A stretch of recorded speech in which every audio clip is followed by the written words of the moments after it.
Food of the Gods, The Search for the Original Tree of Knowledge, A Radical History of Plants, Drugs, and Human Evolution.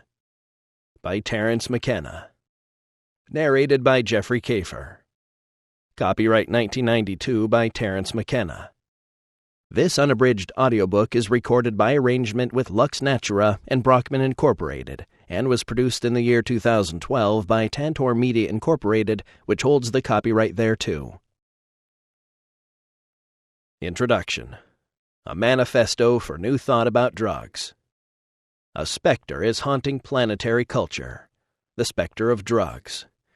The definition of human dignity created by the Renaissance and elaborated into the democratic values of modern Western civilization seems on point of dissolving.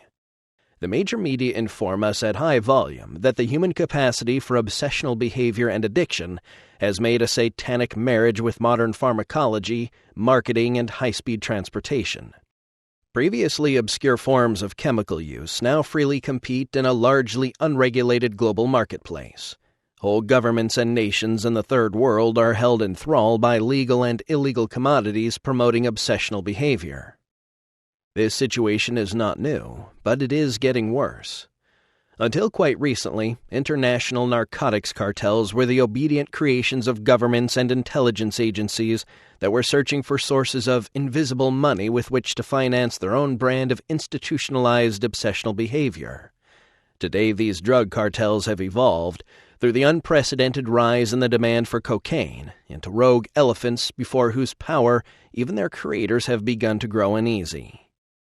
We are beset by the sad spectacle of drug wars, waged by governmental institutions that usually are paralyzed by lethargy and inefficiency, or are in transparent collusion with the international drug cartels they are publicly pledged to destroy.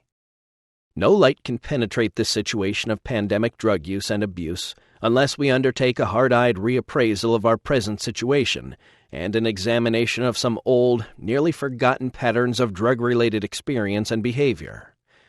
The importance of this task cannot be overestimated. Clearly, the self-administration of psychoactive substances, legal and illegal, will be increasingly a part of the future unfolding of global culture.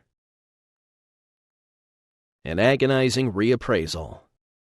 Any reappraisal of our use of substances must begin with the notion of habit, a settled tendency or practice. Familiar, repetitious, and largely unexamined habits are simply the things that we do. People, says an old adage, are creatures of habit. Culture is largely a matter of habit, learned from parents and those around us, and then slowly modified by shifting conditions and inspired innovations. Yet, however slow these cultural modifications may seem, when contrasted with a slower-than-glaciers modification of species and ecosystems, culture presents a spectacle of wild and continuous novelty. If nature represents a principle of economy, then culture surely must exemplify the principle of innovation through excess. When habits consume us, when our devotion to them exceeds the culturally defined norms, we label them as obsessions. We feel in such situations as though the uniquely human dimension of free will has somehow been violated. We can become obsessed with almost anything, with a behavior pattern such as reading the morning paper, or with material objects, the collector, land and property, the empire builder, or power over other people, the politician. While many of us may be collectors, few of us have the opportunity to indulge our obsessions to the point of becoming empire builders or politicians. The obsessions of the ordinary person tend to focus on the here and now, on the realm of immediate gratification through sex, food, and drugs. An obsession with the chemical constituents of food and drugs, also called metabolites, is labeled an addiction. Addictions and obsessions are unique to human beings. Yes, ample anecdotal evidence supports the existence of a preference for intoxicated states among elephants, chimpanzees, and some butterflies. But as when we contrast the linguistic abilities of chimpanzees and dolphins with human speech, we see that these animal behaviors are enormously different from those of humans. Habit, obsession, addiction. These words are signposts along a path of ever-decreasing free will. Denial of the power of free will is implicit in the notion of addiction, and in our culture, addictions are viewed seriously. especially exotic or unfamiliar addictions. In the 19th century, the opium addict was the opium fiend, a description that harkened back to the idea of a demonic possession by a controlling force from without.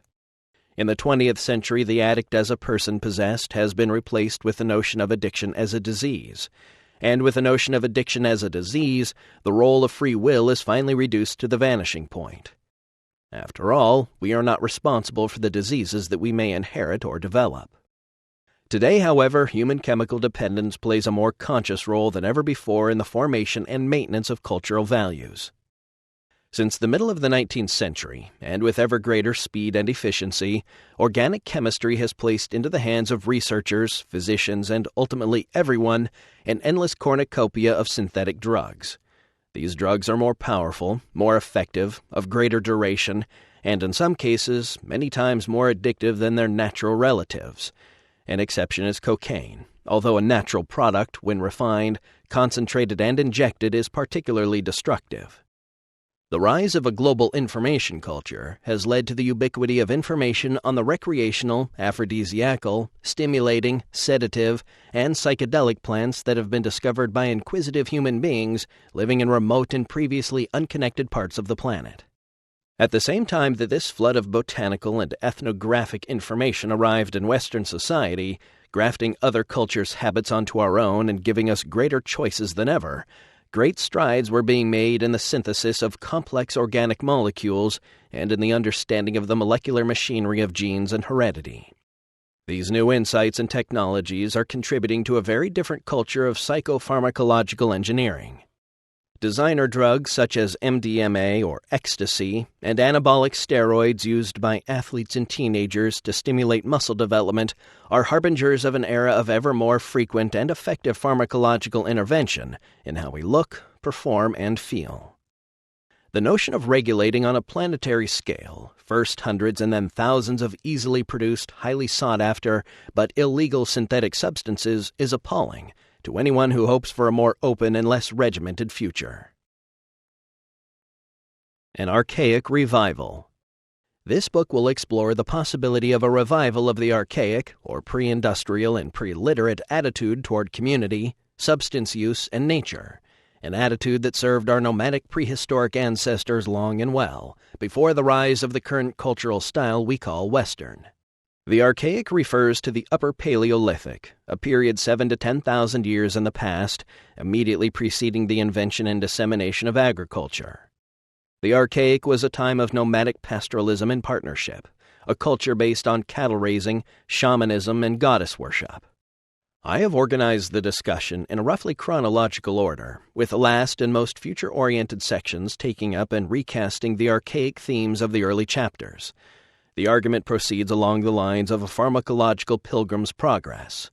Thus I have called the 4 sections of the book Paradise, Paradise Lost, Hell, and hopefully not too optimistically, Paradise Regained. Obviously, we cannot continue to think about drug use in the same old ways. As a global society, we must find a new guiding image for our culture, one that unifies the aspirations of humanity with the needs of the planet and the individual. Analysis of the existential incompleteness within us that drives us to form relationships of dependency and addiction with plants and drugs will show that at the dawn of history, we lost something precious, the absence of which has made us ill with narcissism. Only a recovery of the relationship that we evolved with nature through use of psychoactive plants before the fall into history can offer us hope of a humane and open-ended future.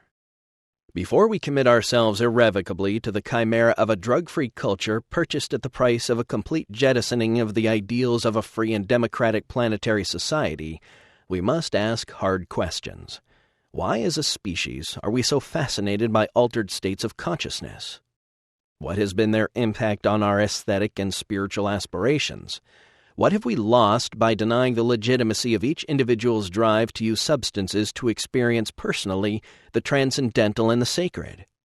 My hope is that answering these questions will force us to confront the consequences of denying nature's spiritual dimension, of seeing nature as nothing more than a resource to be fought over and plundered.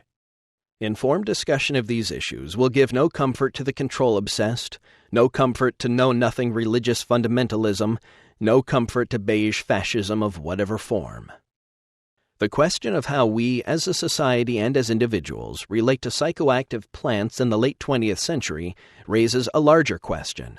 How over time have we been shaped by the shifting alliances that we have formed and broken with various members of the vegetable world as we have made our way through the maze of history?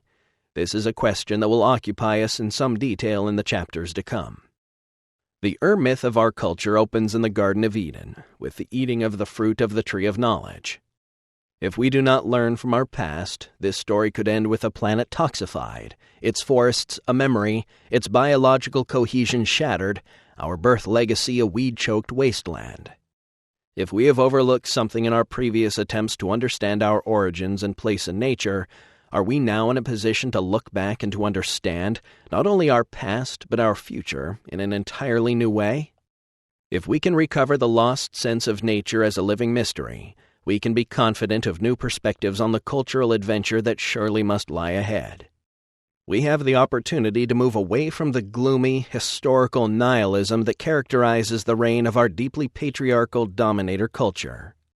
We are in a position to regain the archaic appreciation of our near symbiotic relationship with psychoactive plants as a wellspring of insight and coordination flowing from the vegetable world to the human world. The mystery of our own consciousness and powers of self-reflection is somehow linked to this channel of communication with the unseen mind that shamans insist is the spirit of the living world of nature. For shamans and shamanic cultures, exploration of this mystery has always been a credible alternative to living in a confining materialist culture. We of the individual democracies can choose to explore these unfamiliar dimensions now, or we can wait until the advancing destruction of the living planet makes all further exploration irrelevant. A new manifesto. The time has therefore come, in the great natural discourse that is the history of ideas, thoroughly to rethink our fascination with habitual use of psychoactive and physioactive plants. We have to learn from the excesses of the past, especially the 1960s, but we cannot simply advocate just say no any more than we can advocate try it, you'll like it. Nor can we support a view that wishes to divide society into users and non-users. We need a comprehensive approach to these questions that encompass the deeper evolutionary and historical implications. The mutation-inducing influence of diet on early humans and the effect of exotic metabolites on the evolution of their neurochemistry and culture is still unstudied territory. The early hominids' adoption of an omnivorous diet and their discovery of the power of certain plants were decisive factors in moving early humans out of the stream of animal evolution and into the fast-rising tide of language and culture. Our remote ancestors discovered that certain plants, when self-administered, suppress appetite, diminish pain, supply bursts of sudden energy, confer immunity against pathogens, and synergize cognitive activities. These discoveries set us on the long journey of self-reflection. Once we became tool-using omnivores, evolution itself changed from a process of slow modification of our physical form to a rapid definition of cultural forms by the elaboration of rituals, languages, writing, mnemonic skills, and technology. These immense changes occurred largely as a result of the synergies between human beings and the various plants with which they interacted and co-evolved. An honest appraisal of the impact of plants on the foundations of human institutions would find them to be absolutely primary.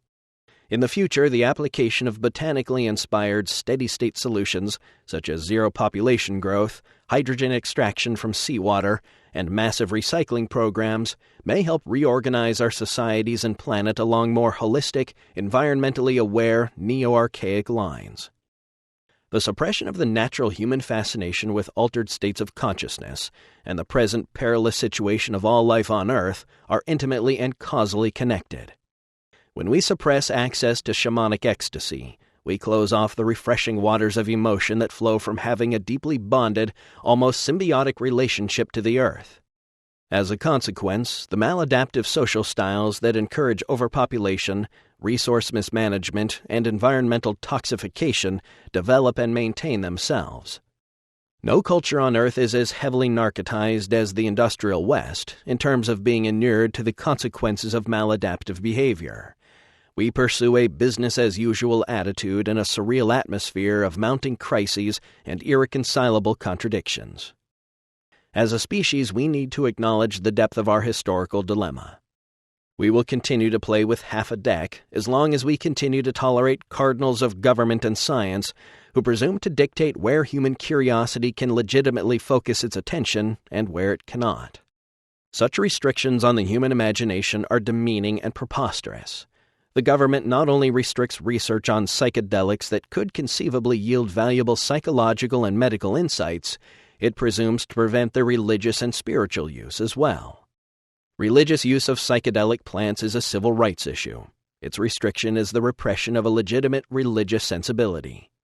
In fact, it is not a religious sensibility that is being repressed, but the religious sensibility, an experience of religio based on the plant-human relationships that were in place long before the advent of history. We can no longer postpone an honest reappraisal of the true cost and benefits of habitual use of plants and drugs versus the true costs and benefits of suppression of their use.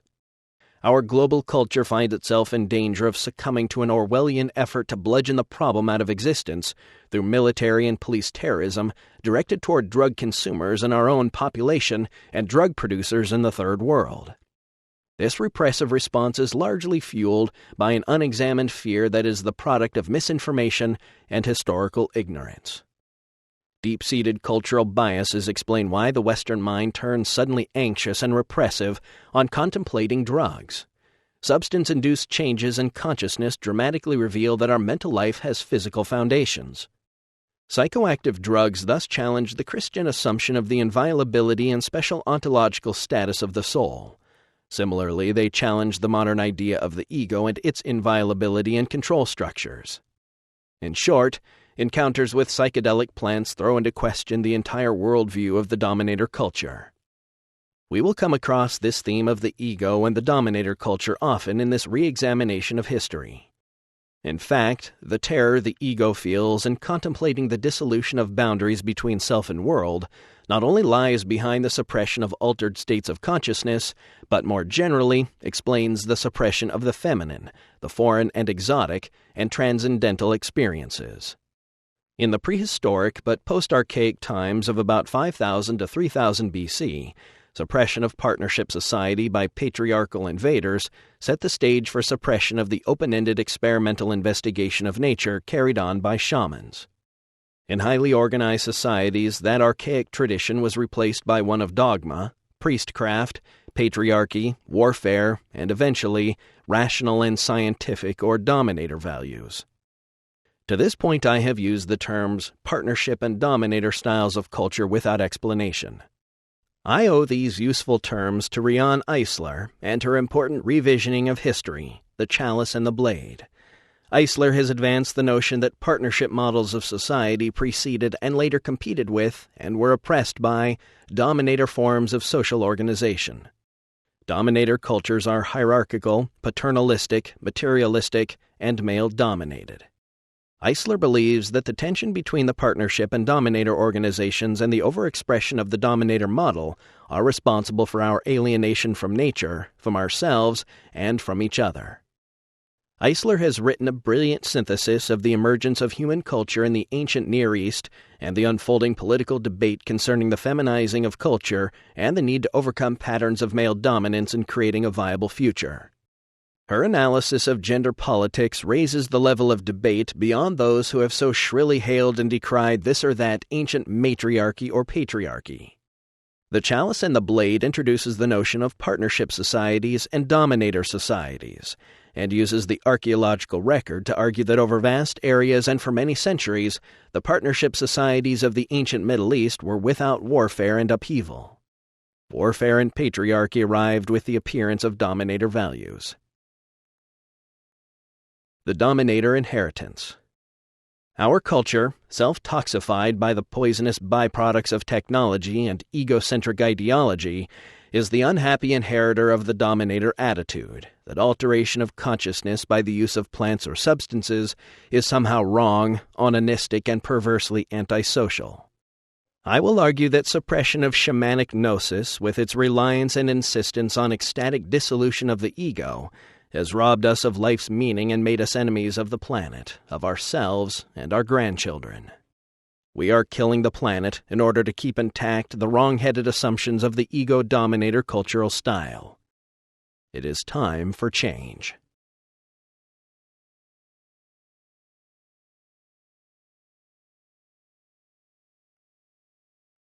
Part 1. Paradise. Chapter 1. Shamanism. Setting the stage. Ryangi sat still in the fading light of the fire. He felt his body flex deep within in ways that reminded him of the gulping of an eel. As he formed his thought, an eel's head, oversized and bathed in electric blue, appeared obediently in the darkened space behind his eyelids. Mother Spirit of the first waterfall. Grandmother of the first rivers. Show yourself, show yourself. Responding to the voices, the darkened space behind the now slowly spinning eel apparition filled with sparks. Waves of light leaped higher and higher, accompanied by a roar of increasing intensity.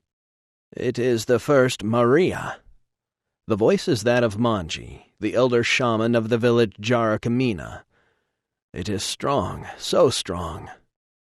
Manji is silent as the visions close over them.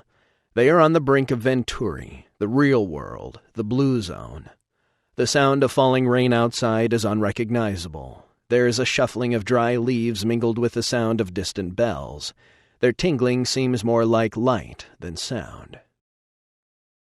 Until relatively recently, the practices of Manji and her remote Amazonian tribe were typical of religious practice everywhere. Only in the last several millennia have theology and ritual graduated to more elaborate and not necessarily more serviceable forms. Shamanism and ordinary religion. When I arrived in the Upper Amazon in early 1970, I had just spent several years living in Asian societies. Asia is a place where the shattered shells of cast-off religious ontologies litter the dusty landscape like the carapaces of sand-scoured scarabs. I had traveled India in search of the miraculous. I had visited its temples and ashrams, its jungles and mountain retreats. But yoga, a lifetime calling, the obsession of a disciplined and ascetic few, was not sufficient to carry me to the inner landscapes that I sought. I learned in India that religion, in all times and places where the luminous flame of the spirit has guttered low, is no more than a hustle. Religion in India stares from world-weary eyes familiar with 4 millennia of priestcraft. Modern Hindu India to me was both an antithesis and a fitting prelude to the nearly archaic shamanism that I found in the lower Rio Putumayo of Colombia when I arrived there to begin studying the shamanic use of hallucinogenic plants. Shamanism is the practice of the Upper Paleolithic tradition of healing, divination, and theatrical performance based on natural magic developed 10 to 50,000 years ago. Mircea Eliade, author of Shamanism, Archaic Techniques of Ecstasy, and the foremost authority on shamanism in the context of comparative religion, has shown that in all times and places, shamanism maintains a surprisingly internal coherency of practice and belief. Whether the shaman is an Arctic-dwelling Inuit or a Watoto of the Upper Amazon, certain techniques and expectations remain the same.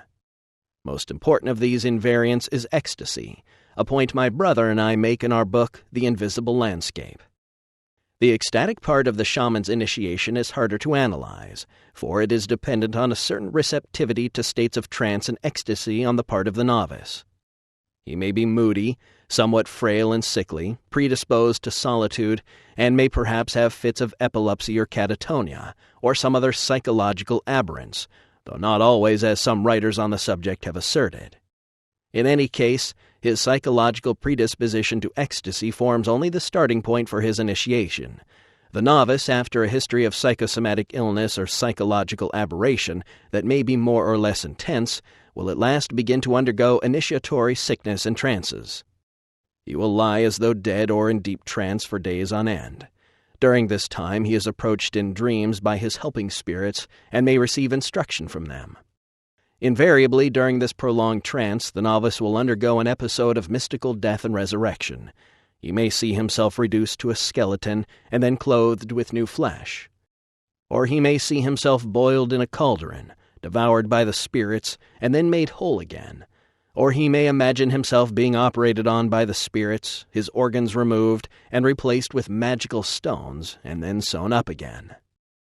Eliade showed that, while the particular motifs may vary between cultures and even individuals, shamanism's general structure is clear. The neophyte shaman undergoes a symbolic death and resurrection, which is understood as a radical transformation into a superhuman condition. Henceforth, the shaman has access to the superhuman plane, is a master of ecstasy, can travel in the spirit realm at will, and most important, can cure and divine. As we noted in the invisible landscape, in short, the shaman is transformed from a profane into a sacred state of being. Not only has he effected his own cure through this mystical transmutation, he is now invested with the power of the sacred, and hence can cure others as well. It is of the first order of importance to remember this, that the shaman is more than merely a sick man or a madman. He is a sick man who has healed himself, who is cured, and who must shamanize in order to remain cured. It should be noted that Eliade used the word profane deliberately with the intent of creating a clear split between the notion of the profane world of ordinary experience and the sacred world, which is wholly other. The techniques of ecstasy. Not all shamans use intoxication with plants to obtain ecstasy, but all shamanic practice aims to give rise to ecstasy. Drumming, manipulation of breath, ordeals, fasting, theatrical illusions, sexual abstinence, all are time-honored methods for entering into the trance necessary for shamanic work. Yet none of these methods is as effective, as ancient, and as overwhelming as the use of plants containing chemical compounds that produce visions. This practice of using visionary plant intoxicants may seem alien or surprising to some Westerners. Our society regards psychoactive drugs as either frivolous or dangerous, at best reserved for the treatment of the seriously mentally ill, where no other effective method is available. We retain the notion of the healer in the figure of the medical professional who, through the possession of special knowledge, can cure. But the specialized knowledge of the modern physician is clinical knowledge, removed from the unfolding drama of each unique and particular person. Shamanism is different. Usually if drugs are used, the shaman, not the patient, will take the drug. The motivation is also entirely different. The plants used by the shaman are not intended to stimulate the immune system or the body's other natural defenses against disease. Rather, the shamanic plants allow the healer to journey into an invisible realm in which the causality of the ordinary world is replaced with the rationale of natural magic. In this realm, language, ideas, and meaning have greater power than cause and effect. Sympathies, resonances, intentions, and personal will are linguistically magnified through poetic rhetoric. The imagination is invoked, and sometimes its forms are beheld visibly. Within the magical mindset of the shaman, the ordinary connections of the world and what we call natural laws are de-emphasized or ignored. A world made of language. The evidence gathered from millennia of shamanic experience argues that the world is actually made of language in some fashion. Although at odds with the expectations of modern science, this radical proposition is in agreement with much of the current linguistic thinking. The 20th century linguistic revolution, says Boston University anthropologist Misha Landau, is the recognition that language is not merely a device for communicating ideas about the world, but rather a tool for bringing the world into existence in the first place. Reality is not simply experienced or reflected in language, but instead is actually produced by language. From the point of view of the psychedelic shaman, the world appears to be more in the nature of an utterance or a tale than in any way related to the leptons and baryons or charge and spin that our high priests, the physicists, speak of. For the shaman, the cosmos is a tale that becomes true as it is told and as it tells itself. This perspective implies that human imagination can seize the tiller of being in the world.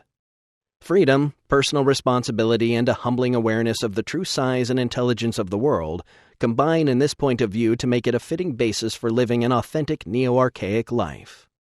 A reverence for and an immersion in the powers of language and communication are the basis of the shamanic path.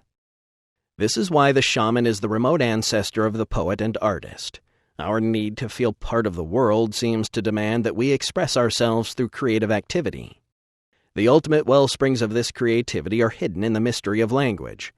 Shamanic ecstasy is an act of surrender that authenticates both the individual self and that which is surrendered to, the mystery of being.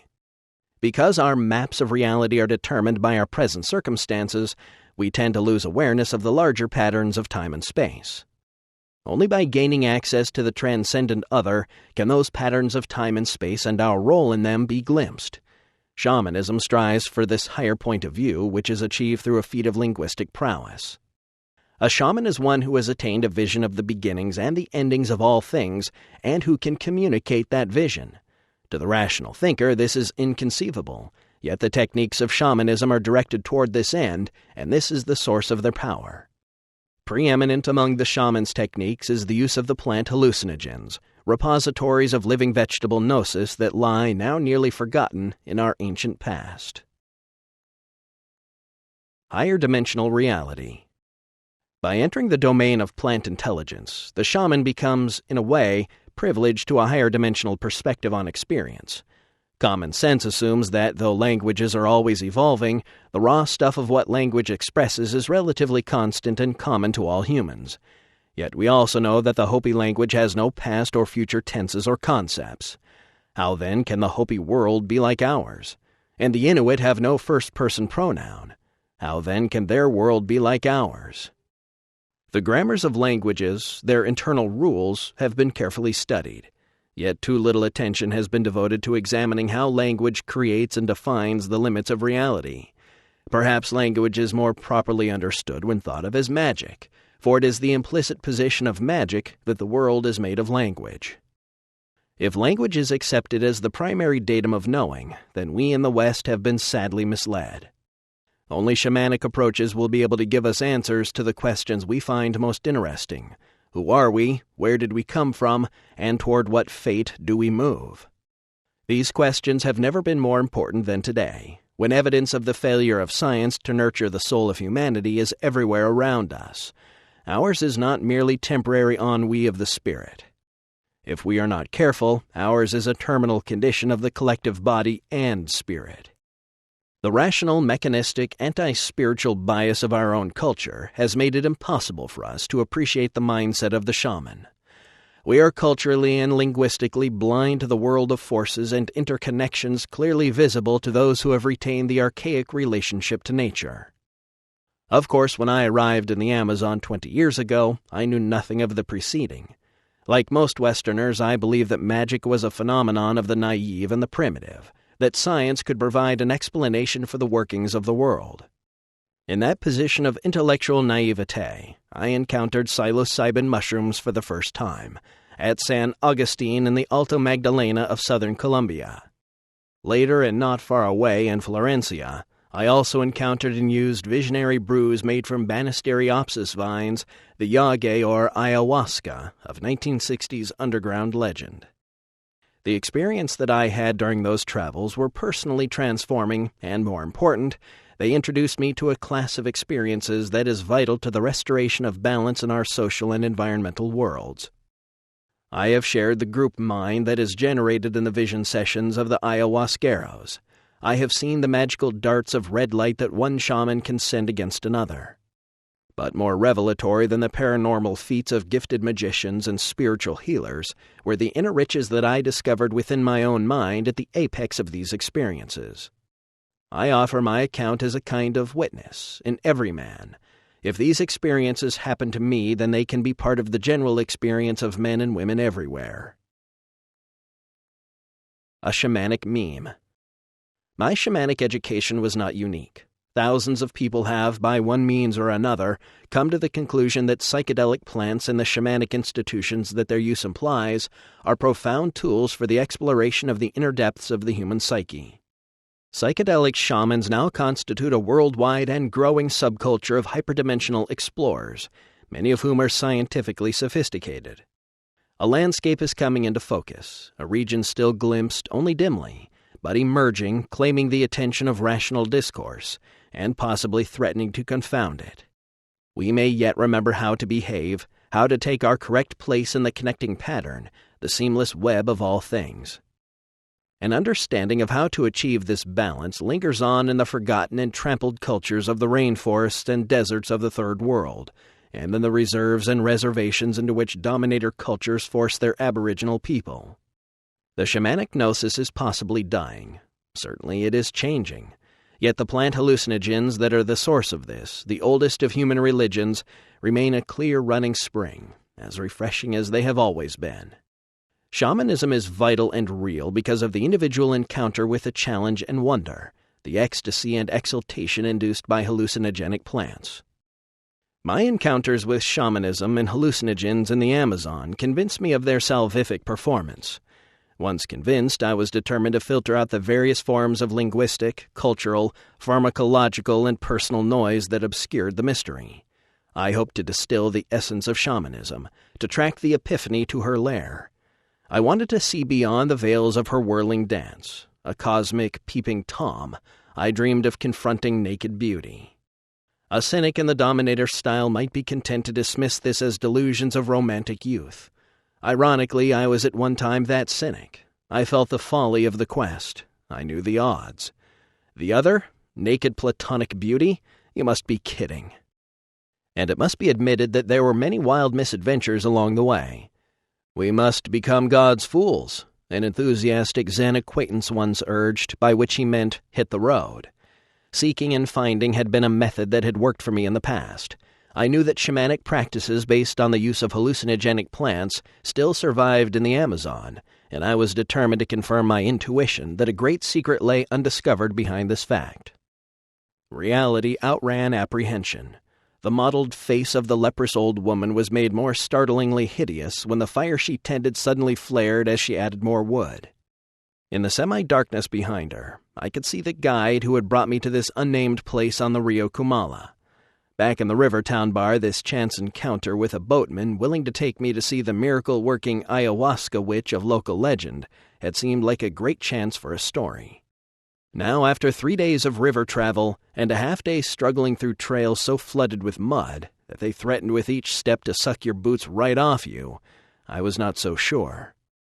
At this point, the original object of my quest, the authentic deep forest ayahuasca, reportedly so different from the swill of the charlatans of the marketplace, hardly held any interest for me. "Tome, caballero," the old woman had cackled as she offered me a full cup of the black, slow-flowing liquid. Its surface had the sheen of motor oil.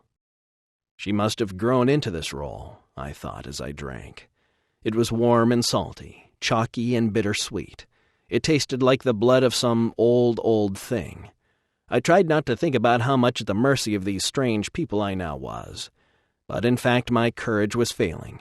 Both Doña Catalina and the guide's mocking eyes had slowly gone cold and mantis-like.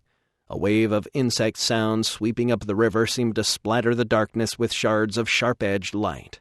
I felt my lips go numb. Trying not to appear as loaded as I felt, I crossed to my hammock and lay back. Behind my closed eyelids there was a flowing river of magenta light. It occurred to me in a kind of dreamy mental pirouette that a helicopter must be landing on top of the hut, and this was the last impression I had. When I regained consciousness, I appeared to myself to be surfing on the inner curl of a wave of brightly lit, transparent information several hundred feet high. Exhilaration gave way to terror as I realized that my wave was speeding toward a rocky coastline. Everything disappeared in the roaring chaos of informational wave meeting virtual land. More lost time and then an impression of being a shipwrecked sailor washed onto a tropical shore. I feel that I am pressing my face into the hot sand of a tropical beach. I feel lucky to be alive. I am lucky to be alive. Or is it that I am alive to be lucky?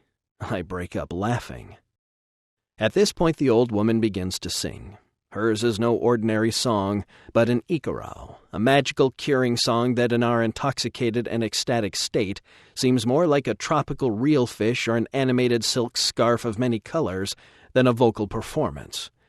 The song is a visible manifestation of power, enfolding us and making us secure. Shamanism and the Lost Archaic World. Shamanism was beautifully defined by Mircea Eliade as the archaic techniques of ecstasy.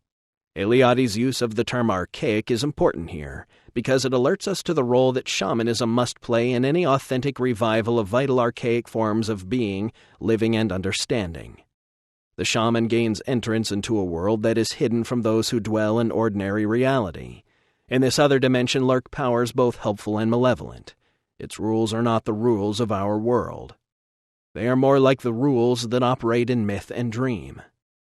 Shamanic healers insist on the existence of an intelligent other somewhere in a dimension nearby.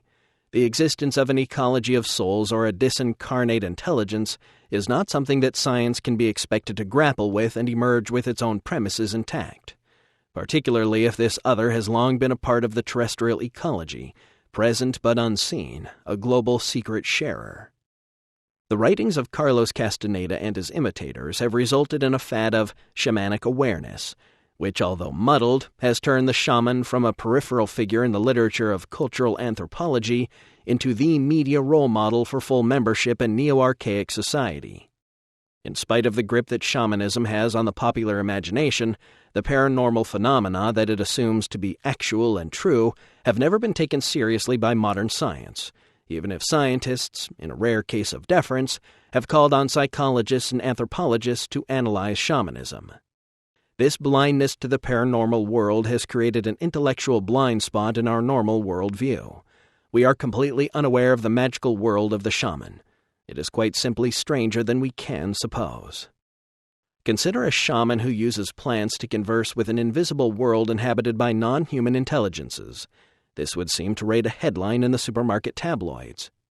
Yet anthropologists report such things all the time, and no one raises an eyebrow. That is because we tend to assume that the shaman interprets his experience of intoxication as communication with spirits or ancestors. The implication is that you or I would interpret the same experience differently, and that therefore it is no big deal that some poor, uneducated campesino thought he was talking with an angel. Xenophobic as this attitude is, it suggests a good operating procedure, since what it is saying is, show me the techniques of your ecstasy, and I will judge their effectiveness for myself. I did this. This is my credential for the theories and opinions I hold. I was initially appalled at what I found. The world of shamanism, of allies, shape-shifting, and magical attack are far more real than the constructs of science can ever be, because these spirit ancestors and their other world can be seen and felt. They can be known in the non-ordinary reality.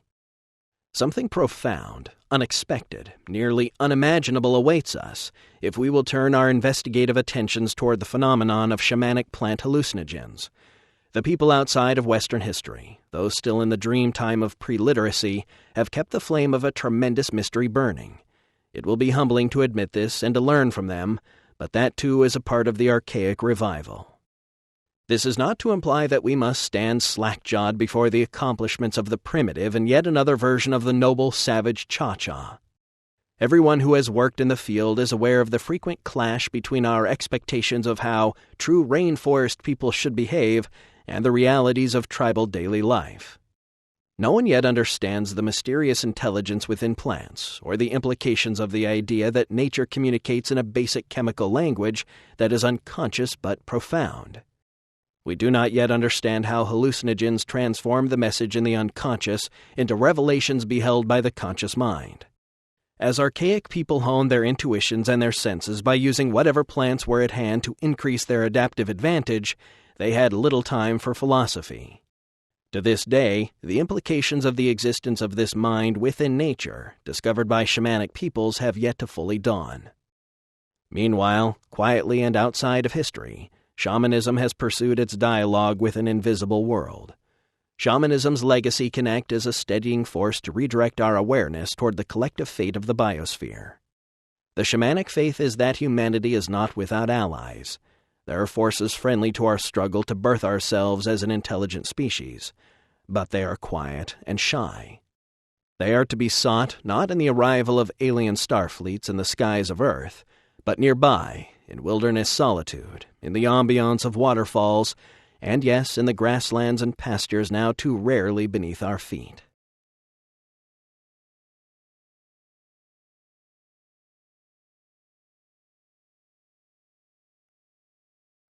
Chapter 2.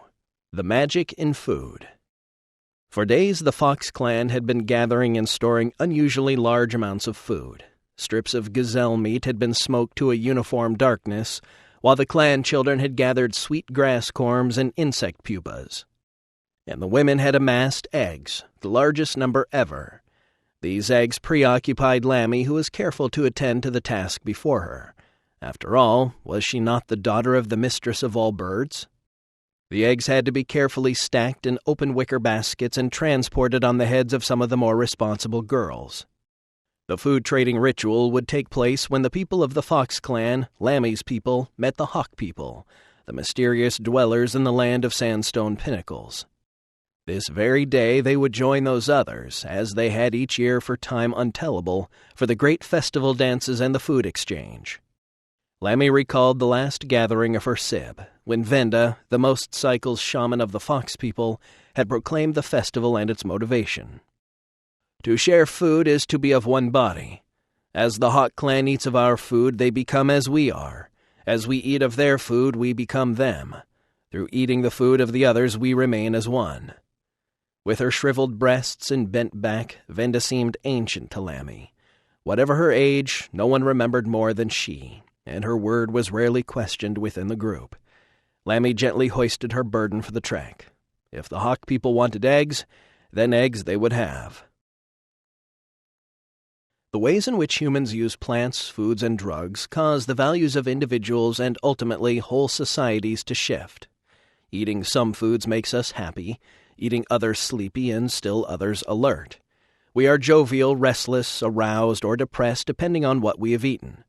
Society tacitly encourages certain behaviors that correspond to internal feelings, thereby encouraging the use of substances that produce acceptable behaviors. Suppression or expression of sexuality, fertility, and sexual potency, degree of visual acuity, sensitivity to sound, speed of motor response, rate of maturation, and lifespan. These are only some of an animal's characteristics that can be influenced by food plants with exotic chemistries.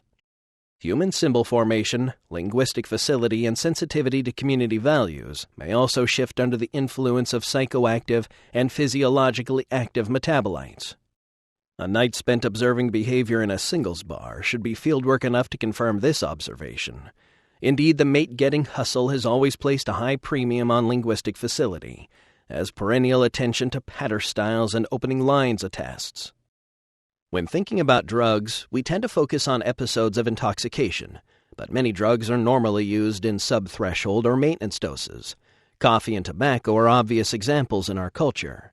The result of this is a kind of ambiance of intoxication. Like fish and water, people in a culture swim in the virtually invisible medium of culturally sanctioned, yet artificial states of mind. Languages appear invisible to the people who speak them, yet they create the fabric of reality for their users. The problem of mistaking language for reality in the everyday world is only too well known. Plant use is an example of a complex language of chemical and social interactions.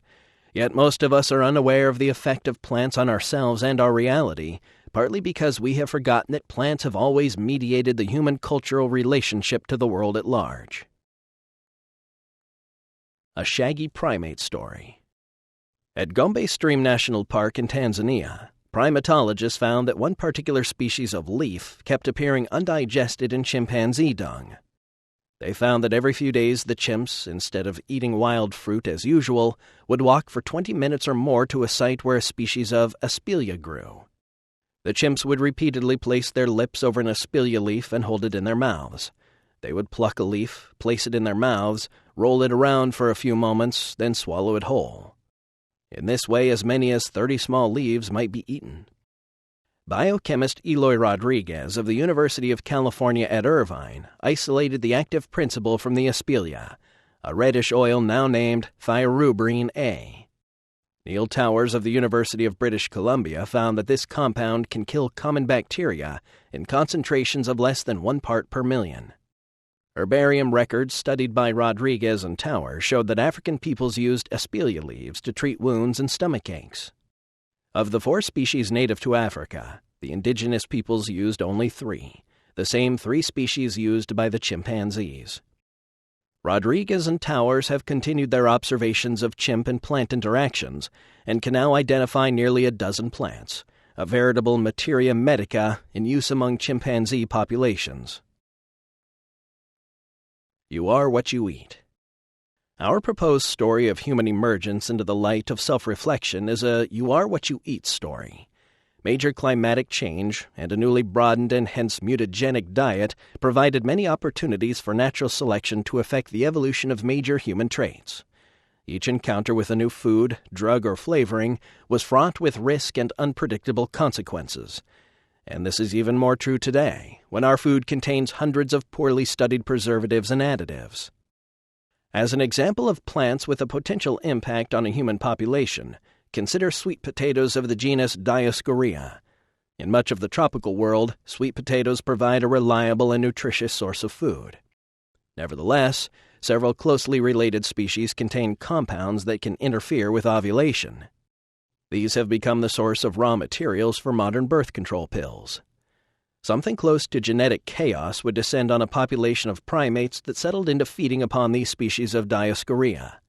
Many such scenarios, though of a less spectacular magnitude, must have occurred as early hominids experimented with new foods while expanding their omnivorous dietary habits.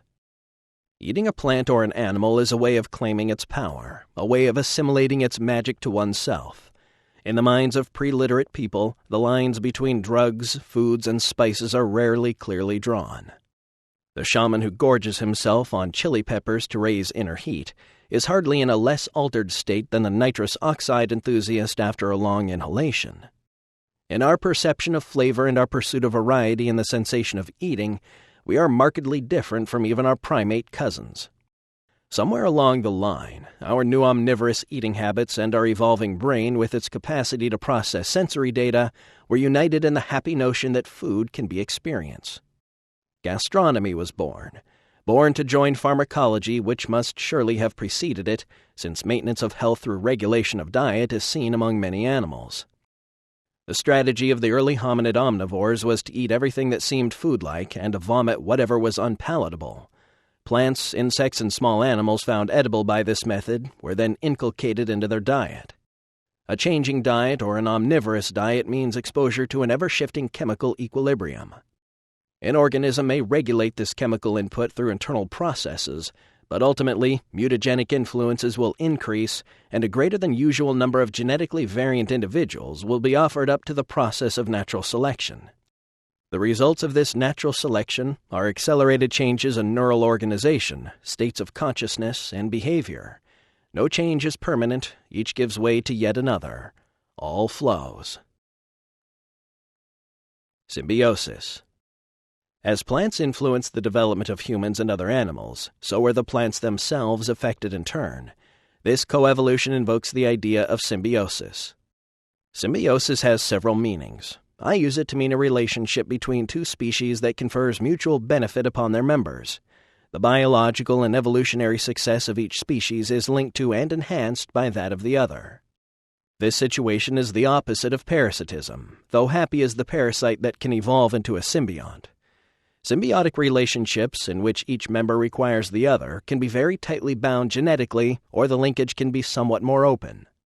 While human-plant interactions were symbiotic in their pattern of mutual gain and advantage, these relationships were not genetically programmed. They are clearly seen instead as deep habits when contrasted with examples of true symbiosis from the world of nature. One example of a genetically bound and hence truly symbiotic relationship involves the small clown anemone fish, Amphiprion ocellaris, which spends its life in the proximity of certain species of sea anemones.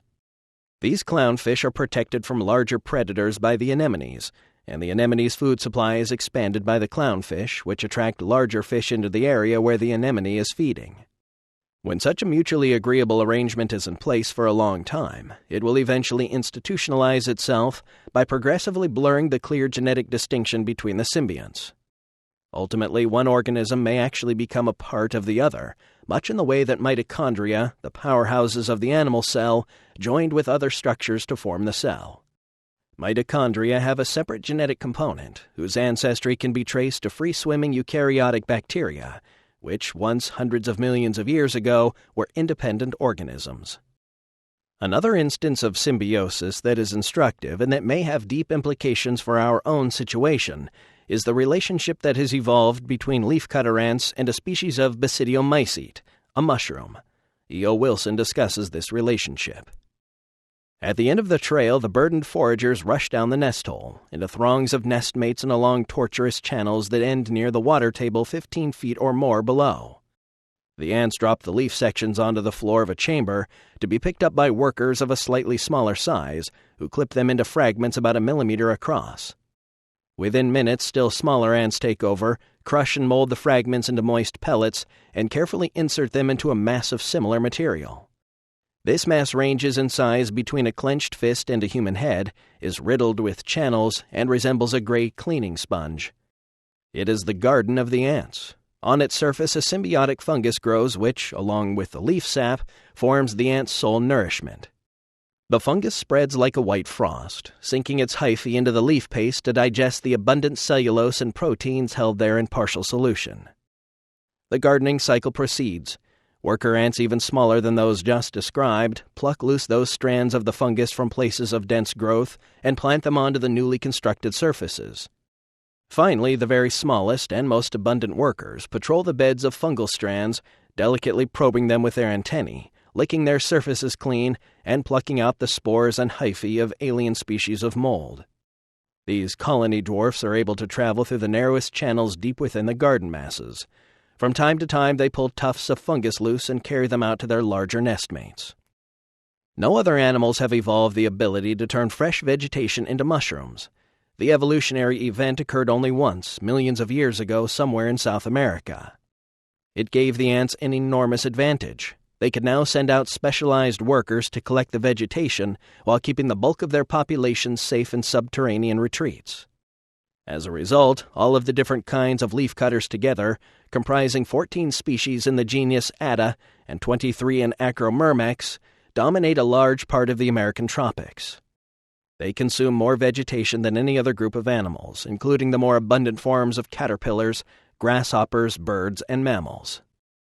We can forgive E.O. Wilson, the foremost exponent of sociobiology, for thinking that an animal and a mushroom formed a mutually beneficial relationship only once in the history of the Earth. His description of leafcutter ant society and its relationship to fungal agriculture anticipates and introduces central considerations in my effort to revision our own complex relationship to plants. For, as we shall see, a byproduct of the lifestyle of the nomadic human pastoralist was the increased availability and use of psychoactive fungi. Like the agricultural activities of the ants, the behavior patterns of nomadic human society served as an effective way for mushrooms to expand their range. A new view of human evolution. The first encounters between hominids and psilocybin-containing mushrooms may have predated the domestication of cattle in Africa by 1 million years or more. And during this million-year period, the mushrooms were not only gathered and eaten, but probably also achieved the status of a cult.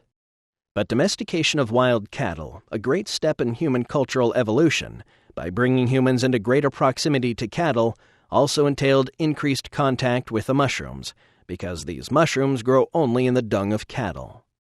As a result, the human-mushroom interspecies codependency was enhanced and deepened. It was at this time that religious ritual, calendar-making, and natural magic came into their own. Shortly after humans encountered the visionary fungi of the African grasslands, and like the leafcutter ants, we too became the dominant species of our area, and we too learned ways of keeping the bulk of our population safe in subterranean retreats. In our case, these retreats were walled cities. In pondering the course of human evolution, some thoughtful observers have questioned the scenario that physical anthropologists present us. Evolution in higher animals takes a long time to occur, operating in time spans of rarely less than 1 million years, and more often in tens of millions of years. But the emergence of modern humans from the higher primates, with the enormous changes effected in brain size and behavior, transpired in fewer than 3 million years. Physically, in the last 100,000 years, we have apparently changed very little, but the amazing proliferation of cultures, social institutions, and linguistic systems has come so quickly that modern evolutionary biologists can scarcely account for it. Most do not even attempt an explanation. Indeed, the absence of a theoretical model is not surprising. There's much that we do not know about the complex situation prevailing among the hominids just prior to and during the time when modern human beings were emerging onto the scene. Biological and fossil evidence clearly indicates that man is descended from primate ancestors not radically different from primate species still extant, and yet Homo sapiens obviously is in a class apart from other members of the order.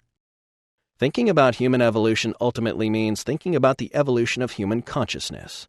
What, then, are the origins of the human mind? In their explanations, some investigators have adopted a primarily cultural emphasis. They point to our unique linguistic and symbolical capabilities, our use of tools, and our ability to store information epigenetically as songs, art, books, computers, thereby creating not only culture, but also history. Others, taking a somewhat more biological approach, have emphasized our physiological and neurological peculiarities, including the exceptionally large size and complexity of the human neocortex, a great proportion of which is devoted to complex linguistic processing, storage, and retrieval of information, as well as being associated with motor systems governing activities like speech and writing. More recently, the feedback interactions between cultural influence and biological ontogeny have been recognized and seen to be involved in certain human developmental oddities, such as prolonged childhood and adolescence, the delayed onset of sexual maturity, and the persistence of many essentially neonatal characteristics through adult life. Unfortunately, the union of these points of view has not yet led to the recognition of the genome-shaping power of psychoactive and physioactive dietary constituents. By 3 million years ago, and through a combination of the processes just discussed, at least 3 clearly recognized species of proto-hominids were in place in East Africa. These were Homo africanus, Homo boisei, and Homo robustus. Also at that time, the omnivorous Homo habilis, the first true hominid, had clearly emerged from a division of species that also gave rise to 2 vegetarian man-apes. The grasslands expanded slowly. Early hominids moved through a mosaic of grasslands and forests. These creatures, with brains proportionately only slightly larger than chimpanzees, were already walking upright and probably carrying food and tools between patches of forest, which they continued to exploit for tubers and insects. Their arms were proportionately longer than ours, and they possessed a more powerful grasping hand. The evolution to upright posture and the initial expansion into a grassland niche had occurred earlier, between 9 and 5 million years ago. Unfortunately, we lack fossil evidence for this earlier transition. The hominids likely expanded their original diet of fruit and small animal kills by including underground roots, tubers, and corms. A simple digging stick would allow access to this previously untapped food source. Modern baboons on the savanna subsist largely on grass corms during certain seasons. Chimpanzees add substantial amounts of beans to their diet when they venture onto the savanna. Both baboons and chimpanzees hunt cooperatively and prey on small animals. They do not generally use tools in hunting, however, and there is no evidence that early hominids did either. Among chimps, baboons, and hominids, hunting appears to be a male activity. Early hominids hunted both cooperatively and alone. With Homo habilis began a sudden and mysterious expansion of brain size. Homo habilis's brain weighed an average 770 grams, 27.5 ounces, compared with 530 grams, 19 ounces for competing hominids. The next 2.25 million years brought an unusually rapid evolution in brain size and complexity. By 750,000 to 1.1 million years ago, a new hominid type, Homo erectus, was widespread. The brain size of this new hominid was 900 to 1,100 grams, 2.24 pounds. Evidence is good that Homo erectus used tools and possessed some sort of rudimentary culture. At Joko Tien Cave in South Africa, there is good evidence of fire use along with burnt bones indicating the cooking of meat. These are attributed to Homo erectus, which was the earliest hominid to leave Africa 1 million or so years ago. Older theories suggest that modern humans evolved from Homo erectus in different locales. Increasingly, however, modern evolutionary primatologists accept the notion that modern Homo sapiens also arose in Africa, some 100,000 years ago, and made a second great outward migration from there to people the entire planet. At Border Cave and the Klazies Rivermouth Cave in South Africa, there is evidence of the earliest modern Homo sapiens living in a mixed forest and grassland environment. In one of many attempts to understand this momentous transition, Charles J. Lumsden and Edward O. Wilson wrote, Behavioral ecologists have gradually assembled a theory to explain why the advance to an erect posture was taken, one that accounts for many of the most distinctive biological traits of modern man. The earliest man-apes shifted out of the tropical evergreen forest into more open seasonal habitats, where they became committed to an exclusively terrestrial existence. They constructed base camps and became dependent on a division of labor by which some individuals, probably the females, wandered less and devoted more time to the care of the young. Others, primarily or exclusively the males, dispersed widely in the search for animal prey. Bipedalism conferred a great advantage in open country locomotion. It also freed the arms, permitting the ancestral man-apes to use tools and to carry dead animals and other food back to the base camp. Food sharing and related forms of reciprocity automatically followed as central processes of the social life of the man-apes. So did close long-term sexual bonding and heightened sexuality, which were put to the service of rearing the young. Many of the most distinctive forms of human social behavior are the product of this tightly interwoven complex of adaptation. One advanced hominid type followed another in the African evolutionary laboratory, and beginning with Homo erectus, representatives of each type radiated across the Eurasian landmass in the interglacial periods. During each glaciation, migration out of Africa was bottled up. New hominids were cooked in the African ambiance of intensified forces of mutation from exotic diets and climatically induced increased natural selection. At the end of these truly remarkable 3 million years in the evolution of the human species, human brain size had tripled. Lumsden and Wilson call this, perhaps the fastest advance recorded for any complex organ in the whole history of life. Such a remarkable rate of evolutionary change in the primary organ of a species implies the presence of extraordinary selective pressures. Because scientists were unable to explain this tripling of the human brain size in so short a span of evolutionary time, some of the early primate paleontologists and evolutionary theorists predicted and searched for evidence of transitional skeletons. Today, the idea of a missing link has largely been abandoned. Bipedalism, binocular vision, the opposable thumb, the throwing arm, all have been put forth as the key ingredient in the mix that caused self-reflecting humans to crystallize out of the cauldron of competing hominid types and strategies. Yet all we really know is that the shift in brain size was accompanied by remarkable changes in the social organization of the hominids. They became users of tools, fire, and language. They began the process as higher animals and emerged from it 100,000 years ago as conscious, self-aware individuals. The real missing link. My contention is that mutation-causing psychoactive chemical compounds in the early human diet directly influenced the rapid reorganization of the brain's information processing capabilities. Alkaloids in plants, specifically the hallucinogenic compounds such as psilocybin, dimethyltryptamine, DMT, and harmaline could be the chemical factors in the proto-human diet that catalyzed the emergence of human self-reflection. The action of hallucinogens present in many common plants enhanced our information processing activity, or environmental sensitivity, and thus contributed to the sudden expansion of the human brain size. At a later stage in this same process, hallucinogens acted as catalysts in the development of imagination, fueling the creation of internal stratagems and hopes that may well have synergized the emergence of language and religion. In research done in the late 1960s, Roland Fisher gave small amounts of psilocybin to graduate students and then measured their ability to detect the moment when previously parallel lines became skewed.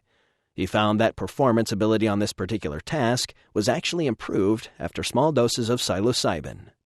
When I discussed these findings with Fisher, he smiled after explaining his conclusions, then summed up, "You see, what is conclusively proven here is that under certain circumstances, one is actually better informed concerning the real world if one has taken a drug than if one has not."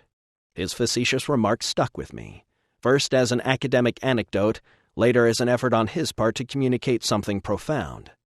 What would be the consequences for evolutionary theory of admitting that some chemical habits confer adaptive advantage and thereby become deeply scripted in the behavior and even genome of some individuals? 3 big steps for the human race. In trying to answer that question, I have constructed a scenario. Some may call it fantasy. It is the world as seen from the vantage point of a mind for which the millennia are but seasons, a vision that years of musing on these matters has moved me toward. Let us imagine for a moment that we stand outside the surging gene swarm that is biological history, and that we can see the interwoven consequences of changes in diet and climate, which must certainly have been too slow to be felt by our ancestors. The scenario that unfolds involves the interconnected and mutually reinforcing effects of psilocybin, taken at 3 different levels. Unique in its properties, psilocybin is the only substance I believe that could yield this scenario. At the first, low level of usage is the effect that Fisher noted.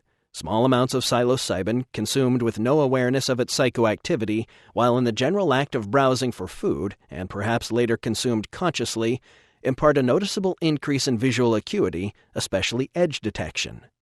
As visual acuity is at a premium among hunter-gatherers, the discovery of the equivalent of chemical binoculars could not fail to have an impact on the hunting and gathering success of those individuals who availed themselves of this advantage. Partnership groups containing individuals with improved eyesight will be more successful at feeding their offspring. Because of the increase in available food, the offspring within such groups will have a higher probability of themselves reaching reproductive age. In such a situation, the outbreeding or decline of non-psilocybin-using groups would be a natural consequence. Because psilocybin is a stimulant of the central nervous system, when taken in slightly larger doses, it tends to trigger restlessness and sexual arousal. Thus, at this second level of usage, by increasing instances of copulation, the mushrooms directly favored human reproduction. The tendency to regulate and schedule sexual activity within the group, by linking it to a lunar cycle of mushroom availability, may have been important as a first step toward ritual and religion. Certainly at the third and highest level of usage, religious concerns would be at the forefront of the tribe's consciousness, simply because of the power and strangeness of the experience itself. This third level, then, is the level of the full-blown shamanic ecstasy. The psilocybin intoxication is a rapture whose breadth and depth is the despair of prose.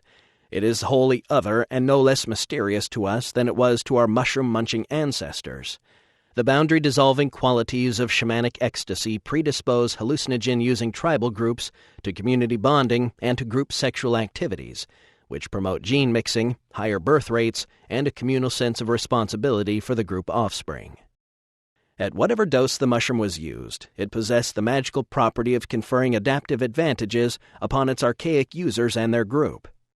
Increased visual acuity, sexual arousal, and access to the transcendent other led to success in obtaining food, sexual prowess and stamina, abundance of offspring, and access to realms of supernatural power. All of these advantages can be easily self-regulated through manipulation of dosage and frequency of ingestion. Chapter 4 will detail psilocybin's remarkable property of stimulating the language-forming capacity of the brain. Its power is so extraordinary that psilocybin can be considered the catalyst to the human development of language. Steering clear of Lamarck. An objection to these ideas inevitably rises and should be dealt with. This scenario of human emergence may seem to smack of Lamarckism, which theorizes that characteristics acquired by an organism during its lifetime can be passed on to its progeny. The classic example is the claim that giraffes have long necks because they stretch their necks to reach high branches. This straightforward and rather common-sense idea is absolutely anathema among neo-Darwinians, who currently hold the high ground in evolutionary theory. Their position is that mutations are entirely random, and that only after the mutations are expressed as the traits of organisms does natural selection mindlessly and dispassionately fulfill its function of preserving those individuals upon whom an adaptive advantage had been conferred. Their objection can be put like this. While the mushrooms may have given us better eyesight, sex, and language when eaten, how did these enhancements get into the human genome and become innately human? Non-genetic enhancements of an organism's functioning made by outside agents retard the corresponding genetic reservoirs of those facilities by rendering them superfluous. In other words, if a necessary metabolite is common in available food, there will not be pressure to develop a trait for endogenous expression of the metabolite. Mushroom use would thus create individuals with less visual acuity, language facility, and consciousness. Nature would not provide those enhancements through organic evolution because the metabolic investment required to sustain them wouldn't pay off, relative to the tiny metabolic investment required to eat mushrooms. And yet today we all have these enhancements without taking mushrooms. So how did the mushroom modifications get into the genome? The short answer to this objection, one that requires no defense of Lamarck's ideas, is that the presence of psilocybin in the hominid diet changed the parameters of the process of natural selection by changing the behavioral patterns upon which that selection was operating. Experimentation with many types of foods was causing a general increase in the number of random mutations being offered up to the process of natural selection, while the augmentation of visual acuity, language use, and ritual activity through the use of psilocybin represented new behaviors. One of these new behaviors, language use, previously only a marginally important trait, was suddenly very useful in the context of new hunting and gathering lifestyles. Hence, psilocybin inclusion in the diet shifted the parameters of human behavior in favor of patterns of activity that promoted increased language. Acquisition of language led to more vocabulary and an expanded memory capacity.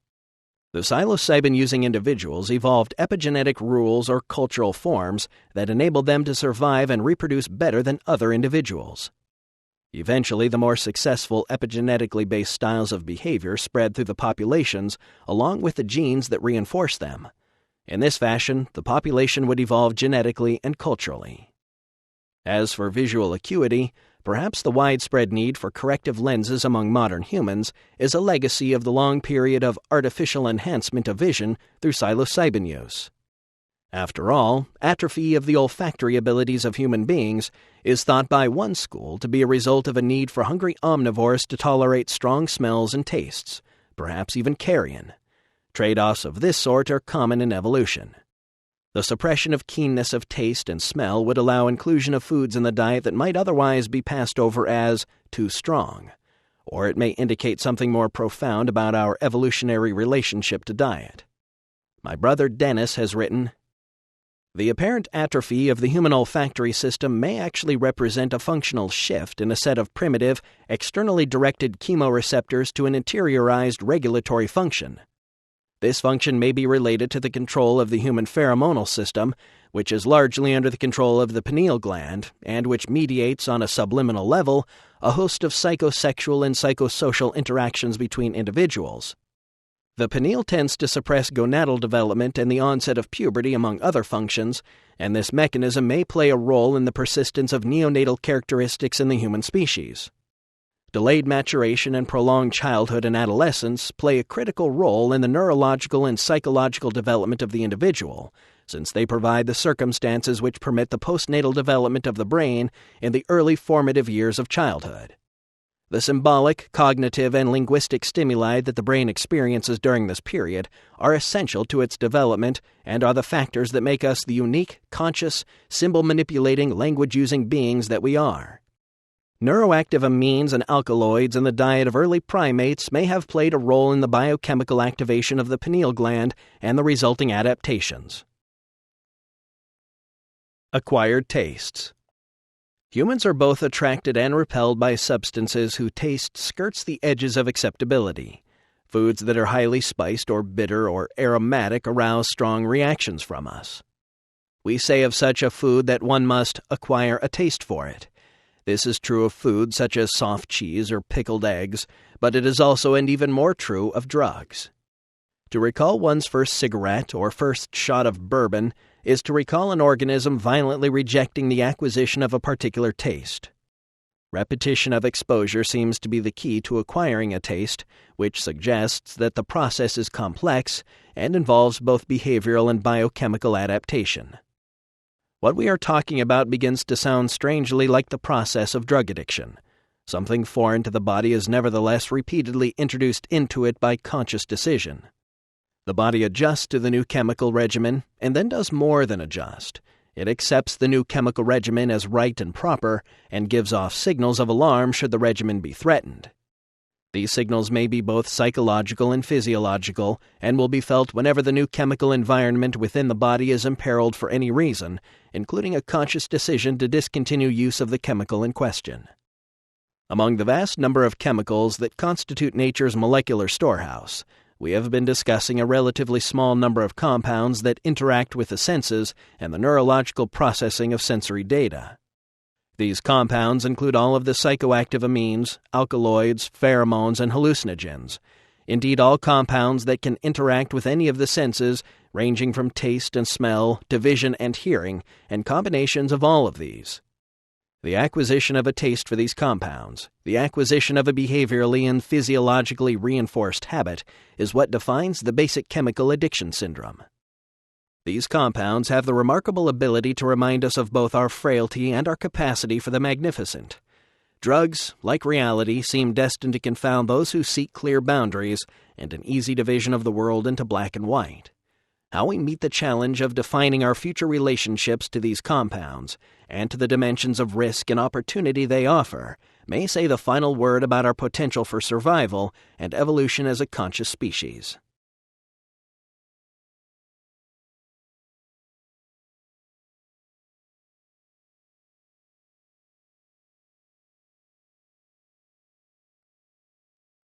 Chapter 3.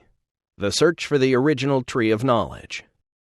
He had left the confusing flickering of the group fire and walked a few steps away to make water. The sound of his own voice came low and in the throat. Nee, nee, nee, nee, nee. She who feeds us seemed unusually powerful this harvest moon night. Enchanted by the landscape transformed by intoxication and moonlight, he walked farther away from the noises of the domestic scene. The Hecule was near. He could feel it. At this thought, the hair on the back of his neck rose up. There was a sound like the shaking of seeds in a gourd. Then he saw the Hecule. It looked like an iridescent flower, mouth or sphincter hanging in space, and there were others behind it, spinning slowly in the darkness, some one way, some another. They approached him like a school of curious jellyfish. There was a soft liquid explosion as the nearest one reached him and passed through his body. At that moment the interior of his head flared with sunrise pink light, and he was infused with the presence of the thing. Impressions followed one another too swiftly to comprehend. Time fell away. Superfluids of frozen agate seemed to rush through enormous spillways. He had a sense of flinging himself happily into death, a kind of wild orgasmic paroxysm of self-affirmation. A previously inarticulate bubble of emotive intent came to his lips. Tears were running down his cheeks. He had said the words before, but he had never said and understood them in this way before. Ta vodos! Ta vodos! I am!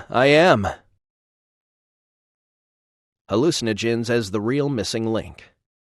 The notion we are exploring in this book is that a particular family of active chemical compounds, the indole hallucinogens, played a decisive role in the emergence of our essential humanness, of the human characteristic of self-reflection.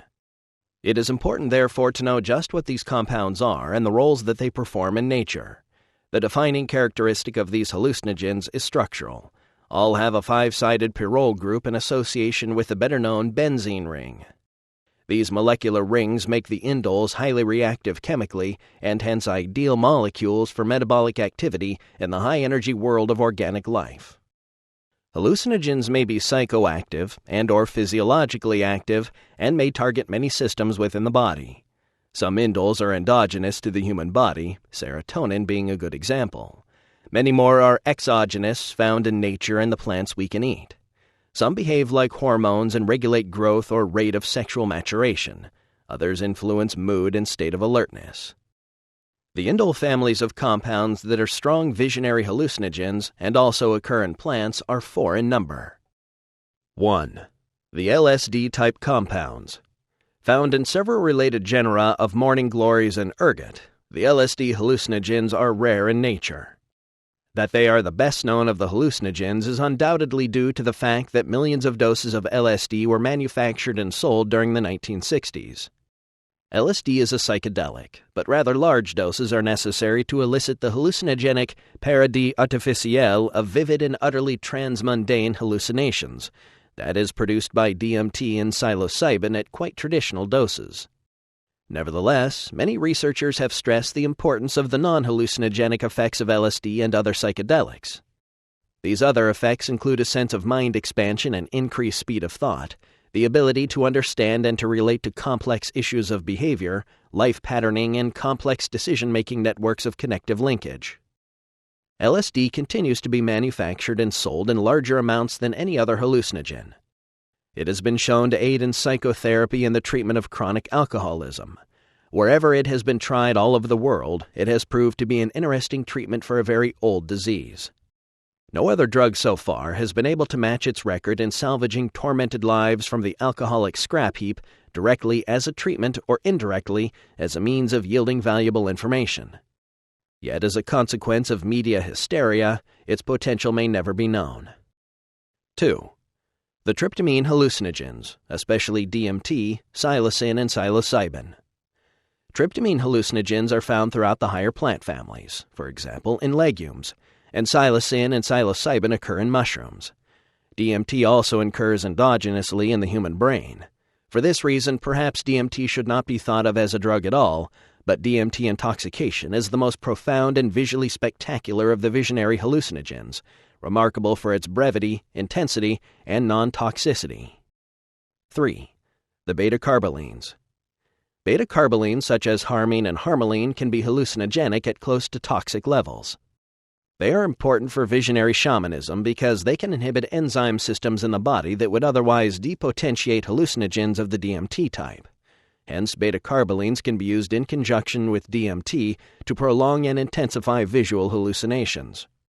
This combination is the basis of the hallucinogenic brew ayahuasca, or yage, in use in Amazonian South America. Beta-carbolines are legal and, until very recently, were virtually unknown to the general public. 4. The ibogaine family of substances. These substances occur in two related African and South American tree genera, Tabernanthe and Taberna montana. Tabernanthe iboga is a small yellow-flowered bush which has a history of usage as a hallucinogen in tropical West Africa. Its active compounds bear a structural relationship to beta-carbolines.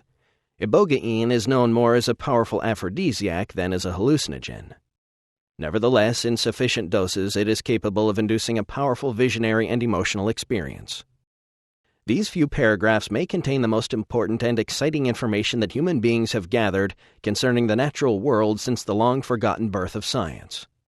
More precious than the news of the antineutrino, more full of hope for humanity than the detection of new quasars, is the knowledge that certain plants, certain compounds, unlock forgotten doorways onto worlds of immediate experience that confound our science and, indeed, confound us. Properly understood and applied, this information can become a compass leading us back to the lost garden world of our origins. Seeking the Tree of Knowledge. In attempting to understand which indole hallucinogens and which plants might have been causally implicated in the emergence of consciousness, several important points need to be kept in mind. The plant we are seeking must be African, since the evidence is overwhelming that the human type emerged in Africa. More specifically, the African plant should be native to grassland, as this is where our newly omnivorous ancestors learned to adapt, coordinate their bipedalism, and refine existing methods of signaling. The plant must require no preparation. It must be active in its natural state. To suppose otherwise is to strain credulity. Mixtures, compounded drugs, extracts, and concentrations all belong to later stages of culture, when human consciousness and the use of language are well established. The plant must be continuously available to a nomadic population, easily noticed and plentiful. The plant must confer immediate and tangible benefits upon individuals who are eating it. Only in that way would the plant establish and maintain itself as part of the hominid diet. These requirements dramatically reduce the number of contenders. Africa has a scarcity of hallucinogenic plants. This scarcity and the contrasting overabundance of such plants in the tropical New World have never been satisfactorily explained. Can it be mere coincidence that the longer an environment has been exposed to human beings, the fewer its native hallucinogens and the fewer the species of plants generally occurring within it? Today, Africa supports almost no native plants that are really good candidates for catalysis of consciousness among the evolving hominids. Grasslands have far fewer plant species than forests. Because of this scarcity, it is highly likely that a hominid would test any grassland plant encountered for its food potential. The eminent geographer Carl Sauer felt that there was no such thing as a natural grassland. He suggested that all grasslands were human artifacts, resulting from the cumulative impact of seasonal burning. He based this argument on the fact that all grassland species can be found in the understory of the forests, at the edges of the grasslands, whereas a very high percentage of the forest species are absent from the grasslands. Sauer concluded that the grasslands are so recent that they must be seen as concomitant with the rise of fire-using human populations. Weeding out the candidates. Today, only the Bwiti religion among the Fang of Gabon and Zaire can be called a truly African hallucinogenic plant cult. Conceivably, the plant that is used, Tabernanthe iboga, could have had some influence on prehistoric people. However, there is absolutely no evidence of its use before the early 19th century. At no point, for example, was it mentioned by the Portuguese, who had a long history of trade and exploration in West Africa. This lack of evidence is difficult to explain if one believes the use of the plant is very old. Analyzed sociologically, Bwiti is a force not only for group cohesion, but also for holding marriages together. Historically, divorce is a chronic source of group anxiety among the Fang. This is due to the fact that divorce is easily obtained, but once granted, must be followed by complicated, protracted, and potentially expensive negotiations with the family of the divorced partner concerning the return of a portion of the dowry. Perhaps iboga, as well as being a hallucinogen, activates a pheromone promoting pair bonding. Its reputation for being an aphrodisiac could well be partially related to its promotion of pair bonding. The plant itself is a medium-sized bush, not a native of the grasslands but of the tropical forest. It is rarely found growing outside of cultivation. As a result of European contacts with tropical Africa, iboga became the first indole to come into vogue in Europe. Tonics based on the whole plant extract became extremely popular in France and Belgium after iboga was promoted to the public at the Paris Expedition of 1867. This crude extract was sold in Europe as lambarene, a cure for everything from neurasthenia to syphilis, and above all, an aphrodisiac. Not until 1901 was the alkaloid isolated. The initial wave of research that followed seemed promising. A cure for male impotence was eagerly anticipated. Yet ibogaine, once chemically characterized, was quickly forgotten. Though no evidence was ever offered that it was dangerous or addictive, the compound was placed in Schedule 1, the most restrictive and controlled category in the United States, making further research highly unlikely. Ibogaine remains to this day nearly unstudied in human beings. What we know of the iboga cult we learn from the observations of field anthropologists. The root scrapings of the plant are taken in quite prodigious amounts. Among the Fang, it is believed that they acquired this folkway during a centuries-long migration in which they were for some time in the proximity of pygmy people, who taught them the spiritual power resident in Bwiti. The root bark of the Tabernanthe iboga plant contains the psychoactive portion of the plant. According to the Fang, many grams of this root material must be eaten in order to open one's head. Lesser amounts are then effective for the remainder of a person's life. While the iboga cult is very interesting, I do not think iboga was the catalyst of consciousness in evolving humans. As already mentioned, it has not been shown to have a long history of use and is not a grassland plant. In addition, at small doses it diminishes ordinary vision by facilitating afterimages, halos, and visual streaking. No plants containing LSD-type compounds are known to have been used in Africa, nor are there any striking examples of plants that are rich in these compounds. Peganum harmala, the giant Syrian rue, is rich in the beta-carboline harmine and today occurs wild across the arid portions of Mediterranean North Africa. There is, however, no record of its use in Africa as a hallucinogen, and in any case it must be concentrated and or combined with DMT to activate its visionary potential. The plant. We are left then by a process of elimination, with the tryptamine-type hallucinogens, psilocybin, psilocin, and DMT. In a grassland environment, these compounds might be expected to occur in either a dung-loving, coprophilic mushroom containing psilocybin or in a grass containing DMT. But unless the DMT were extracted and concentrated, something beyond the technical reach of early human beings, these grasses could never supply sufficient amounts of DMT to provide an effective hallucinogen. By a process of elimination, we are led to suspect a mushroom might have been involved. When our remote ancestors moved out of the trees and onto the grasslands, they increasingly encountered hoofed beasts who ate vegetation. These beasts became a major source of potential sustenance. Our ancestors also encountered the manure of these same wild cattle and the mushrooms that grow in it.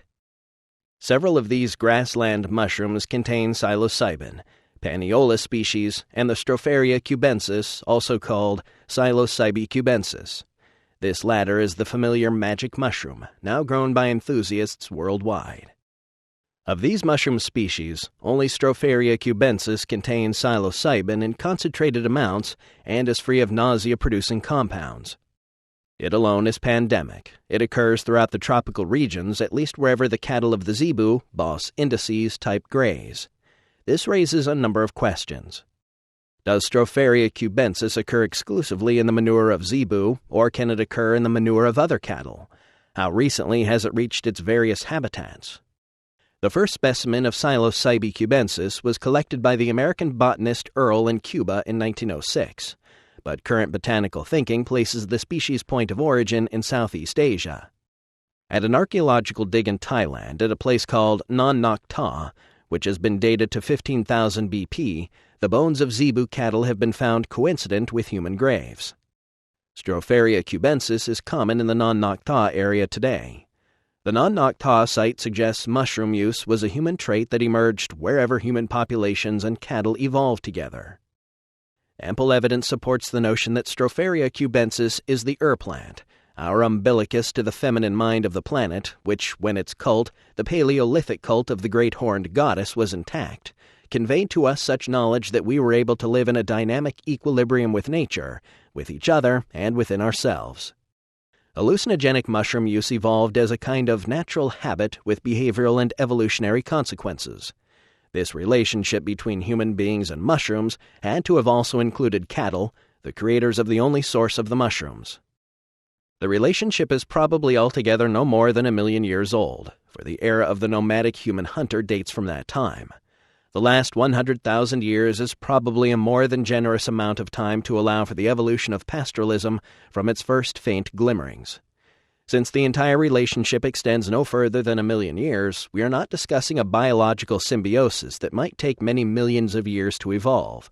Rather, we are talking about a deep-rooted custom, an extremely powerful natural habit. Whatever we call the human interaction with the mushroom Stropharia cubensis, it has not been a static relationship, but rather a dynamic through which we have been bootstrapped to higher and higher cultural levels and levels of individual self-awareness. I believe that the use of hallucinogenic mushrooms on the grasslands of Africa gave us the model for all religions to follow.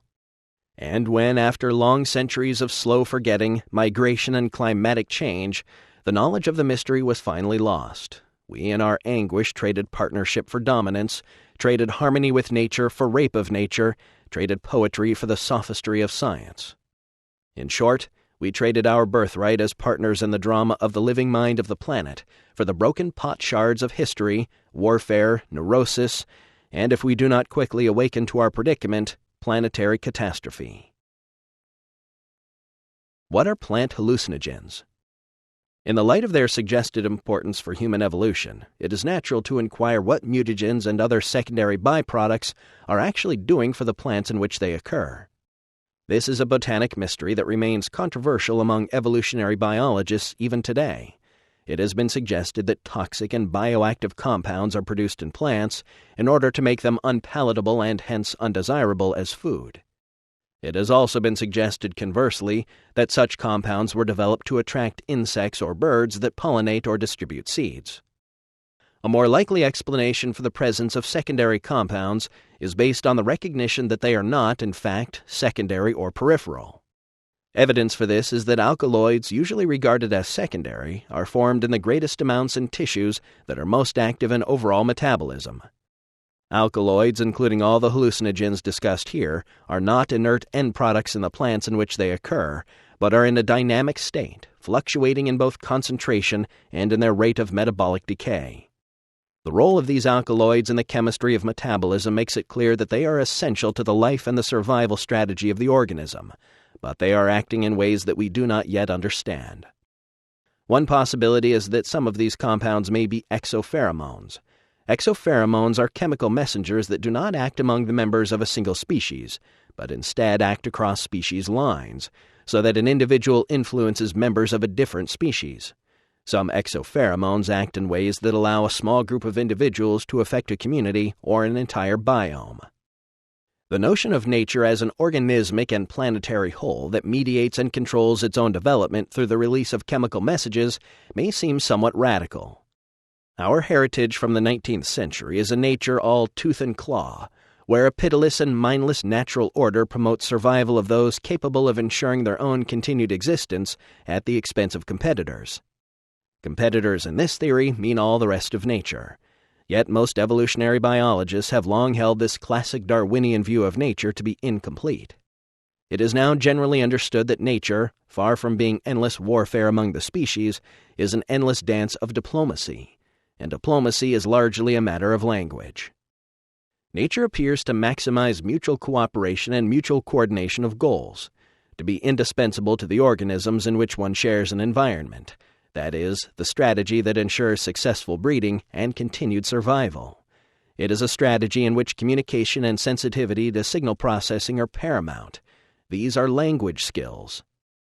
The idea that nature might be an organism whose interconnected components act upon and communicate with one another through the release of chemical signals into the environment is only now beginning to be carefully studied. Nature, however, tends to act with a certain economy.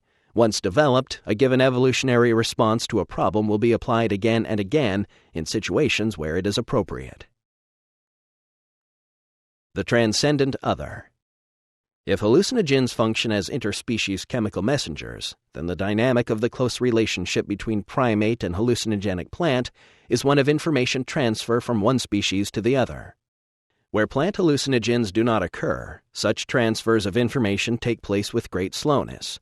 But in the presence of hallucinogens, a culture is quickly introduced to ever more novel information, sensory input, and behavior, and thus is bootstrapped to higher and higher states of self-reflection. I call this the encounter with a transcendent other, but this is only a label, not an explanation. From one point of view, the transcendent other is nature correctly perceived to be alive and intelligent. From another, it is the awesomely unfamiliar union of all the senses with memory of the past and anticipation of the future. The transcendent other is what one encounters on powerful hallucinogens. It is the crucible of the mystery of our being, both as a species and as individuals. The transcendent other is nature without her cheerfully reassuring mask of ordinary space, time, and causality. Of course, imagining these higher states of self-reflection is not easy. For when we seek to do this, we are acting as if we expect language to somehow encompass that which is at present beyond language or translinguistic. Psilocybin, the hallucinogen unique to mushrooms, is an effective tool in this situation. Psilocybin's main synergistic effect seems ultimately to be in the domain of language. It excites vocalization. It empowers articulation. It transmutes language into something that is visibly beheld. It could have had an impact on the sudden emergence of consciousness and language use in early humans. We literally may have eaten our way to higher consciousness. In this context, it is important to note that the most powerful mutagens in the natural environment occur in molds and fungi. Mushrooms and cereal grains infected by molds may have had a major influence on animal species, including primates, evolving in the grasslands.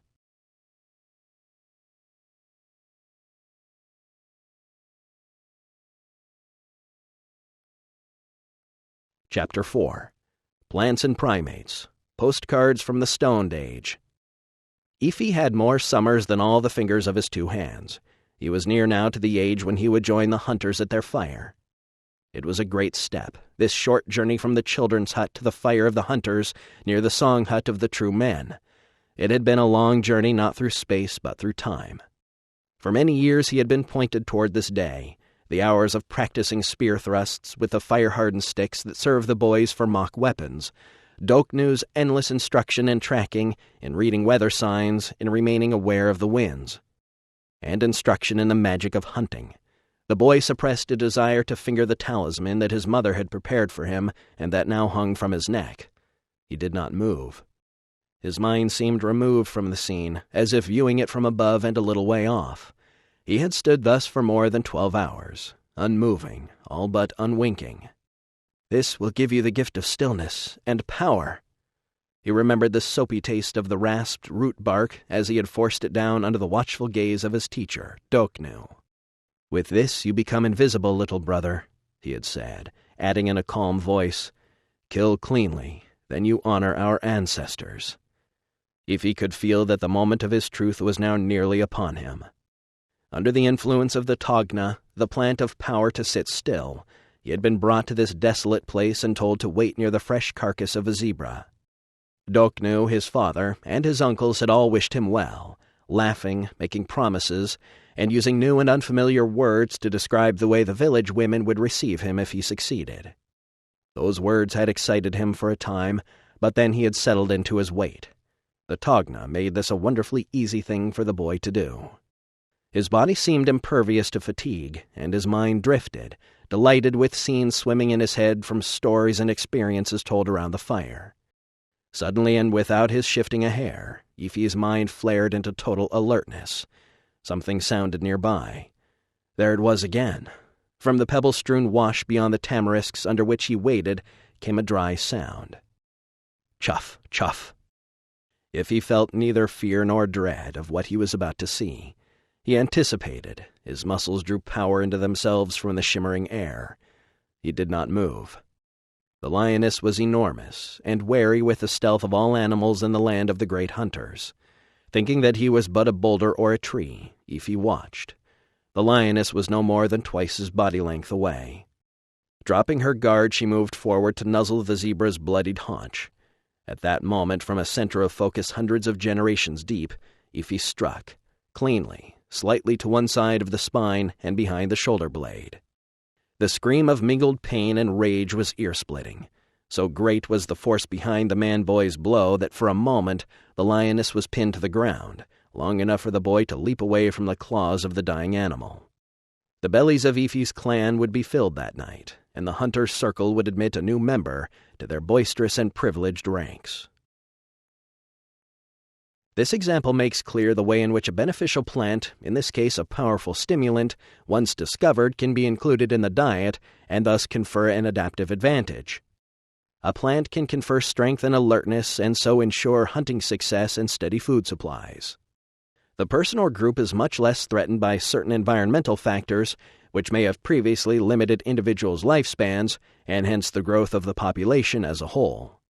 Less easy to understand is the way in which plant hallucinogens might have provided similar yet different adaptive advantages. These compounds do not, for example, catalyze the immune system into higher states of activity, although this may be a secondary effect.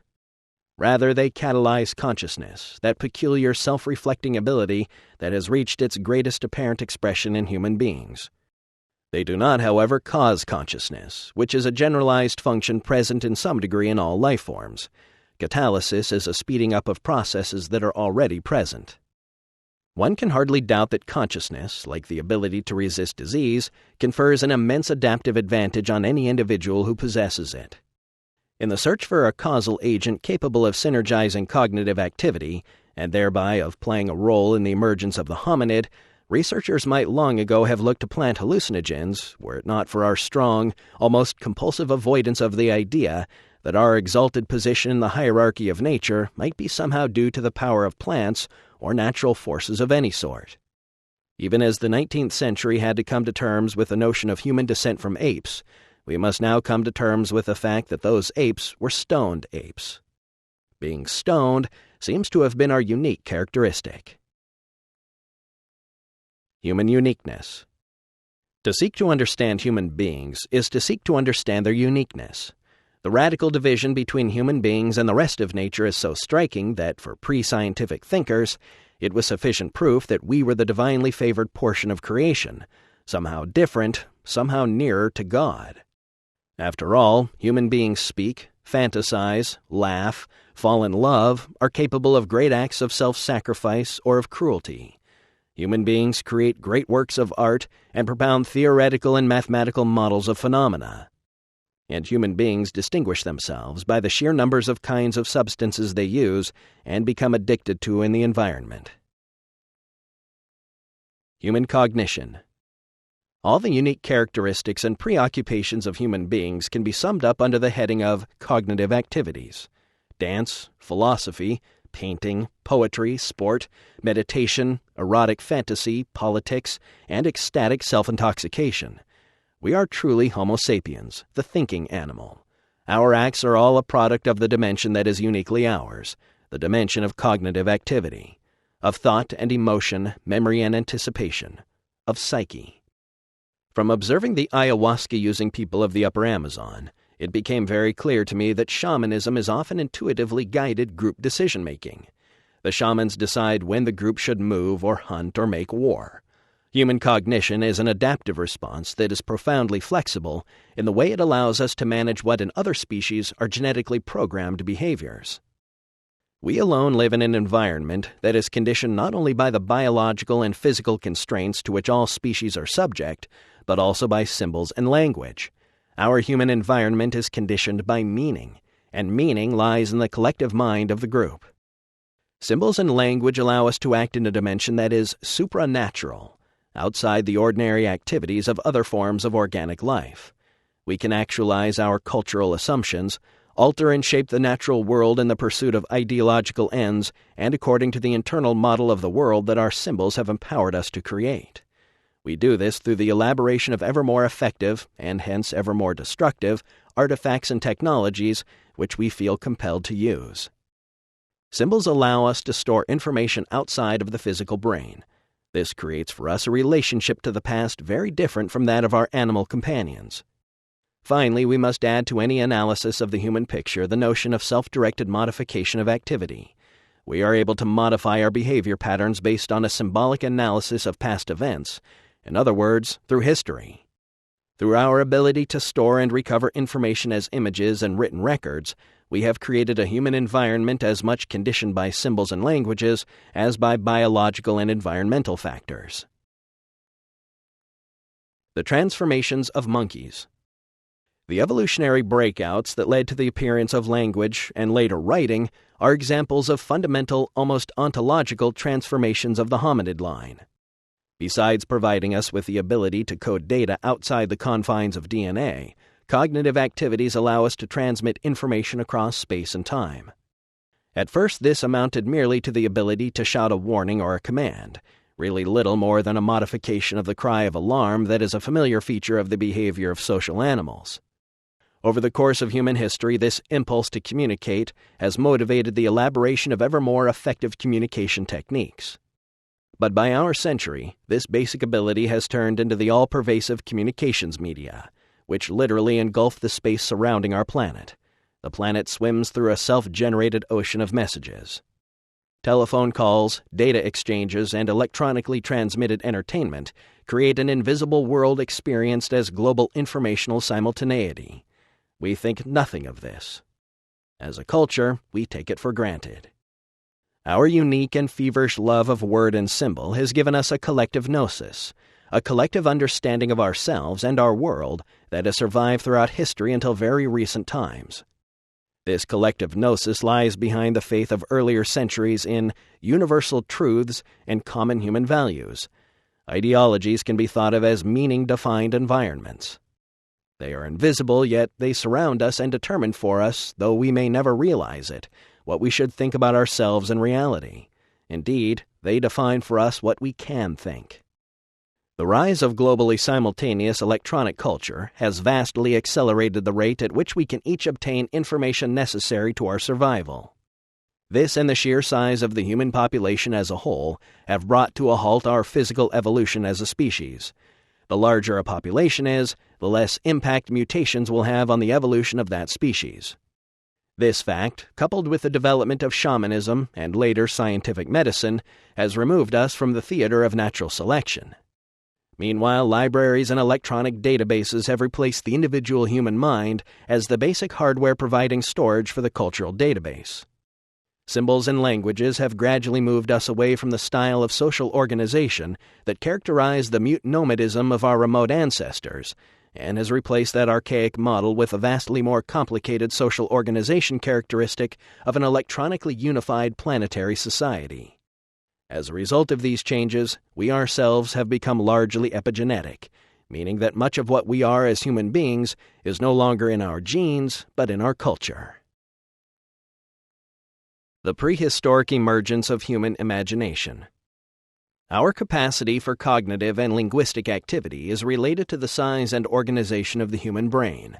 Neural structures concerned with conceptualization, visualization, signification, and association are highly developed in our species. Through the act of speaking vividly, we enter into a flirtation with the domain of the imagination. The ability to associate sounds or the small mouth noises of language with meaningful internal images is a synesthetic activity. The most recently evolved areas of the human brain, Broca's area and the neocortex, are devoted to the control of symbol and language processing. The conclusion universally drawn from these facts is that the highly organized neurolinguistic areas of our brain have made language and culture possible. Where the search for scenarios of human emergence and social organization is concerned, the problem is this. We know that our linguistic abilities must have evolved in response to enormous evolutionary pressures, but we do not know what these pressures were. Where psychoactive plant use was present, hominid nervous systems over many millennia would have been flooded with hallucinogenic realms of strange and alien beauty. However, evolutionary necessity channels the organism's awareness into a narrow cul-de-sac, where ordinary reality is perceived through the reducing valve of the senses. Otherwise, we would be rather poorly adapted for the rough and tumble of immediate existence. As creatures with animal bodies, we are aware that we are subject to a range of immediate concerns that we can ignore only at great peril. As human beings, we are also aware of an interior world, beyond the needs of the animal body, but evolutionary necessity has placed that world far from ordinary consciousness. Patterns and understanding. Consciousness has been called awareness of awareness and is characterized by novel associations and connections among the various data of experience. Consciousness is like a super non-specific immune response. The key to the working of the immune system is the ability of one chemical to recognize, to have a key-in-lock relationship with another. Thus, both the immune system and consciousness represent systems that learn, recognize, and remember. As I write this, I think of what Alfred North Whitehead said about understanding, that it is apperception of pattern as such. This is also a perfectly acceptable definition of consciousness. Awareness of pattern conveys the feeling that attends understanding. There presumably can be no limit to how much consciousness a species can acquire, since understanding is not a finite project with an imaginable conclusion, but rather a stance toward immediate experience. This appears self-evident from within a worldview that sees consciousness as analogous to a source of light. The more powerful the light, the greater the surface area of darkness revealed. Consciousness is the moment-to-moment integration of the individual's perception of the world. How well, one could almost say how gracefully, an individual accomplishes this integration determines that individual's unique adaptive response to existence. We are masters not only of individual cognitive activity, but when acting together, of group cognitive activity as well. Cognitive activity within a group usually means the elaboration and manipulation of symbols and language. Although this occurs in many species, within the human species it is especially well developed. Our immense power to manipulate symbols and language gives us our unique position in the natural world. The power of our magic and our science arises out of our commitment to group mental activity, symbol sharing, meme replication, the spreading of ideas, and the telling of tall tales. The idea that ordinary consciousness is the end product of a process of extensive compression and filtration, and that the psychedelic experience is the antithesis of this construction, was put forward by Aldous Huxley, who contrasted this with the psychedelic experience. In analyzing his experiences with mescaline, Huxley wrote, "I find myself agreeing with the eminent Cambridge philosopher Dr. C.D. Broad that we should do well to consider the suggestion that the function of the brain and nervous system and sense organs is in the main eliminative and not productive. The function of the brain and nervous system is to protect us from being overwhelmed and confused by this mass of largely useless and irrelevant knowledge, by shutting out most of what we should otherwise perceive or remember at any moment, and leaving only that very small and special selection which is likely to be practically useful. According to such a theory, each one of us is potentially mind at large, but insofar as we are animals, our business is at all costs to survive. To make biological survival possible, mind at large has to be funneled through the reducing valve of the brain and nervous system. What comes out at the other end is a measly trickle of the kind of consciousness which will help us to stay alive on the surface of this particular planet. To formulate and express the contents of this reduced awareness, man has invented and endlessly elaborated those symbol systems and implicit philosophies which we call languages. Every individual is at once the beneficiary and the victim of the linguistic tradition into which he has been born. That which, in the language of religion, is called this world is the universe of reduced awareness, expressed, and, as it were, petrified by language. The various other worlds with which human beings erratically make contact are so many elements in the totality of the awareness belonging to mind at large. Temporary bypasses may be acquired either spontaneously or as the result of deliberate spiritual exercises, or by means of drugs. What Huxley did not mention was that drugs, specifically the plant hallucinogens, can reliably and repeatedly open the floodgates of the reducing valve of consciousness and expose the individual to the full force of the howling Tao. The way in which we internalize the impact of this experience of the unspeakable, whether encountered through psychedelics or other means, is to generalize and extrapolate our worldview through acts of imagination. These acts of imagination represent our adaptive response to information concerning the outside world that is conveyed to us by our senses. In our species, culture-specific, situation-specific syntactic software in the form of language can compete with and sometimes replace the instinctual world of hardwired animal behavior. This means that we can learn and communicate experience and thus put maladaptive behaviors behind us. We can collectively recognize the virtues of peace over war or of cooperation over struggle. We can change. As we have seen, human language may have arisen when primate organizational potential was synergized by plant hallucinogens. The psychedelic experience inspired us to true self-reflective thought in the first place, and then further inspired us to communicate our thoughts about it. Others have sensed the importance of hallucinations as catalysts of human psychic organization. Julian Jaynes' theory, presented in his controversial book, The Origin of Consciousness and the Breakdown of the Bicameral Mind, makes the point that major shifts in human self-definition may have occurred even in historical times.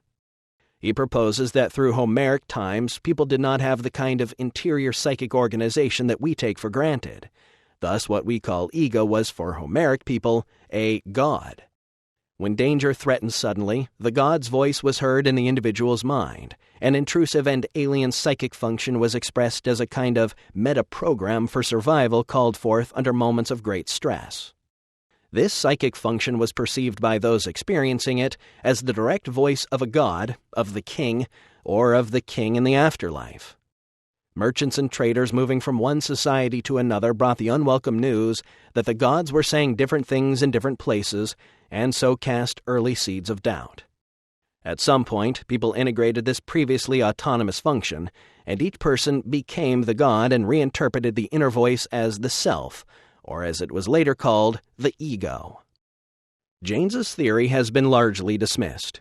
Regrettably, his book on the impact of hallucinations on culture, though 467 pages in length, manages to avoid discussion of hallucinogenic plants or drugs nearly entirely. By this omission, Jaynes deprived himself of a mechanism that could reliably drive the kind of transformative changes he saw taking place in the evolution of human consciousness. Catalyzing consciousness. The impact of hallucinogens in the diet has been more than psychological. Hallucinogenic plants may have been the catalysts for everything about us that distinguishes us from other higher primates, for all the mental functions that we associate with humanness. Our society, more than others, will find this theory difficult to accept, because we have made pharmacologically obtained ecstasy a taboo.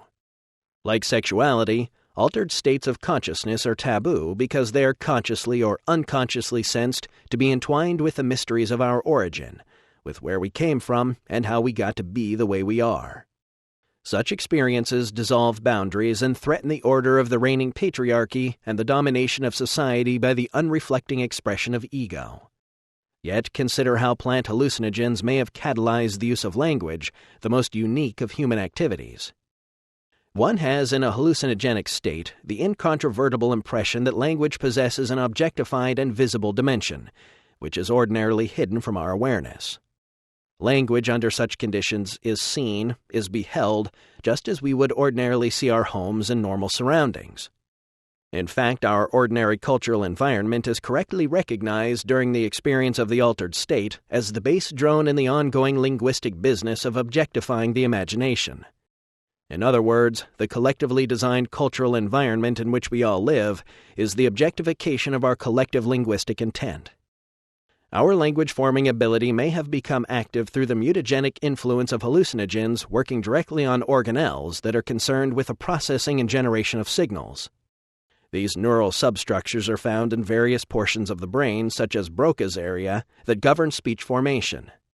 In other words, opening the valve that limits consciousness forces utterance, almost as if the word is a concretion of meaning previously felt but left unarticulated.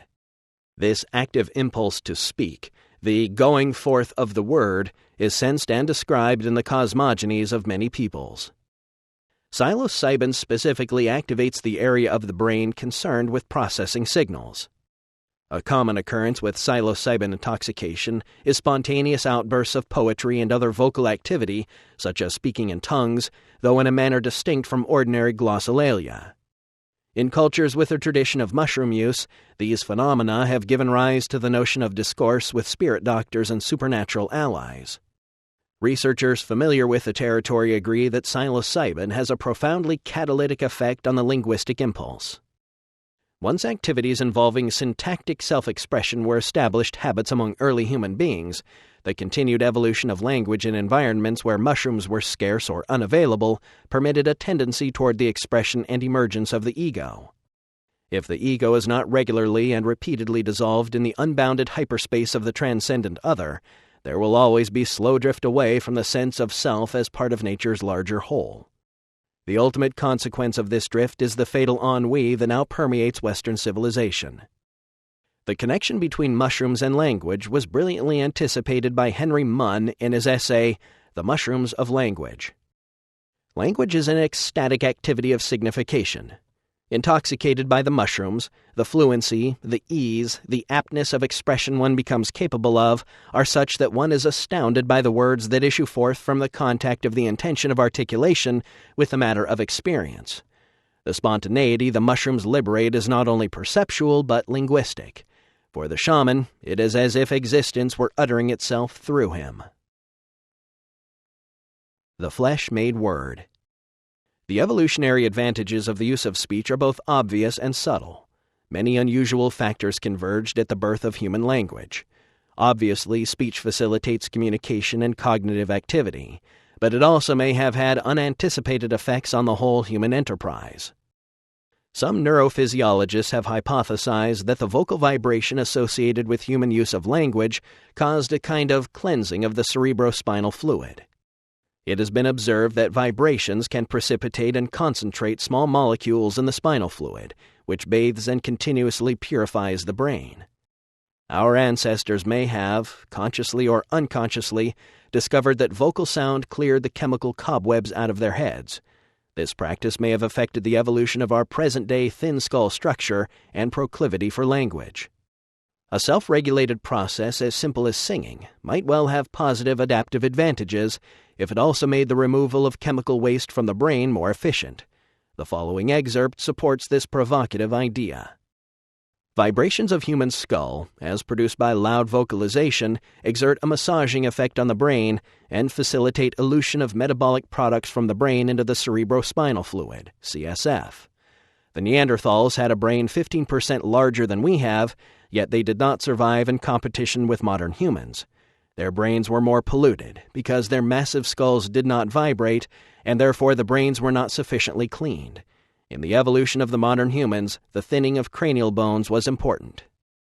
As already discussed, hominids and hallucinogenic plants must have been in close association for a long span of time, especially if we want to suggest that actual physical changes in the human genome resulted from the association. The structure of the soft palate in the human infant and timing of its descent is a recent adaptation that facilitates the acquisition of language. No other primate exhibits this characteristic. This change may have been a result of selective pressure on mutations originally caused by the new omnivorous diet. Women and language. Women, the gatherers in the archaic hunter-gatherer equation, were under much greater pressure to develop language than were their male counterparts. Hunting, the prerogative of the larger male, placed a premium on strength, stealth, and stoic waiting. The hunter was able to function quite well on a very limited number of linguistic signals, as is still the case among hunting peoples of the Kung or the Maku. For gatherers, the situation was different. Those women with the largest repertoire of communicable images of foods and their sources and secrets of preparation were unquestionably placed in a position of advantage.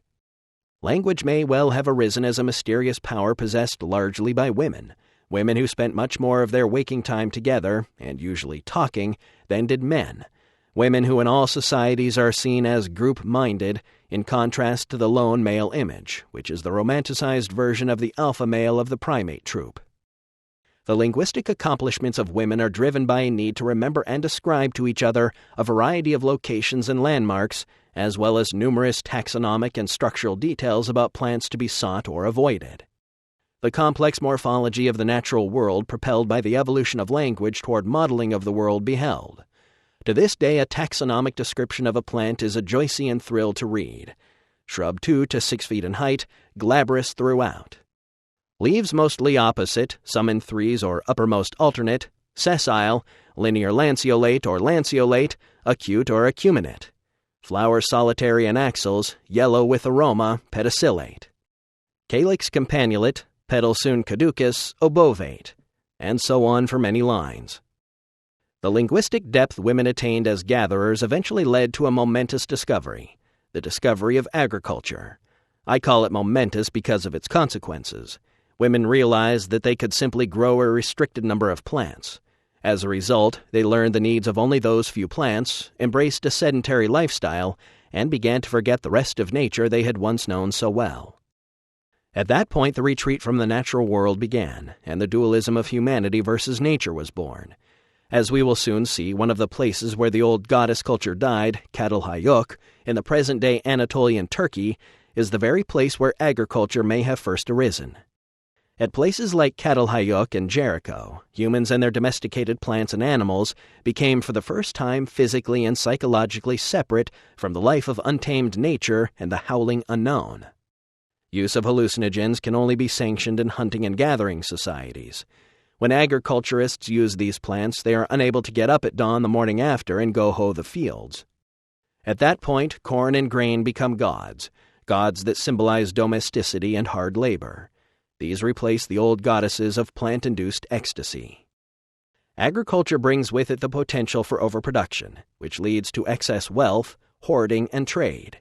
Trade leads to cities. Cities isolate their inhabitants from the natural world. Paradoxically, more efficient utilization of plant resources through agriculture led to a breaking away from the symbiotic relationship that had bound human beings to nature. I do not mean this metaphorically. The ennui of modernity is the consequence of a disrupted quasi-symbiotic relationship between ourselves and Gaian nature. Only a restoration of this relationship in some form is capable of carrying us into a full appreciation of our birthright and sense of ourselves as complete human beings.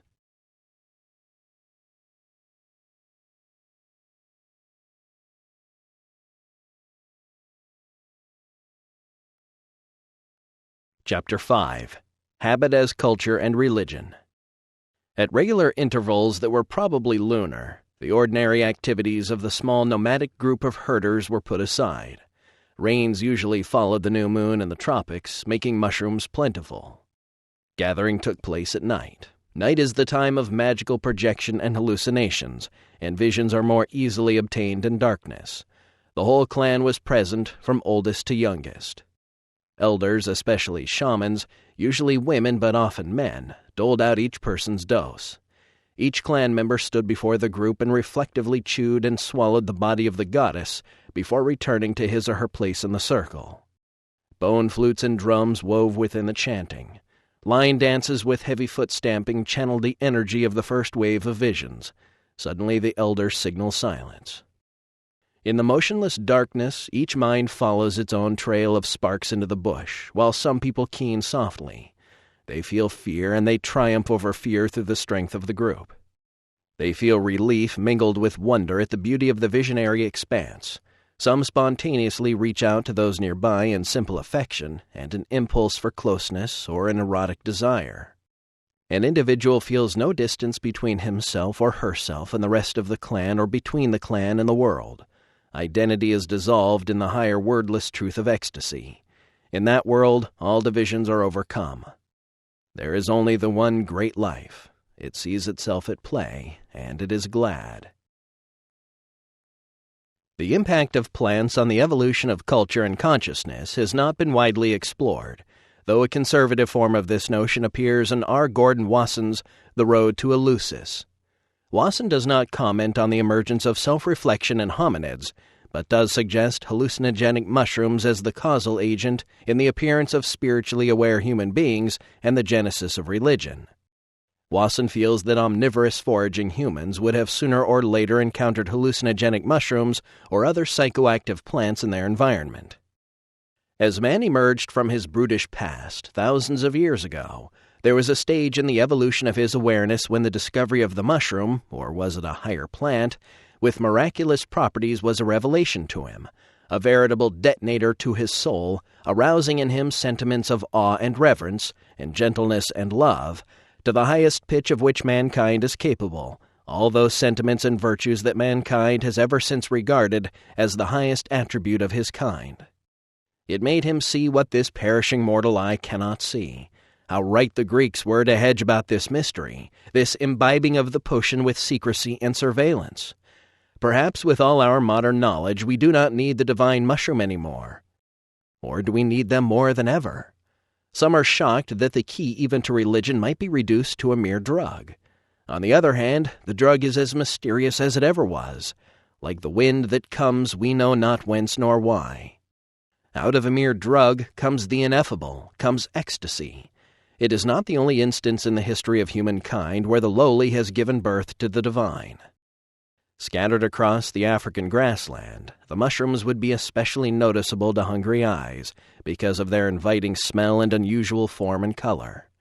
Once having experienced the state of consciousness induced by the mushrooms, foraging humans would return to them repeatedly in order to re-experience their bewitching novelty. This process would create what C.H. Waddington called a creode, a pathway of developmental activity, what we call a habit. Ecstasy. We have already mentioned the importance of ecstasy for shamanism. Among early humans, a preference for the intoxication experience was ensured simply because the experience was ecstatic.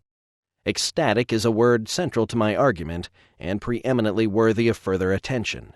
It is a notion that is forced on us whenever we wish to indicate an experience or a state of mind that is cosmic in scale. An ecstatic experience transcends duality. It is simultaneously terrifying, hilarious, awe-inspiring, familiar, and bizarre. It is an experience that one wishes to have over and over again.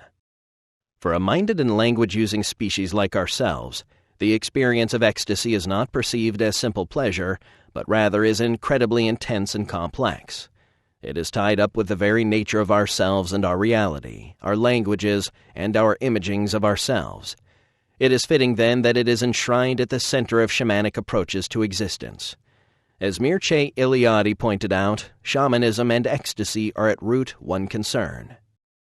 This shamanic complex is very old. It is found in whole or in part among the Australians, the archaic peoples of North and South America, in the polar regions, etc. The essential and defining element of shamanism is ecstasy.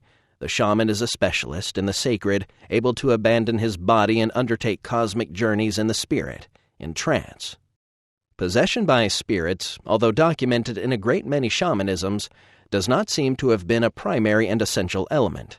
Rather, it suggests a phenomenon of degeneration.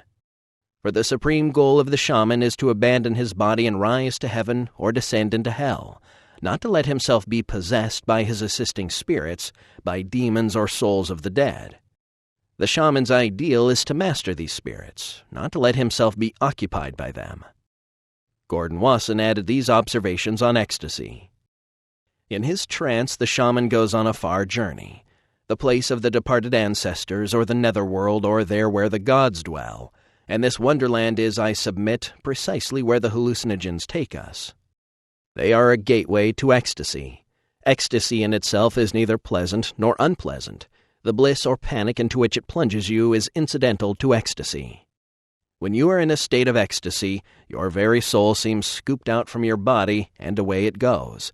Who controls its flight? Is it you, or your subconscious, or a higher power?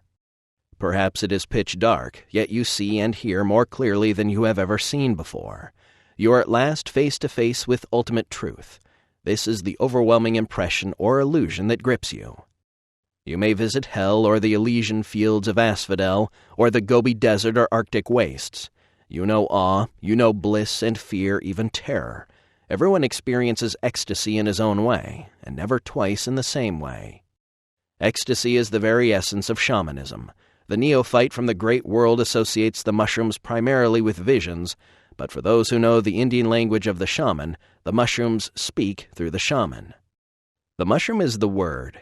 As Aurelio told me, the mushroom bestows on the curandero what the Greeks call logos, the Aryan vac, Vedic kavya, poetic potency, as Louis Renaud put it.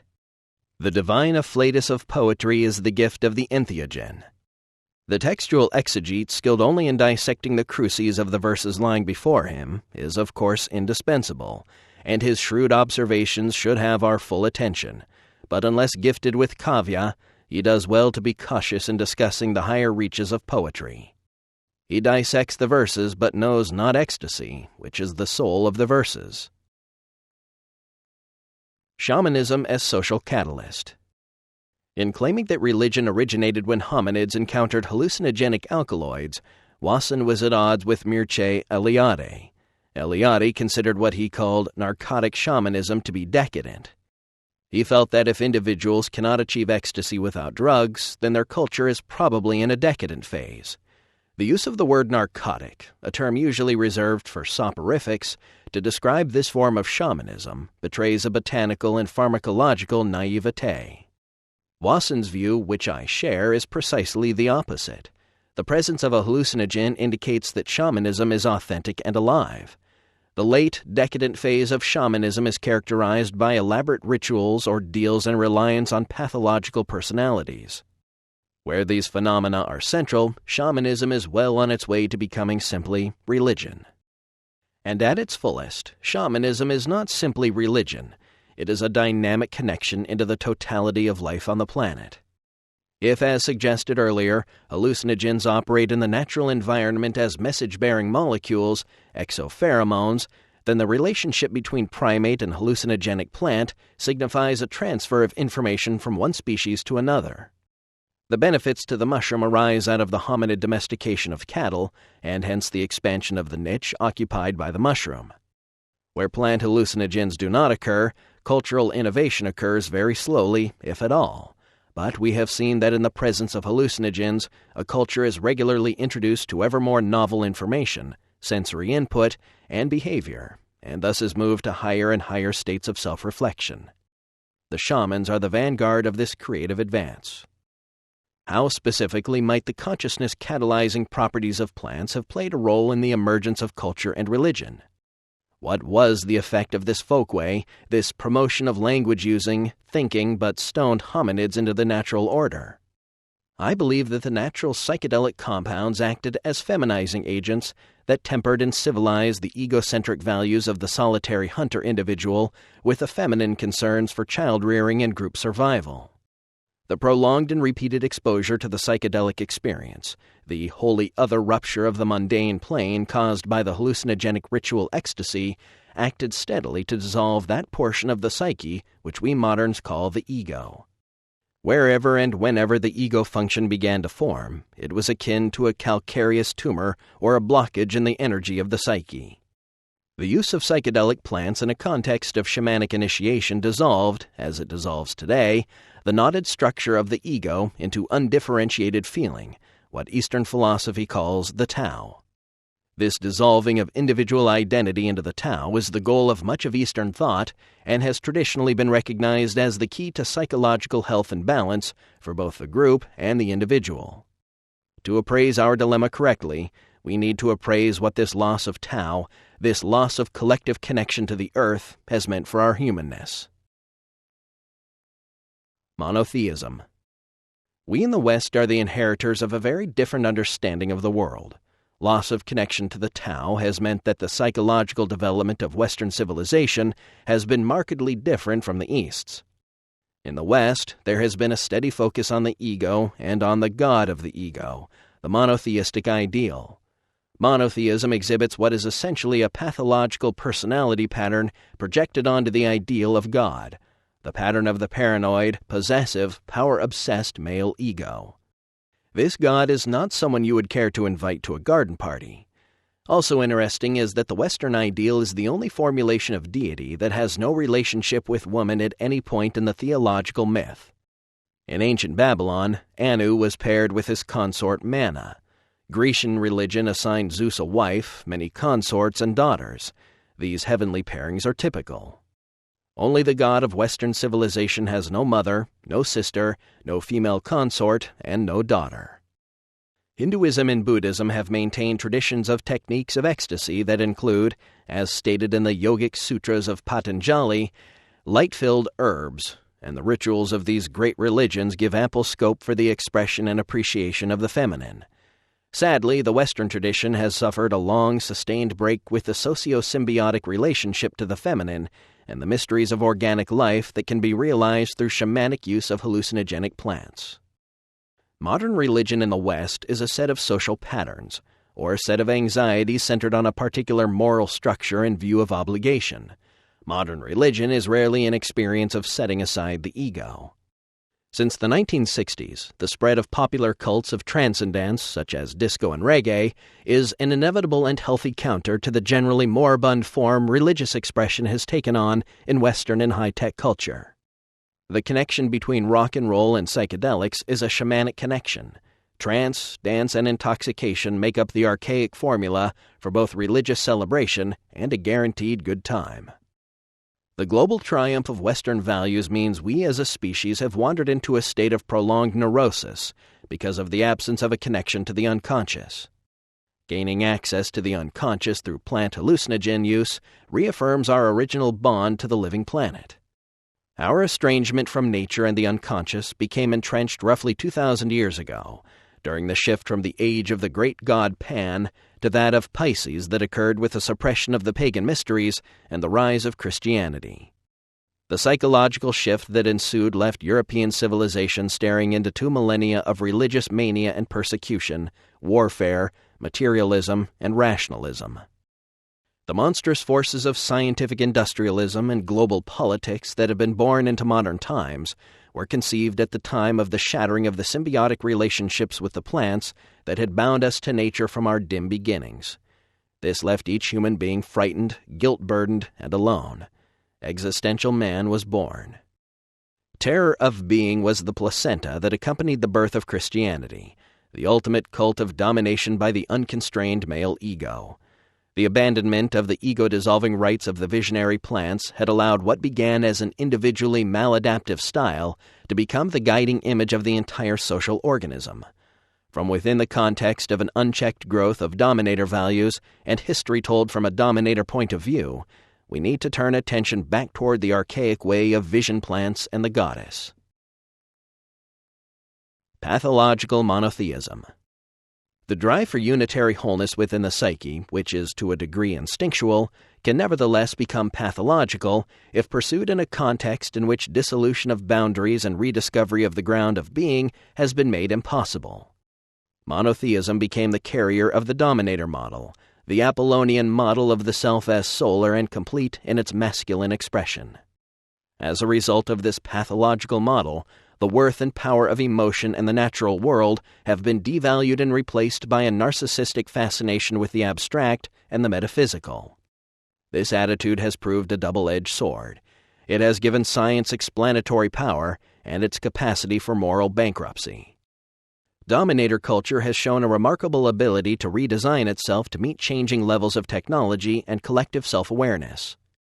In all its manifestations, monotheism has been, and remains, the single most stubborn force resisting perception of the primacy of the natural world.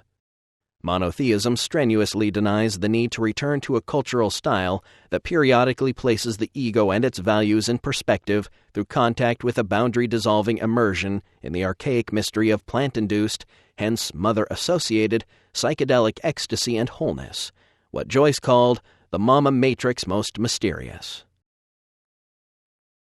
Archaic sexuality. This is not to imply that the life of the nomadic pastoralist is free of anxiety. Doubtless jealousy and possessiveness persisted among mushroom-using archaic humans, if only as a vestige of hierarchical organization in the social forms of proto-hominids. Observation of modern primates, of their dominance games and their violently enforced hierarchical structure, suggests that proto-hominid societies that were pre-mushroom may well have been dominator in style. Thus, we may have experienced no more than a brief abandonment of the dominator style, a brief tendency toward a true dynamic and conscious equilibrium with nature, at variance with our primate past and too soon crushed beneath the chariot wheels of historical process. Since the abandonment of our sojourn with mushroom use in the African Eden, we have only become progressively more bestial in our treatment of one another. An open and non-proprietary approach to sexuality is fundamental to the partnership model, but this tendency was synergized and strengthened by the orgiastic behavior that was certainly a part of the African goddess mushroom religion. Group sexual activity within a small tribe of hunter-gatherers and group experiences with hallucinogens acted to dissolve boundaries and differences between people and to promote the open and unstructured sexuality that is naturally a part of nomadic tribalism. This is not to imply that contemporary mushroom rituals are orgies, despite what a small sensation-hungry segment of the public may choose to believe. Ibogaine among the Fang. The Bwiti cults of West Africa, discussed in Chapter 3, offer an instructive example. Use of a hallucinogenic indole-containing plant provides not only visionary ecstasy, but also what its users call open-heartedness. This quality, a caring awareness of others, is widely believed to explain the internal cohesiveness of Fang society and the ability of Bwitists among the Fang to resist commercial and missionary incursions into their cultural integrity. Neither Bwitists nor Fang felt they could eradicate ritual sin or evil in the world. This incapacity means that men have to celebrate. Good and bad walk together. As Fang frequently enough told missionaries, "We have two hearts, good and bad." Early missionaries, aware of these self-confessed contradictions, evangelized with the promise of one-heartedness in Christianity. But Fang, by and large, did not find it there. For many, Christian one-heartedness was a constriction of their selves. While one-heartedness is celebrated in Bwiti, it is a one-heartedness which is coagulated out of a flow of many qualities from one state to another. It is goodness achieved in the presence of badness, and aboveness achieved in the presence of belowness. It is an emergent quality energized in the presence of its opposite. Paradoxically, ibogaine, the indole hallucinogen responsible for the pharmacological activity of the Bwiti plant, Tabernanthia boga, is widely recognized both as a factor holding married couples together in the face of Fang institutions like easy divorce and as an aphrodisiac. It is perhaps one of the few plants of the many dozens claimed to be aphrodisiacs that actually performs as advertised. Most other candidates for the title are in fact mere stimulants that can cause a generalized arousal and sustained erection. Ibogaine seems actually to change, to deepen, and to enhance the psychological mechanisms that lie behind sexual drive. One experiences a simultaneous sense of detachment and involvement that is empowering. Yet in situations where sexual activity is neither sanctioned nor appropriate, ibogaine does not cause or even raise the possibility of sexual behavior. In these situations, it functions much as ayahuasca functions among its traditional users, as a boundary-dissolving visionary hallucinogen. Here is another example of research only waiting for social attitudes to change in order to be done. If the impact of ibogaine on sexual dysfunction is found to be congruent with its folklore, then further research might be especially promising. These powerful plants that change our relationship to our sexuality and our view of self and world are the special province of peoples whom we are accustomed to thinking of as primitive. This is but one more indication of the extent to which unconsciously imbibed dominator attitudes have robbed us of participation in the wider and richer world of Eros and the spirit. For easily discerned reasons, the dominator societies that arose to replace partnership societies were far less eager to suppress group sexual activities than they were to suppress the hallucinogenic mushroom religion. Group sexual activity without the dissolution of the dominator ego would help the most ego-obsessed males gain power and rise in the social hierarchy. Since domination of others ultimately includes sexual domination as well, this would explain the persistence of orgies and group sexual activities in many of the mystery religions, at the festivals of Dionysus and the Roman Saturnalia, and within paganism generally long after the heart of the pagan world had ceased to beat. Eventually, however, the dominator anxiety about the establishing of clear lines of male paternity outweighed all other considerations. Then ego domination finally achieved complete preeminence. Through Christianity's ruthless extermination of all heterodoxy, orgies were recognized and suppressed as the subversive, boundary-dissolving activities that they are. Contrasts in sexual politics. Several important contrasts emerge from a comparison of the ego-based dominator society and the non-rigid, psychologically unbounded partnership society. Much diminished in the partnership model is the proprietary attitude of men toward women that is so centrally a part of the dominator model. Less prominent as well is the tendency for women to seek extended commitment to pair bonding from men in the pursuit of security and vicarious social ranking. Family organization is not rigid and hierarchical. Children are raised by an extended family of cousins and siblings, aunts and uncles, and former and current sexual partners of their parents.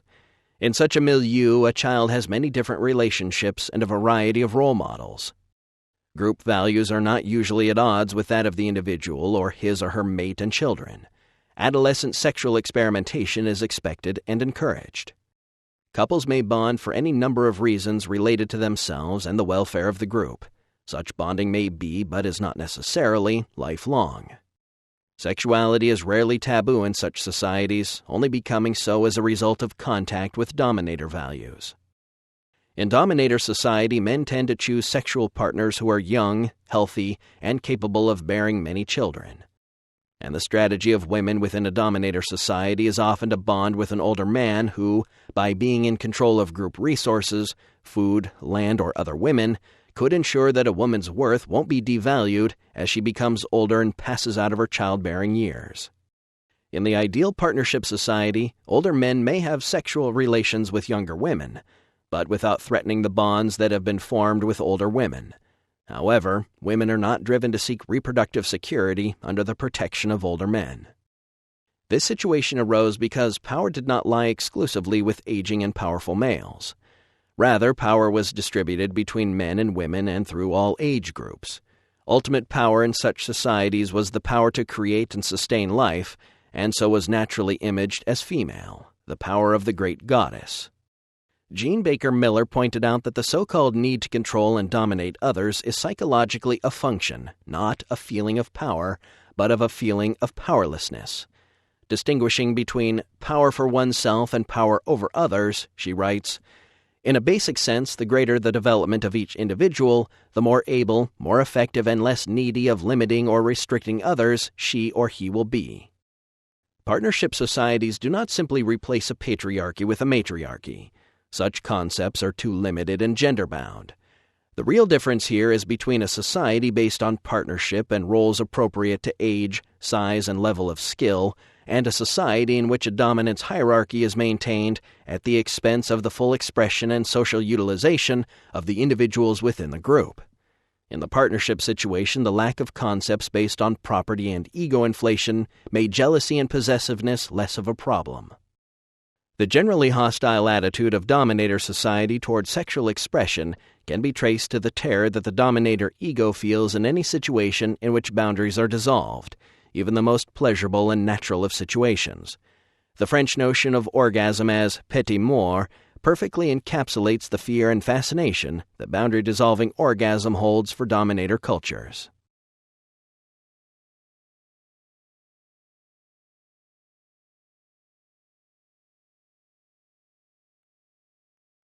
Chapter 6. The High Plains of Eden. Angie and her sister, along with some of the other girls of the Sib, crowded around the doorway into the chapel. The cowhide covering that usually hid the interior from view had been removed. This was the time of the fall festival celebrating the bounty of the great goddess. The great women of the city, their hair greased back, their breasts and thighs covered with a gray-blue color of ceremonial ash, were kneeling and singing around the festooned and tranced figure of the goddess. She was resplendent, lying on the horn recliner with bunches of flowers and offerings of pine nuts heaped about her. Watching through the flickering of many lamps, the young observers never so much as imagined that what they saw was not the goddess herself, her pregnant form rising and falling in deep sleep, but a wooden statue inset with a fine obsidian for which the city was famous, and rubbed with generations of pigments and fat until her skin shone with the same deep ebony luster as that of the city's people. In a small open space at the foot of the goddess, 3 of the shamans of the highest, most secret order danced slowly in vulture costumes, whose shadows mingled hypnotically with similar vultures painted on the whitewashed walls. At the conclusion of the dance, richly painted wood vessels with lids were brought from a niche in the wall and unwrapped from covers of dyed and woven fabric. Everyone present, even our little spies at the doorway, knew that the mushroom, she of many names, was within, and the sacrament was brought forth and distributed to be eaten among the women present. It was a rare privilege for the girls to be ignored and so allowed to witness the Harvest Mother mysteries, a mark of their rising status with the women, really. Each knew that in a few years she would take her place as an initiate into the ritual which they now beheld but could not understand. Though she was only 8 and her sister Slinga was 6, Angie knew that what they saw no man of the city had ever seen. The men's mysteries were different, also secret, also never spoken of. The Tassili Plateau. Archaeological evidence for these speculative ideas can be found in the Sahara Desert of southern Algeria, in an area called the Tassili Najir Plateau. A curious geological formation, the plateau is like a labyrinth, a vast badlands of stone escarpments that have been cut by the wind into many perpendicular narrow corridors. Aerial photographs give the eerie impression of an abandoned city. In the Tassili Najir, rock paintings date from the late Neolithic to as recently as 2,000 years ago. Here are the earliest known depictions of shamans with large numbers of grazing cattle. The shamans are dancing with fists full of mushrooms and also have mushrooms sprouting out of their bodies. In one instance, they are shown running joyfully, surrounded by the geometric structures of their hallucinations. The pictorial evidence seems incontrovertible. Images similar to those of the Tassili occur in pre-Columbian Peruvian textiles. In these textiles, the shamans hold objects that may be mushrooms, but may also be chopping tools. With the Tassili frescoes, however, the case is clear. At Madeleine Amazar and Tien Tazarift on the Tassili, the dancing shamans clearly have mushrooms in their hands and sprouting from their bodies. The pastoral peoples who produced the Tassili paintings gradually moved out of Africa over a long period of time, from 20,000 to 7,000 years ago. Wherever they went, their pastoral lifestyle went with them. The Red Sea was landlocked during much of this time. Lowered sea levels meant that the boot of Arabia was backed up against the African continent. Land bridges at both ends of the Red Sea were utilized by some of these African pastoralists to enter the Fertile Crescent and Asia Minor, where they intermingled with hunter-gatherer populations already present. The pastoral mode has been well established across the ancient Near East by 12,000 years ago. These pastoral people brought with them a cult of cattle and a cult of the great goddess. The evidence that they had such cults comes from rock paintings in the Tassili Najir that are from what scholars have named the Round Head period. This period is named for the style of depiction of the human figure in these paintings, a style not known from any other site. The Roundhead Civilization. The Roundhead period is believed to have begun early and probably ended before the 7th millennium BP. Henry Lote estimates that the Roundhead period lasted several thousand years, placing its beginning somewhere near the start of the 9th millennium. That the great goddess was part of the worldview of the Roundhead-style painters is beyond dispute. A painting from Ineo Honorhat in the Tassili includes a wonderful image of a dancing woman. With her outstretched arms and horns extended horizontally on either side of her head, she is the embodiment of the great horned goddess. Her discoverer saw her as having a relationship with the Egyptian great goddess Isis, mythical protector of the cultivation of grain. This impressive figure highlights one of the many problems raised by the Tassili finds, Why, if done at a time when the stratigraphy of the Nile Valley shows it to have been nearly deserted, do many of the paintings of the Roundhead period show an unmistakable Egyptian influence in content and style? The logical conclusion is that these motifs and stylistic conceits that we associate with ancient Egypt were first introduced into Egypt by the dwellers of the Western Desert. If proven, this suggestion would indicate the Central Sahara as the source of what later became the high civilization of pre-dynastic Egypt. Paradise found? The Tassili Najir of 12,000 BC may well have been the partnership paradise whose loss has created one of the most persistent and poignant of our mythological motifs, the nostalgia for paradise, the idea of a lost golden age of plenty, partnership, and social balance.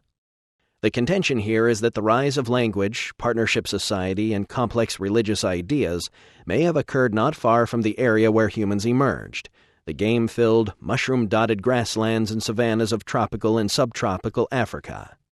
There the partnership society arose and flourished. There hunter-gatherer culture slowly gave way to domestication of animals and plants. In this milieu the psilocybin-containing mushrooms were encountered, consumed, and deified. Language, poetry, ritual, and thought emerged from the darkness of the hominid mind. Eden was not a myth.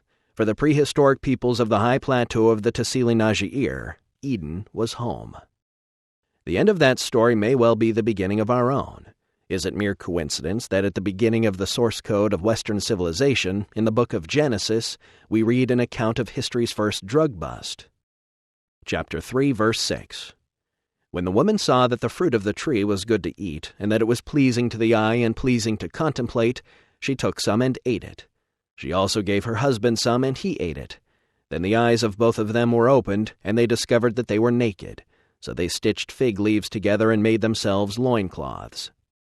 Chapter 3, verse 22. The Lord God made tunics of skin for Adam and his wife and clothed them. He said, "The man has become like one of us, knowing good and evil. What if he now reaches out his hand and takes fruit from the tree of life also, eats it, and lives forever?"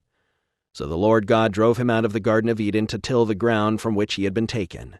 He cast him out, and to the east of the Garden of Eden he stationed the cherubim and a sword whirling and flashing to guard the way to the tree of life. The story of Genesis is the story of a woman who is mistress of the magical plants. She eats and shares the fruits of the tree of life, or the tree of knowledge, fruits which are pleasing to the eye and pleasing to contemplate. Note that the eyes of both of them were opened, and they discovered that they were naked. At the metaphorical level, they had attained consciousness of themselves as individuals, and of each other as other. So the fruit of the tree of knowledge gave accurate insights, or perhaps it enhanced their appreciation of sensuality. Whichever the case, this ancient story of our ancestors being cast out of a garden by a spiteful and insecure Jehovah, a storm god, is the story of a goddess-oriented partnership society thrown into disequilibrium by successive episodes of drought that affected the carrying capacity and climate of the pastoralist Saharan Eden. The angel with the flashing sword who guards the return to Eden seems an obvious symbol of the unforgiving harshness of the desert sun and the severe drought conditions that accompany it. Tension between male and female is close to the surface in this story, and indicates that at the time the story was first recorded, the change from partnership to dominator-style cultures was already well advanced. The woman ate of the fruit of the tree of knowledge. This mysterious fruit is the psilocybin-containing mushroom Stropharia cubensis that catalyzed the Tassili partnership Eden and then maintained it through a religion that placed a premium on frequent dissolution of personal boundaries into the oceanic presence of the great goddess, who is also called Gaia, G, the Earth. John Pfeiffer, in discussing the Upper Paleolithic cave art of Europe, makes a number of observations that are important for these ideas. He believes that the placement of art within the caves in often nearly inaccessible spots is related to the use of the sites for initiation ceremonies that involved quite complex theatrical effects. He further suggests that what he calls twilight state thinking is a precondition to having great culturally sanctioned truths revealed. Twilight state thinking is characterized by a loss of objectivity, temporal distortion, and a tendency to experience mild hallucinations, and is nothing more than a gloss for egoless and unbounded psychedelic arousal. The presence of twilight state thinking, our very susceptibility to the condition, argues for its evolutionary importance. In extreme cases, it results in pathology, derangements and delusions, persisting hallucinations, and fanaticism. But it is also the driving force behind efforts to see things whole, to achieve a variety of syntheses from unified field theories in physics to blueprints for utopias in which people live together in peace. There must have been an enormous selective premium on the twilight state during prehistoric times. If the pressures of the Upper Paleolithic demanded fervid belief and the following of leaders for survival's sake, then individuals endowed with such qualities, with a capacity to fall readily into trances, would out-reproduce more resistant individuals. Pfeiffer neglects to discuss psychoactive plants and any role they might have played in bringing about twilight thought, and he limits his discussion to Europe. However, the placement of the Tassili rock paintings is similar to that of paintings in many of the European sites, and so it can be presumed that the paintings were used for generally similar purposes. Most likely, similar religious rites were practiced across southern Europe and North Africa. The retreat of the glaciers from the Eurasian landmass and the simultaneous acceleration of aridity in the African grasslands eventually brought the casting out of Eden allegorically conveyed in Genesis. The mushroom peoples of Tassili Najiir began to move east of Eden, and in fact it is possible to trace this migration in the archaeological record. A missing link culture. In the middle of the 10th millennium BC, Palestine, which had been only lightly populated, was the site of the sudden appearance of a remarkably advanced culture that brought with it an explosion in the size of settlements and in arts, crafts, and technologies, such as had never before been seen in the Near East, or for that matter, anywhere on this planet. This is the Natufian culture, whose crescent moon flints and elegantly naturalistic carved bonework are unrivaled by anything contemporary found in Europe. As James Mellart writes, there is in the early Natufian a love of art, sometimes naturalistic, sometimes more schematized. The crouching limestone figurine from the cave of ez-Zuwitna, or the handle of a sickle from El Wad showing a fawn, are superb examples of naturalistic art, worthy of Upper Paleolithic France.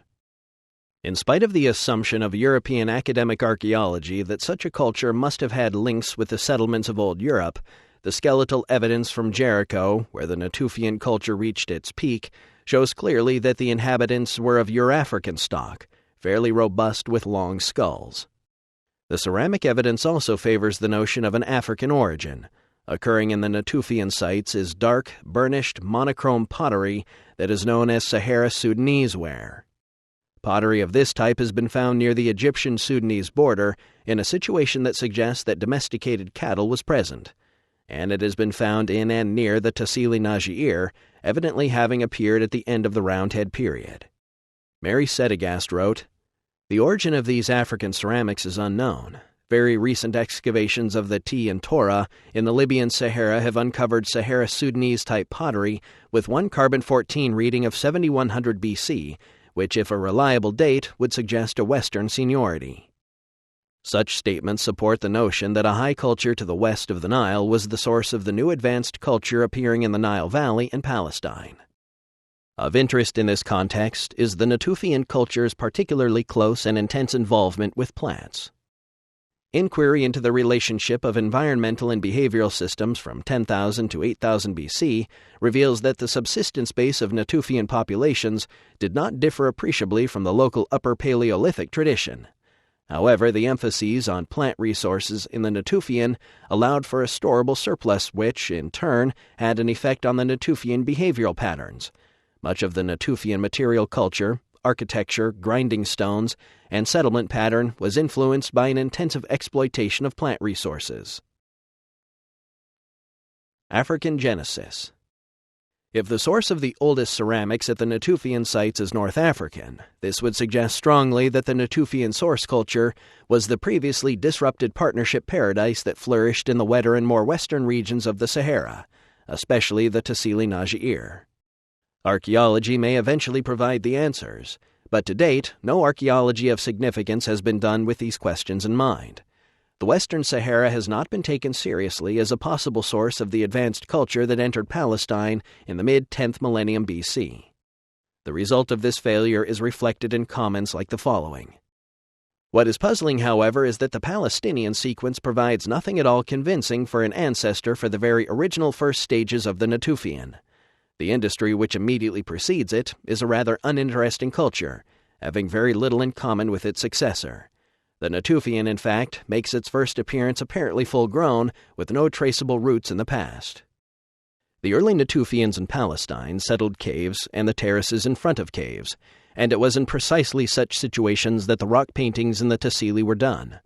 Further excavation of the major roundhead mural finds in the Tassili might reveal traces of the precocious civilization that is the Natufian source culture. Cattle Hayuk. If the Tassili Najir can claim consideration as the original Eden and westernmost location of partnership culture, then certainly Cattle Hayuk in central Anatolia must be seen as its Neolithic and Eastern culmination. Cattle Hayuk has been called a premature flash of brilliance and complexity, and an immensely rich and luxurious city. The stratigraphy for the site begins in the middle of the 9th millennium BC. Elaboration of cultural forms reaches a pinnacle in Cattle Level 6 in the middle of the 7th millennium BC. Cattle Hayuk was a huge settlement, spreading over 32 acres of the Konya Plain and, at its peak, accommodating over 7,000 people. Although barely begun, the excavation of Cattle Hayuk has already yielded amazing shrines with cattle bas-reliefs and heads of now extinct aurochs, Bos primigenius, covered with ochre designs, the very complex paintings of a complicated civilization. Cattle Hayuk's complexity has puzzled archaeologists. Less than 3% of the site has been explored, but Cattle Hayuk has already yielded a wealth of religious art and symbolism that appears to be 3,000 or 4,000 years ahead of its time. The mature complexity of the traditions at this Neolithic site further presupposes, according to the excavator, an Upper Paleolithic ancestor of whom we have no trace. I contend that the Upper Paleolithic ancestor of which we have no trace is the culture of the Tassili Najir. The Natufian culture was a transitional culture directly linking the Roundhead culture in Africa with Cattle Hayuk. In support of this rather startling statement, consider the following observations by other scholars. Mellart said of the agriculture at Cattle, "Everything indicates that the plant husbandry of Cattle Hayuk must have a long prehistory somewhere else, in a region where the wild ancestors of these plants were at home, presumably in hilly country, well away from the man-made environment of the Konya Plain. The beginnings must be sought in the Natufian of Palestine, the still unknown earlier aceramic of the Anatolian Plateau of Turkey, and in Khuzestan, farther to the east." Here is Mellart on the material culture at Cattle. In contrast to other contemporary Neolithic cultures, Cattle Hayuk preserved a number of traditions that seem archaic in a fully developed Neolithic society. The art of wall painting, the reliefs modeled in clay or cut out of the wall plaster, the naturalistic representations of animals, human figures, and deities, the occasional use of finger-impressed clay designs like macaroni, the developed use of geometric ornament including spirals and meanders, incised on seals or transferred to a new medium of weaving. The modeling of animals wounded in hunting rites, the practice of red ochre burials, the archaic amulets in the form of a bird-like Steatopygus goddess, and finally, certain types of stone tools and the preference for dentalium shells and jewelry all preserve remains of an Upper Paleolithic heritage. To a greater or less extent, such archaic elements are also traceable in a number of other post-Paleolithic cultures, such as the Natufian of Palestine, but nowhere are they so pronounced as in the Neolithic of Cattle Hayuk. Writing of the painted walls at Cattle Hayuk, Sedagast made this observation. The range of pigments used by the cattle artists was unmatched in the Near East, although equaled or surpassed in the Roundhead art of the Sahara. A third type of decoration was accomplished by cutting out silhouettes of animals from the deep accumulations of plaster on the walls, a curious use of interior surfaces that Mellart, the excavator, believes may have been carried over from the techniques of rock art. The elegant naturalism of the art at Cattle Hayuk is an echo of the beautiful and sensitive renderings of cattle that typify the Tassili art finds. Speaking of the inspired animal art of the Upper Paleolithic, Mellart writes, "We have already seen a faint survival of the naturalistic style in the Natufian of Palestine, but it was far more marked in the wall paintings and plaster engravings of the Neolithic site of Cattle Hayuk. There this naturalistic art survived until the middle of the 58th century BC, but it is no longer found in the later culture of Hassilar or Can Hassan, cultures which followed in the same area." What could account for the vitiation of the naturalistic spirit and archaic art that accompanies the changeover from hunting-gathering to agriculture? While the absence of the inspiring mushroom and the visual acuity it imparted cannot be the sole cause, its loss may well have sapped the vitality of the archaic vision. The goddess-worshipping pastoralists saw more deeply into nature, and their naturalistic style sacrificed esoteric symbolic representation to visual realism, often of the most pristine sort. The most common motifs at Catalhayuk are cattle and bulls, and secondarily, vultures and leopards, all animals of the African grasslands. Of the vultures, Sedagast says, "In any event, if the vulture theme did enter Catalhayuk at level 8 with the pre-dynastic style flint daggers and possibly Sahara-Sudanese-related ceramics, as the excavations to this point suggest, the chance that some of this Anatolian vulture symbolism was actually African cannot be ruled out." The conclusion that peoples and cultural institutions long old in Africa were entering and flourishing for a time in the Near Eastern environment is logical and difficult to avoid.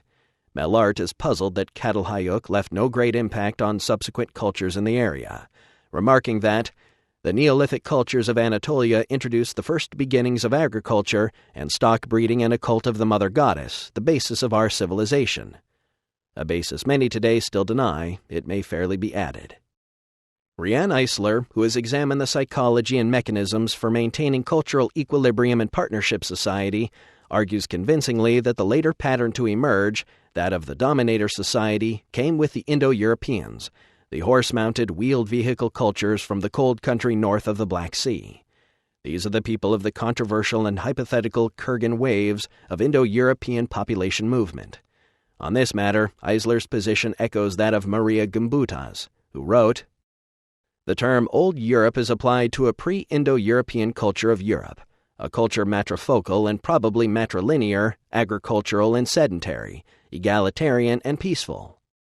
It contrasted sharply with the ensuing Proto-Indo-European culture, which was patriarchal, stratified, pastoral, mobile, and war-oriented, superimposed on all Europe except the southern and western fringes, in the course of 3 waves of infiltration from the Russian steppe, between 4500 and 2500 BC.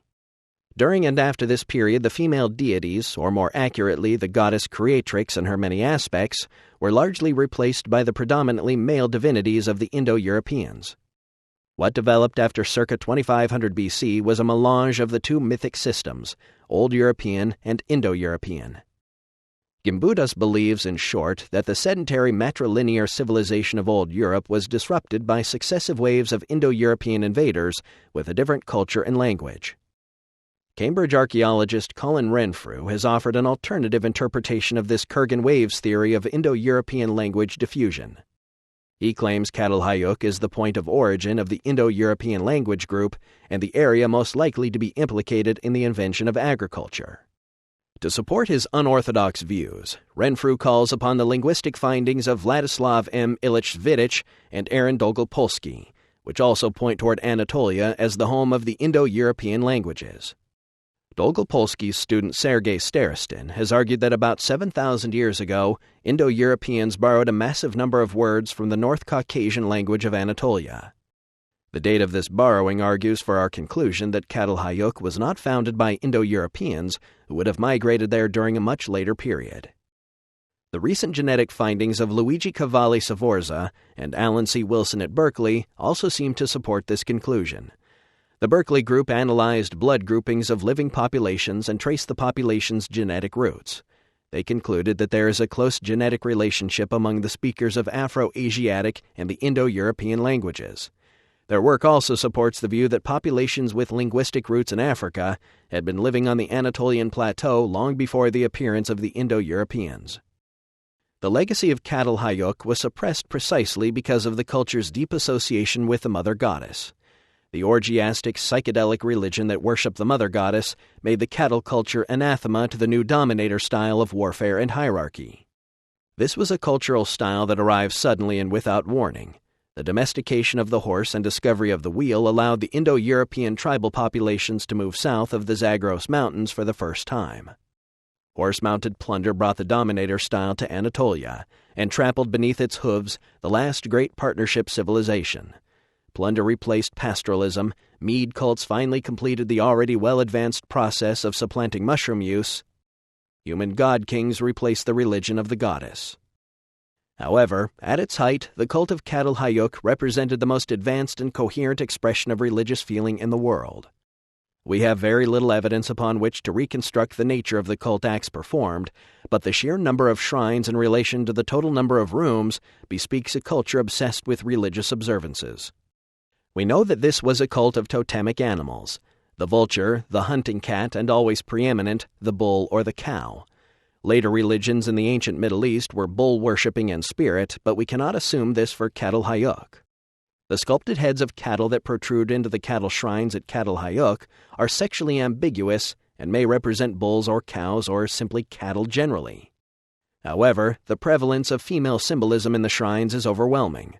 For example, the breasts of sculpted stucco that are apparently randomly placed makes it seem likely that the religious officials were women. The presence of built-in recliners in some shrines suggests that curing or midwifery in a shamanic style may have been part of the rites. It is impossible not to see in the cult of the great goddess and the cattle cult of the late Neolithic a recognition of the mushroom as the third and hidden member of a kind of shamanic trinity. The mushroom, seen to be as much a product of cattle as are milk, meat, and manure, was recognized very early as the physical connection to the presence of the goddess. This is the secret that was lost some 6,000 years ago at the eclipse of Cattle Hayuk. The crucial difference. I am in general agreement with Eisler's view expressed in The Chalice and the Blade, and hope only to extend her argument by asking the following question. What factor maintained the equilibrium of the partnership societies of the late Neolithic and then faded, setting the stage for the emergence of the evolutionarily maladaptive dominator model? In my thinking on this matter, I have been guided by a belief that the depth of the relationship of a human group to the gnosis of the transcendent other, the Gaian collectivity of organic life, determines the strength of the group's connection to the archetype of the goddess and hence to the partnership style of social organization. I base this assumption on observation of shamans in the Amazon and on observation of the impact of plant hallucinogens on my own psychology and that of my peers. The mainstream of Western thought ceased to be refreshed by the gnosis of the boundary-dissolving plant hallucinogens long before the close of the Minoan era, circa 850 BC. In Crete and in nearby Greece, awareness of the vegetable logos continued as an esoteric and diminished presence until the Eleusinian mysteries were finally suppressed by enthusiastic Christian barbarians in AD 268. The consequence of that severed connection is the modern world, a planet dying under moral anesthesia. Suppression of the feminine and of knowledge of the natural world has been the hallmark of the intervening centuries. The late medieval church that conducted the great witch burnings wanted all magic and derangement to be attributed to the devil. For this reason, it suppressed all knowledge of plants such as thornapple, datura, deadly nightshade, and monkshood, and of the role these plants were playing in the nocturnal activities of the practitioners of witchcraft. And this role was an extensive one. Flying ointments and magical salves were compounded out of datura roots and seeds, parts of the plant rich in delirium and delusion-producing tropane alkaloids. When this material was applied to the witch's body, it produced states of extraordinary derangement and delusion. Hans Baldung's treatment of this subject leaves no doubt about the terror of the medieval mind projected on the image of intoxicated women. But in the accounts of the Inquisition, the central role of plants was never stressed. After all, the Church had no interest in a devil who was such a diminished figure that he must rely on mere herbs to work his wiles. The devil must be a worthy foe of the Christos, and hence nearly co-equal. We must assume that the role of mind-altering plants in some witches' flights was not only underemphasized, but entirely suppressed for a reason. If this had not been done, then a natural explanation for such phenomena would have suggested itself, something in fact advanced by the physicians, philosophers, and magicians quoted here, such as Porta, Weir, and Cardanus. The devil then would have been left with only a very modest significance, or none at all. If he was assigned nothing more than the role of carnival conjurer who caused mere illusions to flame up in the heads of witches, he could not have fulfilled the function assigned to him, namely the mighty enemy and seducer of Christendom. The vegetable mind. In view of our present cultural impasse, I conclude that the next evolutionary step must involve not only a repudiation of dominator culture, but an archaic revival and a rebirth of awareness of the goddess. Implicit in the ending of profane and secular history is the notion of our involvement with the reemergence of the vegetable mind. That same mind that coaxed us into self-reflecting language now offers us the boundless landscapes of the imagination. This is the same vision of human fulfillment through the divine imagination that was presciently glimpsed by William Blake. Without such a visionary relationship to psychedelic exopheromones that regulate our symbiotic relationship with the plant kingdom, we stand outside of an understanding of planetary purpose. And understanding planetary purpose may be the major contribution that we can make to the evolutionary process. Returning to the balance of the planetary partnership style means trading the point of view of the egoistic dominator for the intuitional, feeling-toned understanding of the maternal matrix. A rethinking of the role that hallucinogenic plants and fungi have played in the promotion of human emergence from primate organization can help lead to a new appreciation of the unique confluence of factors responsible and necessary for the evolution of human beings. The widely felt intuition of the presence of the other as a goddess can be traced back to society's immersion in the vegetable mind. This sense of the female companion explains the persistent intrusion themes of the mother goddess even into the most patriarchal domains. The persistence of the cult of Mary in Christianity is a case in point, as is the fervor reserved for the cult of Kali, the destroying mother, and the idea of the divine Purusha in Hinduism. The anima mundi, the soul of the world, of Hermetic thought, is another image of the goddess of the world. Ultimately, all of these female images are reducible to the archetype of the original vegetable mind. Immersion in the psychedelic experience provided the ritual context in which human consciousness emerged into the light of self-awareness, self-reflection, and self-articulation, into the light of Gaia, the earth herself. Gaian holism.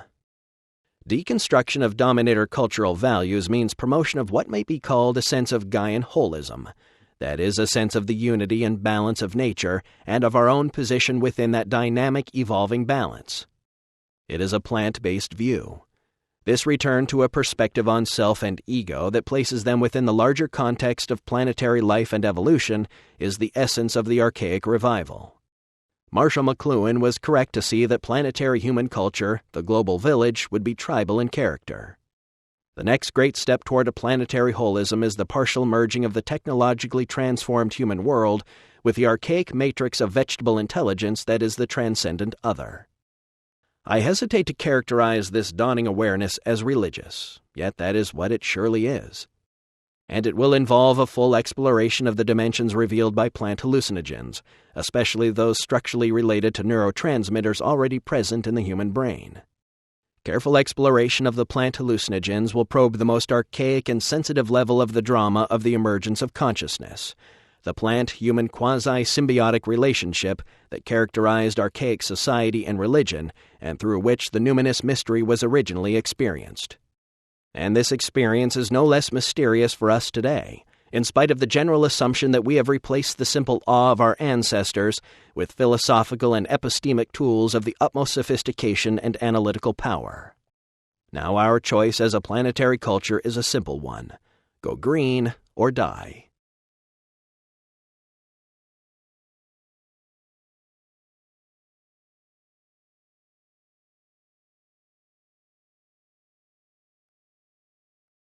Part 2. Paradise Lost. Chapter 7. Searching for Soma, the Golden Vedic Enigma. Our present global crisis is more profound than any previous historical crises, hence our solutions must be more drastic.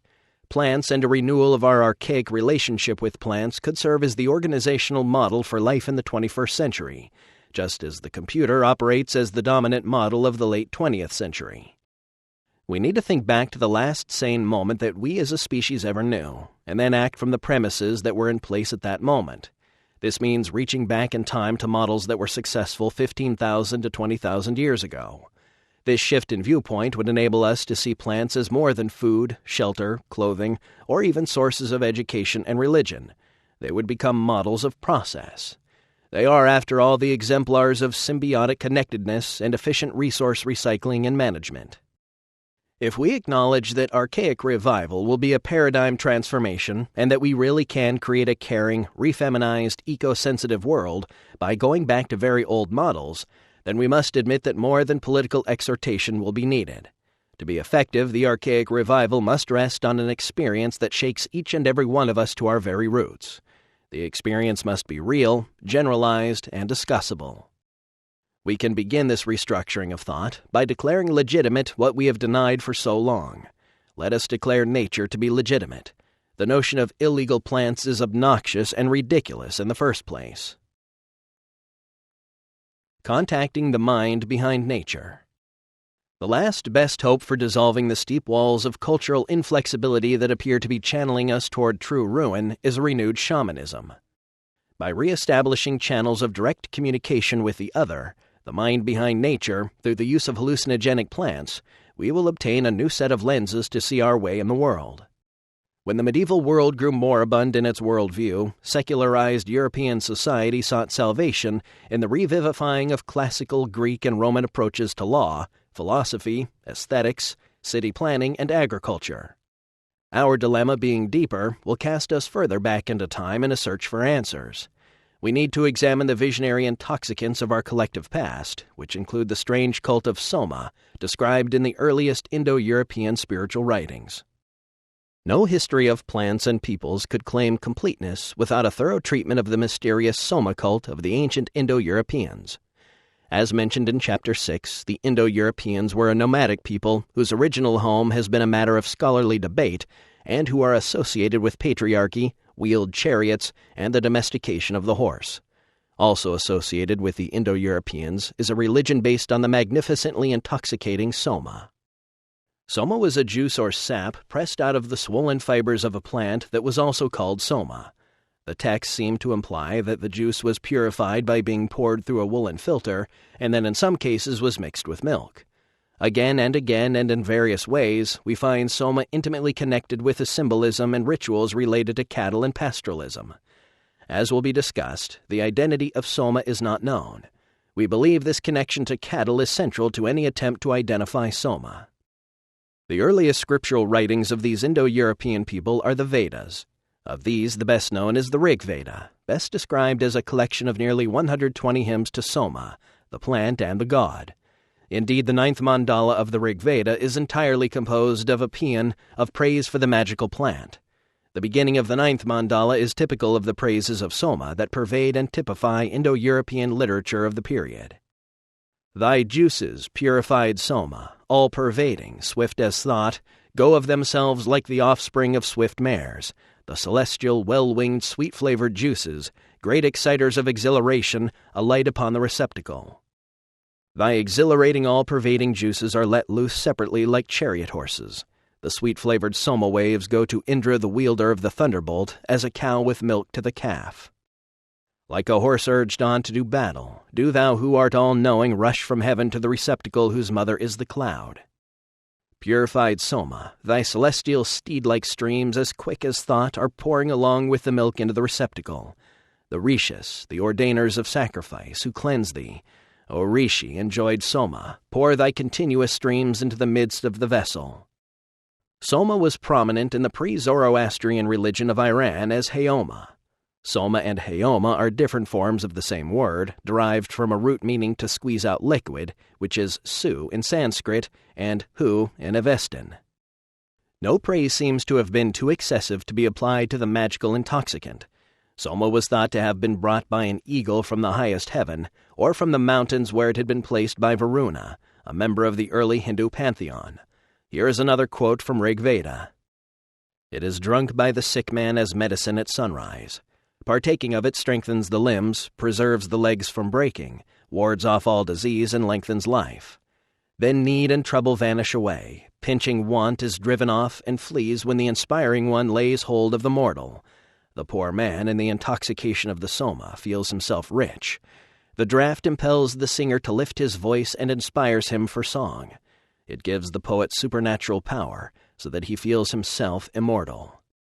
On account of this inspiring power of the drink, there arose even in the Indo-Iranian period a personification of the sap as the god Soma, and ascription to him of almost all the deeds of other gods, the strength of the gods even being increased by this draught. Like Agni, Soma causes his radiance to shine cheeringly in the waters. Like Vayu, he drives on with his steeds. Like the Akvins, he comes in haste with aid when summoned. Like Pusan, he excites reverence, watches over the herds, and leads by the shortest roads to success. Like Indra, as the sought-for ally, he overcomes all enemies near and far, frees from the evil intentions of the envious, from danger and want, brings goodly riches from heaven, from earth and the air. Soma too makes the sun rise in the heavens, restores what has been lost, has 1,000 ways and means of help, heals all, blind and lame, chases away the black skin, aborigines, and gives everything into the possession of the pious Arya. In his, the world ruler's, ordinances these lands stand.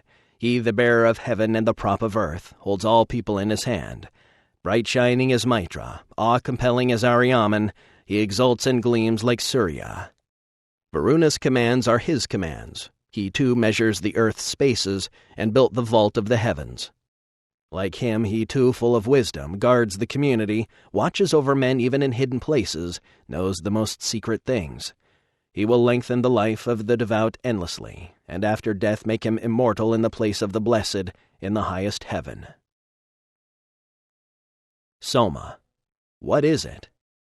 A crucial question arises in any discussion of this powerful plant on whose ecstatic visions all later Hindu religiosity is based. What was the botanical identity of Soma, the pillar of the world? In the 19th century, this question was nearly impossible to frame. The state of comparative philology was too rudimentary, and there was little impulse to adopt an interdisciplinary approach to the problem. Sanskritists did not talk to botanists, and neither talked to pharmacologists. In fact, to the 19th century the question was uninteresting, rather like asking, "What song did the sirens sing?" or "Where is Troy?"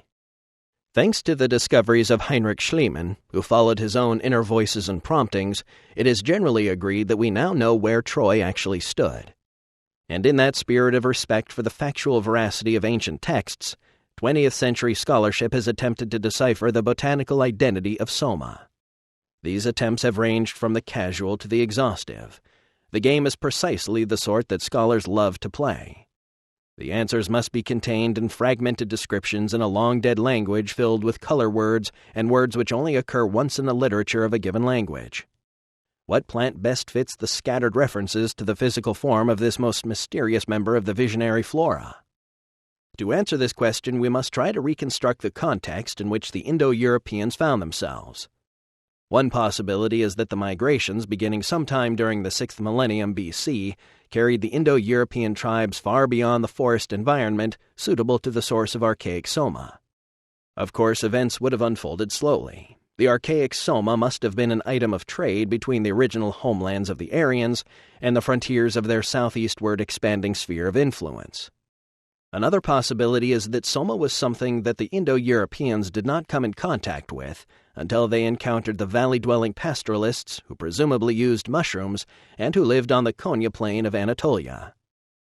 In either case, and over time, as linguistic differences arose, as trade routes became ever longer, and as local substitutes for Soma were experimented with, and the local traditions of conquered people assimilated, the original identity of Soma became mingled with myth. Progressively more esoteric, it became a secret teaching, delivered orally and known but to a few, until finally it was forgotten. The preparation of visionary Soma seems to be something that faded as the Indo-European migration ceased, at a time when reform and revitalization movements were being strongly felt in Persia, as well as on the subcontinent of India. Heoma and Zoroaster. Perhaps the disappearance of Soma occurred because the newly reform-minded religion of Zoroaster, established circa 575 BC, then holding sway on the Iranian plateau, had chosen to take a repressive approach to the ancient sacrament of godlike empowerment. Zoroaster told of Ahura Mazda, a supreme creator who creates through his own Holy Spirit and who rules over a world divided between truth and lies. The creatures of Ahura Mazda are free and thus responsible for their destiny. The outward symbol of truth is fire, and the fire altar is the center of Zoroastrian cultic practice. But as the following makes clear, the old allure of Soma was difficult to suppress. There are only 2 references to Haoma, Soma in the Gathas, or sacred verses of Zoroaster, one mentioning Duro Eosa, averter of death, and the other alluding to the filthiness of this intoxicant. These allusions are sufficient to prove that the intoxicating Haoma was under the ban of the great reformer. But in the later Avesta, sacred book of Zoroastrianism, Haoma, like so many of the other old Daivas, gods, came back again, and according to Yasna 9-10, was in almost every respect the same as the Vedic Soma. Indeed, Zoroaster may not have actually intended to ban Haoma. Perhaps Zoroaster was merely objecting to the sacrifice of bulls, which was part of the rite. Bull sacrifice would certainly be anathema to anyone who is aware of the connection between cattle and mushrooms in the old religion of the great goddess. R.C. Zahner argues persuasively that Zoroaster never abolished the Haoma rite. In the Yasna, the Haoma is prepared for the satisfaction of the righteous Fravashi of Zoroaster. It is, of course, quite true that the Zoroastrians of what we have called the Catholic period brought back a vast amount of pagan material from the older national religion. So far as we can tell, the Haoma rite has been the central liturgical act of Zoroastrianism ever since that religion developed liturgical worship. And the central position it enjoys has never at any time been disputed. This is, however, not true of animal sacrifice. In later times this was practiced by some but opposed by others. What clues are there that might guide us in the search for a botanical identity for Soma? In both the Veda and Avesta, the Soma plant is described as having hanging branches and a yellow color. Its mountain origin is also generally agreed upon. Soma substitutes had to be found once the tradition was forced underground on the Iranian plateau. Presumably, substitutes chosen would be similar in appearance to the original Soma plant. It is also probable that the technical terms of the ritual would be retained, even if the substitute plant did not correspond perfectly to Soma. Since the Soma rite was the essence of Vedic ritual, 3 daily pressings were necessary to worship the gods, which means large amounts of the plant would have been required. But most important, no plant could substitute for Soma if it were not itself an ecstatic visionary intoxicant worthy of being described in such extravagant terms as these. Where there is eternal light, in the world where the sun is placed, in that immortal, imperishable world place me, O Soma. Where life is free, in the 3rd heaven of heavens, where the worlds are radiant, there make me immortal. Where there is happiness and delight, where joy and pleasure reside, where the desires of our desire are attained, there make me immortal. Haoma and Harmaline. Attempts to identify Soma have led to heated debates about, for example, the precise meaning of certain color words in the Vedic descriptions. Soma has been identified variously as an ephedra, a plant related to the plant that is the source of the stimulant ephedrine, a sarcostemma, a relative of the American milkweeds, cannabis, and a leafless climber of the genus Paraploca. It has also been identified as fermented mare's milk, fermented honey, or a mixture of these and other substances. Recently, Peganum harmala, the giant Syrian rue, which contains psychoactive substances, has been argued for very persuasively by David Flattery and Martin Schwartz in their intriguing book Haoma and Harmaline. They contend that the original identification of Vedic Soma with Syrian rue by Sir William Jones in 1794 was correct.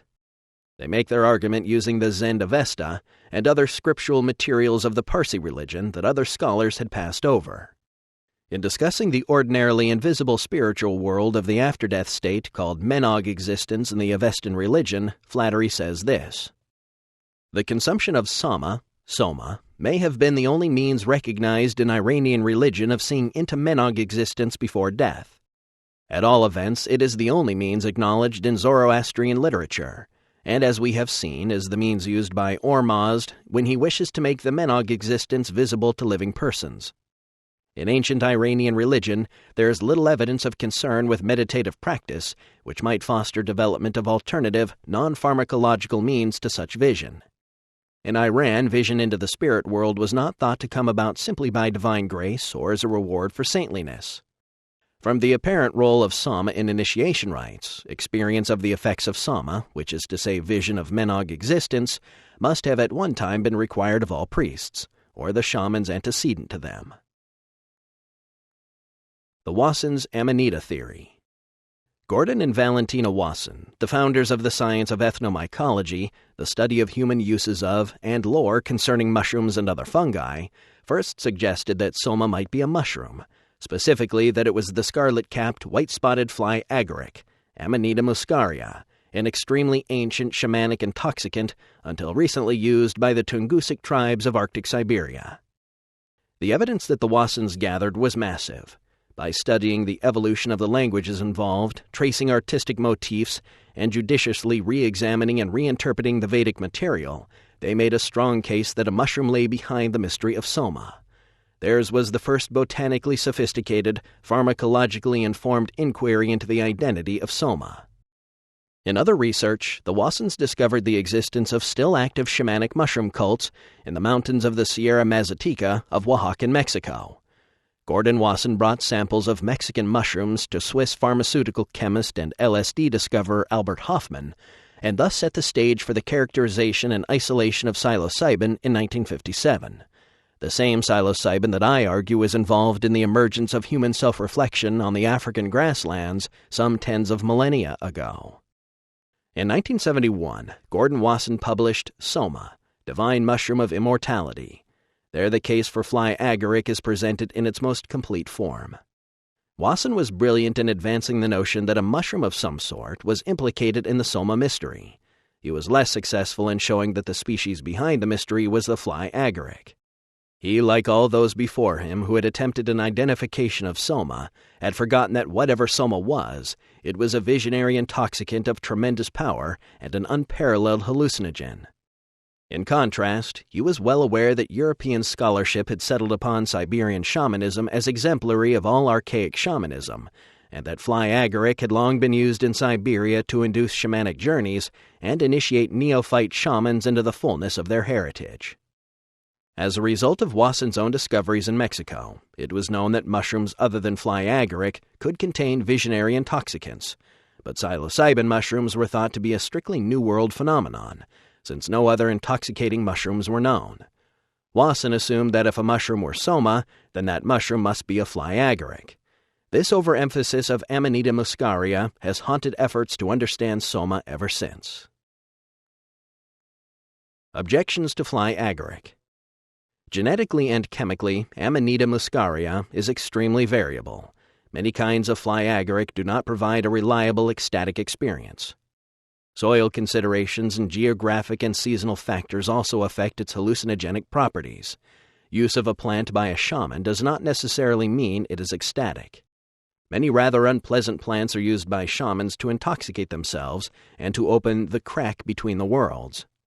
Among these are the daturas, relatives of jimsonweed, the arborescent brugmansias, whose pendulous blossoms are familiar as landscaping ornamentals, bright red and black Sephora secundifolia seeds, brunfelsia, and viola-based snuffs made of powdered tree resin.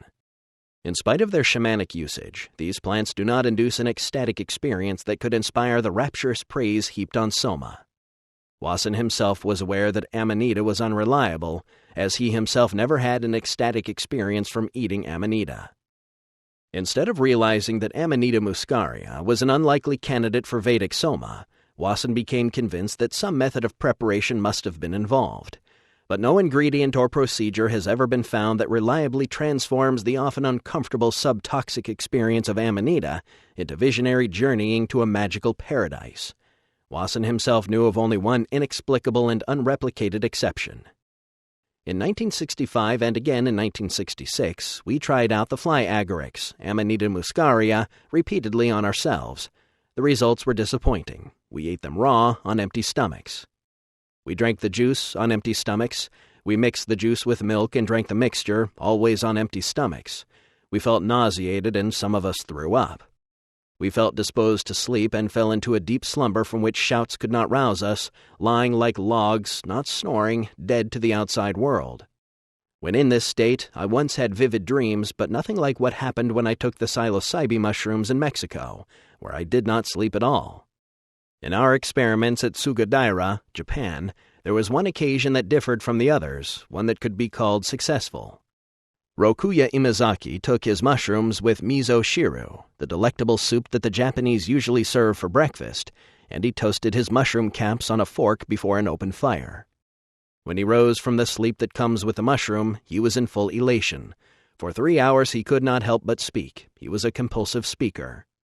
The purport of his remarks was that this was nothing like the alcoholic state. It was infinitely better, beyond all comparison. We did not know at the time why, on this single occasion, our friend Imazaki was affected this way. The chemical compounds active in Amanita muscaria are muscarine and muscimol. Muscarine is highly toxic, and like most cholinergic poisons, its activity is reversed by injection of atropine sulfate. Muscimol, the likely candidate for the psychoactivity of the mushroom, has been described as merely an emetic and a sedative. Human exposure to muscimol is not described in the literature. Incredibly, the obvious step of giving muscimol to human beings to determine its psychedelic potential, if any, has not been undertaken. This fact again points out the queasy illogic that overtakes the academic mentality in the presence of questions revolving around self-induced changes in consciousness. To the preceding, let me add my own personal experience of the fly agaric. I have ingested it on 2 occasions. Once the specimens were a dried collection made at sea level in Northern California. My experience of 5 dried grams was one of nausea, salivation, and blurred vision. Drifting images were present with eyes closed, but of a trivial and unengaging sort. My second exposure was a dinner plate-sized fresh specimen collected at 10,000 feet in the mountains behind Boulder, Colorado. In this case, salivation and stomach cramps were the only effects. Finally, here's part of an account of fly agaric intoxication by an extremely sophisticated subject, a professional psychotherapist and neurophysiologist. The dose taken was 1 cup of finely chopped mushroom. The mushrooms came from the Pecos River drainage of New Mexico. I was occasionally twitching, a gleam of perspiration over me, saliva dribbling rapidly out of my mouth. I did not know how the time passed. Thought I was awake or dreaming dreams that were totally lifelike, dreamed in total awareness. I was only dimly or not at all aware of the music being played. Threw off my blanket, very hot, sweaty, very cold-chilled but no visible chills. It seemed unusually quiet inside. I was very stoned. Unlike anything I had felt before, psychedelic is too broad a term, too all-encompassing. It was not truly psychedelic. It was as if everything were exactly the same but totally unfamiliar, but it all looked like I knew it to be. Except that this world was about a shade or a quantum level off, different in an eerie, profound, and unmistakable way. I was ataxic, unable to coordinate voluntary movements, and euphoric. There was very little visual stuff. In short, Amanita muscaria is doubtless an effective shamanic vehicle in the floristically limited Arctic environment in which it has been traditionally utilized as a psychoactive agent. But the rapturous visionary ecstasy that inspired the Vedas, and was the central mystery of the Indo-European peoples as they moved across the Iranian plateau, could not possibly have been caused by Amanita muscaria. Wasson, his contradictions and other fungal candidates for soma. Wasson remained convinced that fly agaric was soma. In his last book, Persephone's Quest, published posthumously, he characterized fly agaric as the supreme entheogen of all time, apparently on faith, since he admitted it was disappointing and only reported attaining shamanic ecstasy by using psilocybin, which he never introduces into the soma puzzle. However, he did introduce an interesting caveat when writing of India. Other fungal entheogens grow at the lower levels. They come in cattle dung, are easily identified and gathered, and are effective, but they fail to conform to the Brahmanic practices. They are known to tribals and sudras, untouchables. Soma, on the other hand, exacts self-discipline of the priests, a long initiation and training. It is for proper exploitation, an affair of the priestly elite. But the possible role of Stropharia cubensis, growing in the dung of cattle in the lives of the lower orders, remains to this day wholly unexplored. Is S. cubensis responsible for the elevation of the cow to a sacred status, and for the inclusion of the urine and dung of cows in the Pankagavya, the Vedic sacrifice? And was that a contributing reason for abandoning soma? Given the ecological conditions prevailing in the Indus Valley and Kashmir, only a few of the Indo-Europeans could know by personal experience the secret of the divine herb. The cult of Soma must have been shaped by the peculiar circumstances prevailing in the area, but ultimately those circumstances must have doomed that cult. Today it lives on in India only as an intense and glowing memory of an ancient rite. In discussing the prohibition against eating mushrooms if one is a Brahmin, a prohibition established in the late Vedic phase, Wasson says, "We still do not know. We will probably never know when the prescription came into force, perhaps over centuries while the Vedic hymns were being composed, or possibly when the hierarchs among the Brahmins learned of the entheogenic virtues of Stropharia cubensis as known to the lower orders living in India." Something unusual is going on in these two passages. A great scholar, himself quite a Brahmin, an investment banker by profession, and an honorary fellow of Harvard University, seems to be behaving in a most unscholarly manner. We know from his own eloquent descriptions that Wasson experienced the ecstasy of psilocybin on more than one occasion. And we know that he never obtained a satisfying experience from Amanita muscaria. Yet in these passages he dismisses, ignores, and passes over ample evidence that the mushroom that lay behind the mystery of Soma was the psilocybin-rich Stropharia cubensis. He calls it easily identified and effective, but cannot conceive that it could be the Soma he seeks. He asks himself whether Stropharia cubensis could have been a contributing reason for abandoning Soma. Then he ignores his own question. If Soma is Stropharia cubensis, then the tradition could be traced unbroken back to prehistoric Africa. Twice in these two passages he refers to the lower orders, a break with his usual egalitarianism. My contention is that many considerations, some of them unconscious, shaped Wasson's words as he formulated his last statement on the problem that had consumed most of his life. Those who knew Wasson knew that he had a tremendous aversion to hippies, and that he was deeply troubled by the events that unfolded in Oaxaca after he published his findings on the mushroom cults that survive there. The predictable migration of adventurers, spiritual seekers, young people, and sensationalists that followed upon Wasson's revelations of the mushroom cults made him bitter and offensive on the subject of psychedelic culture. "I have often taken the sacred mushrooms, but never for a kick or for recreation. Knowing as I did from the outset the lofty regard in which they are held by those who believe in them, I would not, could not, so profane them." Following my article in Life, a mob of thrillmongers seeking the magic mushroom descended on Huatla de Jimenez. Hippies, self-styled psychiatrists, oddballs, even tour leaders with their docile flocks, many accompanied by their moles.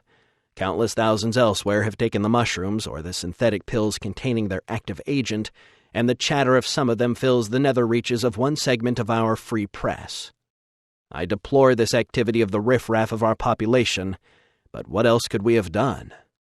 Wasson maintained a position of stern disapproval of hedonistic use of his beloved entheogens, a clumsy word freighted with theological baggage that he preferred to the common term psychedelic.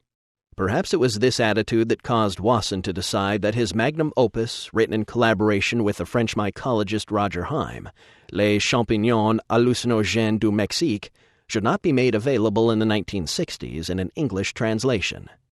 There could have been a host of reasons, of course. The fact remains that Wasson's most important work is his only work not available in English. Peganum harmala as Soma. In fairness to Wasson, it must be said that he assumed that Stropharia cubensis was first encountered by the Indo-Europeans when they reached India, and thus that it entered the Soma equation rather late.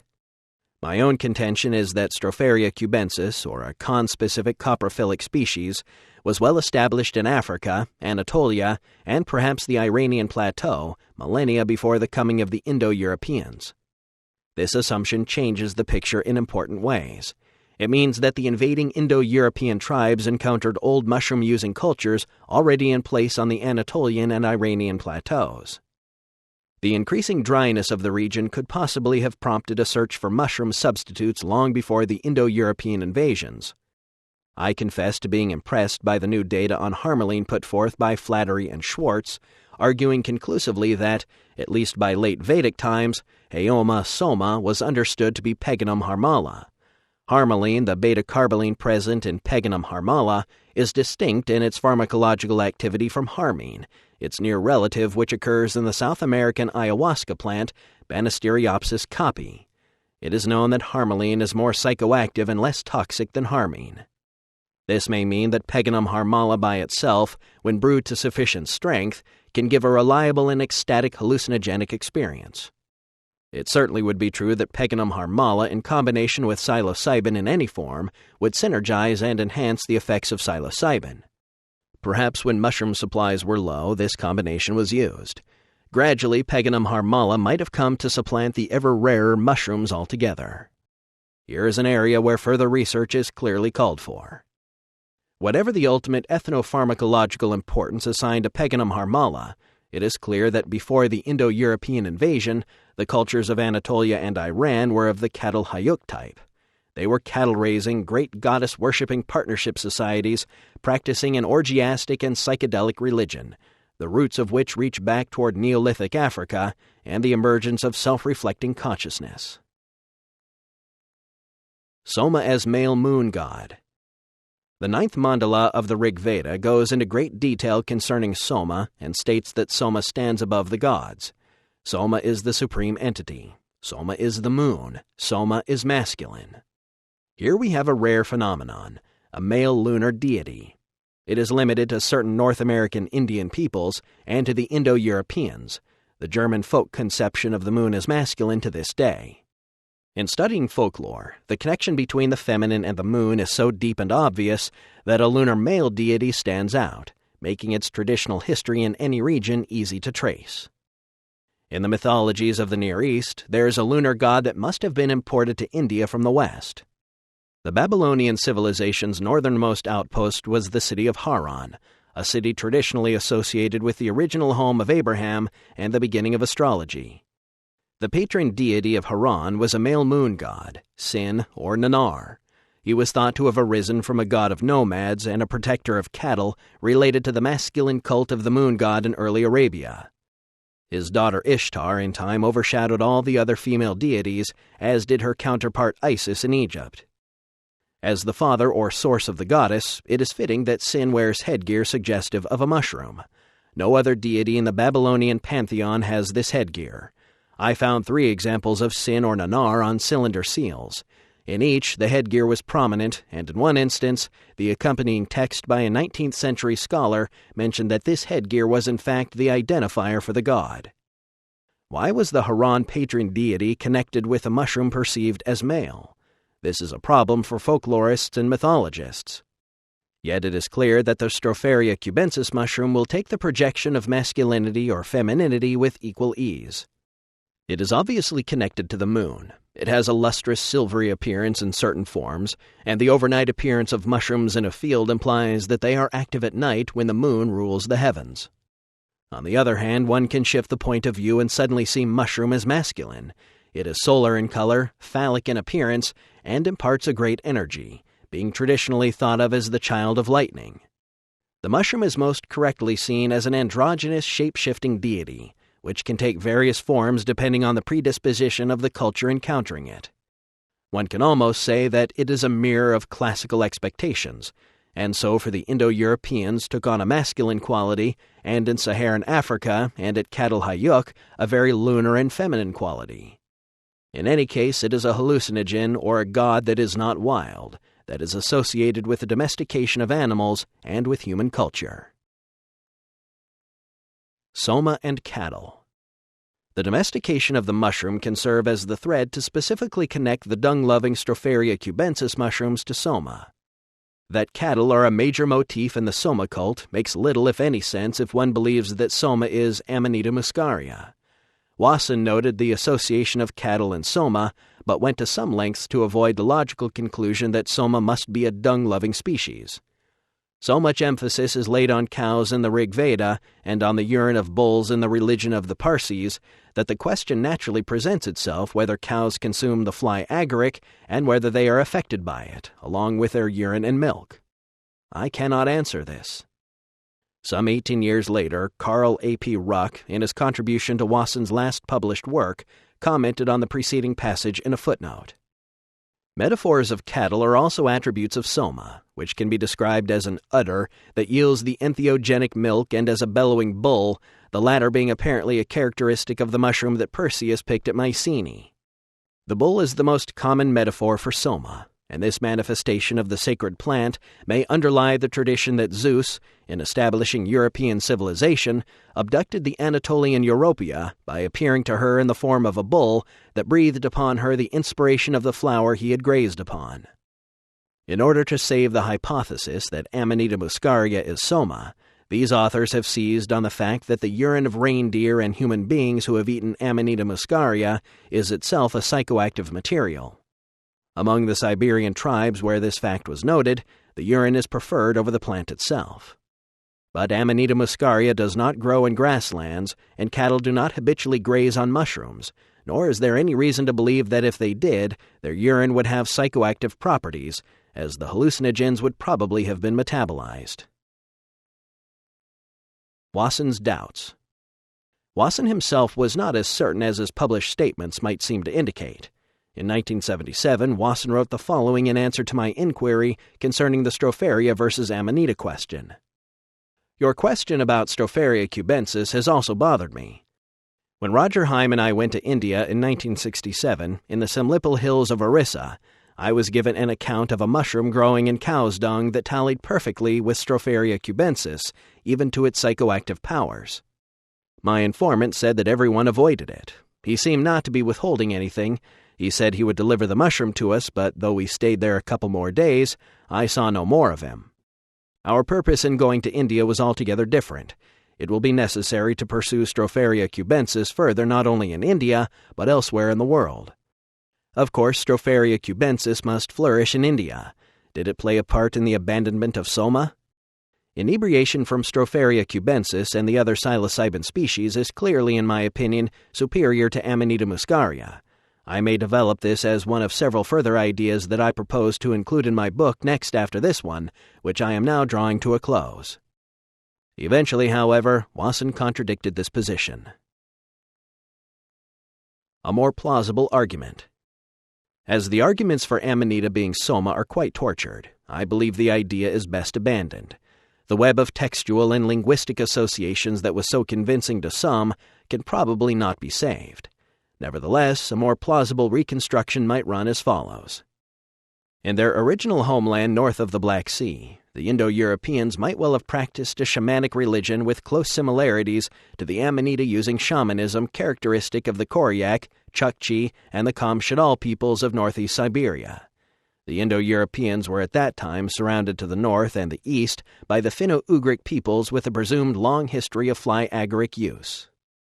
In the 6th millennium BC, settled agricultural populations had already been present in Europe over 2,000 years, and urban civilizations were already ancient in the fertile river valleys of the Near East and the Anatolian plain. Sometime in this millennium, the first extensive Indo-European colonization of the Asian steppes and desert areas began. On the Eurasian steppes north of the Black Sea, the Caucasus and the Taurus and the Zagros Mountains, the horse provided the key. If the domestication of cattle in Africa had set the stage for mushroom-using, goddess-worshipping partnership societies, among the Indo-Europeans the domestication of the horse reinforced mobility, male dominance, and a social economy based on rape and plunder. Wheeled vehicles, first invented on the fringes of the Caucasus where woodland and steppe meet, soon spread among the Indo-European tribes. With horse and chariot, they began moving west into the zone of established farming groups, east into Central Asia, and south toward Lake Van, where they encountered the urban cultures of the Anatolian and Iranian plateaus. These were cultures long in place and connected to a past that reached south and west, to the cradle of consciousness in temperate African grasslands. Use of psilocybin was a folk practice as old as these cultures themselves. The Indo-Europeans.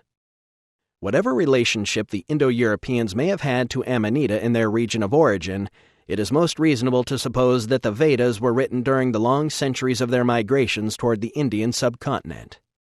These were centuries during which the Indo-Europeans subjugated and assimilated the valley pastoralists whom they conquered. From their contact with these cultures, the Indo-Europeans for the first time encountered the miracle of soma and the awesome power in psilocybin. And while the Great Mother Goddess was suppressed in favor of the early Vedic pantheon, and the partnership pattern was replaced by male dominance and patriarchy, still what was retained, exalted, and deified during the nomadic phase was the mushroom, now become Soma, thunderbolt of Indra. And though in earlier chapters I argued for psilocybin use in prehistoric Africa and Asia Minor, the evidence for this position is pictorial and circumstantial. It is not yet direct. A remarkable 2,500-year-old vessel with 2 grinning anthropomorphic mushrooms embossed on its surface found in Anatolia suggests that physical evidence of Middle Eastern mushroom use may soon emerge. Small mushroom-shaped objects carved from green stone have been found in Yugoslavia as well. As climatic conditions changed, and as the Indo-Europeans migrated farther and farther east, it is likely that the mild temperatures and grassland conditions required by Stropharia cubensis ceased to be available. Other mushrooms may have enjoyed use as soma substitutes, and of these, Amanita muscaria may have been preferred because of its availability in colder climes, its psychoactivity, however ambiguous, and its striking appearance. There are a number of possible problems with this theory. Primary among them is the lack of confirmation of the presence in India of Stropharia cubensis or other psilocybin-containing mushrooms. Amanita muscaria is also rare in India. I predict, however, that a careful search of the flora of India will reveal Stropharia cubensis as a common indigenous component of the biome of the subcontinent. The desertification of the entire area from North Africa to the region around Delhi has distorted our conception of what occurred when ancient civilizations were in their infancy and the area received higher rainfall.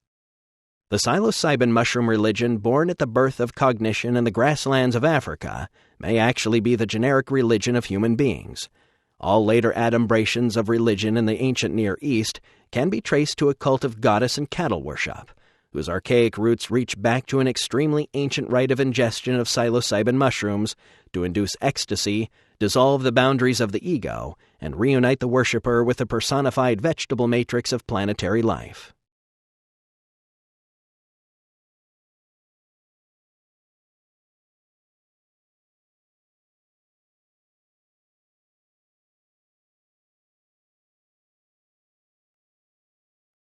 Chapter 8.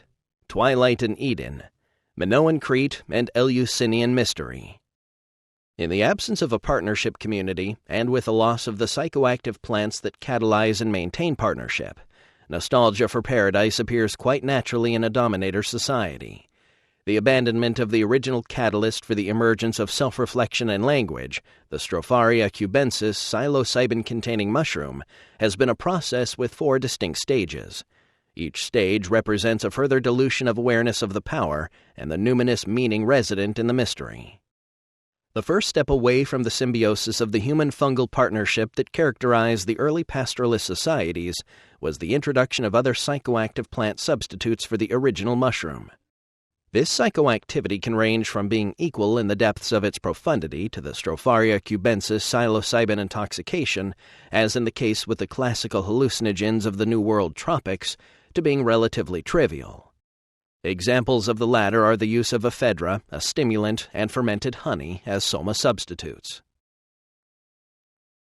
Abandonment of the mystery. In the case of Stropharia cubensis in Africa, a gradual trivialization scenario is reasonable. With changes in climate, frequent if not continual low levels of mushroom ingestion gradually gave way to use that was merely seasonal. Conscious ceremonial use of mushrooms must have been at its apex during the seasonal availability phase, which may have lasted many thousands of years. Gradually, as mushrooms and mushroom ecologies grew more rare, there may have been efforts to preserve the mushrooms by drying and by preserving them in honey. As honey itself easily ferments into an alcoholic intoxicant, it is possible that over time a practice of mixing fewer and fewer mushrooms in more and more honey may have encouraged replacement of the mushroom cult with a cult of mead. No greater shift of social values is possible to imagine than that which would accompany the gradual changeover of a psilocybin cult to an alcohol cult. Such gradual profanation of a psychoactive plant sacrament merges easily into the second step in the abandonment of the original psychosymbiotic mystery. The second step is the substitution of completely inactive materials for active ones. In this situation, the substitutes, though usually still plants, are really no more than symbols of the former power of the mystery to authentically move initiates. And in the third stage of the process, symbols are all that is left. Not only are psychoactive plants now out of the picture, but plants of any sort have disappeared, and in their place are esoteric teachings and dogma, rituals, stress on lineages, gestures, and cosmogonic diagrams. Today's major world religions are typical of this stage. The third stage leads into yet another stage. This other stage is, of course, the complete abandonment of even the pretense of remembering the felt experience of the mystery. This last stage is typified by secular scientism as perfected in the 20th century. We could perhaps even posit a further aspect of this fourth stage in the process of abandonment, the rediscovery of the mystery and its interpretation as evil and threatening to social values. The current suppression of psychedelic research and the hysteria fanned by pharmaphobic media is an obvious case in point. The discussion of Minoan civilization and the mystery cults it spawned and sheltered takes us to the domain of the plant substitutes for Stropharia cubensis psilocybin. These were powerful cults with powerful plants to aid in the formulation of a religious ontology, but in all likelihood they were not directly dependent on sources of psilocybin for the attainment of ecstasy. In Minoan Crete and still later at Eleusis on the Greek mainland, hallucinogenic indoles of other types were admitted as techniques of ecstasy. Cultural and climatic conditions made the original source of the boundary-dissolving psilocybin ecstasy no more than a memory and its image no more than a symbol. The Fall of Catalhayuk and the Age of Kingship. James Mellart, the principal investigator of the site, makes the point that for all its brilliance, Catalhayuk had no impact on the societies around it. A disastrous series of fires swept through levels 5 and 6A around 6500 BC, and the city was abandoned, making all too clear that the age of undefended cities, the age of partnership, was ending. From then on, partnership-based social institutions and the old mother goddess religion in the Near East would witness a slow erosion and fragmentation. Refugees from the fall of Catalhayuk civilization were scattered. Some few of them fled to the island of Crete. The story of Minoan civilization begins around 6000 BCE, when a small colony of immigrants, probably from Anatolia, first arrived on the island shores. These immigrants brought the goddess with them as well as an agrarian technology that classifies these first new settlers as Neolithic. For the next 4,000 years, there was slow and steady technological progress in pottery making, weaving, metallurgy, engraving, architecture, and other crafts, as well as an increasing trade and the gradual evolution of the lively and joyful artistic style so characteristic of Crete. On the island of Crete, where the goddess was still supreme, there are no signs of war. Here the economy prospered and the arts flourished. And even when, in the 15th century BC, the island finally came under Achaean dominion, when the archaeologists no longer speak of Minoan but rather of a Minoan-Mycenaean culture, the goddess and the way of thinking and living she symbolized still appear to have held fast. The ambiance of Minoan-Mycenaean religion was one of realism, a sense of the vitality of bios, and sensual celebration. The snake-handling Minoan nature goddess is representative of all these values. In all Minoan depictions, her breasts are full and bare, and she handles a golden snake. Scholars have followed shamanic convention and have seen in the snake a symbol of the soul of the deceased. We are dealing with a goddess who, like Persephone, rules over the underworld, a shamaness of great power whose mystery was already millennia old.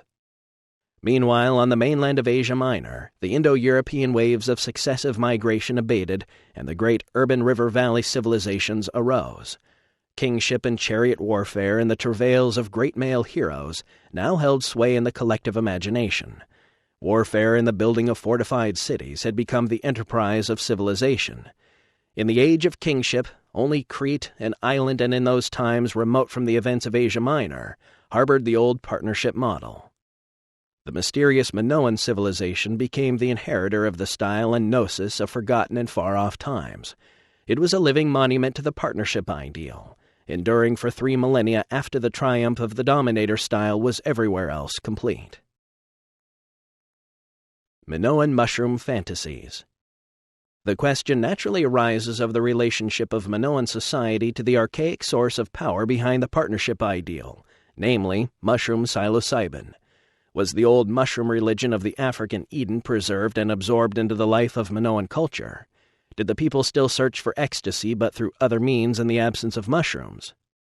What are we to make of the worship of pillars that characterized Minoan religion, remembering that Soma was called Pillar of the World in the Rig Veda? It is generally assumed that these pillars are related to the great goddess religion and her vegetation cult, but could they be explicit echoes of the memory of the mushrooms? The palaces were characteristic of the style of Minoan culture, and probably were sacred in their totality, though only certain rooms were employed in the cult. On the upper floors we find several rooms, each with a single round column in the center, a column broadening toward the top, as, to cite a simple example, in the so-called temple tomb near the Palace of Knossos. The religious implications of this column cannot be doubted.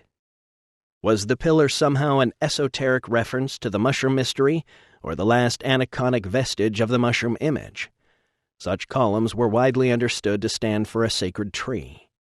The column was connected with images and rituals of vegetative significance that were very old.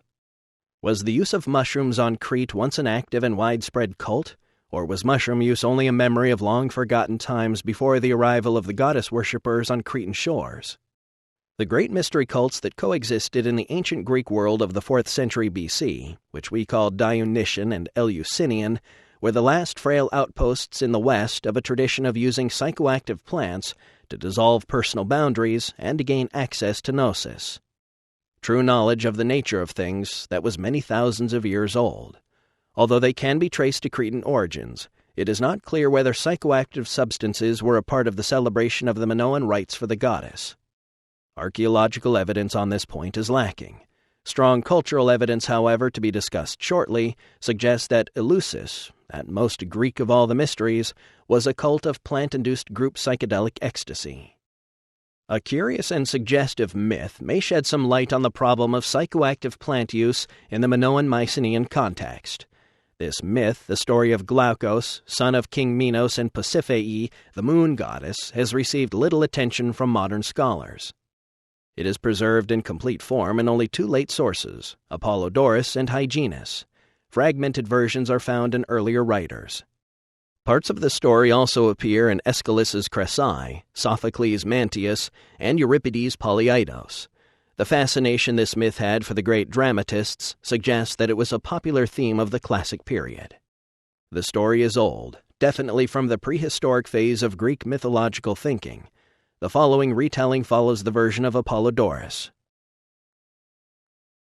The Myth of Glaukos.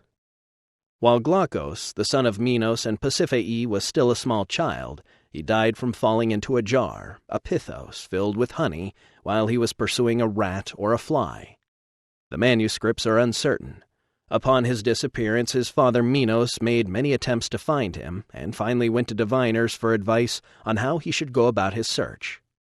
The Carides answered that Minos had among his herds a cow of 3 different colors, and that the man who could offer the best simile for this phenomenon would also be the one to know how to restore the boy to life.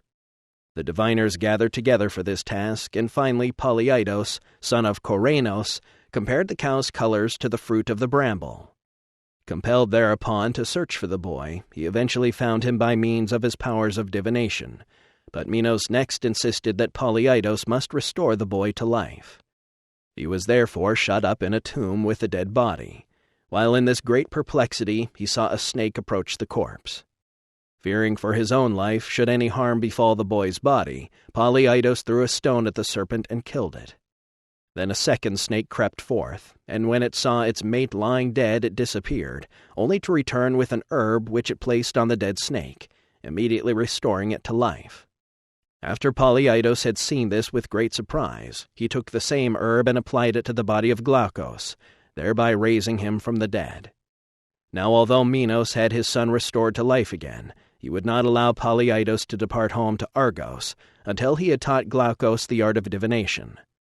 Under this compulsion, Polyeidos instructed the youth in the art, but when Polyeidos was about to sail away, he bade Glaukos spit into his mouth.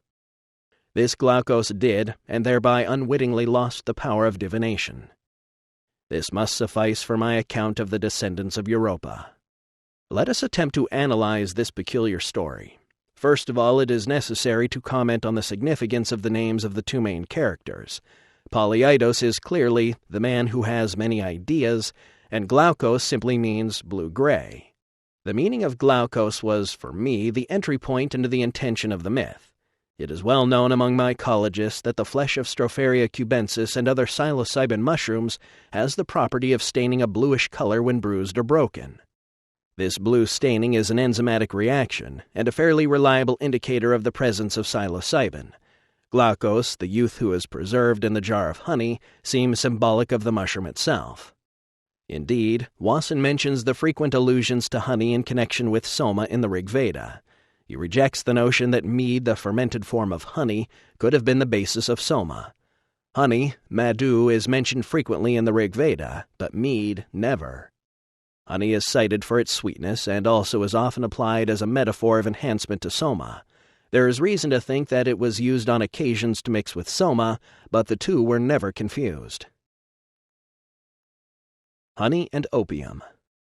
The antiseptic properties of honey have made it a preferred medium among many peoples for the preservation of delicate foods, and in Mexico, honey has long been used to preserve psilocybin-containing mushrooms. The fact that Glaukos, the blue-gray one, fell into a honeypot, whose shape suggests the bucket-shaped graves of the Natufians, and was preserved there until the time of his resurrection seems highly suggestive. Herodotus mentions that the Babylonians preserved their dead in honey, and the use of large storage vessels or pithoi for burying the dead was widespread in the Bronze Age Aegean. The motif of cattle is present in the story in the bizarre section concerning the simile of the three-colored cow, and the need to demonstrate linguistic facility as a precondition to being able to find a lost child. And the serpent, familiar from the Genesis story of Eden, makes a cameo appearance, and once again proves to have accurate and secret information concerning plants, especially plants that confer immortality.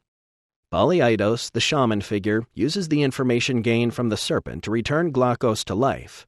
He shares his shamanic understanding with the boy, but later, all the information leaves Glaukos and returns to his departing teacher.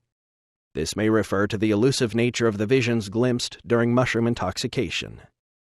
The story is obviously garbled in this version, and the simile contest regarding the three-colored cow hardly makes sense. Yet all the motifs of a barely remembered mushroom cult are there, themes of death and rebirth, cattle, serpents with herbal knowledge, and a blue-gray child who is preserved in honey. A parallel example is provided by the mushroom cults of the New World. Throughout their range in Mesoamerica, the psychoactive mushrooms are thought of as small children, los niños, the dear sweet little ones, Maria Sabina, the mushroom shamaness of Huautla de Jimenez called them. This is an instance of the motif of the alchemical children, the elfin denizens of some nearby magical continuum, accessed through psilocybin. We may never know with certainty the role that hallucinogenic fungi and plants had in the Minoan world. Much can change over the length of nearly 4,000 years, and we know from the scholarship of Karenyi and others that the late Mycenaean Minoan civilization was more fascinated by opium than by psychedelic plants. It may be presumed that toward the end of the late Minoan period, opium stimulated the visionary faculty and aroused visions which had earlier been obtained without opium. For a time, an artificially induced experience of transcendence in nature was able to replace the original experience. In the history of religions, periods of strong medicine usually occur when the simpler methods no longer suffice. Opium was consonant with the style of Minoan culture and helped to preserve it. When Minoan culture came to an end, the use of opium died out. This culture was characterized by an atmosphere which in the end required such strong medicine. The style of Minoan bios is discernible in what I have called the spirit of Minoan art. This spirit is perfectly inconceivable without opium. The openness of Minoan society to the inclusion of opium in its religious rites is indicative of a willingness to associate ecstasy and the pursuit of altered states of consciousness with plant alkaloids. It is therefore a strong argument that other plants may have been utilized originally. The Dionysus connection. Dionysus, son of Zeus and the mortal Semele, twice born, god of intoxication who brings madness to women, has never been a comfortable figure in the Greek pantheon. There is something older, wilder, and strange that hovers about him. He is a vegetation god, a mad god, and a dying god, a god of orgy, androgyny, and intoxication. And yet more, for from his miraculous birth onward, his story contains unique elements. Dionysus was twice born because his mother died, consumed in a lightning storm before she could give birth. The father did not let his son perish. Cooling ivy tendrils protected him from the heat by which his mother was consumed. The father himself assumed the role of the mother. He took up the fruit of the womb not yet capable of life and placed it in his divine body. And when the number of months was accomplished, he brought his son into the light.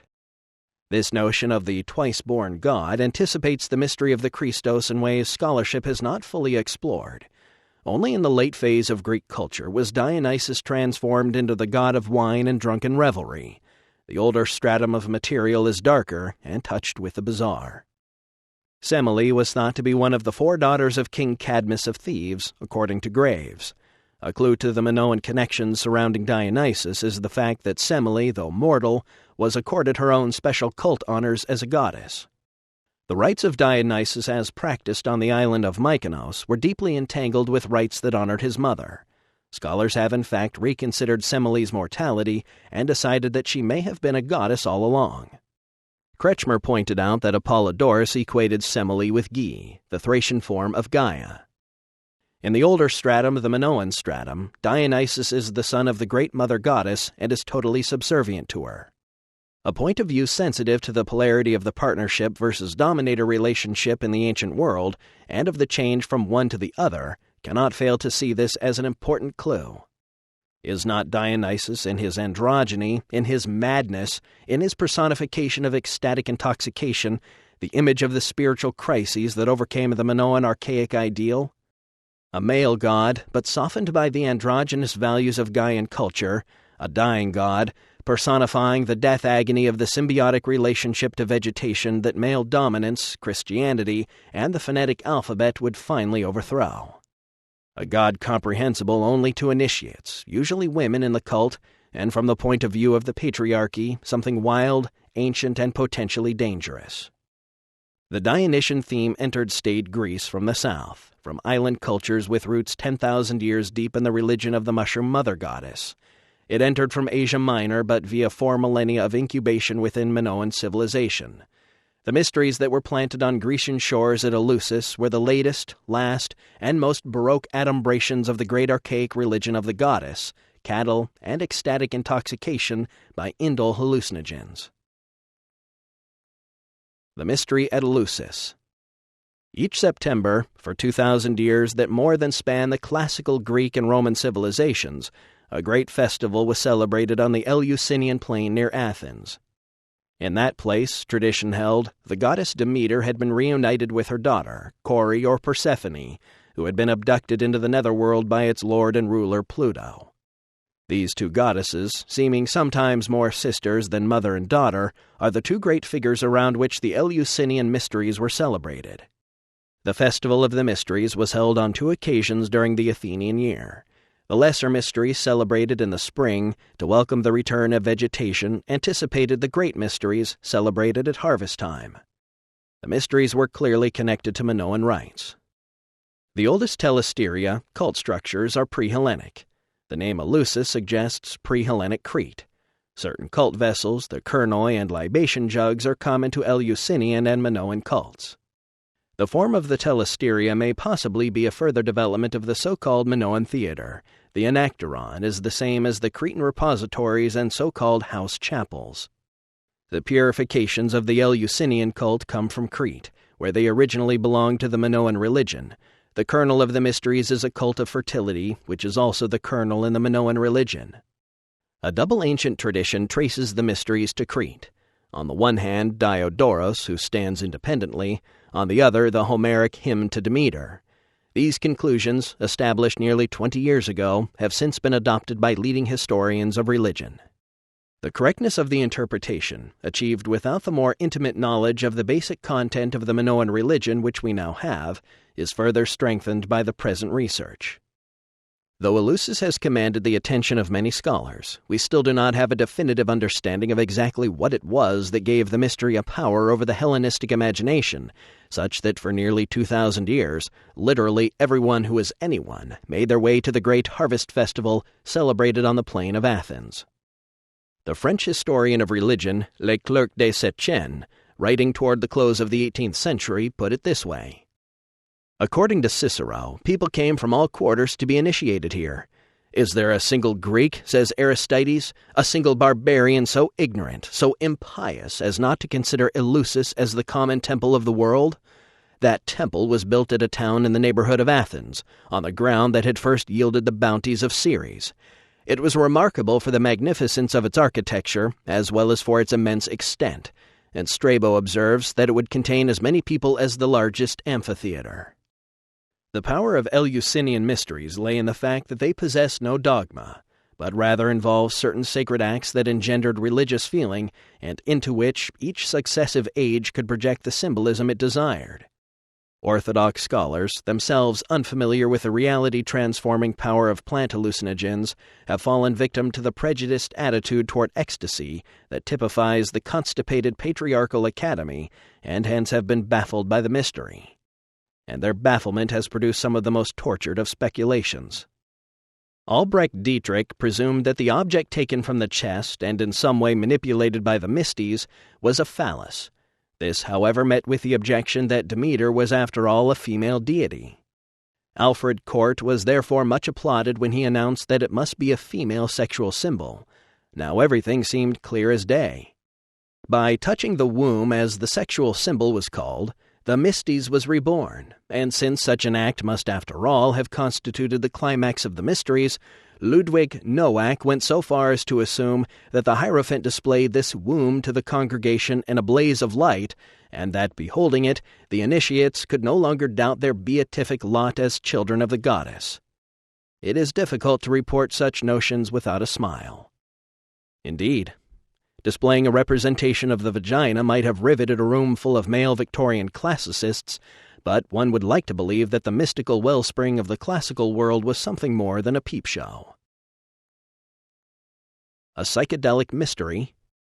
There's little doubt that at Eleusis something was drunk by each initiate, and each saw something during the initiation that was utterly unexpected, transformative, and capable of remaining with each participant as a powerful memory for the rest of their life.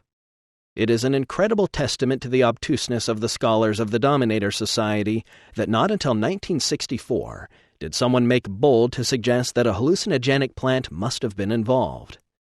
That person was the English poet Robert Graves in his essay, The Two Births of Dionysus. The secret which Demeter sent around the world from Eleusis in charge of her protege Triptolemus is said to have been the art of sowing and harvesting grain. Something is wrong here. Triptolemus belongs to the late 2nd millennium BC, and grain, we now know, had been cultivated at Jericho and elsewhere since around 7000 BC. So Triptolemus's news would have been no news. Triptolemus's secret seems therefore concerned with hallucinogenic mushrooms, and my guess is that the priesthood at Eleusis had discovered an alternative hallucinogenic mushroom easier to handle than Amanita muscaria. One that could be baked in sacrificial cakes, shaped like pigs or phalloi, without losing its hallucinogenic powers. This was the first of many observations Graves made on the underground tradition of mushroom use in prehistory. He suggested to the Wassons that they visit Mazatecan, Mexico for evidence supporting their theories on the impact of intoxicating mushrooms on culture. Graves believed that recipes and classical sources for the preparation of the ritual Eleusinian beverage contained ingredients whose first letters could be arranged to spell out the word mushroom, the secret ingredient. Such a cipher is called an ogham, after the similar poetic device in use in Irish riddlery and poetics. Graves readily grants that you are at liberty to call me crazy, but then goes on to defend his thesis very well. Perhaps we shall never know the nature of the hallucinogenic plants that lie behind the Eleusinian mystery, or that propelled the celebrants of Dionysus into a frenzy that was overwhelming to experience and frightening to behold. Graves, having opened the way to speculation on the botanical reality behind the Eleusinian sacrament, then had the pleasure of seeing his friend Wasson stride down that newly opened avenue of thought with a bold and convincing theory. The ergotized beer theory. Wasson's notion, worked out in collaboration with his fellow sleuths Albert Hofmann and Carl Ruck, and unveiled at a mushroom conference in San Francisco in 1977, was that eleusis was a rite of visionary intoxication, but mushrooms were not directly involved. Wasson gave cogency to much that had previously been obscure by arguing that the source of intoxication was an ergotized beer brewed from a strain of ergot fungus. Some background is necessary to appreciate the neatness of this suggestion. Grain was somehow very important to the cult at Eleusis. The Festivals of the Mysteries was a harvest festival, as well as the celebration of a great agricultural secret and a mystery of the mother goddess and Dionysus. Claviceps purpurea, a small fungus that infects edible grains, produces ergot, a source of powerful alkaloids capable of causing hallucination, as well as of triggering the onset of labor and having a strong vasoconstrictive effect. The purple traditionally associated with the robe of Demeter may signify the distinctive purple color of the sclerotic, the ergot of commerce, which are purple and are an asexual resting stage in the life cycle of the organism. Mycelium sprouts from them and aggregates to form the spore-containing acai, which do look like tiny mushrooms, but they are not purple but rather light bluish. Arguing for their theory, Wasson and his colleagues wrote, "Clearly, ergot of barley is the likely psychotropic ingredient in the Eleusinian potion. Its seeming symbiotic relationship to the barley signified an appropriate expropriation and transmutation of the Dionysian spirit, to which the grain, Demeter's daughter, was lost in the nuptial embrace with earth. Grain and ergot together, moreover, were joined in a bisexual union as siblings, bearing at the time of the maiden's loss already the potential for her own return and for the birth of the phalloid son, the mushroom, that would grow from her body. A similar hermaphroditism occurs in the mythical traditions of the grotesquely fertile woman, whose obscene jests were said to have cheered Demeter from her grief just before she drank the potion." Wasson and Hofmann's theory is bold and well argued. Certainly their discussion of the scandal of 415 BC, in which the Athenian noble Alcibiades was fined for having the Eleusinian sacrament in his home and using it for the entertainment of his friends, makes clear to even the most resistant skeptic that whatever the catalyst for ecstasy at Eleusis was, it was tangible. The notion that Eleusinian rites were celebrated with ergotized beer is entirely consistent with the notion that they had historical roots in Minoan Crete. In 1900, Sir Arthur Evans, excavating near the Palace of Knossos, unearthed vessels adorned with ears of barley in relief. He therefore assumed that a kind of beer had preceded wine on Crete. Karenyi believes that the small size of these vessels indicates that they were used for a special kind of barley drink, the visionary sacrament of the Eleusinian mysteries, in rites allegedly performed without secrecy at Knossos. Of course, the burden of proof is on those who assert, and so far as I'm aware, no one has subjected the Wasson-Hofmann theory to the acid test. That would mean the actual brewing of a superior hallucinogen from a cereal grain infected with some strain of ergot. Until this is done, the theory remains nothing more than well-argued speculation. One problem in particular needs to be dealt with. In documented instances in which large numbers of people have eaten ergot-infected grain, the result has been far from happy. Ergot is toxic. In AD 994, an outbreak of ergotism associated with infected grain killed nearly 40,000 people in France. An outbreak in 1129 killed about 1,200 people. Recently, the historian Mary Kilbourne Matassian has argued that La Grande Peur of 1789, a peasant uprising pivotal in the French Revolution, had its roots in ergot-infected rye bread that constituted the bulk of the diet of the rural peasantry of the period. It has also been proposed that ergot-infected flour was a factor in the decline of the Roman Empire and in the Salem witch burnings. The following summarizes the apparent effects of ergotism. Two clinical types of ergotism have been described, the gangrenous and the convulsive. Gangrenous ergotism started with tingling in the fingers, then vomiting and diarrhea, followed within a few days by gangrene in the toes and fingers. Entire limbs were affected by a dry gangrene of the entire limb, followed by its separation. The convulsive form started the same way but was followed by painful spasms of the limb muscles, which culminated in epileptic-like convulsions. Many patients become delirious. Clearly, unpleasant experiences may lie ahead for those who set out to prove by self-experiment the Wasson-Hofmann theory concerning Eleusis. There are old mycologists, and there are bold mycologists, but there are no old, bold mycologists. As with Wasson's theory of the identity of soma, the problem is to obtain a reliable intoxication from the assumed source of the intoxicant. If the source of the Eleusinian mystery was ergotized beer, how could it have been taken for so many centuries without unpleasant side effects becoming a part of the legend? There may be a way around these difficulties. Claviceps paspali, which preferentially infects barley instead of rye, may have a higher proportion of the psychoactive but less toxic simple ergot alkaloids, similar to those in morning glories, and a lower proportion of the toxic peptide-containing ergot alkaloids. Also, as Wasson and Hoffman reported in The Road to Eleusis, macerating the ergotized grain in water would effectively separate the water-soluble psychoactive alkaloids from the fat or liposoluble toxic alkaloids. Graves's psilocybin theory. Should future research indicate that ergot played no part at Eleusis, then Graves's insistence that psilocybin mushrooms constituted the mystery would need to be looked at very carefully. Perhaps knowledge of the plant of the goddess, Stropharia cubensis, or some other psilocybin-containing mushroom did survive, not only into Minoan Mycenaean times, but even up until the final destruction of Eleusis.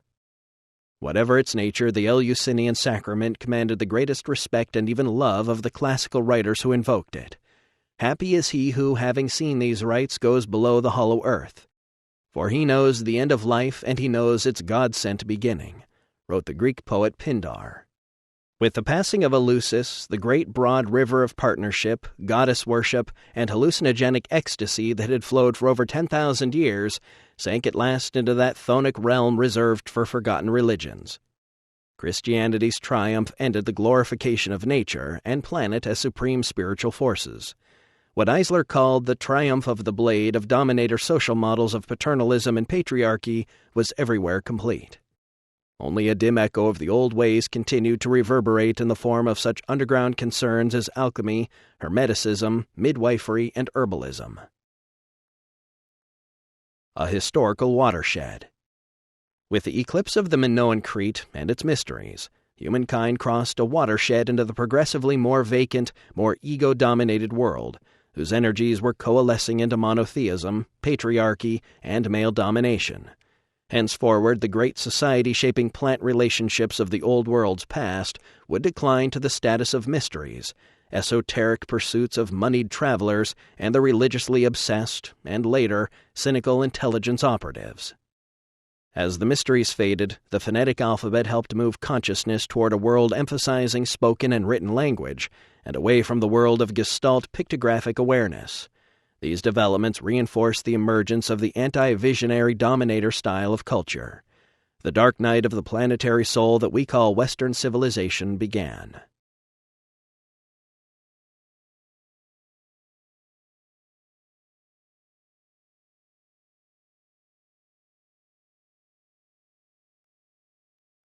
Chapter 9. Alcohol and the Alchemy of Spirit. The ecstatic and orgiastic, visionary and boundary-dissolving experiences, the central mysteries of the mushroom religion, were the very factors in the human situation acting to keep our ancestors human. The commonality of feeling generated by the mushroom held the community together. The divine inspiring power of the mushroom spoke through the bards and singers. The indwelling spirit of the mushroom moved the hand that carved bone and painted stone. Such things were commonplace of the Edenic world of the goddess. Life was lived, not as we have chosen to imagine it, on the edge of mute bestiality, but rather close to a dimension of spontaneous magical and linguistic expression that now shines only briefly in each of us at the pinnacle of experimental intoxication, but that then was the empowered and enveloping reality, the presence of the great goddess. Nostalgia for Paradise. History is the story of our unfocused agony over the loss of this perfect human world, and then of our forgetting it altogether, denying it, and in so doing, denying a part of ourselves. It is a story of relationships, quasi-symbiotic compacts, with plants that were made and broken. The consequence of not seeing ourselves as a part of the green engine of vegetable nature is the alienation and despair that surrounds us and threatens to make the future unbearable. It took many centuries for the flame of Eleusis to gutter into extinction, for the partnership, mother-goddess view of community and society to fade. Then came many centuries more of nostalgia for paradise and its rivers of heavenly soma, a nostalgia that took new and varied forms as humans sought to satisfy the innate yearning for intoxication. All the natural narcotics, stimulants, relaxants, and hallucinogens known to the modern botanist and pharmacologist were discovered by primitive man and have been in use from time immemorial. One of the first things that Homo sapiens did with his newly developed rationality and self-consciousness was to set them to work to find out a way to bypass analytical thinking and to transcend, or in extreme cases, temporarily obliterate the isolating awareness of the self. Trying all things that grew in the field or forest, they held fast to that which, in this context, seemed good. Everything, that is to say, that would change the quality of consciousness, would make it different, no matter how, from everyday feeling, perceiving, and thinking. Over the next few chapters, we will examine these substitutes for the original mushroom intoxicant of prehistory. Unfortunately, our survey will only serve to underscore how far we have fallen from the original dynamic equilibrium of the partnership paradise. Alcohol and honey. The great plant-drug complex that spans this cultural divide is alcohol. Alcohol has its roots in the deepest stratum of archaic cultural activities. Ancient civilizations of the Near East were preoccupied with beer-making. Very early in the development of human culture, if not long before, the intoxicating effects of fermented honey and fruit juices must have been noticed. Honey is a magical substance, a medicinal substance in all traditional cultures. As we have seen, it has been used to preserve both human bodies and mushrooms. Mead, or fermented honey, seems to have been the recreational drug of the Indo-European tribes. This was a cultural trait they share with the mushroom-using pastoralists of the ancient Near East. One of the most astonishing murals unearthed at Kadal Hayuk apparently depicts the life cycle and metamorphosis of honeybees. The belief widely held in the classical world that bees were generated from the carcasses of cattle makes more sense if seen as an effort to connect bees as a source of honey and mead, the supplanting intoxicant, with cattle in the older mushroom cult. It may be that mead cults and mushroom cults that used honey as a preservative developed in close association with each other. Honey is closely connected to the great goddess rites of the archaic Minoan civilization and is a prominent motif in the myths surrounding Dionysus. Dionysus was said by the Roman poet Ovid to have invented honey, and the sacred ground on which the Maenads, his handmaidens, performed their ritual dance, was said to have flowed with milk, wine, and the nectar of bees. It was also said that honey dripped from the thyrso staffs that Maenads carried. Karenyi, speaking of the honey offerings in Minoan religion, observes, "The honey offerings given to the mistress of the labyrinth carries the style of a much earlier period, that stage in which Minoan culture was still in contact with an age of honey."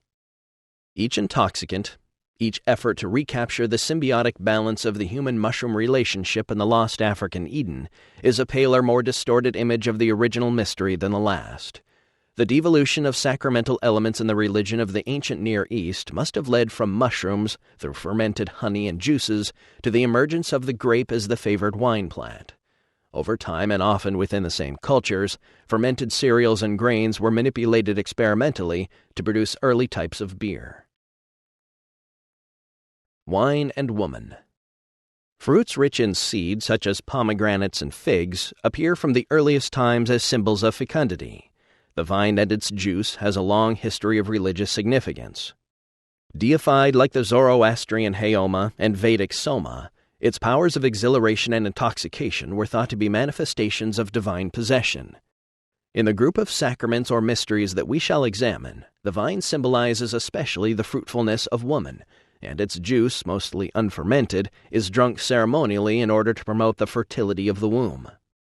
Wine played a central part in later Greek culture, so much so that in classical times, the disturbing figure of ecstatic Dionysus was converted into the hairy-footed and lascivious wine god Bacchus, the lord of orgy and now drunken revelry, carried on in the traditional dominator style. The fermentation of grains and fruits must have been generally known and can claim no discoverer or point of origin. Greek wines have always been somewhat puzzling to scholars. Their alcohol content could not have exceeded 14%, since when a fermentation process reaches this concentration, further formation of alcohol is inhibited. Yet Greek wines are sometimes described as requiring many dilutions before they could be drunk with comfort. This seems to suggest that Greek wines were more akin to extracts and tinctures of other plant essences than they were to wine as we know it today. This would have made them more chemically complex and therefore more intoxicating. The practice of adding resin to wine and Greece to make retsina may well hark back to times when other plants, perhaps belladonna or datura, also went into wine. Alcohol is the first example of a disturbing phenomenon that we will meet again and again in our discussion of differences in ancient and modern approaches to drug use and drug technology. Human use of alcohol in the form of fermented grains, juices, and mead is extremely ancient. Distilled spirits, in contrast, were not known to the ancients, though Pliny mentions one Roman wine so powerful that it burned when poured onto a fire. And today it is distilled alcohol that is the chief culprit among the drugs labeled legal and recreational. Natural and synthetic drugs. Discussion of alcohol gives us our first opportunity to examine the distinction between natural and synthetic drugs, for though distilled alcohol waited for hundreds of years to be joined by a second example of a chemically refined intoxicant, it was the first highly concentrated and purified drug, the first synthetic drug. This distinction is very important for the argument to be made here. Alcoholism as a social and community problem appears to have been rare before the discovery of distillation. Just as heroin addiction was the malignant flower that sprang from the relatively benign habit of opium use, so distilled alcohol changed the sacred art of the brewer and the vintner into a profane economic engine for the consumption of human hopes. It is no accident that alcohol was the first intoxicant to undergo this transformation. Alcohol can be fermented out of many kinds of fruits, grains, and plants, and so has been more widely experimented with than obscure and localized sources of intoxication. Indeed, fermentation is a natural process that in many cases is difficult to avoid, and fermented alcohol can be produced in prodigious and hence commercial amounts. The toddy palms of Southeast Asia produce debatably drinkable alcohol straight from the tree. Birds, raccoons, horses, and even wasps and butterflies are aware of the fleeting virtues that attend eating fermented fruit. In wild habitats, most intoxications occur with the ingestion of fermented fruits, grains, or saps. Field teams have investigated dozens of cases, from Sumatra to the Sudan, involving creatures from bumblebees to bull elephants. The results? In natural habitats, most animals seek alcohol-laden food for the smells, tastes, calories, or nutrients they provide. The intoxications are side effects, but not serious enough to deter future use. One sort of accidental intoxication occurs when tree sap is exposed to the proper temperature and ferments. The North American sapsuckers, a type of woodpecker, drill pit-like holes in trees that then fill with sap. The birds feed on the sap and insects attracted to the sap pits. They move on to other trees, literally leaving the doors open for the sap to ferment and intoxicate other animals before the tree heals over. The drinking of fermented sap has been held responsible for an array of abnormal behaviors observed in hummingbirds, squirrels, and unsuspecting sapsuckers. Alcohol can be distilled by using heat to vaporize it and separate it from its source, unlike alkaloids and indoles, which must somehow be extracted using solvents and then concentrated. This fact, that a simple water-cooled condenser can capture the vapor of alcohol and return it to liquid form, made it possible for alcohol to be the first intoxicant to be chemically isolated. The quality of being recaptured from its vaporous state is what gave rise to the practice of referring to distilled alcohol as spirits. The first reference that we have to what might be a distilled form of alcohol occurs in the 4th century AD writings of the Chinese alchemist Ko Hung. In discussing recipes for the preparation of cinnabar, Ko Hung comments, "They are like wine that has been fermented once. It cannot be compared with a pure clear wine that has been fermented 9 times. This statement seems to imply the knowledge of methods for the preparation of very strong, clear alcohols, perhaps by the capture of alcohol vapor in wool from which could be wrung a relatively pure liquid alcohol. Alchemy and alcohol. In the West, the discovery of distilled alcohol is alternately credited to the alchemist Raymond Lully, about whom very little is known with certainty, or to his peer and companion in alchemical exploits, Arnoldus de Villanova. Lully's search for the true elixir led him to the preparation of aquavini, the first brandy.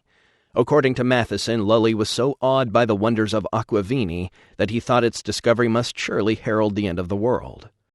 True to his alchemical roots, Lully made his universal panacea by fermenting wine in a double boiler of horse dung for 20 days before distilling it with a crude cold water condenser. Lully did not hide his discovery. On the contrary, he invited others to make the elixir for themselves and hailed the product offered by Villanova as comparable to his own. Of alcohol, he wrote, "The taste of it exceedeth all other tastes, and the smell all other smells. It is," he says, "of marvelous use and commodity a little before the joining in battle to encourage the soldiers' minds."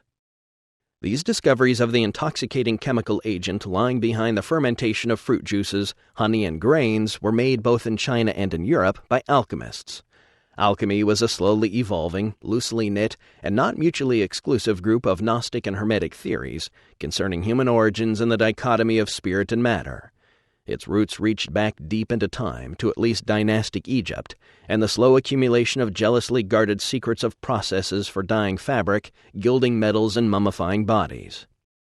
Upon those ancient foundations had risen an edifice of pre-Socratic, Pythagorean, and Hermetic philosophical ideas, which ultimately came to revolve around the notion of the alchemical work as the task of somehow gathering into a unity and thereby rescuing the divine light that had been scattered through an alien and unfriendly universe by the fall of Adam. The natural world had come to be seen by late Roman times as a demonic and imprisoning shell. This was the spiritual legacy of the destruction of the partnership model of self and society and its replacement with the dominator model. The nostalgia for the Gaian Earth Mother was suppressed, but cannot be ignored. Hence it reemerged in time in a clandestine form, as the alchemical theme of the magma mater, the mysterious mother matrix of the world, somehow everywhere, invisible yet potentially condensable into a visible manifestation of the universal panacea residing in nature. In such an atmosphere of feverish and ontologically naive speculation, alchemy was able to thrive. Categories concerning self and matter, subject and object, were not yet fixed by the conventions introduced by phonetic alphabet and later exaggerated by print. It was not entirely clear to the alchemical investigators what about their labors was fancy, fact, or expectation. It is ironic that this was the context for the discovery of a powerful mind-altering drug. That the spirit in alcohol, sensed and enjoyed in beer and wine brewed through the ages, became in the alchemical laboratories a demon, an elemental and fiery quintessence. And like those other quintessences that would follow it into existence, morphine and cocaine, the quintessence of the grape once passed through the furnace and the retorts of the alchemist had become deprived of its natural soul. That absence made it no longer a carrier of the vitality of the earth, no longer an echo of the lost paradise of prehistory, but rather something raw, untamed, and ultimately set against the human grain. Alcohol as scourge. No other drug has had such a prolonged detrimental effect on human beings. The struggle to produce, control, and tax alcohol, and to absorb its social consequences, is a significant part of the story of the evolution of the mercantile empires of the 18th and 19th centuries. Alcohol and slavery often went hand in hand across the economic landscape.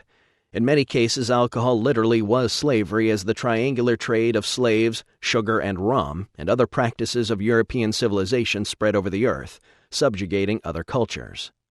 Sugar and the alcohol that could be made from it became a European obsession that severely distorted the demographics of tropical regions.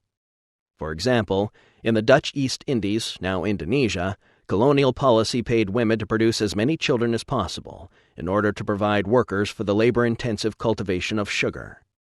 The modern legacy of this policy is that Java, formerly the center of the Dutch East Indies, is today the most overpopulated large island in the world.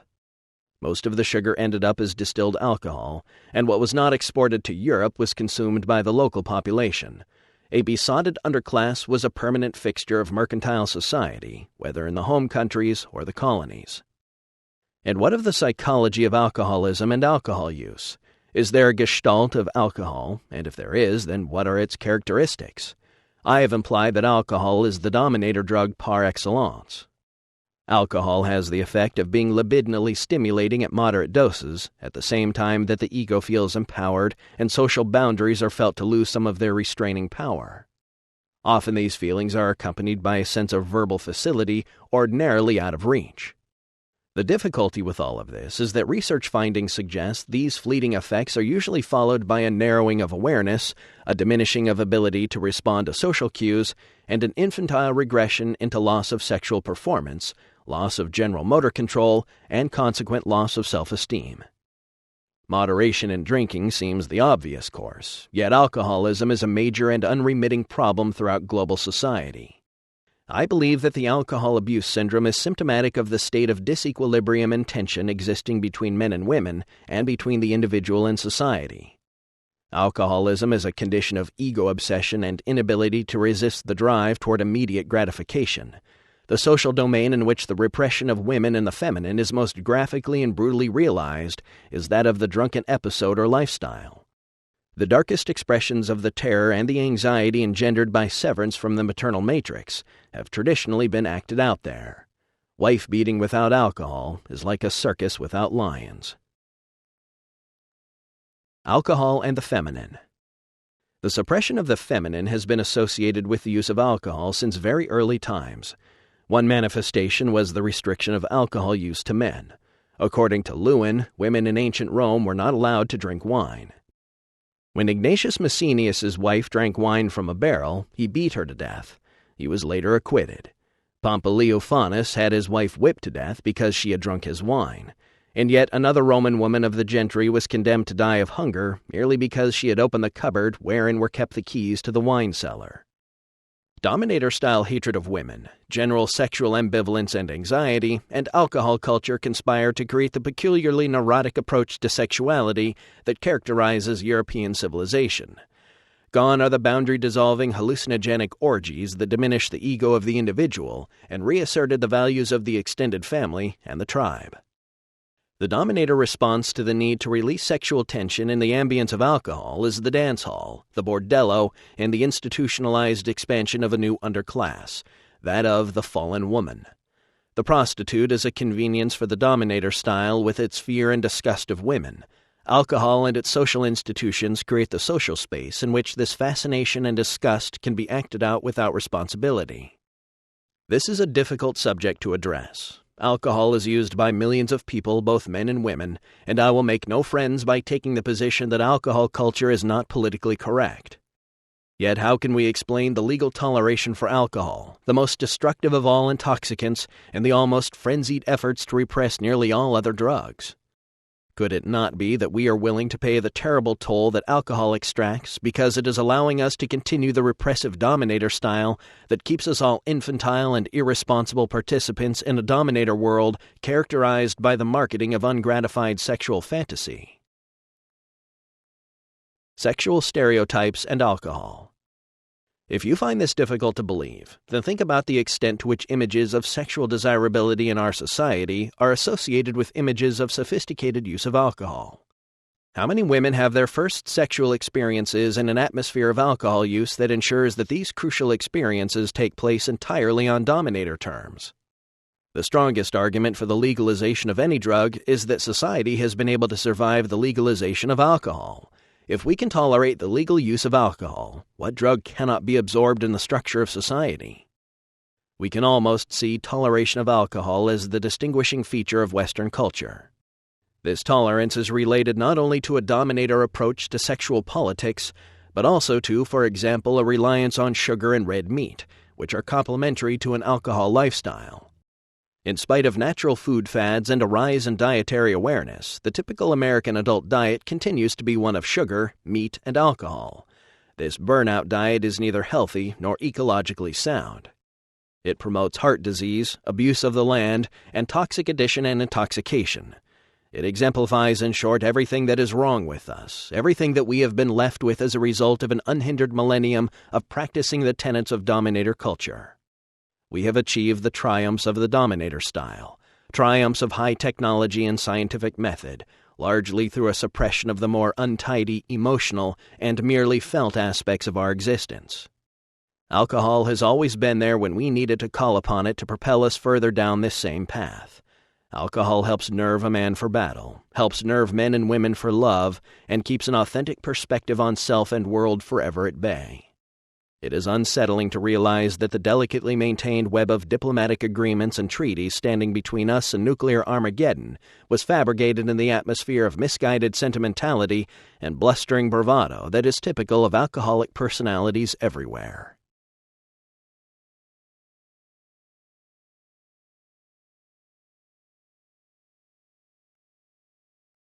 Chapter 10. The Ballad of the Dreaming Weavers, Cannabis and Culture. No plant has been a continuous part of the human family longer than the hemp plant. Hemp seeds and remains of ancient cordage have been found in the earliest strata of many Eurasian habitation sites. Cannabis, a native of the heartlands of Central Asia, was spread throughout the world by human agency. It was introduced into Africa at a very early date, and cold-adapted strains traveled with the early human beings who crossed the land bridge into the New World. Because of its pandemic range and environmental adaptability, cannabis has had a major impact on human social forms and cultural self-images.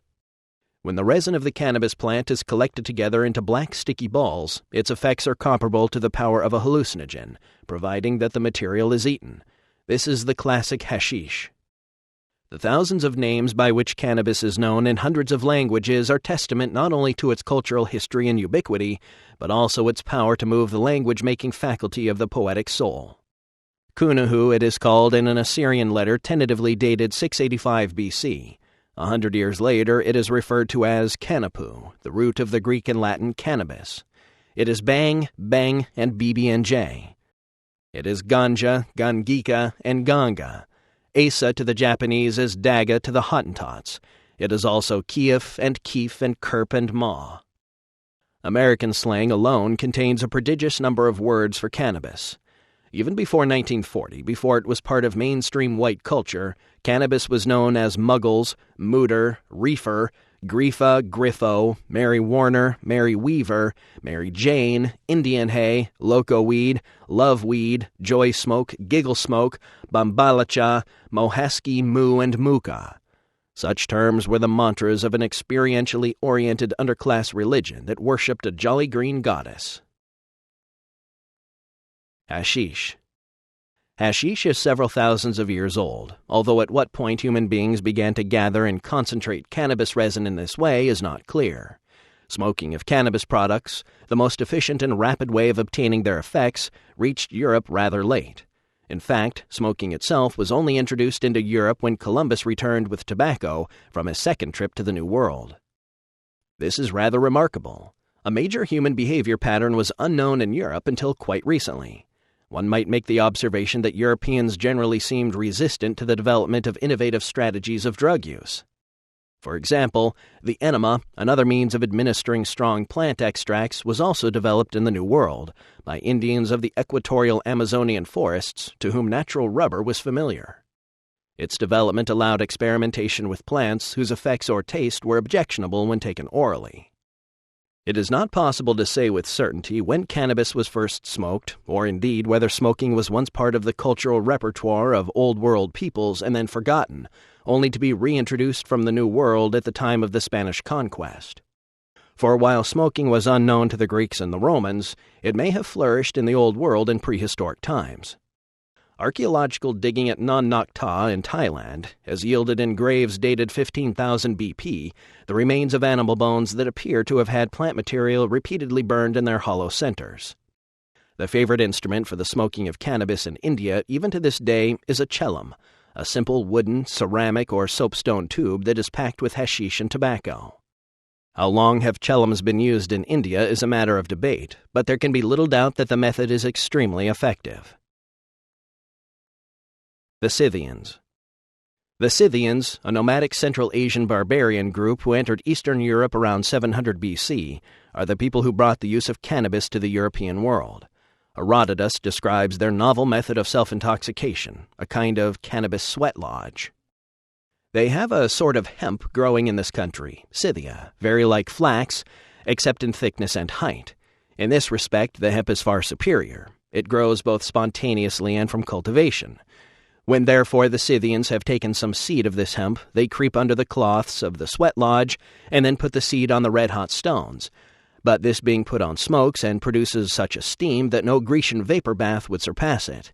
The Scythians, transported by the vapor, shout aloud. Elsewhere, Herodotus comments on another similar method. The Scythians have discovered other trees that produce fruit of a peculiar kind, which the inhabitants, when they meet together in companies and have lit a fire, throw on the fire as they sit round in a circle, and that by inhaling the fumes of the burning fruit that has been thrown on, they become intoxicated by the odor, just as the Greeks do by wine, and that the more fruit that is thrown on, the more intoxicated they become, until they rise up to dance and betake themselves to singing. The passage from Herodotus makes clear that though the Scythians had discovered that inhaling the smoke of cannabis was the most effective way to enjoy it, nevertheless, they were unable to make the creative leap to the invention of the pipe or cellum. The Greek herbalist and natural scientist Dioscorides also described cannabis, but until effective smoking practices were adopted, it made no inroads into European and American cultures. India and China. Chinese tradition holds that hemp cultivation began as early as the 28th century BC, when the Emperor Shen Nung taught the cultivation of hemp for fiber, and around AD 220 the physician Hoa To evidently recommended hemp preparations in wine as an anesthetic. After a certain number of days or the end of a month, the patient finds he has recovered without having experienced the slightest pain during the operation. Cannabis was used and regarded as a plant of great spiritual power for many centuries in India before it was first smoked. Opium, too, seems to have been used for many centuries before the effectiveness of smoking it was discovered. Awareness of hemp in India cannot be documented before 1000 BC, but by that time it was known as a remedy, and the names for it in use in the earliest Indian pharmacopoeias indicate that its activity as a euphoriant was clearly understood.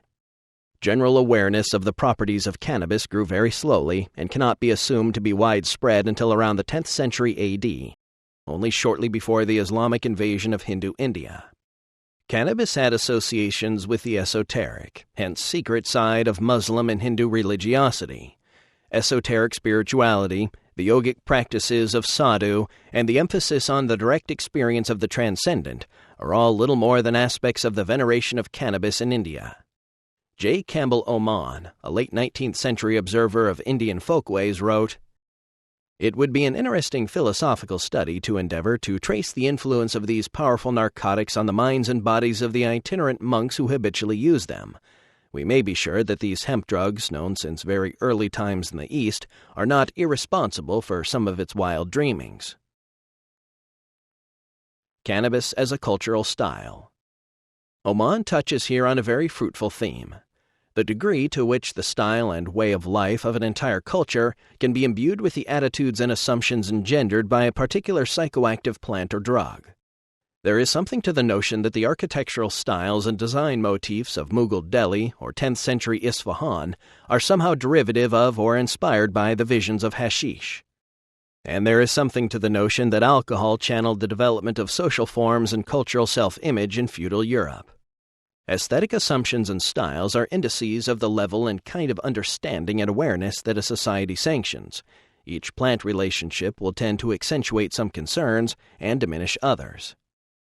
Outpourings of style and aesthetically managed personal display are usually anathema to the nuts and bolts mentality of dominator cultures. In dominator cultures without any living traditions of use of plants that dissolve social conditioning, such displays are usually felt to be the prerogative of women. Men who focus on such concerns are often assumed to be homosexuals. That is, they are not following the accepted canons of male behavior within the dominator model. The longer hair lengths for men seen with the rise of marijuana use in the United States in the 1960s were a textbook case of an influx of apparently feminine values accompanying the use of a boundary-dissolving plant. The hysterical reaction to such a minor adjustment in folkways revealed the insecurity and sense of danger felt by the male ego in the presence of any factor that might tend to restore the importance of partnership in human affairs. In this context, it is interesting to note that cannabis occurs in both a male and a female form, and it is the identification, care, and propagation of the female of the species that is the total concern of the grower interested in the narcotic power of the plant. This is because the resin is the exclusive product of the female plant. Not only do males not produce a usable drug, but if the pollen from male plants reaches females, the females will begin to set seed and will cease their production of resin. It is thus a kind of happy coincidence that the subjective effects of ingesting cannabis and the care and attention needed to produce a good resin strain both conspire to accentuate values that are oriented toward honoring and preserving the feminine. Of all the pandemic plant intoxicants inhabiting the earth, cannabis is second only to mushrooms in its promotion of the social values and sensory ratios that typify the original partnership societies. How else are we to explain the unrelenting persecution of cannabis use in the face of overwhelming evidence that, of all the intoxicants ever used, cannabis is among the most benign? Its social consequences are negligible compared with those of alcohol. Cannabis is anathema to the dominator culture because it deconditions or decouples users from accepted values. Because of its subliminally psychedelic effect, cannabis, when pursued as a lifestyle, places a person in intuitive contact with less goal-oriented and less competitive behavior patterns. For these reasons, marijuana is unwelcome in the modern office environment, while a drug such as coffee, which reinforces the values of industrial culture, is both welcomed and encouraged. Cannabis use is correctly sensed as heretical and deeply disloyal to the values of male dominance and stratified hierarchy. Legalization of marijuana is thus a complex issue, since it involves legitimating a social factor that might ameliorate or even modify ego-dominant values. Legalization and taxation of cannabis would provide a tax base that could help clean up the national deficit. Instead, we continue to hurl millions of dollars into marijuana eradication, a policy that creates suspicion and a permanent criminal class in communities that are otherwise among the most law-abiding in the country. As indicated, society's contempt for the cannabis user is a thinly disguised contempt for the values of community and the feminine. How else to explain the media's need to endlessly repudiate the psychedelic drug use and underground social experiments of the 60s? The fear that the flower children engendered in the establishment becomes understandable when analyzed in the light of the idea that what confronted the establishment was an outbreak of genderless partnership thinking based on a diminished sense of self-importance. Classical cannabis. The Roman natural historian Pliny, AD 23-79, reproduces a fragment from Democritus concerning a plant called thalassigal or potamogus, that many scholars consider a reference to cannabis. Taken in drink, it produces a delirium, which presents to the fancy visions of a most extraordinary nature. The Theangelus, he says, grows upon Mount Libanus in Syria, upon the chain of mountains called Dicte in Crete, and at Babylon and Susa in Persia. An infusion of it imparts powers of divination to the Magi. The Gelatophilus, too, is a plant found in Bactriana and on the banks of the Borysthenes. Taken internally with myrrh and wine, all sorts of visionary forms present themselves, exciting the most immoderate laughter. Dioscorides, writing during the 1st century, gave an excellent description of cannabis and mentions its use in rope-making and medicine, but he says nothing of its intoxicating properties. Because the climate favored the growth of hemp and Islam encouraged its use over alcohol, in the Near Eastern and Arab worlds, cannabis became the intoxicant of choice for many. This predilection for hashish and cannabis was already very old at the time of the Prophet, which explains why alcohol is explicitly forbidden to the faithful, but hashish is a matter of theological disputation. By AD 950, use and abuse of hashish is widespread enough that it comes to occupy a prominent position in the literature of the period. A perfect encapsulation of the attitudes of dominator society toward cannabis is contained in the following, one of the earliest descriptions we possess of addictive behavior with this plant. A Muslim priest exhorting in the mosque against the use of bhang, a plant of which the principal quality is to intoxicate and induce sleep, was so carried away with the violence of his discourse that a paper containing some of the prohibited drug which often enslaved him fell from his breast into the midst of his audience. The priest, without loss of countenance, cried immediately, "There is this enemy, this demon of which I have told you. The force of my words has put it to flight. Take care that in quitting me it does not hurl itself on one of you and possess him." No one dared to touch it. After the sermon, the zealous sophist recovered his bhang. As this story makes clear, the ego of the monotheist is capable of the most extraordinary feats of self-delusion. Cannabis and the Language of Story. Cannabis is a multi-purpose plant. It very early came to the attention of hunter-gatherers as a source of cordage for weaving and rope-making. But unlike other cordage plants, the flax of Central Asia or the chimbira of the Amazon, cannabis is also psychoactive. In this context, it is interesting to note that the English vocabulary that refers to spoken discourse is often the same as that used to describe cordage making and weaving. One weaves a story, or unravels an incident, or spins a yarn. We follow the thread of a story and stitch together an excuse. Lies are made from whole cloth. Reality is an endless golden braid. Does this shared vocabulary reflect an ancient connection between the intoxicating hemp plant and the intellectual processes that lay behind the discovery of the art of weaving and of storytelling? I suggest that such may well be the case. Cannabis was the most likely plant candidate to replace the sacred psilocybin mushrooms of the older cultures of the Near East. Though this transition from mushrooms to cannabis lies far in the past, its legacy to the present era is the association of cannabis with the style of the partnership society. And indeed, the growing presence of cannabis in Vedic society and later in Islam may have acted to slow the rise of dominator values. Certainly it gave encouragement to heterodox forces, Shivites in the case of Hinduism and Sufis in the case of Islam, who made no secret of their reliance on cannabis as a source of religious inspiration that was particularly feminine in emphasis. The role of cannabis in European society is complex. Marco Polo, whose exploits and travel descriptions of the mysterious East did so much to enrich and catalyze the European imagination, gave one of the first and most widely read accounts of the use of hashish when he repeated the popular folktale of the Old Man of the Mountain, Ibn el-Sabah, reputed leader of the violent cult of the Hashishin, the infamous sect of assassins. According to the legend, young men wishing to be initiated into the sect were given large doses of hashish and then introduced into an artificial paradise, a hidden valley of exotic floral gardens, splashing fountains, and nubile young women. They were told that return to this land of dreams was only possible after they had carried out certain acts of political murder. Indeed, Hashishin and assassin are thought to be etymologically related.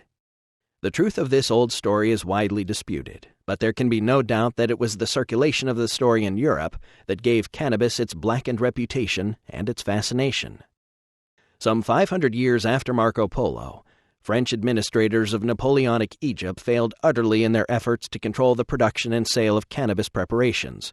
In response to a ban on sales, Greek smugglers immediately began a lucrative underground business of importing hashish into Egypt. Militarily, Napoleon's expedition into Egypt was a failure, but as an effort at the cross-fertilization of disparate cultures, it was a resounding success. Napoleon took with him into Egypt an excellent library and 175 scholars who observed, sketched, and collected linguistic and cultural information. This effort ultimately resulted in the publication of 24 volumes, Description d'Égypte, between 1809 and 1813. These volumes inspired a wide variety of travel books, and in general were a tremendous stimulus to the European imagination. Orientomania and cannabis in Europe. While Napoleon struggled with the prevalence of cannabis use in Egypt, new intellectual forces were stirring in Europe. Romanticism, Orientomania, and a fascination with psychology and the paranormal all combined with a well-established upper-class craze for opium and the opium tincture, laudanum, to create a climate in which the reputed pleasures of hashish could be explored by daring and unconventional souls. The legal and intellectual ambiance of drug-taking in the early 19th century could hardly have been more different from that of our own times. Opium and hashish were not controlled substances, and no opprobrium was attached to their use. Tobacco and coffee had long since been introduced into Europe and become indispensable parts of the rituals of European civilization, so it was not surprising that the extravagant tales of travelers concerning narcotic raptures and vistas of transcendental ecstasy acted to promote experimentation with cannabis. By the early 1840s, a group of French writers, among them Théophile Gautier, Baudelaire, Gérard de Nerval, Dumas, and Balzac, as well as a number of sculptors, painters, and other bohemians, had formed the now famous Club des Hashichons. The club held weekly meetings in damask-hung rooms of the Hôtel Luzon in Ile Saint-Louis in Paris. At these meetings, the world traveler and psychiatrist J.J. Moreau de Tours provided a form of jellied Algerian hashish called dawamesk. The meetings were the private explorations of successful and respected literary figures. Nevertheless, only a few years later, during the Paris Uprising of 1848, the student firebrands carried banners through the streets demanding free availability of cannabis and ether. In 1842, the English physician W.B. O'Shaughnessy became the first to introduce ganja, potent Indian hemp, to England in his Bengal Pharmacopoeia. Cannabis became a part of English medical practice and hence a part of the inventory of every English apothecary. The relation between opium and hashish in the shaping of the European imagination is complex and synergistic. Opium has a much longer history of wide use in the West than has cannabis. Opium was known and used by physicians since at least late Egyptian and Minoan times, and it played a major part in the late decadent phase of Minoan religion. Cannabis was introduced into Europe later, and largely as a consequence of the interest in altered states that had already been kindled by opium enthusiasts. Though cannabis had been used in the East for many centuries, it is very unlikely that more than a handful of Europeans were aware of its existence before the sensational account of Marco Polo appeared around 1290. In spite of the fact that the German physician Johannes Weir mentioned the use of hashish by groups of witches in the 16th century, drugs based on hemp were absent from the materia medica of alchemy, and were probably not brought into Europe in any quantity until O'Shaughnessy and his French contemporary, Aubert Roche, advocated their use around 1840. In 1845, J.J. Moreau de Tours published his Du hashish et de l'aliénation mentale, Hashish and Mental Illness. His detailed accounts of the effects of hashish sparked interest in both medical and literary circles, and set off a wave of experimentation. Even so, interest in hashish never traveled much beyond the Parisian circles in which Moreau himself moved.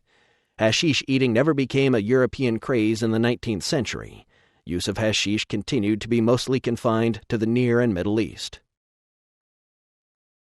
Cannabis in 19th century America. It was not the English or the French, but the Americans who created a literature around the charms and phantasmagoria of hashish. In so doing, they were following the example of English opium habitués such as Coleridge and De Quincey. Thus, their writings were strongly influenced by the joys and horrors style that had made De Quincey's name a household word. Their descriptions of the effects of cannabis make it abundantly clear that for them, it had all the impact of a shattering metaphysical revelation.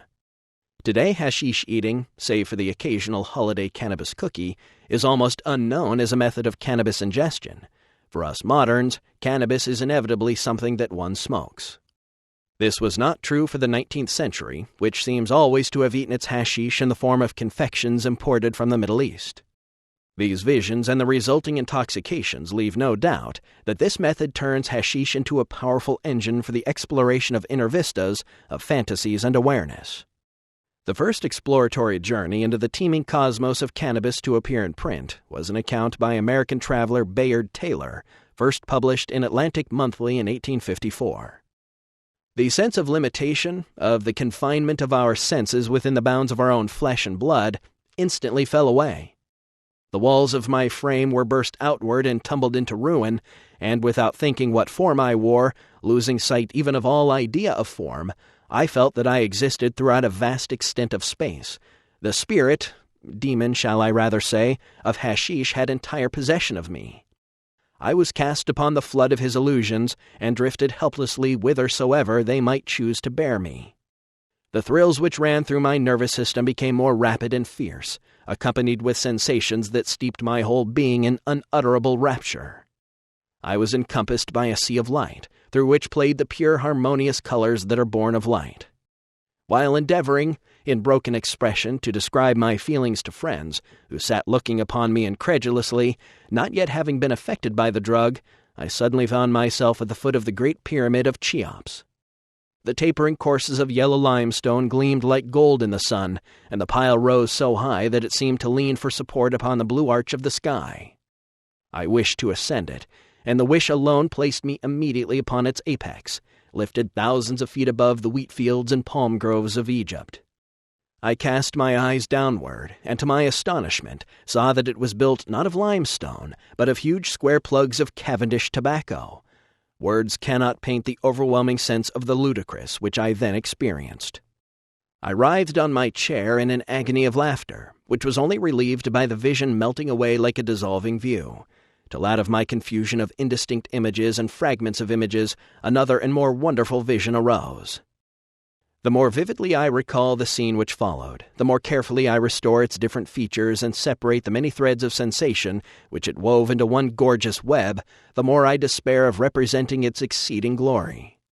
I was moving over the desert, not upon the rocking dromedary, but seated in a bark made of mother-of-pearl and studded with jewels of surpassing luster. The sand was of grains of gold, and my keel slid through them without jar or sound. The air was radiant with excess of light, though no sun was to be seen. I inhaled the most delicious perfumes and harmonies, such as Beethoven may have heard in dreams but never wrote, floated around me. The atmosphere itself was light, odor, music, and each and all sublimated beyond anything the sober senses are capable of receiving. Before me, for 1,000 leagues as it seemed, stretched a vista of rainbows, whose colors gleamed with the splendor of gems, arches of living amethyst, sapphire, emerald, topaz, and ruby. By thousands and tens of thousands they flew past me as my dazzling barge sped down the magnificent arcade, yet the vista still stretched as far as ever before me. I reveled in a sensuous Elysium, which was perfect because no sense was left ungratified, but beyond all my mind was filled with a boundless feeling of triumph. Such descriptions go a long way toward making clear why the artificial paradise was so alluring to the romantic imagination. It was almost as though one were made for the other.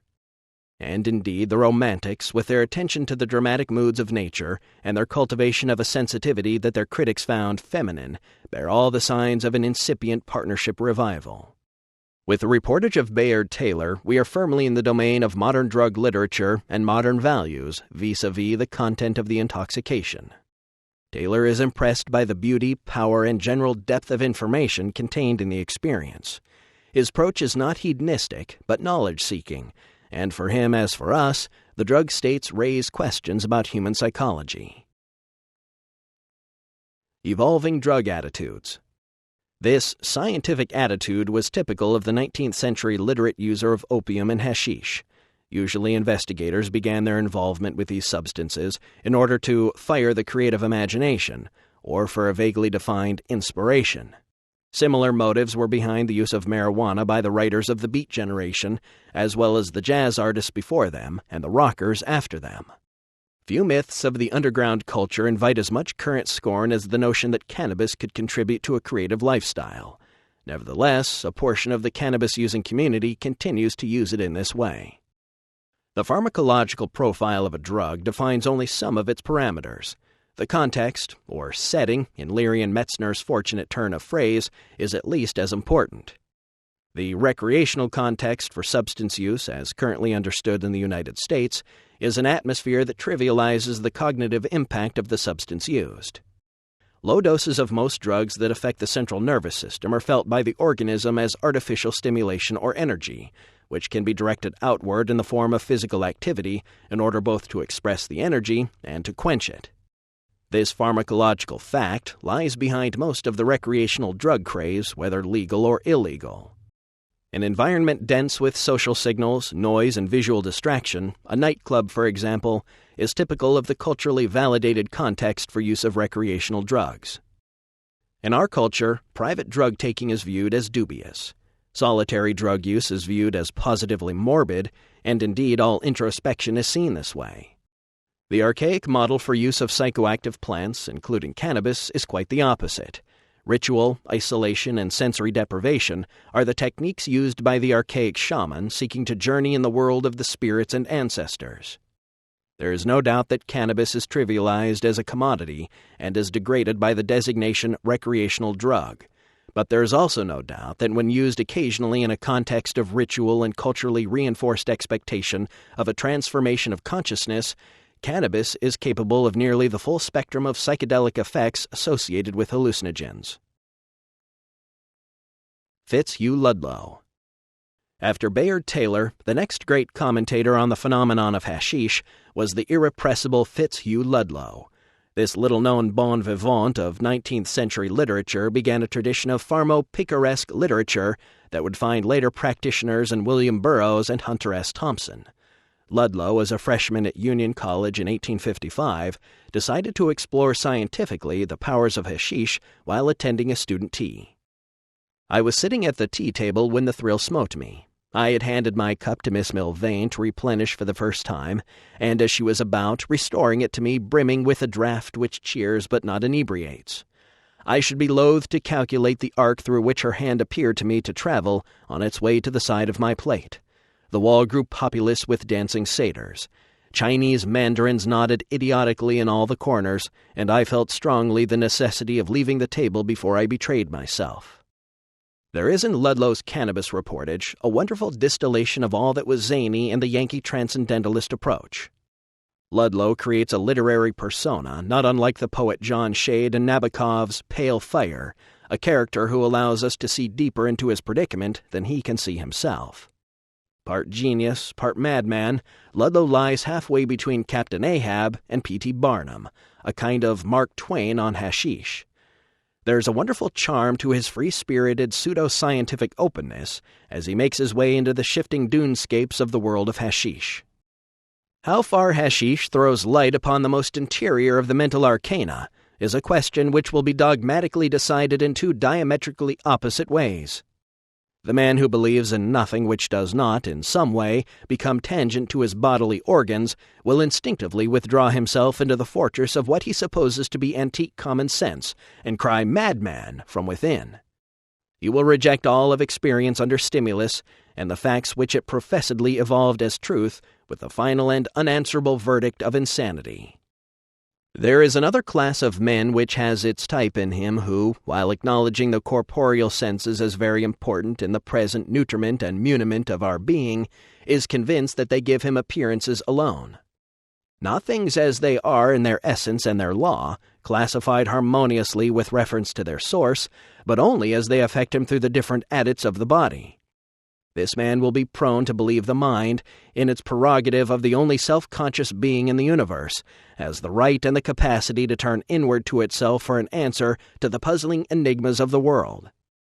Arguing thus, the man, albeit a visionary, will recognize the possibility of discovering from mind, in some of its extraordinarily awakened states, a truth, or a collection of truths which do not become manifest in his everyday condition. Cannabis in the 20th century. The history of cannabis in the United States after Ludlow was at first a happy one. Cannabis use was neither stigmatized nor popularized. This situation lasted until the early 1930s, when the crusades of Harry J. Anslinger, U.S. Commissioner of Narcotics, created a public hysteria. Anslinger appears to have acted largely at the behest of American chemical and petrochemical companies interested in eliminating hemp as a competitor in the areas of lubricants, food, plastics, and fiber. Anslinger in the yellow press characterized cannabis as the weed of death.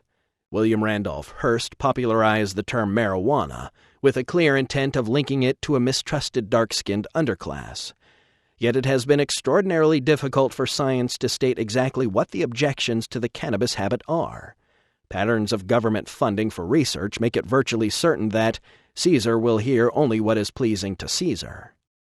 Despite all the pressures brought against it, cannabis use rose until today. Cannabis may well be America's single largest agricultural product. This is one of the most persistent aspects of the great paradigm shift that I am here calling the archaic revival.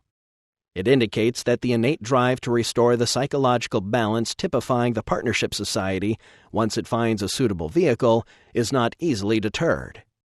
Everything about cannabis that makes it inimical to contemporary bourgeois values endears it to the archaic revival.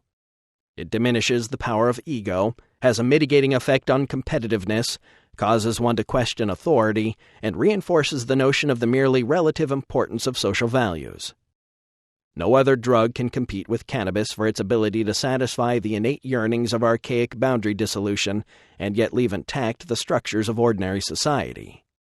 If every alcoholic were a pothead, if every crack user were a pothead, if every smoker smoked only cannabis, the social consequences of the drug problem would be transformed.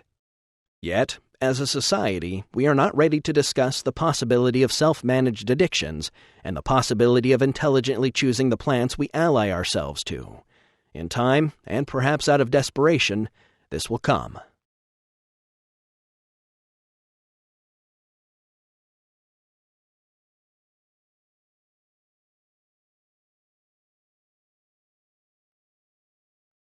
Part 3. Hell. Chapter 11. Complacencies of the peignoir. Sugar, coffee, tea, and chocolate. Long ago, motivated by dwindling resources and changing climate, our proto-hominid ancestors learned to test the natural products in the environment as sources of food. Modern primates such as baboons still do this.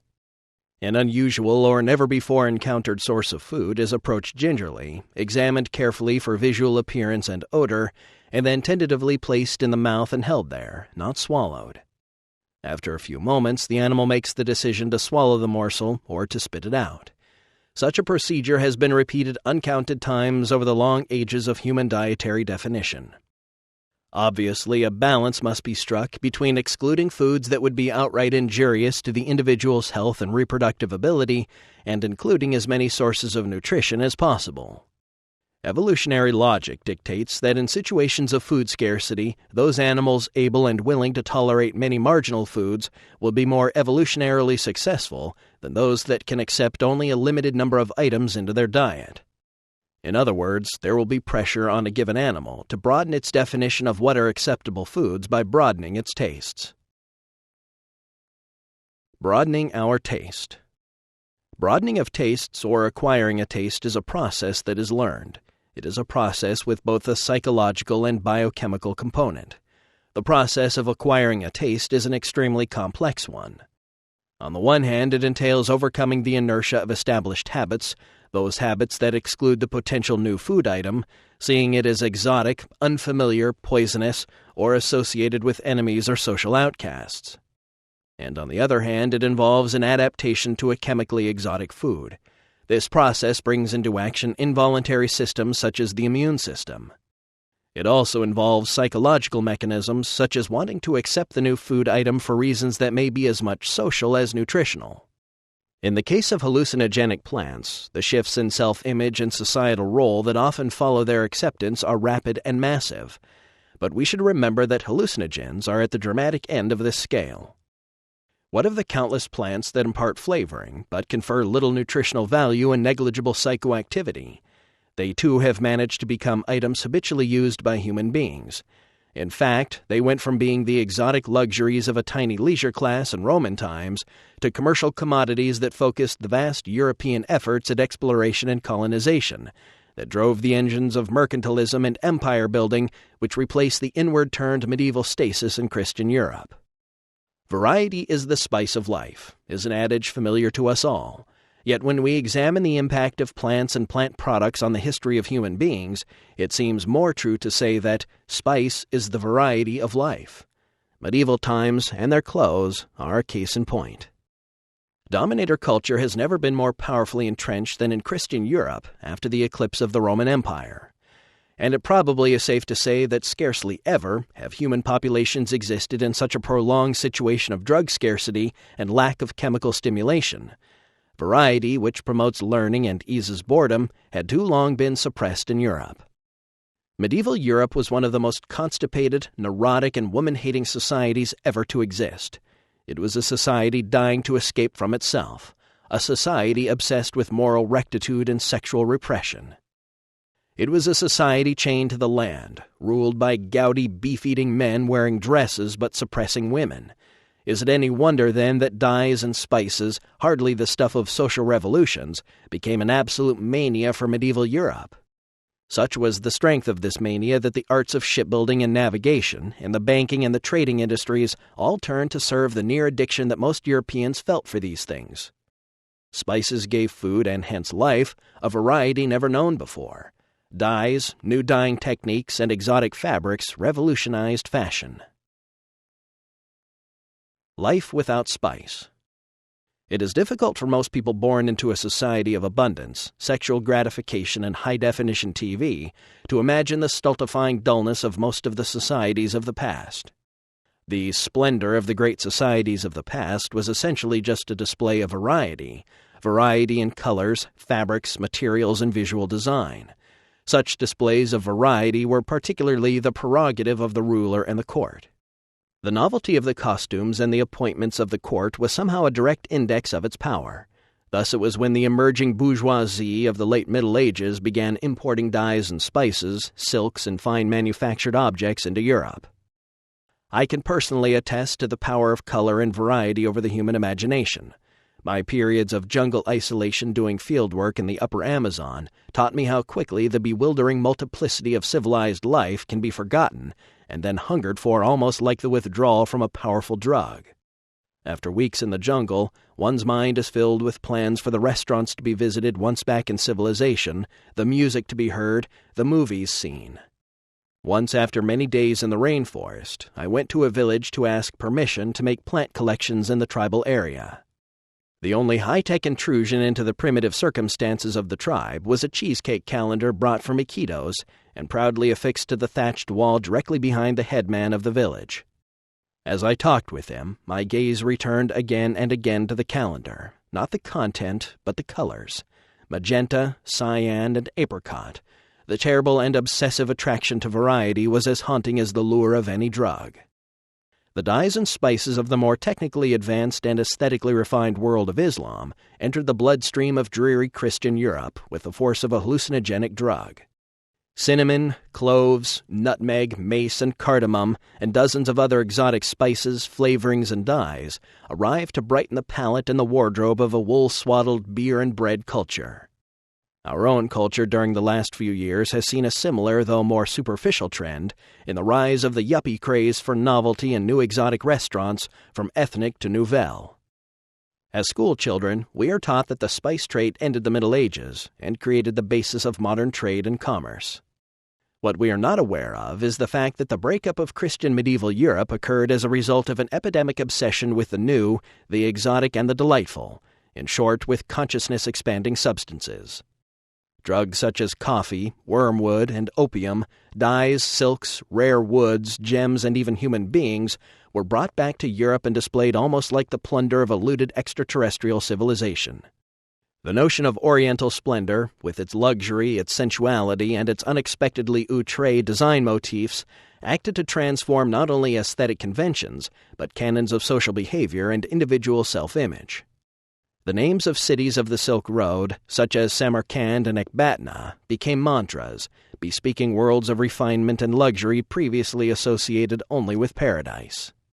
Social boundaries were dissolved, old problems were seen in a new light, and new secular classes emerged to challenge the power monopoly of popes and kings.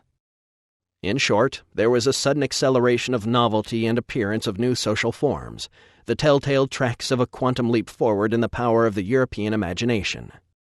Once again, pursuit of plants and of the mental stimulation they induce was propelling a portion of the human family into experimentation with new social forms, new technologies, and a sudden expansion of language and imagination.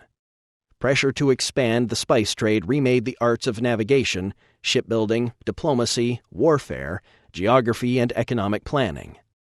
Once again, the unconscious drive to mimic and thus partly recapture the lost symbiosis with the vegetable world was acting as a catalyst to dietary experimentation and to a restless quest for new plants and new relationships with plants, including new forms of intoxication. Enter sugar. When the thirst for variety was slaked by massive and continuous importation of spices, dyes, and flavorings, the infrastructure that had been put in place turned its attention to fulfilling other cravings for variety, specifically to the production and shipping of sugar, of chocolate, tea, and coffee, and of distilled alcohol, all of which are drugs. Our present global trading system was created to cater to people's inherent need for variety and stimulation. It did this with a single-minded intensity that brooked no interference from the church or the state. Neither moral scruples nor physical barriers were able to stand in its way. Now we may appear to ourselves to have succeeded only too well. Now any spice or drug, no matter how restricted its traditional area of use, can be identified and produced or synthesized for rapid export and sale to hungry markets anywhere on the globe. Worldwide pandemics of substance abuse now become possible. The importation of tobacco smoking into Europe in the 16th century was the first and most obvious example. It was followed by many others, ranging from the forced spread of opium use in China by the British, through the opium craze in 18th century England, to the spread of distilled alcohol abuse among the North American Indian tribes. Of the many new commodities that made their way into Europe during the breakup of the medieval stasis, one in particular emerged as the new spice or drug of choice. This was cane sugar. Sugar had been known for centuries as a rare medicinal substance. The Romans knew that it was derived from a bamboo-like grass, but the tropical conditions needed for the cultivation of sugarcane ensured that sugar would be a rare and imported commodity in Europe. Only in the 19th century, at the encouragement of Napoleon I, were sugar beets developed as an alternative to cane sugar. Sugarcane is known to occur as a wild plant, and the genus is well represented in tropical Asia, and at least 5 species are native to India. Sugarcane, Saccharum officinarum, has doubtless undergone considerable hybridization during its long history of domestication. The Persian king Khusra I, AD 531 to 578, whose court was near Jundi Shapur, dispatched envoys to India to investigate rumors of exotic drugs. Among those drugs brought to Jundi Shapur from India was sukar, Persian shakar or shakar, Sanskrit sarkara, our sugar, unknown to Herodotus and Tijas, but known to Nearchus and Onesicritus as reed honey, supposed to have been made from reeds by bees. Legend relates that Khusra discovered a store of sugar amongst the treasures taken in 527 at the capture of Dastagrid. The juice of the sugar cane was purified and made into sugar in India about 8300, and now the cane began to be cultivated about Jundi Shapur, where there were sugar mills at an early date. At that time and for long afterwards, sugar was used only to sweeten otherwise bitter medicines. It was not until much later that it began to replace honey as an ordinary means of sweetening. Sugar reached England around 1319 and was popular in Sweden by 1390. It was an expensive and exotic novelty, mostly found in its traditional role in medicine. Sugar made palatable the foul-tasting mixture of medicinal herbs, entrails, and other materials typical of the medieval pharmacopoeia. In the age before antibiotics, it was commonly used to pack wounds before binding them, as the desiccant action of the sugar may have aided healing. The Spanish planted sugarcane in their Caribbean holdings, and they can claim the dubious distinction of introducing slavery into the New World for the purpose of producing sugar. Until 1550, the only sugar imported from the Western Hemisphere consisted of a few loaves brought as proof of the possibility of production or as mere curiosities. The plantings in West Atlantic islands and the New World had no effect on production, distribution, or prices until the latter half of the 16th century, and only became dominant from about 1650. Sugar as addiction. Is it stretching a point to discuss sugar in a history of human drug use? It is not. Sugar abuse is the world's least discussed and most widespread addiction, and it is one of the hardest of all habits to kick. Sugar addicts may be maintenance users or they may be binge eaters. The depth of serious sugar addiction are exemplified by bulimics, who may binge on sugar-saturated food and then induce vomiting or use a laxative to purge to enable them to eat more sugar. Imagine if a similar practice were associated with heroin addiction. How much more odious and insidious the use of heroin would then seem. As with all stimulants, ingestion of sugar is followed by a brief euphoric rush, which is itself followed by depression and guilt. Sugar addiction rarely occurs alone as a syndrome. Mixed addictions, for example sugar and caffeine, are more common. There are other destructive patterns of drug use that accompany sugar abuse. Some addicts use diet pills to help them control their soaring body weight and then tranquilizers to mitigate the jitteriness caused by the diet pills. Sugar abuse is often involved in the development of serious alcohol abuse. An absolute correlation has been shown between high sugar consumption and high alcohol intake outside meals. After alcohol and tobacco, sugar is the most damaging addictive substance consumed by human beings. Its uncontrolled use can be a major chemical dependence. In describing sugar addicts, Janice K. Phelps has said, "The people we are describing are addictive people who are indeed addicted to one of the most powerful substances to be found anywhere, the refined sugars. Their addiction to sugar is a real, harmful, highly damaging health problem, just as debilitating as addiction to any other substance. Like any addiction, when their chemical isn't supplied, they suffer identifiable withdrawal symptoms. Like any addiction, the process of feeding their physiological hunger with a chemical is destructive to the body, and like any addiction, the point may be reached when supplying the chemical becomes as painful as withdrawing from it. The cycle of chemical dependence becomes both entrenched and intolerable. Sugar and slavery. The distortion and dehumanizing of human institutions and human lives caused by crack cocaine today is nothing compared with what the European desire for sugar did in the 17th and 18th centuries. One may argue that something approaching slave labor is typical of the early stages with cocaine production, but the difference is that it is not slavery sanctioned by mendacious popes and openly pursued by corrupt but legitimate governments. A further difference must be noted. Brutal as it is, the modern drug trade is not involved in anything resembling the wholesale kidnapping, transporting, and mass murder of huge populations, as was done to further the process of sugar production. True, the roots of slavery in Europe reach far back. During the golden age of Periclean Athens, fully two-thirds of the city's residents were slaves. In Italy at the time of Julius Caesar, perhaps one-half of the population were slaves. Under the Roman Imperium, slavery became increasingly insupportable.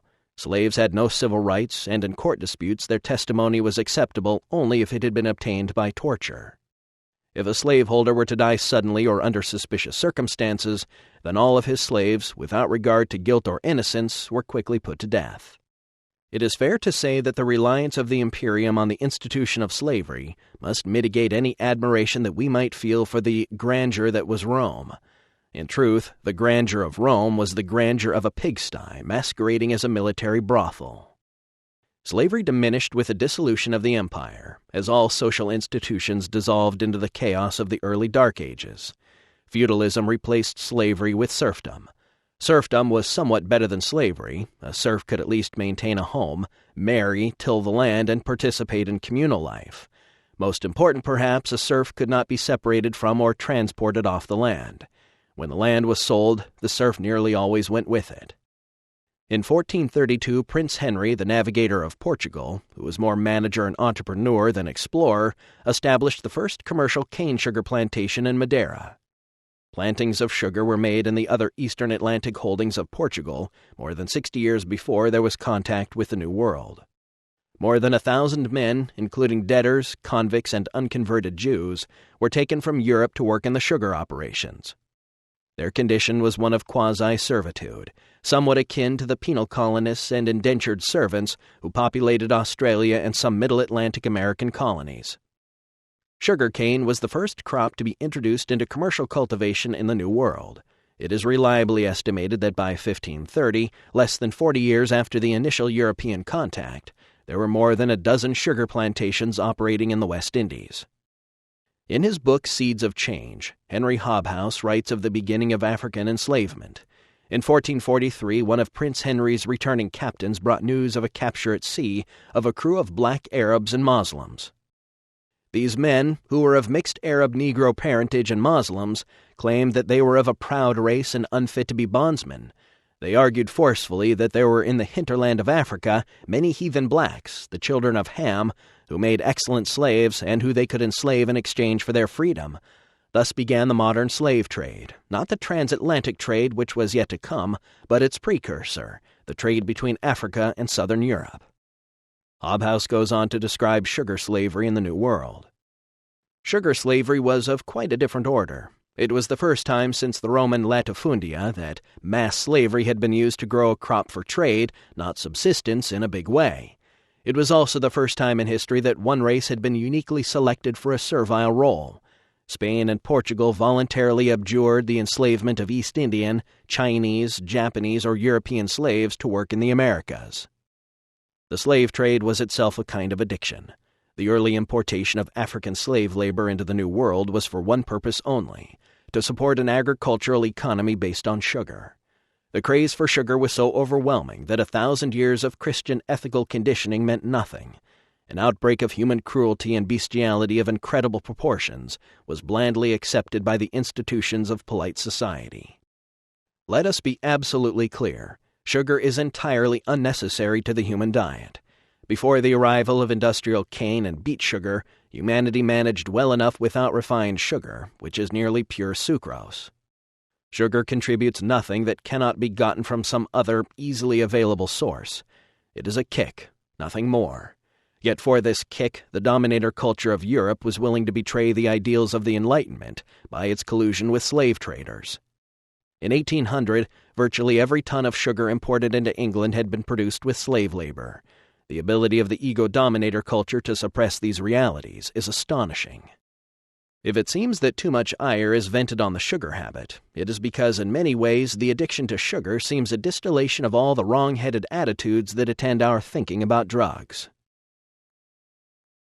Sugar and the dominator style.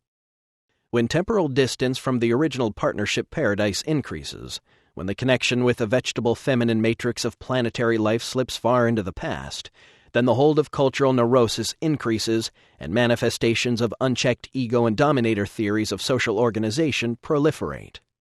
Slavery, almost unknown during the medieval period, when the notion of private property restricted ownership of anything to a privileged few, returned with a vengeance to fill the need for manpower in the labor-intensive colonial cultivation of sugar.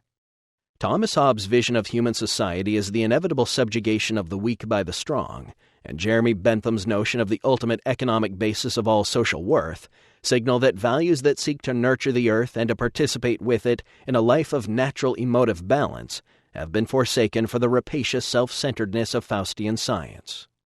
The soul of the planet, shrunken by Christian monotheism to the dimensions of a human being, is finally denied any existence at all by the heirs of Cartesian rationalism.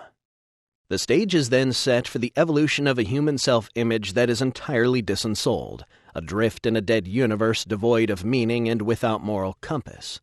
Organic nature is seen as war, meaning becomes contextual, and the cosmos is rendered meaningless.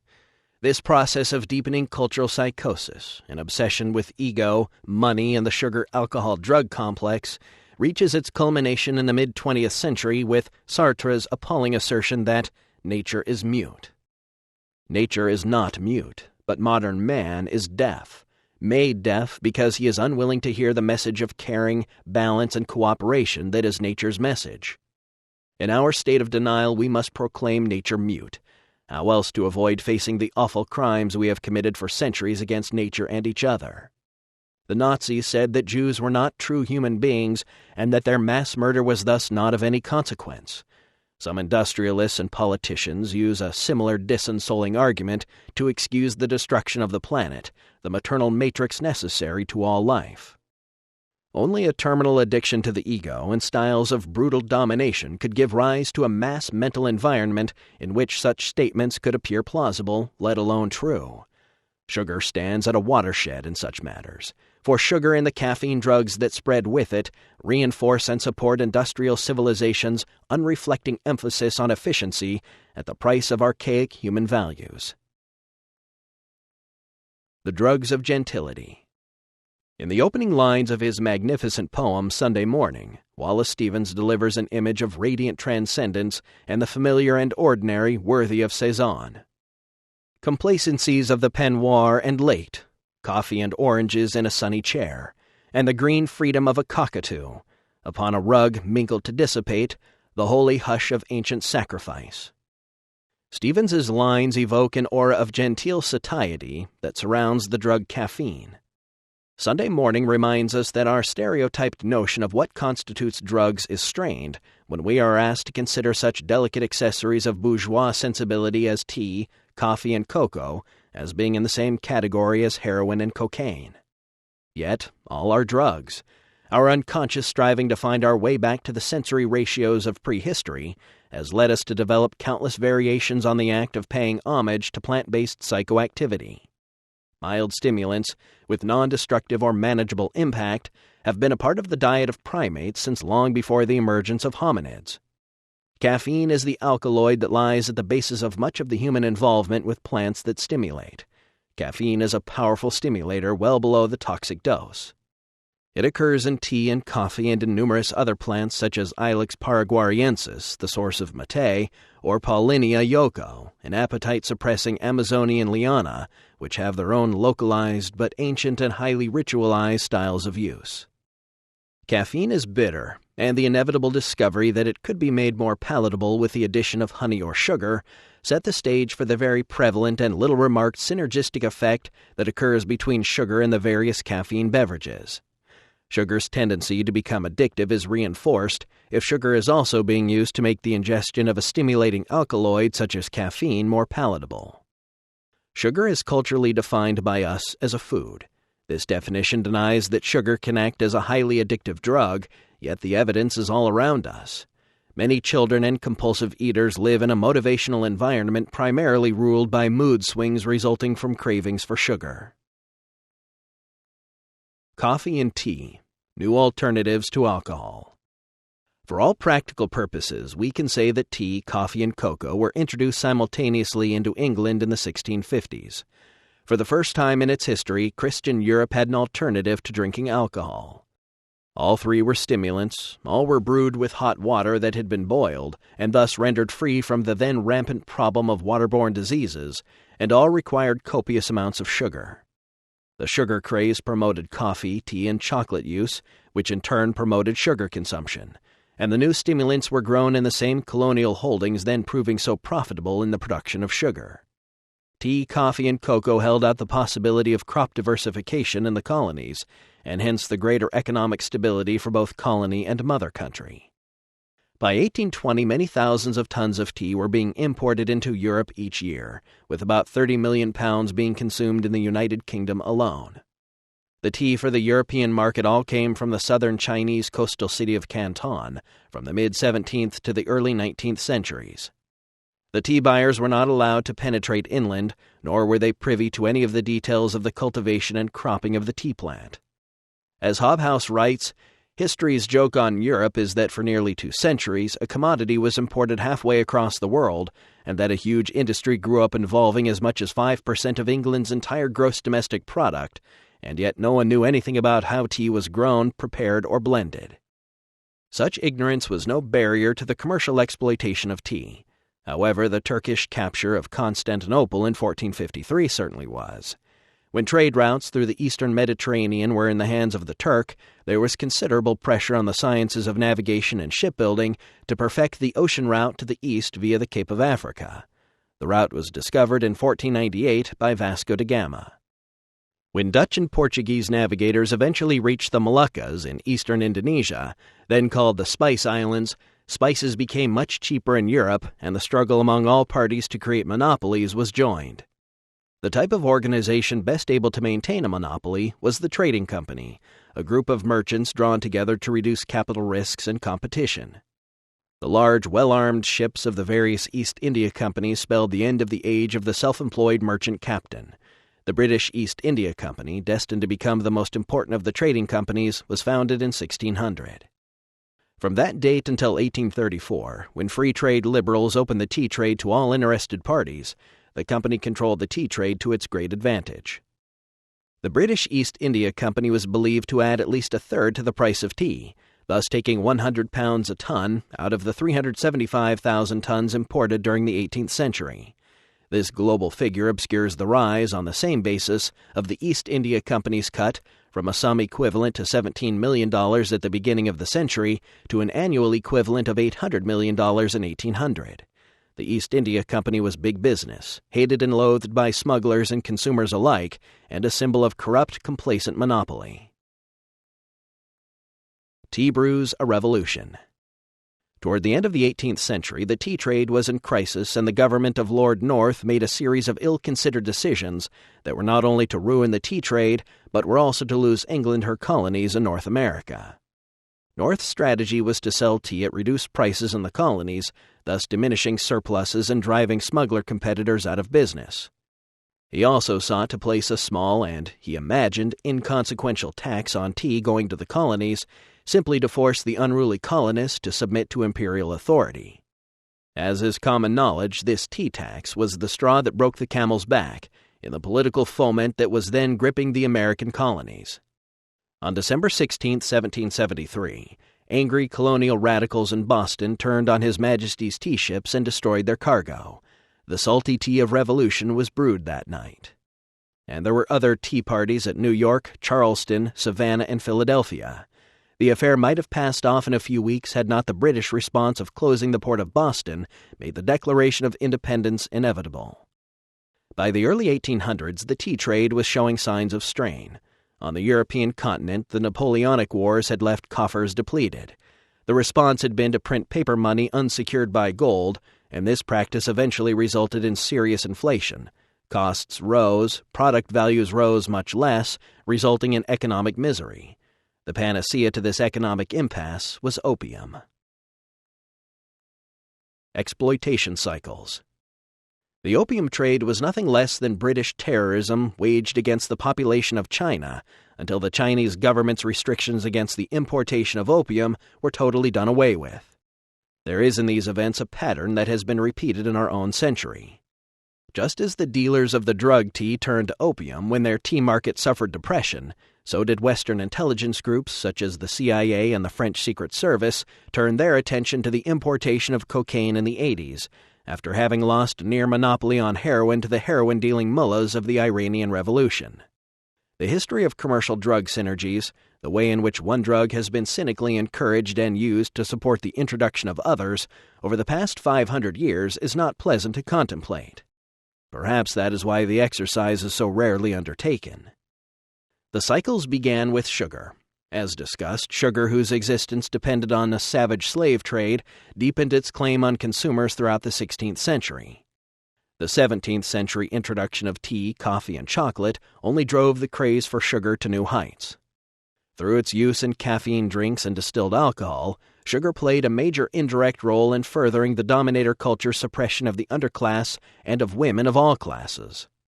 Slavery to drugs is a tired metaphor, but in the case of sugar, the metaphor was made horribly real. When the tea market collapsed, the distributing system that had been put in place and capitalized by the British East India Company turned to the production and selling of opium and the exploitation of the Chinese population, which was outside of the colonial system proper. The invention of morphine, 1803, and then heroin, 1873, carries us to the threshold of the 20th century. Alarmed social reformers who attempted to legislate drug use only succeeded in driving it underground. There it remains, controlled today not by robber baron corporations operating under public charter, but by international crime cartels often posing as intelligence agencies. It is, as William Burroughs has remarked, not a pretty picture. Since the age of exploration, drugs and plant products have become increasingly important factors in the equations of international diplomacy. No longer are the distant tropical regions and peoples of the world to languish unattended by the rapacious eye of the white man. They have become production areas populated by an indentured labor force and expected to provide raw materials and a ready market for finished goods. Like the Maenads lost in the transport of Dionysian fury, the sugar-intoxicated dominator economies of Europe sought to devour their own children. Coffee. The 11th century Persian polymath Avicenna, who in 1037 became history's first recorded death from opium overdose, was one of the first to write about coffee, though it had been in use for some time in Ethiopia and Arabia, where the source plant occurred wild. On the Arabian Peninsula, it has long been known that coffee was a plant of marvelous properties. There's even an apocryphal story that when the prophet lay ill, he was visited by the archangel Gabriel, who offered him coffee to restore him to health.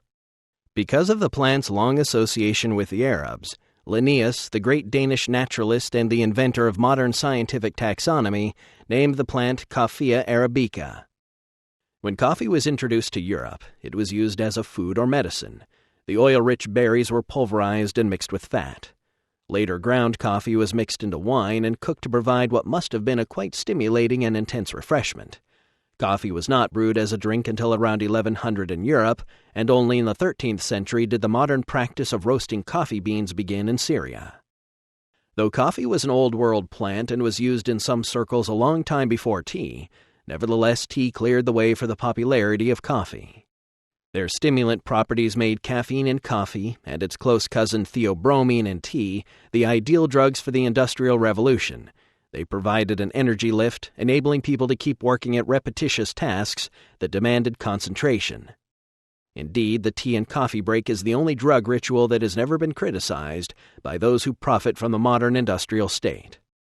Nevertheless, it is well established that coffee is addictive, causes stomach ulcers, can aggravate heart conditions, and can cause irritability and insomnia, and in excessive doses, even tremors and convulsions.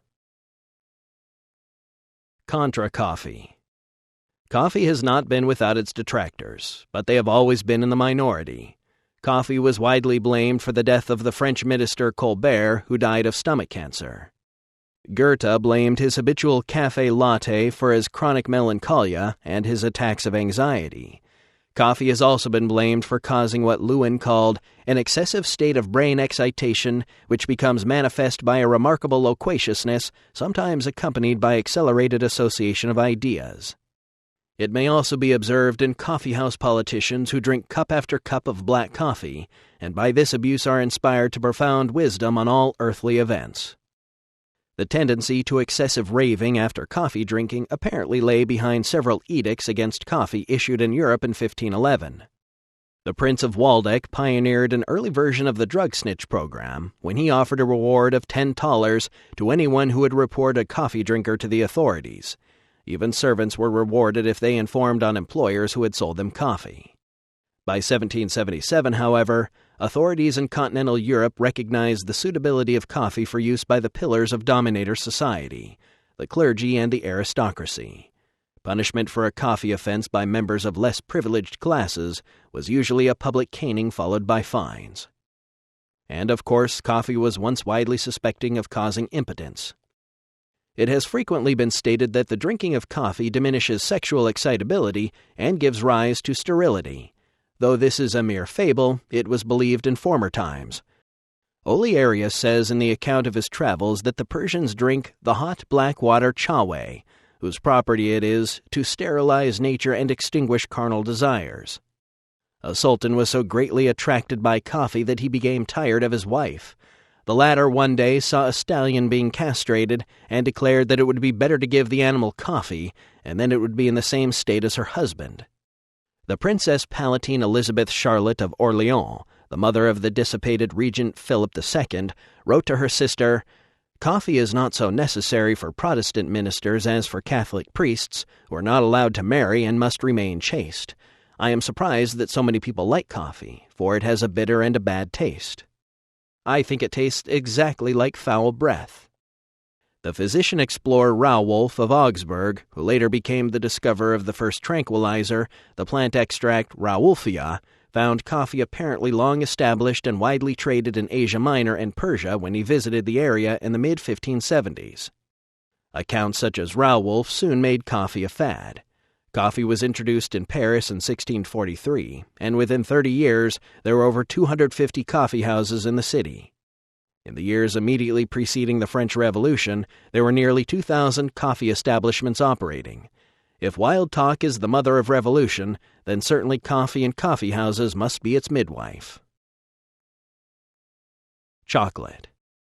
The introduction of chocolate into Europe is almost no more than a coda to the craze for caffeine stimulation that began with the Industrial Revolution. Chocolate, made from the ground beans of a native Amazonian tree, Theobroma cacao, contains only small amounts of caffeine, but is rich in caffeine's near relative theobromine.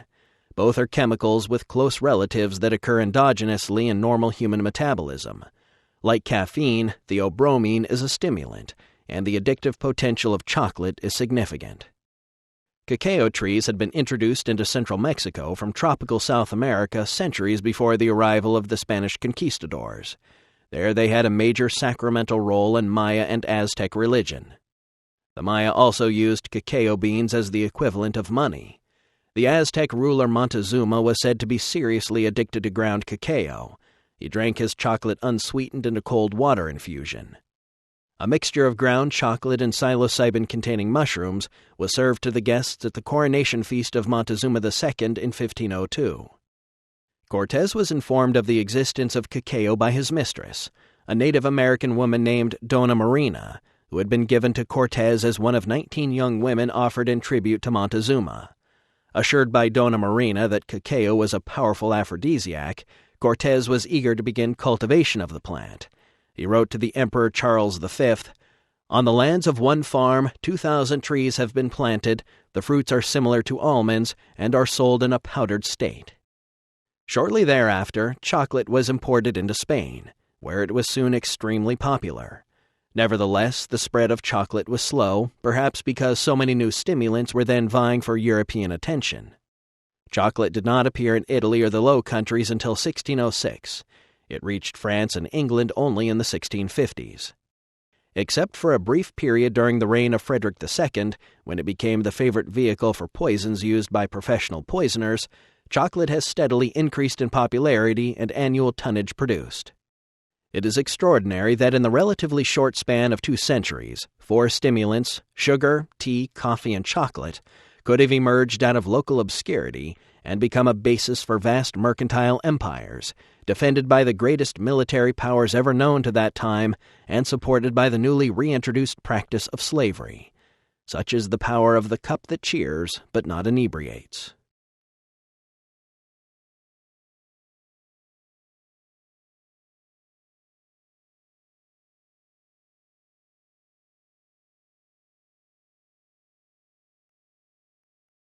Chapter 12. Smoke Gets in Your Eyes. Opium and Tobacco. Few plants can lay claim to such complex and tangled relationships to human beings as can the opium poppy and the tobacco plant. Both plants are central to extremely addictive behaviors in human beings that shorten life and burden society with medical and financial consequences, yet the general attitude toward these plants could hardly be more different. Opium is illegal throughout most of the world. The poppy-growing areas that are the source of raw opium are closely monitored by photosurveillance satellites, and yearly advanced projections of world opium production are closely studied by governments to aid them in calculating how much of their budgets to allocate to treatment of addicts, foreign eradication efforts, and domestic interdiction of refined opium products like morphine and heroin. Tobacco, on the other hand, is probably the most widely consumed plant drug on Earth. No nation has ever decreed smoking of tobacco illegal, and indeed, any country that sought to do so would find itself at loggerheads with one of the most powerful international narcotic cartels ever to exist. Yet there is no dispute that tobacco smoking is the cause of early death for millions of people. Lung cancer, emphysema, and heart disease have all been linked to smoking. And tobacco is no less addicting than the supposed hardest of hard drugs, heroin. When this fact was stated by U.S. Surgeon General C. Everett Koop, it was quickly buried in the storm of derision unleashed by the major American tobacco companies and their legions of addicted customers. Paradoxical attitudes. What can we learn from the comparison of these two plants? Both have a long history of human usage, both are addictive and ultimately destructive, and yet one is firmly integrated into our lifestyles and sold to us as masculine, sophisticated, pleasurable, while the other is illegal, furiously suppressed, inveighed against as suicidal, and viewed with an unreflecting horror that earlier generations reserved for Bolsheviks, suffragettes, and oral sex. This situation is but another example of the hypocrisy of dominator culture as it picks and chooses the truths and realities that it finds comfortable. The fact is that while heroin is highly addictive, and while one of its preferred routes of ingestion, intravenous self-injection, offers opportunities for the spread of serious disease, it is nevertheless no more dangerous than its legal and highly touted competitor, tobacco. Volumes of scientific research have concluded that no known organic damage is caused by the use of heroin. It is a physically benign, though powerfully addicting substance. The differences in the way that society views these two now globally pandemic plant-based drugs cannot be the result of a reasonable assessment of their deleterious social impacts. If it were, then attitudes toward these two plants would be similar. As it is, we must look at effects unrelated to the shared property of addiction to understand why dominator society has chosen to suppress one and exalt the other. Smoking introduced to Europe. Tobacco is native to the New World, and so is the custom of smoking plant material to obtain narcotic effects from it. Smoking may have been known in the Old World during the Neolithic period. Scholarly opinion differs. However, there is no evidence of tobacco smoking being a practice known to any of the historical civilizations of the Old World until Columbus introduced it following his second voyage to the Americas. Less than 100 years later, small packets of tobacco were being placed into the graves of Lapland shamans. This gives some notion of how quickly tobacco was able to assert its traditional pattern of usage, even in a society that was completely unfamiliar with it. Tobacco, chewed, snuffed, and smoked, has been with us ever since. By the 19th century, tobacco use had been culturally classified in Europe as a man's prerogative. Successful men were judged by the quantity and quality of cigars they smoked. And tobacco was added to the long list of male-dominator privileges which included nearly all alcohol, brandies for the ladies, please, control of finance, access to prostitutes, and control of political power. Recall those smoke-filled rooms. Even in today's drug-conscious atmosphere, no contradiction is perceived between the strident calls to eliminate the use of drugs in professional athletics and the figure of the tobacco-chewing major league pitcher, eyes hardened with narcotic intensity as he strides to the mound. Does the elimination of drugs from competitive sports mean the extinction of that lovable figure, the lump-cheeked hayseed with a good pitching arm? Somehow I doubt it. As tobacco was achieving its present stature, opium, too, was enjoying a vogue, albeit nothing on the scale of tobacco. Laudanum, tincture of opium and alcohol, was being used as a cure for colic in infants, a woman's tonic, a cure for dysentery, and most significantly by writers, travelers, and other bohemian types, as a stimulant of the creative imagination. Morphine, which must be injected, was the first alkaloid to be isolated. This event in 1805 cast a dark shadow over the halcyon world of the laudanum enthusiast, for however much artistic mileage Coleridge and De Quincey obtained from their imagined enslavement to the fiend of opium, their addictions, though serious, when judged in the light of modern experience with cocaine freebase and new synthetic forms of heroin, appear almost minor. The ancient lure of opium.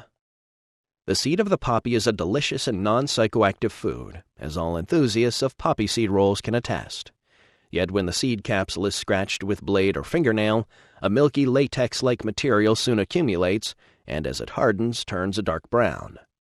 This material is raw opium. Like the psilocybin mushroom with its association with cattle, and the parasitism of ergot on rye and other cereals, the opium poppy is a major psychoactive plant that has evolved in the presence of a human food source. In the case of the opium poppy, Papaver somniferum, the psychoactivity and the nutritional value are sectioned off into different parts of the same plant. Opium in various forms has been in the physician's armamentarium since at least 1600 BC. An Egyptian medical treatise of that period prescribed opium for crying children, just as Victorian nannies dosed infants with opiate-laced Godfrey's cordial to keep them quiet. For most of its history, opium was not smoked, but rather the black sticky resin was dissolved into wine and drunk, or else rolled into a pellet and swallowed.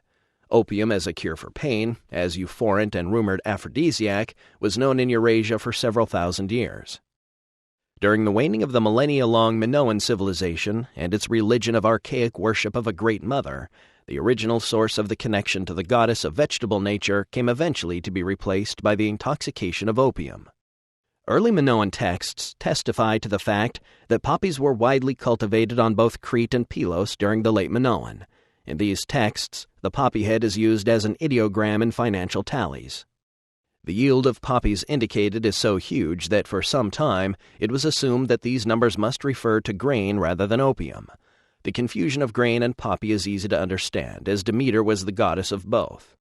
In fact, how much of the lore of the poppy was transferred to the Greek mysteries of Demeter on the mainland remains to be elucidated, especially as there is some iconographic confusion between the poppy flower and the pomegranate, also a plant associated with the mysteries. Karenyi quotes Theocritos 7:157. For the Greeks, Demeter was still a poppy goddess, bearing sheaves and poppies in both hands. A remarkable illustration in Eric Newman's The Great Mother shows the goddess in association with a beehive and holding poppy seed capsules and heads of grain in her left hand, while resting her right hand on one of the unadorned pillars to the central Minoan earth religion. Rarely have so many elements of the archaic technology of ecstasy been brought together so explicitly. The figure is almost an allegory of the transformation of Minoan shamanic spirituality in its late phase. Its mushroom roots are symbolized in the aniconic column. They are the touchstone of the goddess who looks toward the promise of poppies and ergotized grain. The hive of bees introduces the theme of honey, the archetypal image of ecstasy, female sexuality, and preservation that survives the shifting botanical identities of the sacraments. Poppies and gum opium were known to the ancient Egyptians and appear in their funeral arts as well as in the earliest medical papyruses. Poppies were known in several varieties to the Persians. In ancient Greece and elsewhere, the poppy was known as the destroyer of grief. Theophrastus knew of it as a sleep-inducing drug in 300 BC, and his observations were repeated by Pliny in the 1st century AD with added thoughts on opium poisoning. The Greeks consecrated the poppy to Nyx, goddess of night, Morpheus, son of Hypnos and god of dreams, and Thanatos, god of death. They summarized all of its properties and the deities to whom it was offered. Opium spread throughout the Islamic world after the 7th century. It was undoubtedly used both as a dysentery cure and for those overburdened with grief and care. Although opium's habit-forming quality was mentioned by Heraclides of Tarentum in the 3rd century BC, this was something even physicians were generally unaware of until nearly 2,000 years later. We who have been raised with the notion of addiction as disease may find it hard to believe that chemical dependency upon opiates was not noted or described by medical authorities until early in the 17th century. Samuel Purchas, writing in 1613, observed of opium that, "But being once used, it must daily be continued on pain of death, though some escape by taking to wine instead." Alethea Hayter comments that, "This awareness that opium is addictive is rarely found so early." For the ancient world, then, opium was that which brought sleep and relief from pain. Opium was prescribed and perhaps overprescribed during the final days of the Roman Empire. Then the use of opium nearly ceased for many centuries in Europe.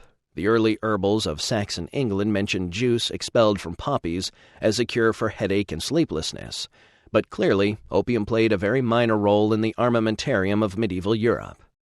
Martin Ruhlen's Alchemical Lexicon, published in 1612, mentions only the word osoror as a synonym for opium, and then without explanation.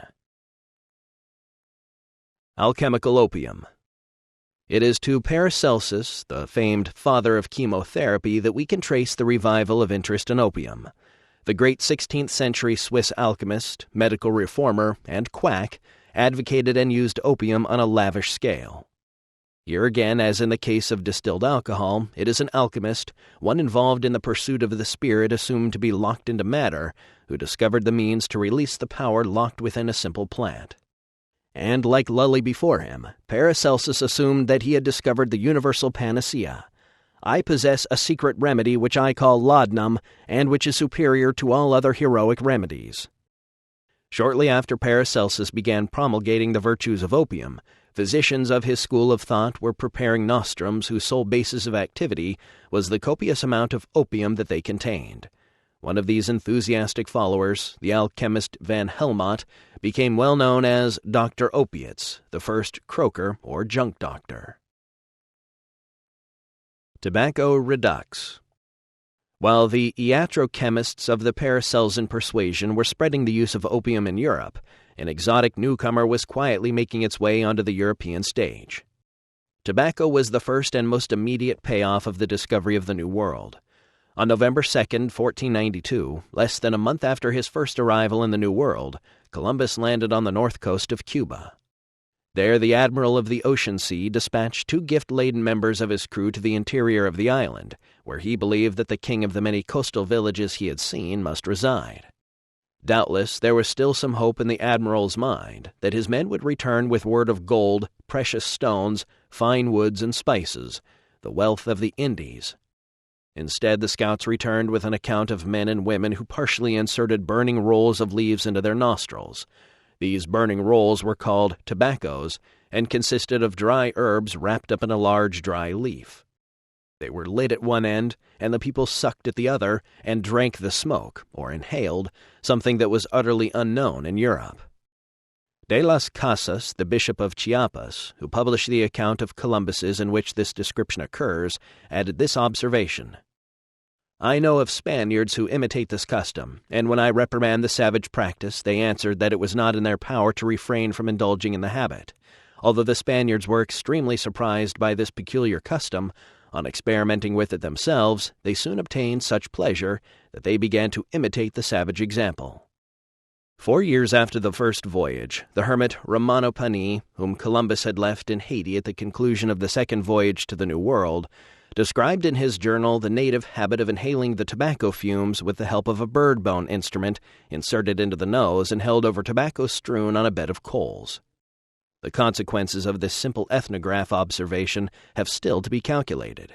It introduced into Europe an extremely efficient method for conveying drugs, including many potentially dangerous drugs, into the human body. It made possible the worldwide pandemic of tobacco smoking. It was a fast-acting and easily abused route of administering both opium and hashish, and it was the distant ancestor of the crack cocaine and PCP smoker. It also, it must be said, makes possible the most profound of the indole hallucinogen-induced ecstasies, the rarely encountered but incomparable practice of smoking dimethyltryptamine. Shamanic tobaccos. Tobacco smoking was widespread in North America at the time of the European contact.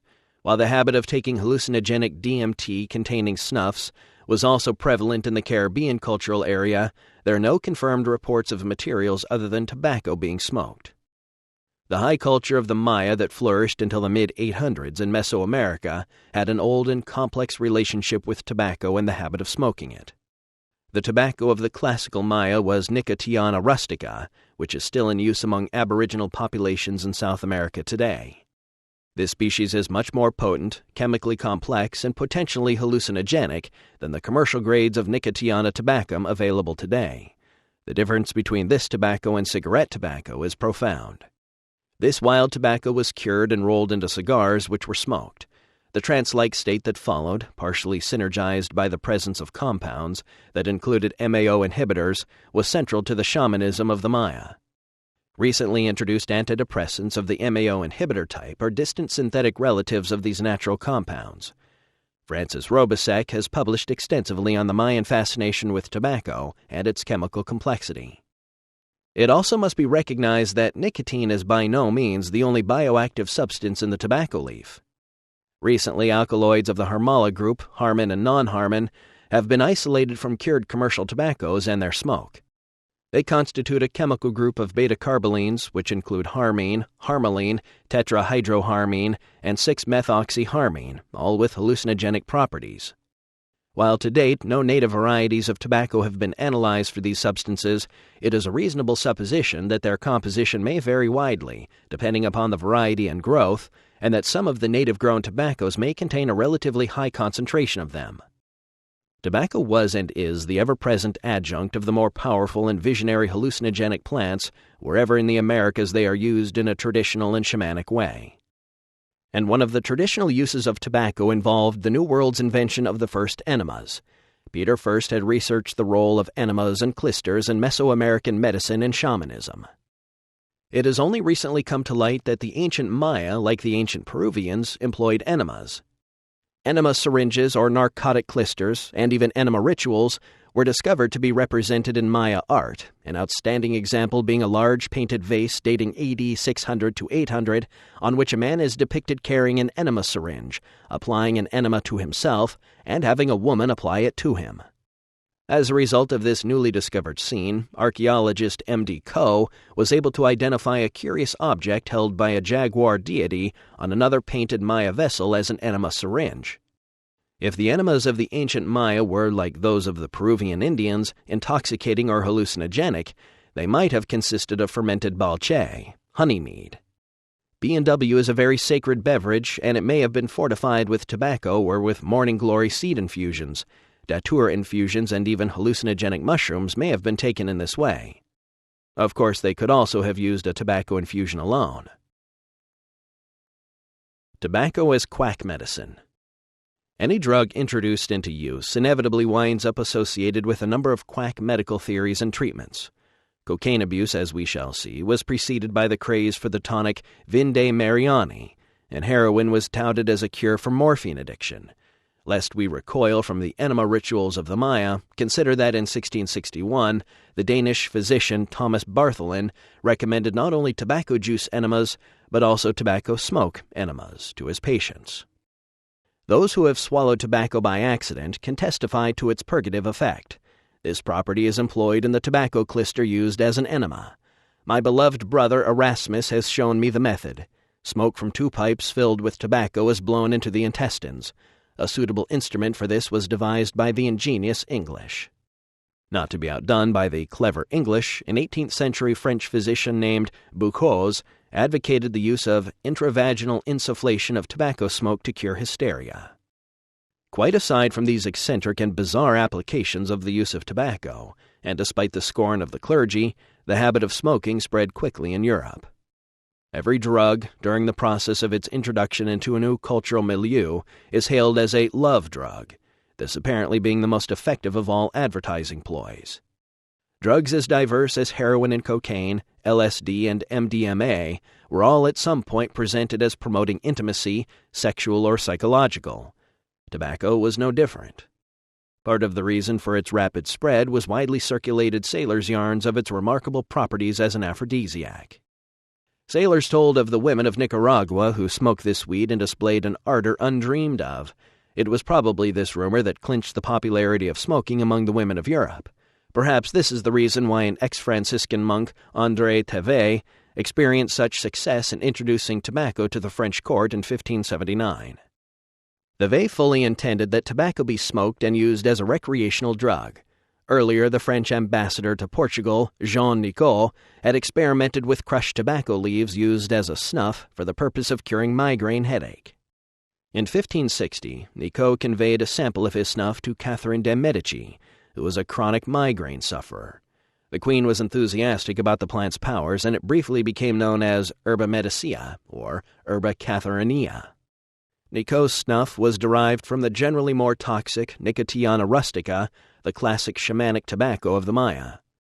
Thevet's Nicotiana tabacum conquered Europe in the form of the cigarette, and was the plant that became the basis for the tremendously important tobacco economy that grew up in the colonial New World. Contra tobacco.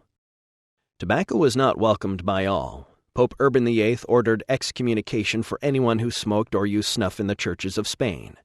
In 1650, Innocent X forbade snuff-taking in the Basilica of St. Peter on pain of excommunication. Protestants also decried the new habit and were led in their effort by no less than King James I of England, whose inflammatory Counterblast to Tobacco appeared in 1604. And now, good countrymen, let us, I pray you, consider what honor or policy can move us to imitate the Slavish Indians, especially in so vile and stinking custom. I say without blushing, why do we abase ourselves so far as to imitate these beastly Indians, slaves to the Spaniards, refuse to the world, and as yet aliens to the holy covenant of God? Why do we not as well imitate them in walking naked as they do? Yes, why do we not deny God and adore the devil as they do? Having unleashed this rhetorical counterblast, in what may be seen as the first unlimbering of the just say no approach, the king turned his attention to other matters. 8 years later, a report claimed that in the city of London alone, there were no fewer than 7,000 tobacconists and tobacco houses. Tobacco smoking and snuff-taking were pursued at the level of intensity of a modern craze. Tobacco triumphant. In commercial terms, tobacco did not attain major importance until after the close of the 30 Years' War in 1648. By then, American colonies were in place and well able to participate in the mercantile economy that had been established. In fact, this economy ran in large part on the tobacco of the North American colonies and the distilled alcohol and raw sugar of the more tropical outposts. The Age of Enlightenment was firmly founded on a drug-based economy. A remarkable process attended the introduction of tobacco into Europe. Because of the emphasis on the recreational potential and the large-scale planting of Nicotiana tabacum, the less toxic of the two major species, tobacco lost its connotation as a plant of shamanic and even hallucinogenic power. This was more than a matter of shifts in the standard dose and the method of administration. The native tobaccos that I have experienced among Amazonian peoples were extremely disorienting and barely subtoxic. They were definitely capable of producing an altered state of consciousness. The tobacco-using habit as it evolved in Europe was secular and recreational, and hence much more mild strains of tobacco were commercially successful. Once a drug is discovered, it often goes through a process of dilution before a general consensus is reached on the most desirable level of effect. Moving from eating opium or hashish to smoking of these substances was such a process, as was the move from large doses of LSD in the 1960s to the current practice of taking small doses of LSD for recreational reasons. This latter move may have been the consequence of the small but persistent percentage of people who suffered severe psychotic breaks after using large doses of LSD. The notion of the correct dose of a drug is something that a culture evolves over time. There are, of course, some counterexamples as well. The trend from snuffing powdered cocaine to smoking crack cocaine exemplifies a movement toward larger doses and more dangerous use patterns. The Opium Wars. It was the prohibition of tobacco smoking in China by the last emperor of the Ming Dynasty, 1628 to 1644, that led frustrated tobacco addicts to experiment with smoking opium. Before that time, the smoking of opium was not known. Thus it is that the suppression of one drug seems inevitably to lead to involvement with another. By 1793, opium and tobacco were being routinely smoked together throughout China. Beginning in 1729, the Chinese had strictly prohibited the importation and sale of opium. In spite of this, opium imports, brought by the Portuguese from plantations in Goa, continued to rise, until by 1830, more than 25,000 chests of opium were being illegally imported into China. English financial interests that felt threatened by the prohibitions manipulated the situation into the so-called Opium Wars of 1838 to 1842. The East India Company and the British government rationalized the opium trade with a kind of bland hypocrisy which has made the English establishment a byword for 3 centuries. There was no direct connection between the opium trade and the East India Company, which of course had a monopoly position in the British tea trade, until 1834. The opium was sold at auction in Calcutta. After this, the company abjured all responsibility for the drug. The incident that triggered this episode of capitalistic terrorism and true drug enslavement on a mass scale was the destruction of 20,000 chests of opium by Chinese authorities. In 1838, the Emperor Tao Kuang sent an official emissary named Lin to Canton to end the illegal trade in opium. Official orders were issued to the British and Chinese drug dealers to remove their goods, but the orders were ignored. Commissioner Lin then burned the Chinese warehouses on land and the British ships awaiting unloading in the harbor. More than a year's supply of opium was sent up in smoke. Chroniclers who witnessed the event recalled that the aroma was incomparable. The controversy dragged on, but eventually in 1840, war was declared. The British took the initiative, secure in the power and preeminence of the Royal Navy. The Chinese did not have a chance. The war was short and decisive. In 1840, Chusan was captured, and the following year the British bombarded and destroyed forts on the Canton River. The local Chinese commander, Qi Shen, who had succeeded Commissioner Lin, agreed to cede Hong Kong and pay an indemnity of 6 million Chinese silver dollars, worth about 300,000 pounds. When the news reached Peking, the emperor was left with no course but to agree. Thus the Chinese suffered considerable losses in money and territory. 15 years later, a second war broke out. This war, too, ended unsuccessfully for China. Shortly afterward, the Treaty of Tientsin legalized the Chinese opium traffic. In many ways, this incident was to be the model for much larger forays into international drug trading on the part of 20th century governments. It showed clearly that the potential marketability of new drugs can and will overwhelm institutional forces that oppose or appear to oppose the new commodity. The pattern established by England's 19th century opium diplomacy has been repeated, albeit with some new wrinkles, in Central Intelligence Agency collusion in the international heroin and cocaine trade of our own time. Opium and Cultural Style. De Quincey. In the early 19th century, opium was influencing more than the Far Eastern policy of the mercantile empires. It was also having an unexpected influence on the aesthetic forms and styles of European thought. In a sense, European society was awakening from narcissistic preoccupation with Renaissance classicism and finding itself a spectator at the seductively metaphysical and aesthetically exotic banquet being conducted by the Grand Turk of the Ottomans, a banquet whose major aperitif was the opium vision. There is no way to avoid a discussion of Thomas de Quincey at this point. Like Timothy Leary in the 1960s, de Quincey was able to convey the visionary power of what he experienced.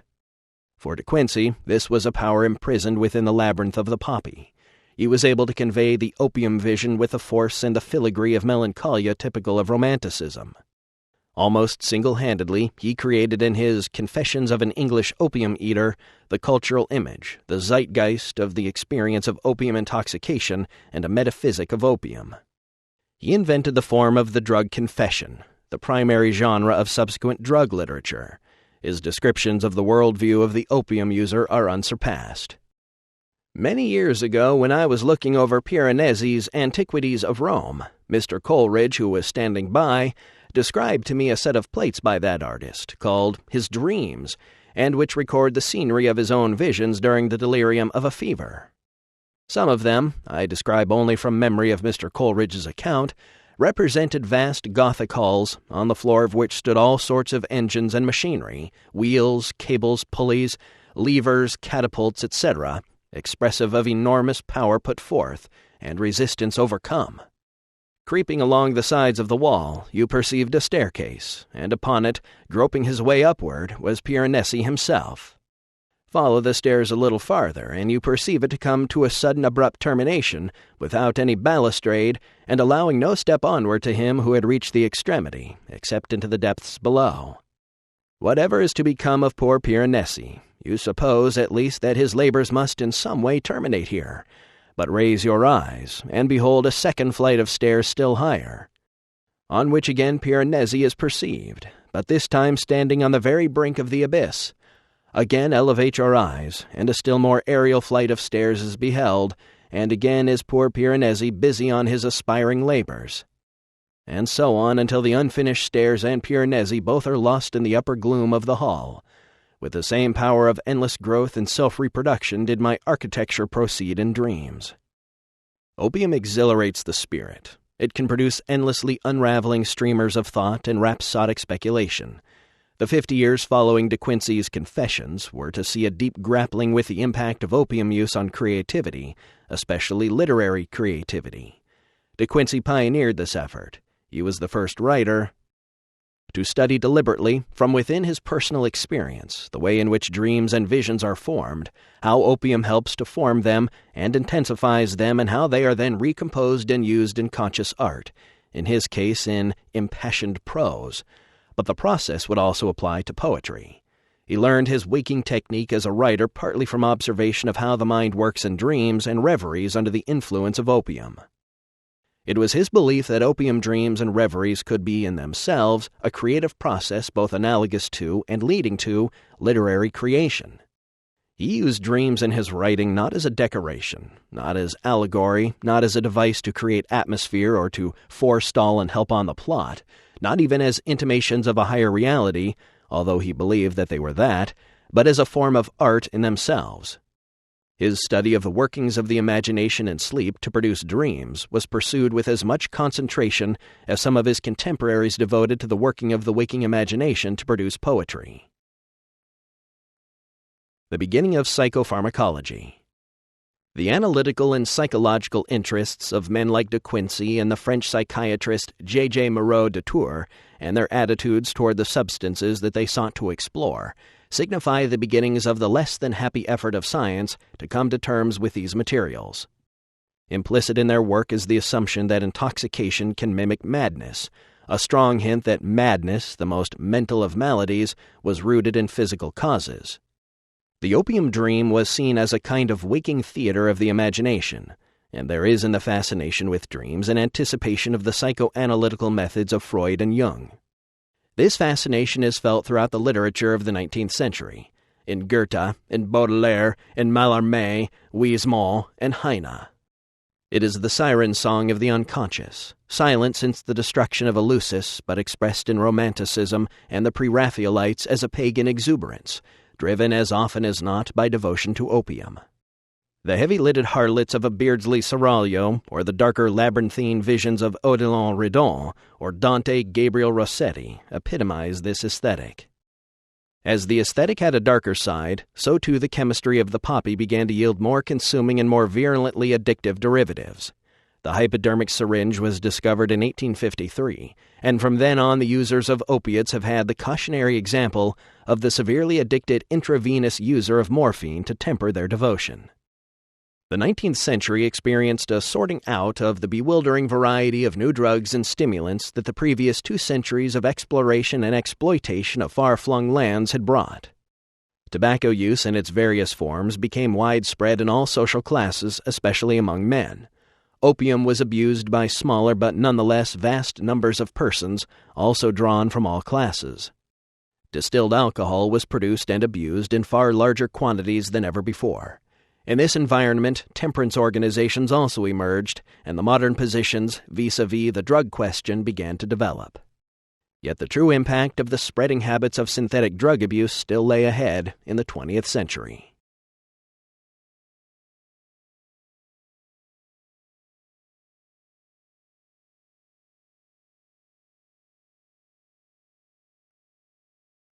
Chapter 13.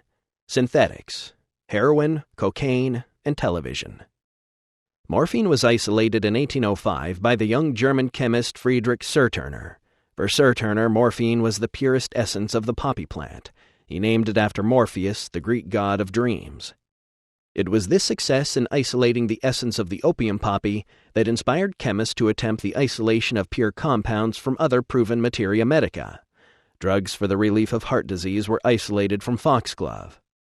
Quinine was extracted from the cinchona tree, purified and used in the colonial conquest of the malarial zone, and from the leaves of a South American bush was extracted a new and promising local anesthetic, cocaine. Morphine use was restricted and sporadic until after the middle of the 19th century. At first, its major non-medical use was as a vehicle of suicide, but this phase was brief, and soon morphine was established as a new and very different sort of drug. In 1853, Alexander Wood invented the hypodermic syringe. Before its invention, physicians had used the hollow stems of the lilac plant to introduce drugs inside the body. The syringe arrived just in time to be used to inject morphine into soldiers wounded in the American Civil War and the Franco-Prussian War. This established a pattern that we will meet again in the history of opiates, the pattern of war as vector of addiction. By 1890, use of morphine on the battlefield had resulted in significant addict populations in both Europe and the United States. So many Civil War veterans returned home as addicts to injectable morphine that yellow journalists referred to morphine addiction as the soldier's disease. Hard narcotics. Distilled alcohol and white sugar had preceded morphine as examples of high-purity addictive compounds, but morphine set the pattern for the modern hard drugs, meaning highly addictive injectable narcotics. At first, such drugs were derived from opiates, but all too soon cocaine joined the list. Once heroin, invented as a cure for morphine addiction, was introduced, it quickly replaced morphine as the synthetic opiate of choice among addicts. Heroin has retained this position throughout the 20th century. Heroin also quickly replaced all other drugs in the public fantasy concerning the evils of drug addiction. Even to this day, with statistics showing that alcohol kills 10 times more often than heroin addiction is still viewed as the depths of drug depravity. There are 2 reasons for this view. One reason is the actual addictive power of heroin. The craving for heroin and the illegal or violent acts that the craving may induce have given heroin the reputation as a drug whose addicts will kill for it. Tobacco addicts might kill for their fix too if they had to, but instead they simply walk out to a 7-Eleven to buy cigarettes. The other reason for the distaste with which heroin addiction is viewed is the characteristics of the intoxicated state. Immediately after his shot, the heroin addict is cheerful, almost ebullient. This active response to the shot quickly gives way to the nod or nodding out. The junkie's goal with each shot of junk is to get the nod on, to get into the detached state of twilight sleep in which the long reveries of the opiates can unfurl themselves. In this state, there is no pain, no regret, no distraction, and no fear. Heroin is the perfect drug for anyone who has been damaged by lack of self-esteem or traumatized by historical upheaval. It is a drug of battlefields, concentration camps, cancer wards, prisons, and ghettos. It is the drug of the resigned and the dissolute, the surely dying and the victims unwilling or unable to fight back. Junk is the ideal product, the ultimate merchandise. No sales talk necessary. The client will crawl through a sewer and beg to buy. The junk merchant does not sell his product to the consumer, he sells the consumer to his product. He does not improve or simplify his merchandise. He degrades and simplifies the client. he pays his staff in junk. Junk yields a basic formula of evil virus, the algebra of need. The face of evil is always the face of total need. A dope fiend is a man in total need of dope. Beyond a certain frequency, need knows absolutely no limit or control. In the words of Total Need, wouldn't you? Yes, you would. You would lie, cheat, inform on your friends, steal, do anything to satisfy total need. Because you would be in a state of total sickness, total possession, and not in a position to act in any other way. Dope fiends are sick people who cannot act other than they do. A rabid dog cannot choose but bite. Cocaine, the horror of the whiteness. Like heroin, cocaine is a modern high-purity drug derived from a plant with a long history of folk use. For millennia, the peoples of the montane rainforests of South America have held cultural values that promote the ritual and religious use of the stimulant food coca. Locals in areas where coca has traditionally been cultivated and used will immediately tell one, "Coca no es un droga, es comida." Coca is not a drug, it is food. And indeed, this appears to be largely the case. The self-administered doses of ground coca dust contain a significant percentage of the daily requirement of vitamins and minerals. Coca also is a powerful appetite suppressant. The importance of these facts cannot be appreciated without an understanding of the situation regarding protein availability in the Amazonian forest and Andean Altipano. The casual traveler might suppose that the lushness of the tropical forest signifies an abundance of fruits, edible seeds, and roots. This is not the case. Competition for available protein resources is so fierce among the thousands of species of life that comprise the jungle biota that nearly all usable organic materials are actually bound in living systems. Human penetration into such an environment is greatly aided by an appetite-suppressing plant. Of course, appetite suppression is only one characteristic of coca use. The important characteristic is stimulation. The climaxed rainforest is a difficult place to inhabit. Gathering food and building shelter often requires carrying large amounts of material over considerable distances.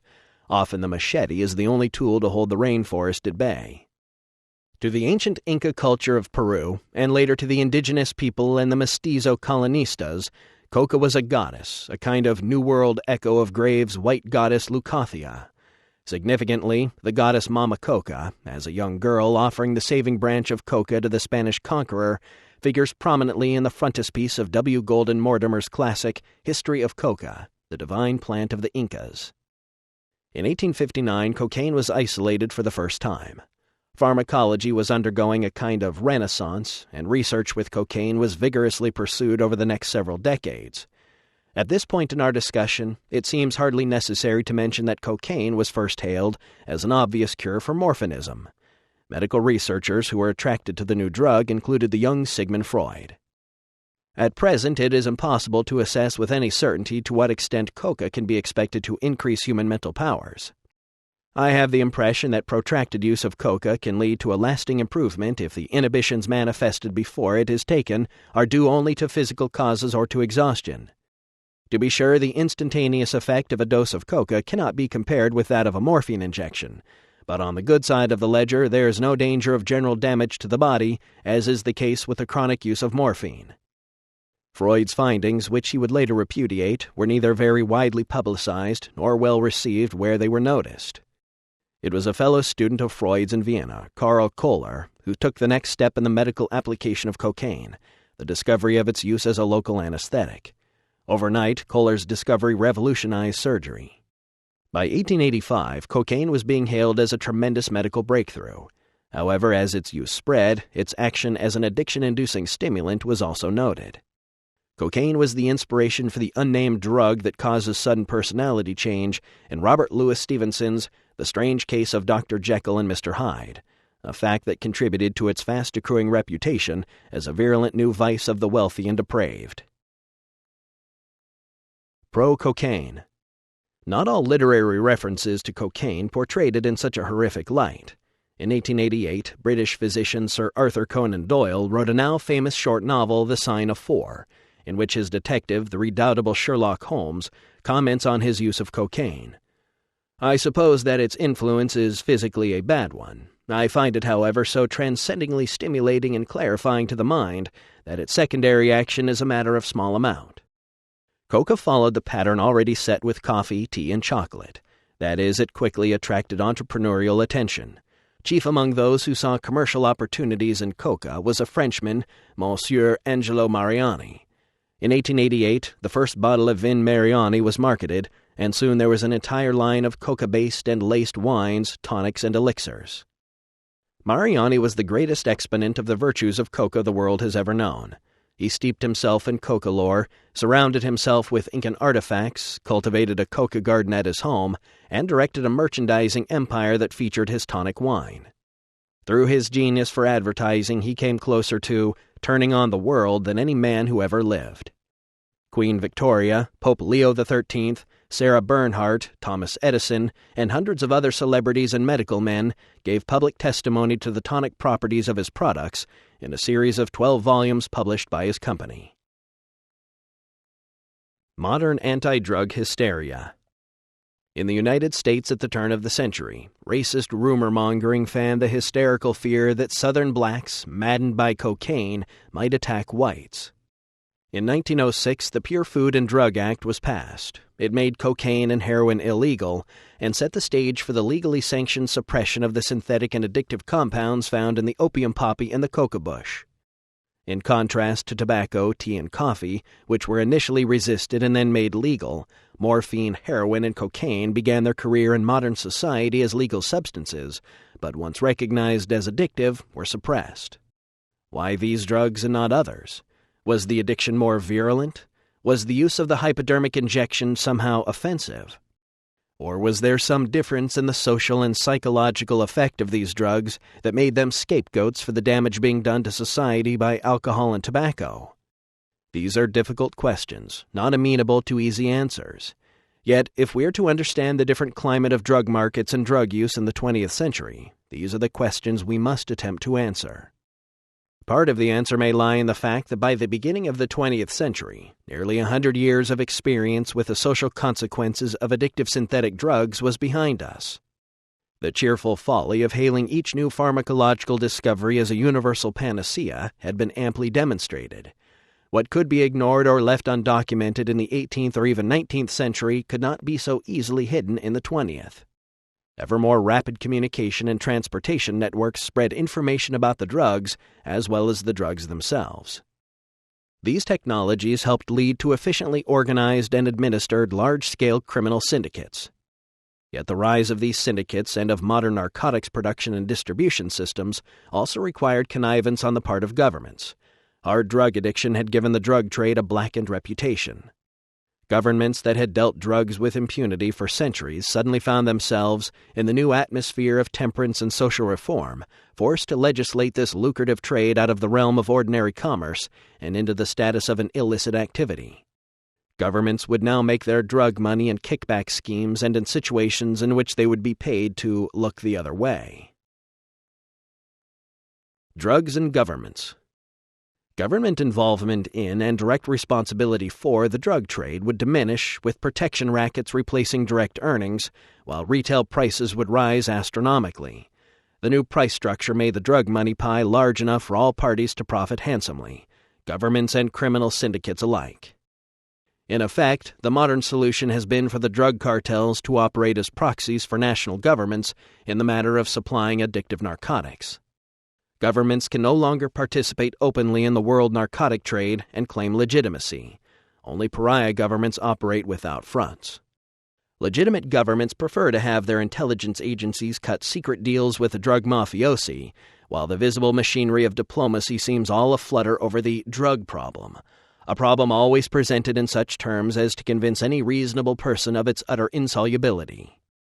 It is significant that the major production areas of hard narcotics are tribal zones.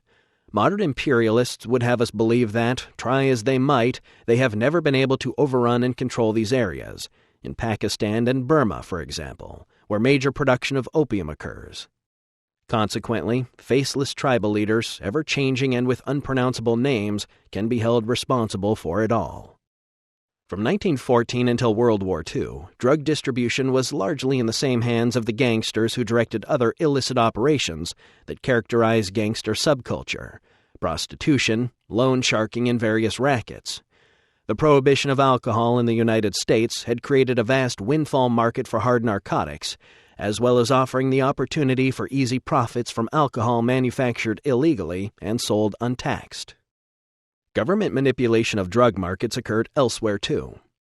During World War II, the Japanese occupiers of Manchuria took a page from the book of British colonial oppression of a century earlier and produced vast amounts of opium and heroin for distribution inside China. This was done not with an eye to profit, as in the British case, but with the intent of creating so many addicts that the will of the Chinese people to resist the occupation effectively would be broken. Later, during the 1960s, the Central Intelligence Agency would use the same technique to smother political dissent in American black ghettos under an avalanche of No. 4 China White, heroin of extraordinary purity. Drugs and international intelligence. The virulence of addictions to synthetics like heroin and cocaine could not long escape the attention of the inheritors of the slave trade and the opium wars, international intelligence agencies, and secret police organizations.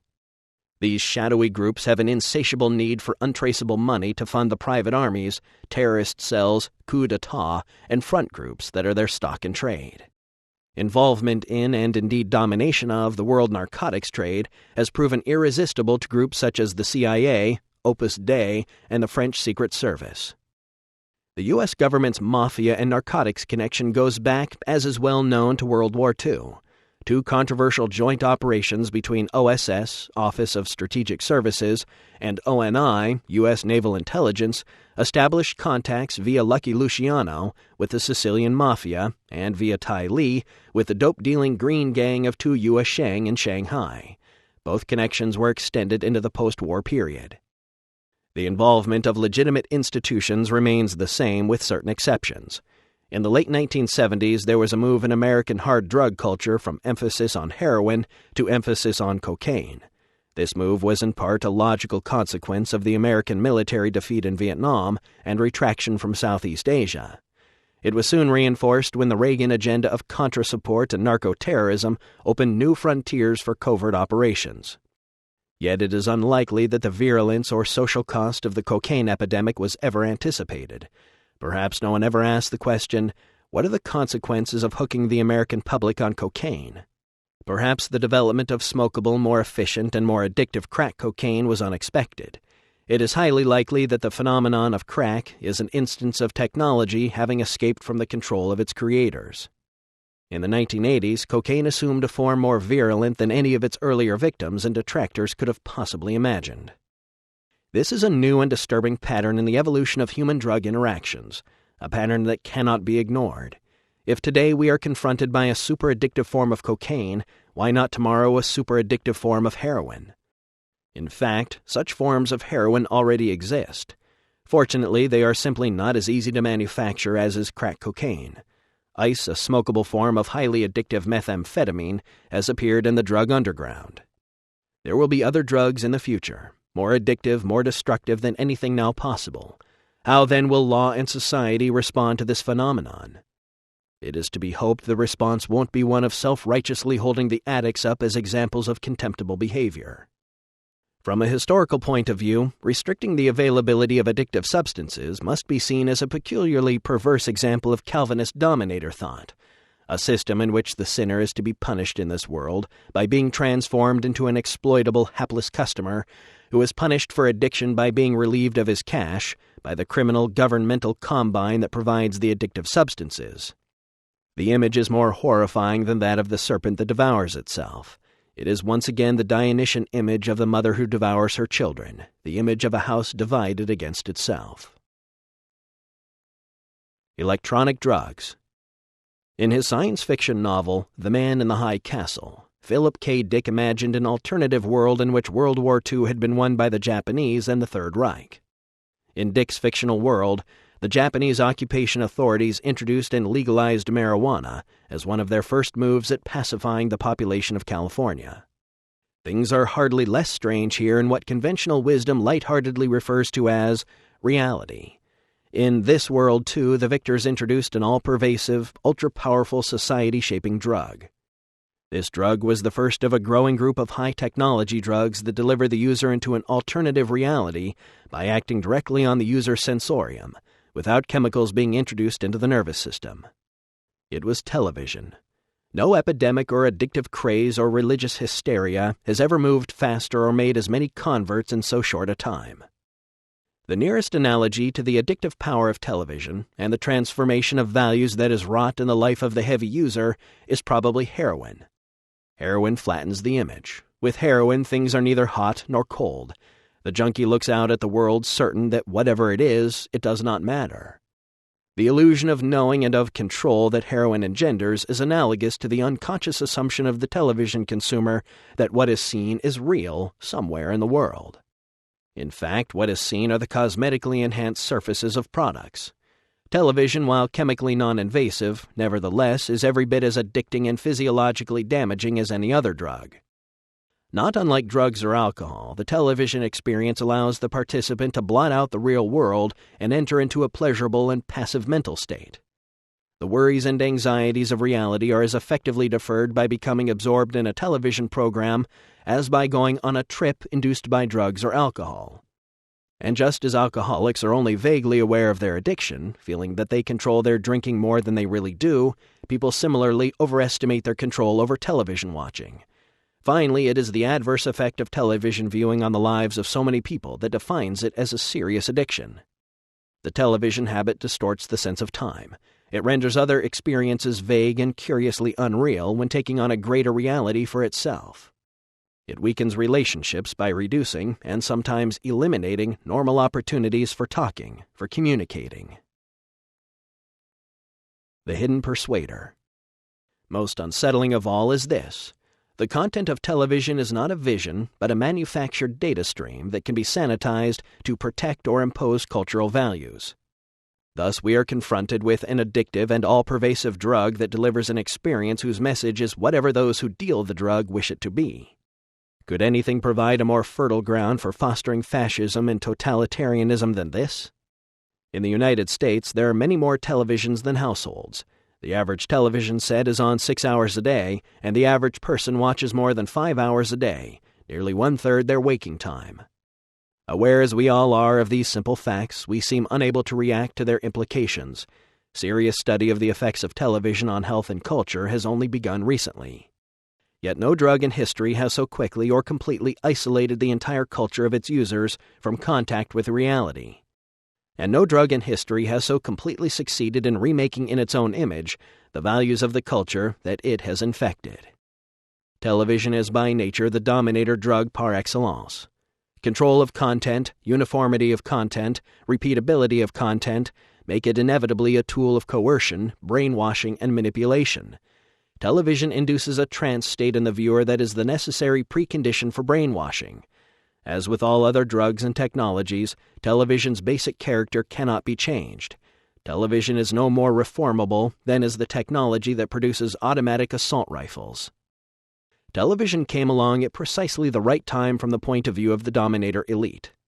The nearly 150 years of synthetic drug epidemics that began in 1806 had led to disgust at the spectacle of human degradation and spiritual cannibalism that institutional marketing of drugs created.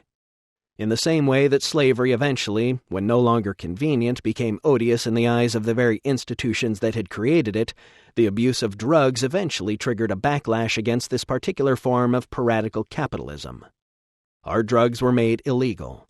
Of course, underground markets then flourished, but drugs as stated instruments of national policy had been discredited. There would continue to be opium wars, instances of governments coercing other governments and peoples to produce or buy drugs, but in the future, these wars would be dirty and secret. They would be covert. But as the intelligence agencies that arose in the wake of World War II moved to take up their deep cover positions as the masterminds of the international narcotics cartels, the popular mind was turning on to television. Flattening, editing, and simplifying, television did its job and created a post-war American culture of the Ken and Barbie variety. The children of Ken and Barbie briefly broke out of the television intoxication in the mid-60s through the use of hallucinogens. "Oops," responded the dominators, and they quickly made psychedelics illegal and halted all research.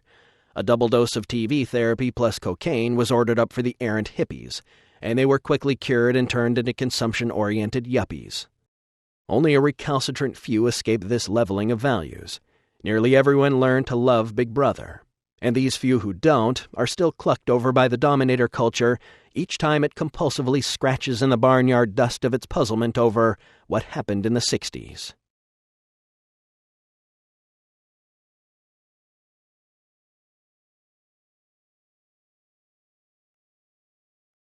Part 4. Paradise Regained. Chapter 14. A Brief History of Psychedelics.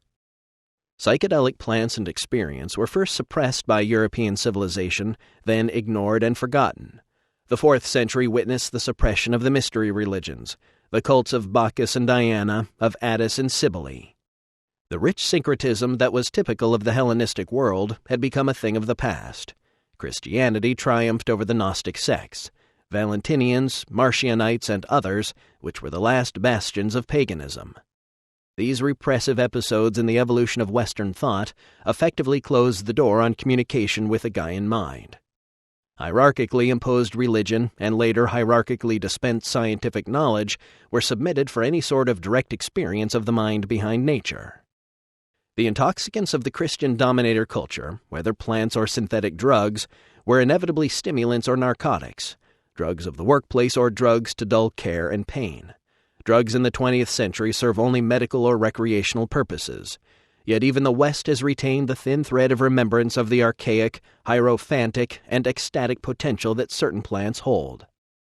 The survival through long centuries in Europe of witchcraft and rites involving psychoactive plants attests that the gnosis of entering parallel dimensions by altering brain chemistry was never entirely lost. The plants of European witchcraft, thornapple, mandrake, and nightshade, did not contain indole hallucinogens, but were nevertheless capable of inducing intense altered states of consciousness. The archaic connection of feminism to a magical dimension of risk and power was clearly perceived as a threat by the medieval church. As late as the Middle Ages, the witch was still the Hagazusa, a being that sat on the hag, the fence, which passed behind the gardens and separated the village from the wilderness. She was a being who participated in both worlds. As we might say today, she was semi-demonic. In time, however, she lost her double features and evolved more and more into a representation of what was being expelled from culture, only to return distorted in the night. That these plants were the basis for entry into other dimensions was the result of the relative paucity in Europe of hallucinogen-containing species. The New World hallucinogens. Indole-containing plant hallucinogens and their cults cluster in the tropical New World. The New World subtropical and tropical zones are phenomenally rich in hallucinogenic plants. Similar ecosystems in the Southeast Asian and Indonesian tropics cannot compare in numbers of endemic species that contain psychoactive indoles. Why are the Old World tropics, the tropics of Africa and Indonesia, not equally rich in hallucinogenic flora? No one has been able to answer this question. But statistically speaking, the New World seems to be the preferred home of the more powerful psychoactive plants. Psilocybin, while now known to occur in European species of diminutive mushrooms of the genus Psilocybe, has never been convincingly shown to have been a part of European shamanism or ethnomedicine. Yet its shamanic use in Oaxaca, Mexico, is 3 millennia old. Similarly, the New World has the only living cults based on use of dimethyltryptamine, DMT, the beta-carboline group including harmine, and the ergot-like complex in Morning Glories. A historical consequence of this clustering of hallucinogens in the New World was that Western science discovered their existence rather late. This may explain the absence of psychedelic input into Western drugs for psychiatric uses. Meanwhile, because of the influence of hashish and opium on the romantic imagination, the hashish reverie or opium dream became the paradigm of the action of the new mental drugs that fascinated the bohemian literati from the late 18th century on. Indeed, hallucinogens were seen as capable of mimicking psychoses in their early encounter with Western psychotherapy. In the 19th century, explorer naturalists began to return with more or less accurate ethnographic reports of the activities of Aboriginal peoples.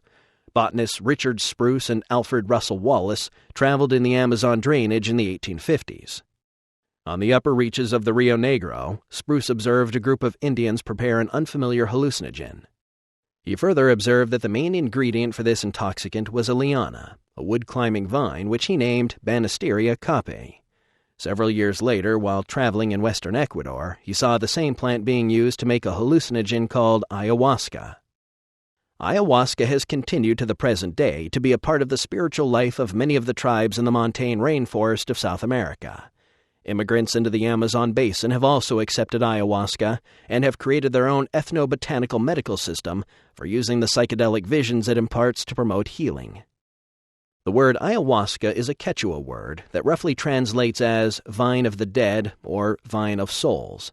This term refers not only to the prepared hallucinogenic beverage, but also to one of its main ingredients, the woody liana. The tissues of this plant are rich in alkaloids of the beta-carboline type.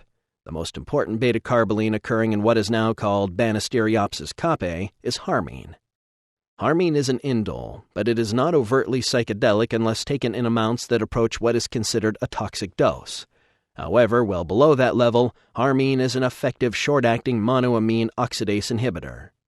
Thus, a hallucinogen such as DMT, which would normally be inactive if taken orally, is rendered highly psychoactive if taken orally in combination with harmine.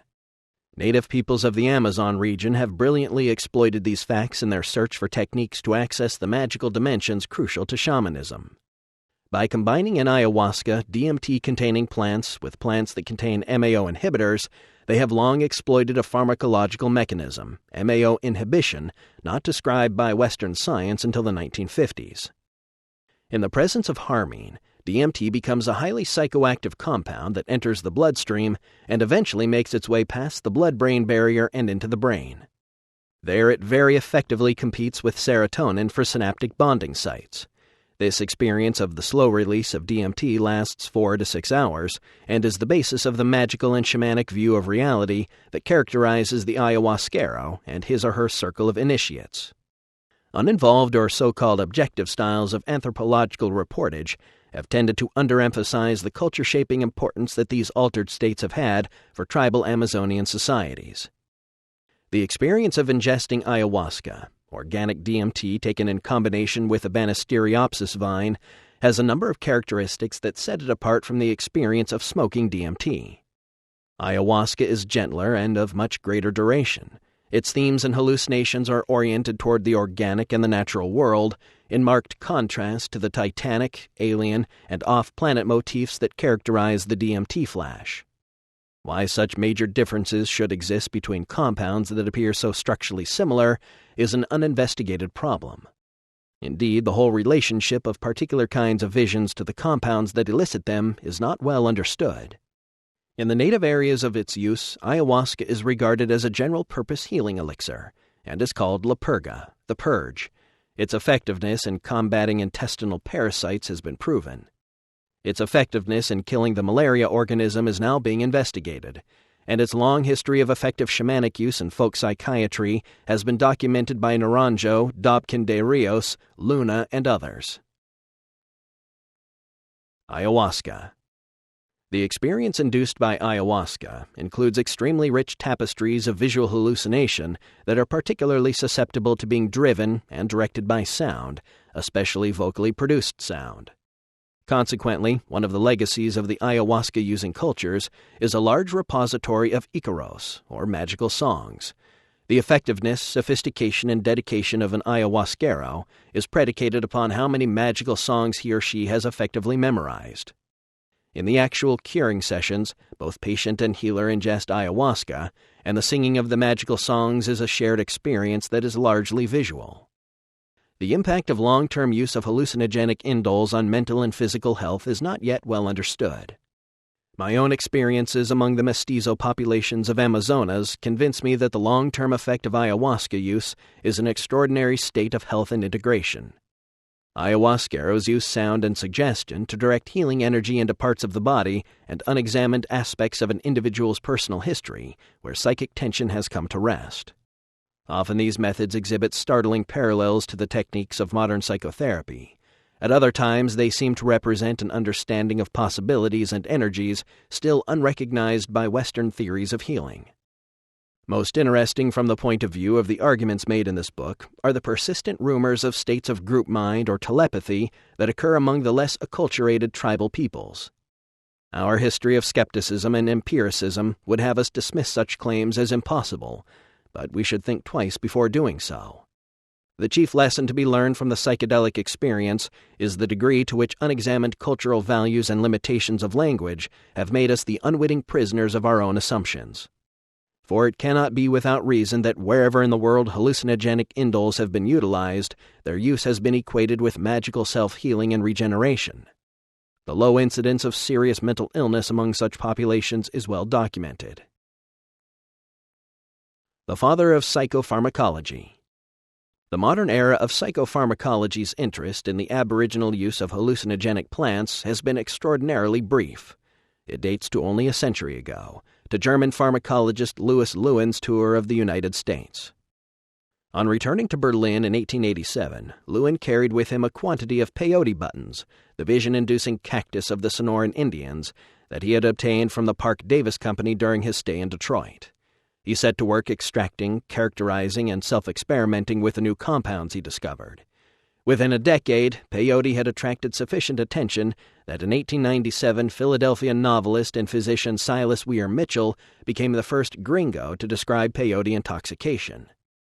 The display which for an enchanted 2 hours followed was such as I find it hopeless to describe in language which shall convey to others the beauty and splendor of what I saw. Stars, delicate floating films of color, then an abrupt rush of countless points of white light swept across the field of view, as if the unseen millions of the Milky Way were to flow a sparkling river before the eyes, zigzag lines of very bright colors, the wonderful loveliness of swelling colors of more vivid colors gone before I could name them. Then for the first time, definite objects associated with colors appear. A white spear of gray stone grew up to huge height and became a tall, richly finished Gothic tower of very elaborate and definite design, with many rather worn statues standing in the doorways or on stone brackets.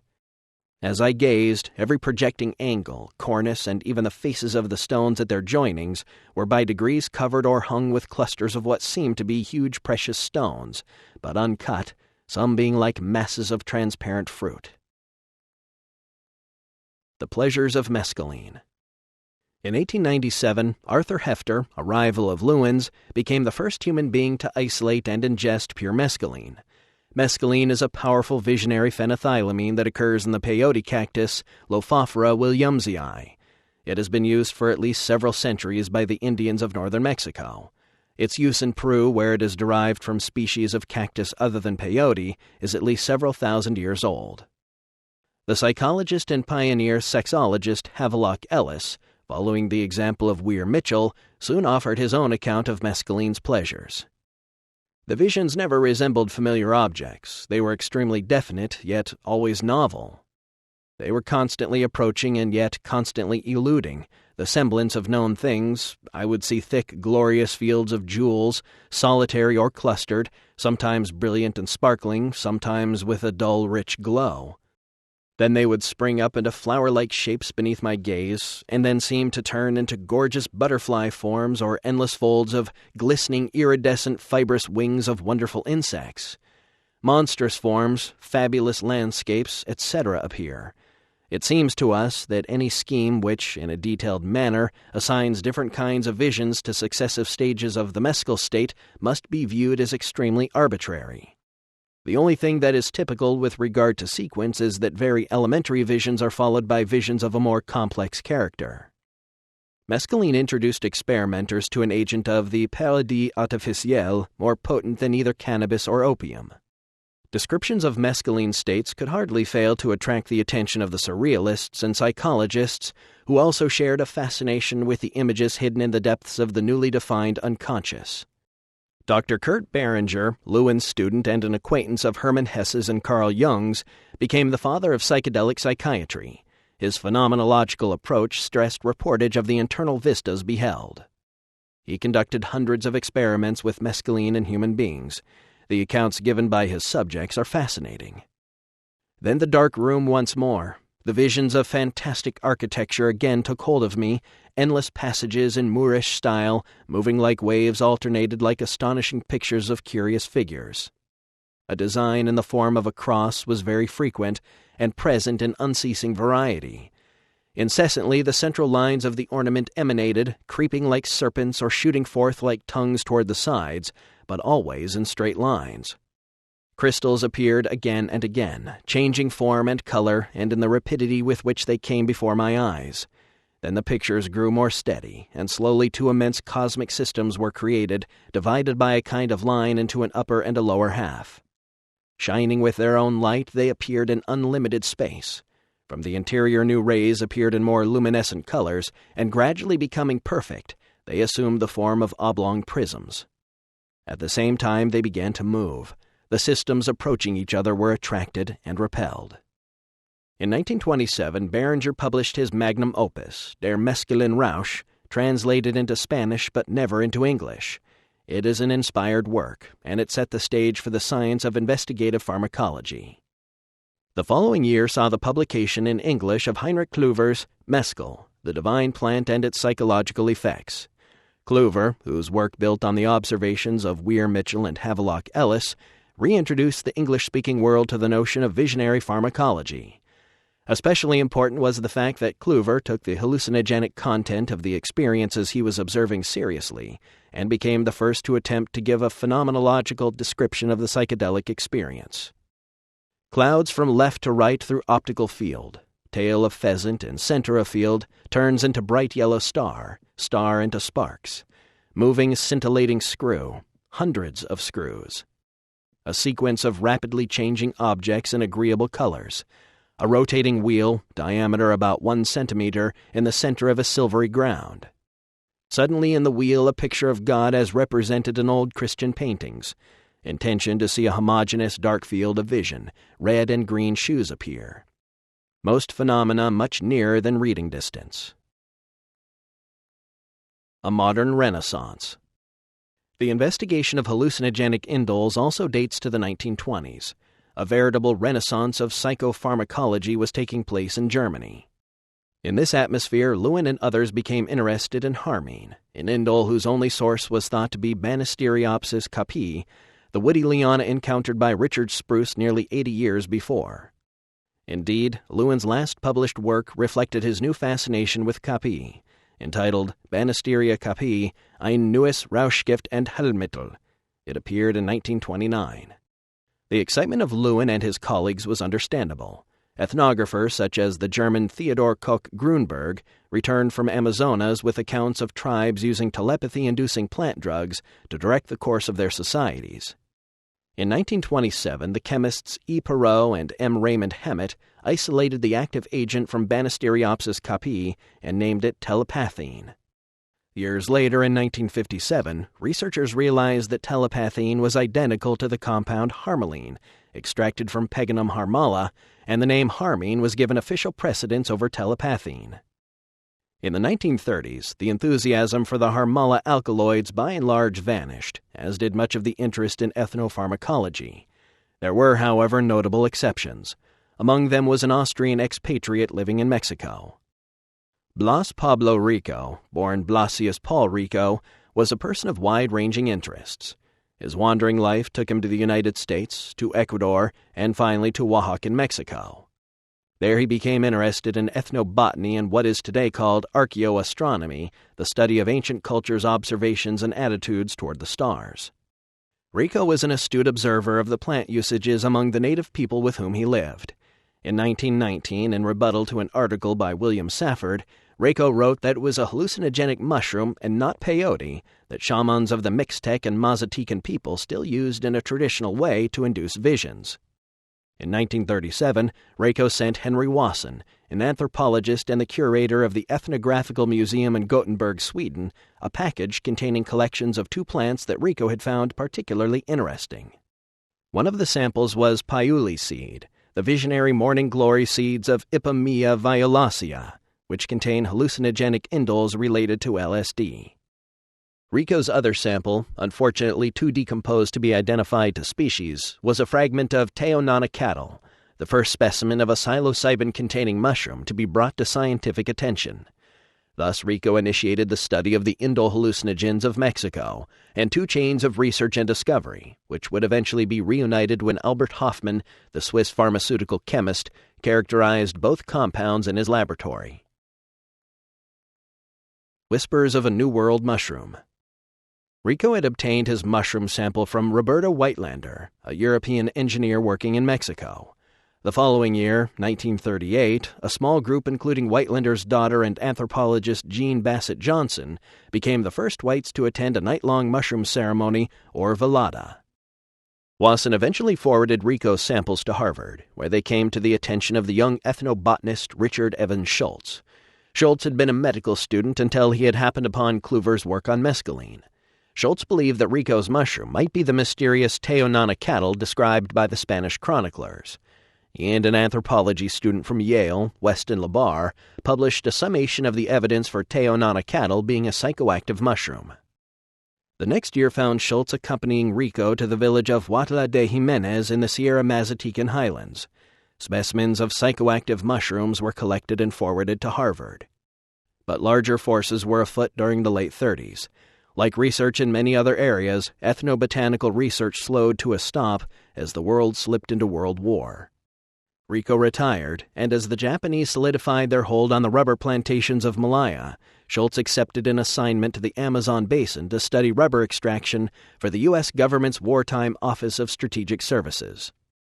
But before this, in 1939, he published The Identification of Teonanacatl, a narcotic basidiomycete of the Aztecs. Here he quietly announced his correct solution to an enigma that at that time seemed no more than a matter of scholarly debate among Mesoamericanists. The invention of LSD. Yet, even as the lights were going out in Europe, a fundamental breakthrough occurred. In 1938, Albert Hofmann was engaged in routine pharmaceutical research at Sandoz Laboratories in Basel, Switzerland. Hofmann hoped to produce new drugs that would ease labor and childbirth. While working with vasoconstricting substances derived from ergot, Hofmann synthesized the first D-lysergic acid diethylamide tartrate, LSD-25. Hofmann, a modest man, merely noted the correct completion of the synthesis, and the untested compound was catalogued and placed into storage. There it remained, surrounded by Nazi Europe for the next 5 years, 5 of the most tumultuous years in human history. It is frightening to imagine some of the possible consequences had Hofmann's discovery been recognized for what it was even a moment earlier. Alfred Jarry may have anticipated and allegorized the great event when he wrote The Passion Considered as an Uphill Bicycle Race in 1894. Indeed, the Dadaists and Surrealists and their forerunners grouped around Jarry, and his École du Pataphysique did much to explore the use of hashish and mescaline as augmentations to creative expression. They set the cultural stage for the truly surreal emergence of society's awareness of LSD. Every LSD enthusiast knows the story of how on April 16, 1943, feeling a touch of the Friday blahs and unaware that he had absorbed a dose of LSD through handling the chemical without gloves, chemist and soon-to-be counterculture hero Albert Hofmann left work early and set off on his bicycle through the streets of Basel. I was forced to interrupt my work in the laboratory in the middle of the afternoon and proceed home, being affected by a remarkable restlessness combined with a slight dizziness. At home I lay down and sank into a not unpleasant intoxicated dreamlike condition characterized by an extremely stimulated imagination. In a dreamlike state, with eyes closed, I found the daylight to be unpleasantly glaring. I perceived an uninterrupted stream of fantastic pictures, extraordinary shapes with intense kaleidoscopic play of colors. After some 2 hours, this condition faded away.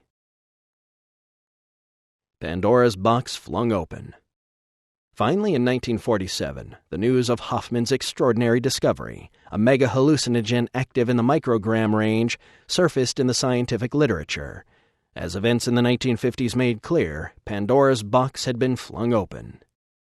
In 1954, Aldous Huxley wrote The Doors of Perception, a brilliant literary snapshot of the male European intellectual grappling with and agape at the realization of the true dimensions of consciousness and the cosmos.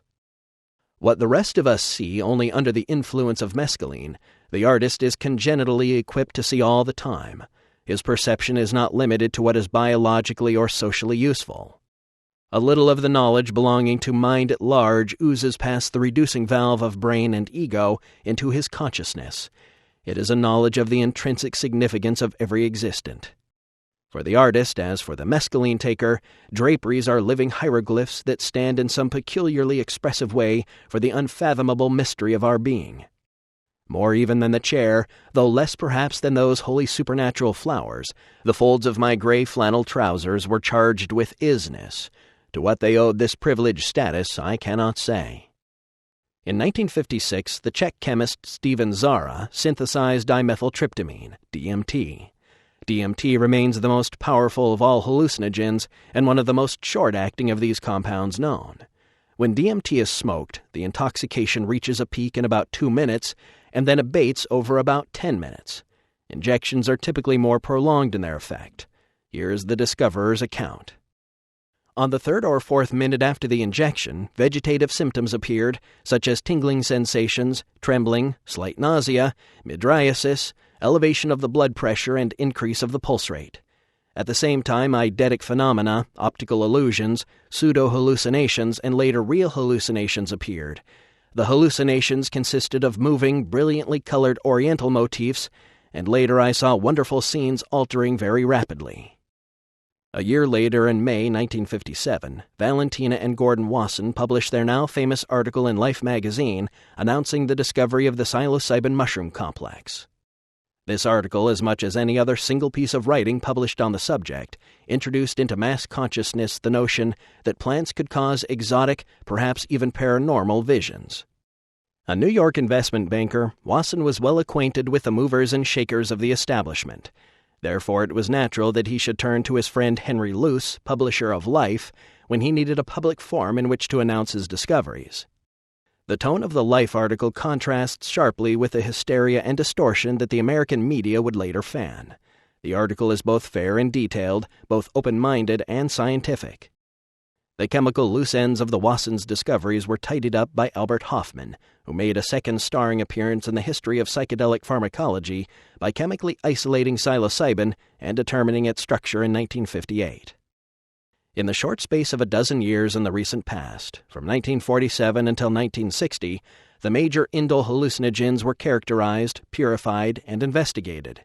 It is no coincidence that the subsequent decade was the most turbulent decade in America in 100 years. LSD in the psychedelic 60s.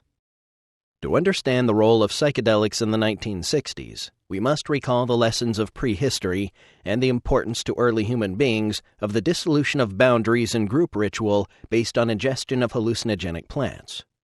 The effect of these compounds is largely psychological and is only partially culturally conditioned. In fact, the compounds act to dissolve cultural conditioning of any sort. They force the corrosive process of reform of community values. Such compounds should be recognized as deconditioning agents. By revealing the relativity of conventional values, they become powerful forces in the political struggle to control the evolution of social images.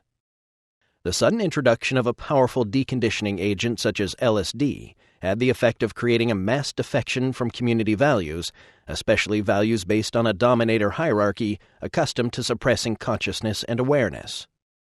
LSD is unique among drugs in the power of its dose range. LSD is detectable in human beings at a dose of 50 micrograms, or 5/100,000ths of a gram. Compounds that can elicit effects from amounts smaller than this are unheard of. This means that 10,000 doses of 100 micrograms each could in theory be obtained from 1 pure gram. More than any other aspect, this staggering ratio of physical mass to market value explains the meteoric rise of LSD use and its subsequent suppression. LSD is odorless and colorless, and it can be mixed in liquids. Hundreds of doses could be concealed under a postage stamp. Prison walls were no barrier to LSD, nor were national borders. It could be manufactured in any location with the necessary technology and immediately transported anywhere. Millions of doses of LSD could be and were manufactured by a very few people. Pyramidal markets formed around these sources of supply. Criminal syndicalism, a precondition to fascism, quickly followed. But LSD is more than a commodity. It is a commodity that dissolves the social machinery through which it moves. This effect has bedeviled all the factions that have sought to use LSD to advance a political agenda. A psychological deconditioning agent is inherently counter-agenda. Once the various parties attempting to gain control of the situation recognized this, they were able to agree on one thing, that LSD must be stopped. How and by whom this was done is a lively story that has been well told, most notably by J. Stevens in Storming Heaven and Martin Lee and Bruce Schlane in Acid Dreams. These authors make clear that when the methods that worked for colonial empires peddling opium in the 19th century were applied by the CIA to the internal management of the American state of mind during the Vietnam War, they damn near blew up the whole psychosocial shithouse. Lee and Schlane write, "The use of LSD among young people in the U.S. reached a peak in the late 1960s, shortly after the CIA initiated a series of covert operations designed to disrupt, discredit, and neutralize the New Left. Was this merely a historical coincidence, or did the agency actually take steps to promote the illicit acid trade? Not surprisingly, CIA spokesmen dismissed such a notion out of hand. We do not target American citizens." Former CIA Director Richard Helms told the American Society of Newspaper Editors in 1971. "The nation must to a degree take it on faith that we who lead the CIA are honorable men, devoted to the nation's service." Helms's reassurances are hardly comforting in light of his own role as the prime instigator of Operation MK Ultra, which utilized unwitting Americans as guinea pigs for testing LSD and other mind-altering substances. As it turns out, nearly every drug that appeared on the black market during the 1960s, marijuana, cocaine, heroin, PCP, amyl nitrate, mushrooms, DMT barbiturates, laughing gas, speed, and many others, had previously been scrutinized, tested, and in some cases refined by CIA and Army scientists. But of all the techniques explored by the agency in its multi-million-dollar 25-year quest to conquer the human mind, none received as much attention or was embraced with such enthusiasm as LSD-25. For a time, CIA personnel were completely infatuated with the hallucinogen. Those who first tested LSD in the early 1950s were convinced that it would revolutionize the cloak and dagger trade.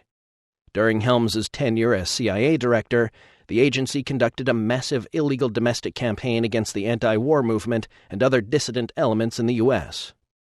As a result of Helms' successful campaign, the New Left was in shambles when Helms retired from the CIA in 1973. Most of the official records pertaining to the CIA's drug and mind control projects were summarily destroyed on orders from Helms shortly before his departure.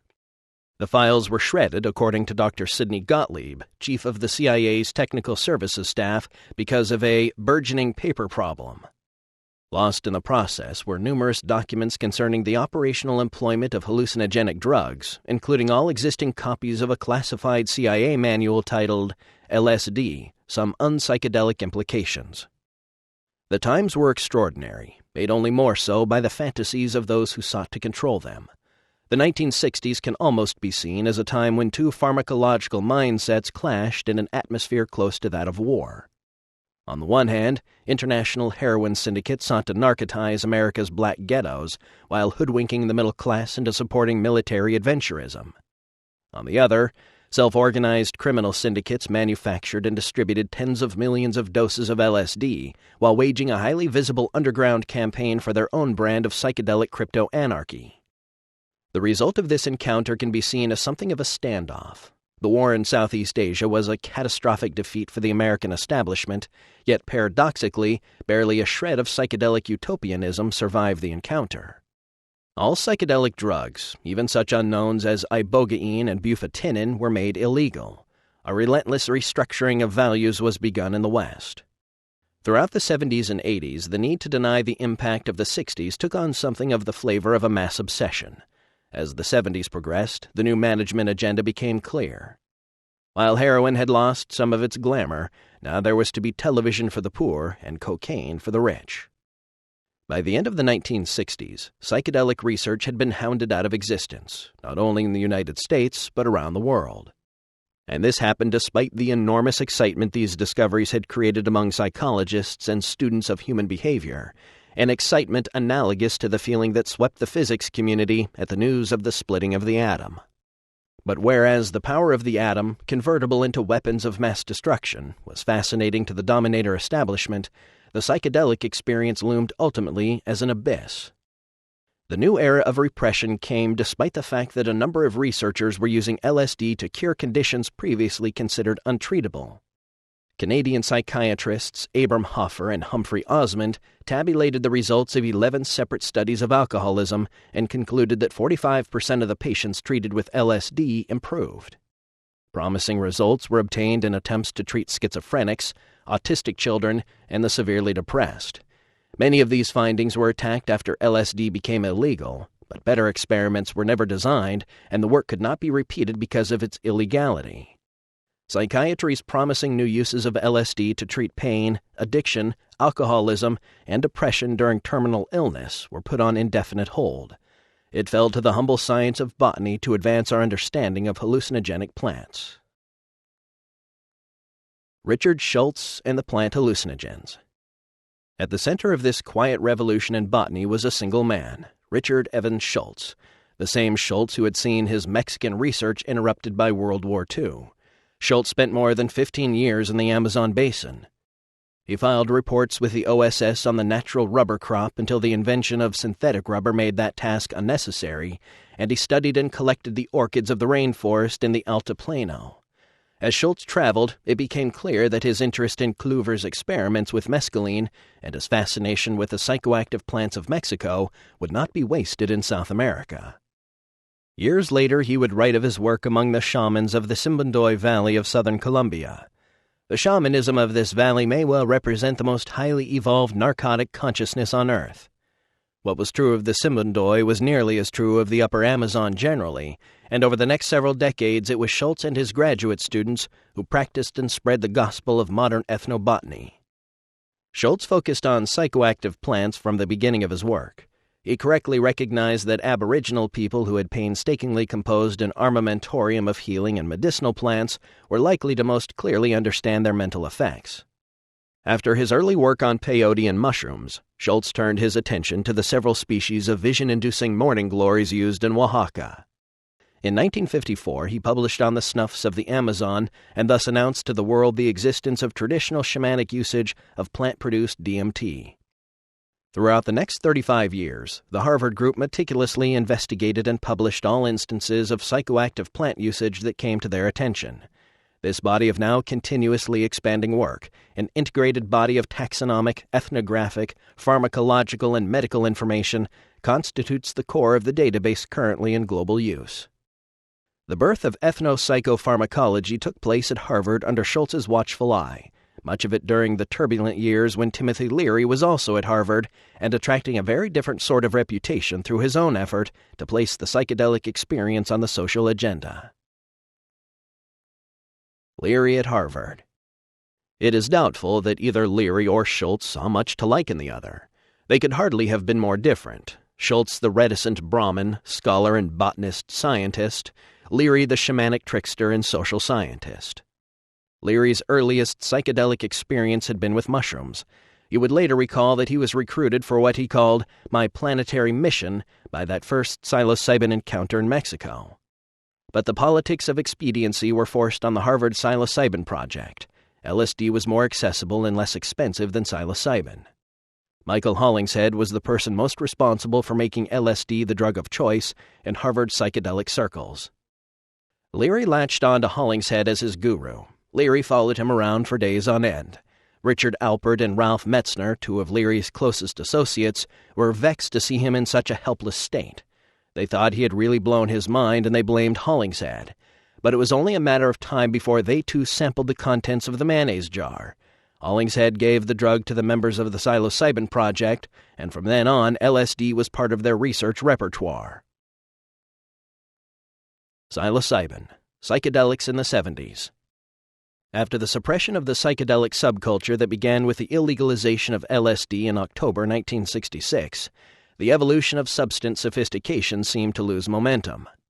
The most significant development during the 1970s, from the point of view of those alerted to the psychedelic potential by earlier experiences with LSD and mescaline, was the appearance, beginning in late 1975, of techniques and manuals for the home cultivation of psilocybin mushrooms.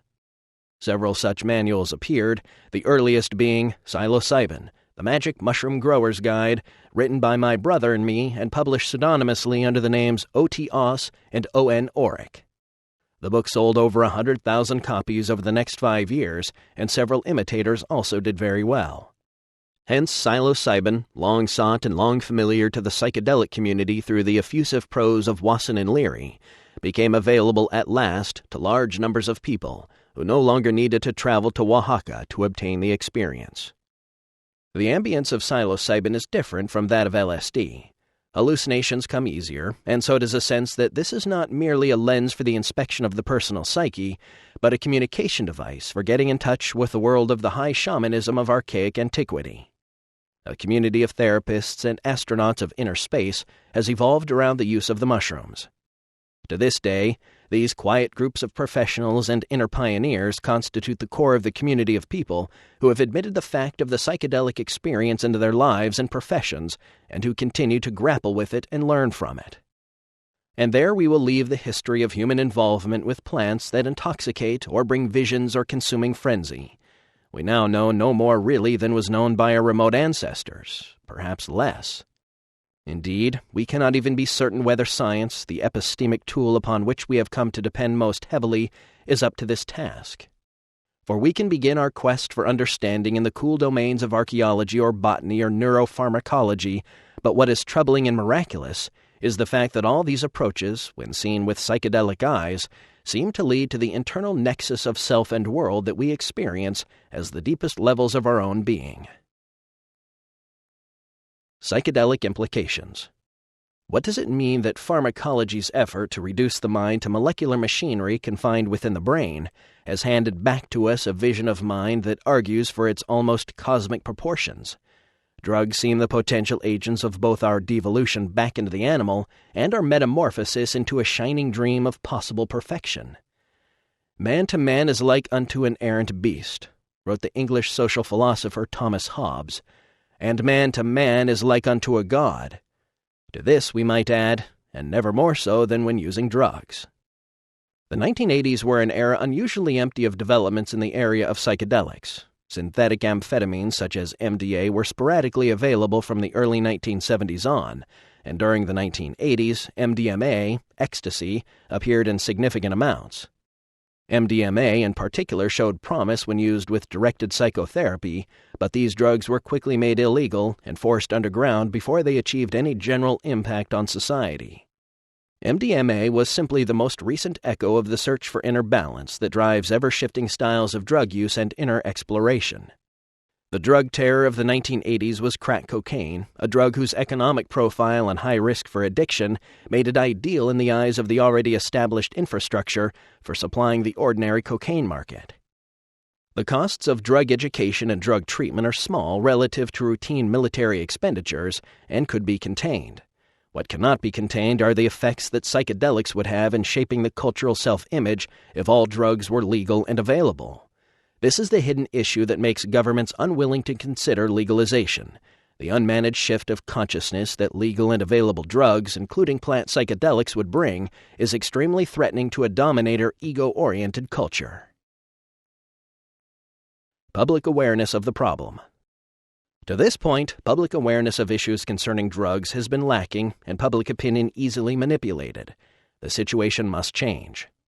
We must prepare to master the problem of our relationship to psychoactive substances. This cannot be done by an appeal to some anti-human standard of behavior that spells more suppression of the mass psyche by dominator metaphors. There can be no saying no to drugs. Nothing so asinine or preposterous will do. Nor can we be led down the primrose path by feel-good philosophies that see unbridled hedonism as the holy grail of social organization. Our only reasonable course is decriminalization of drugs, mass education, and shamanism as an interdisciplinary and professional approach to these realities. It is our souls that have become ill when we abuse drugs, and the shaman is a healer of souls. Such measures will not immediately solve the general drug problem, but they will preserve the sorely needed pipeline to the spirit that we must have if we expect to restructure society's attitude toward plant and substance use and abuse. An interrupted psychophysical symbiosis between ourselves and the visionary plants is the unrecognized cause of the alienation of modernity and the cultural mindset of planetary civilization. A worldwide attitude of fear toward drugs is being fostered and manipulated by the dominator culture and its propaganda organs. Vast illicit fortunes continue to be made. Government continues to wring its hands. This is but the most recent effort to profiteer from and frustrate our species' deeply instinctual need to make contact with the Gaian mind of the living planet.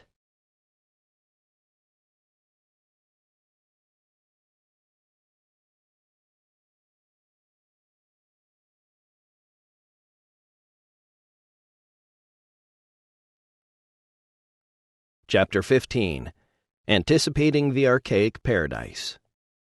Let us turn to the kind of options available to someone who seriously wishes to redress the history-created ego imbalance within themselves. This requires a brief survey of the opportunities to explore plant hallucinogens presently afforded by non-Western societies around the world. Real-world options. There is, of course, the psilocybin complex discovered by Valentina and Gordon Wasson, the magic mushrooms of central Mexico, which almost certainly played a major role in the religion of the Mayan and Toltec civilizations. This complex includes the more widely distributed Stropharia cubensis, which is thought to have originated in Thailand, but is now found throughout the warm tropics. The highlands of Mazatecan, Mexico are home to two species of morning glories, Ipomoea purpura and Turbina, formerly Revea corymbosa. The properties of ergot that interested Albert Hofmann and led eventually to his discovery of LSD, that of being a constrictor of smooth muscle and thus a potential aid in labor, had long been known to midwives of the Sierra Mazateca. The accompanying dissolution of perceived boundaries and influx of visionary information made these morning glories the preferred substitute in times when psilocybin-containing mushrooms were not available. With only one exception, all of the shamanic vision plants, including the morning glory complex of Mexico and the psilocybin complex, turn out to be hallucinogenic indoles. The single exception is mescaline, which is a kind of phenethylamine. And one must not fail to consider those other indoles, the short-acting tryptamines and the beta-carbolines. The short-acting tryptamines can be used separately or in combination with beta-carbolines. The beta-carbolines, though hallucinogenic in themselves, are most effective when used as monoamine oxidase inhibitors to enhance the effects of short-acting tryptamines and also to cause tryptamines to become orally active. I have not mentioned any synthetics because I would prefer to separate the vision-producing plants from the popular notion of drugs. The global drug problem is a different issue entirely and has to do with the fates of nations and mega-dollar criminal syndicates. I avoid synthetic drugs and prefer the organic hallucinogens because I believe that a long history of shamanic usage is the first seal of approval that one must look for when selecting a substance for its possible effects on personal growth. And if a plant has been used for thousands of years, one can also be fairly confident that it does not cause tumors or miscarriages or carry other unacceptable physical risks. Over time, trial and error has resulted in the choice of the most effective and least toxic plants for shamanic use. Other criteria are also relevant when evaluating a substance.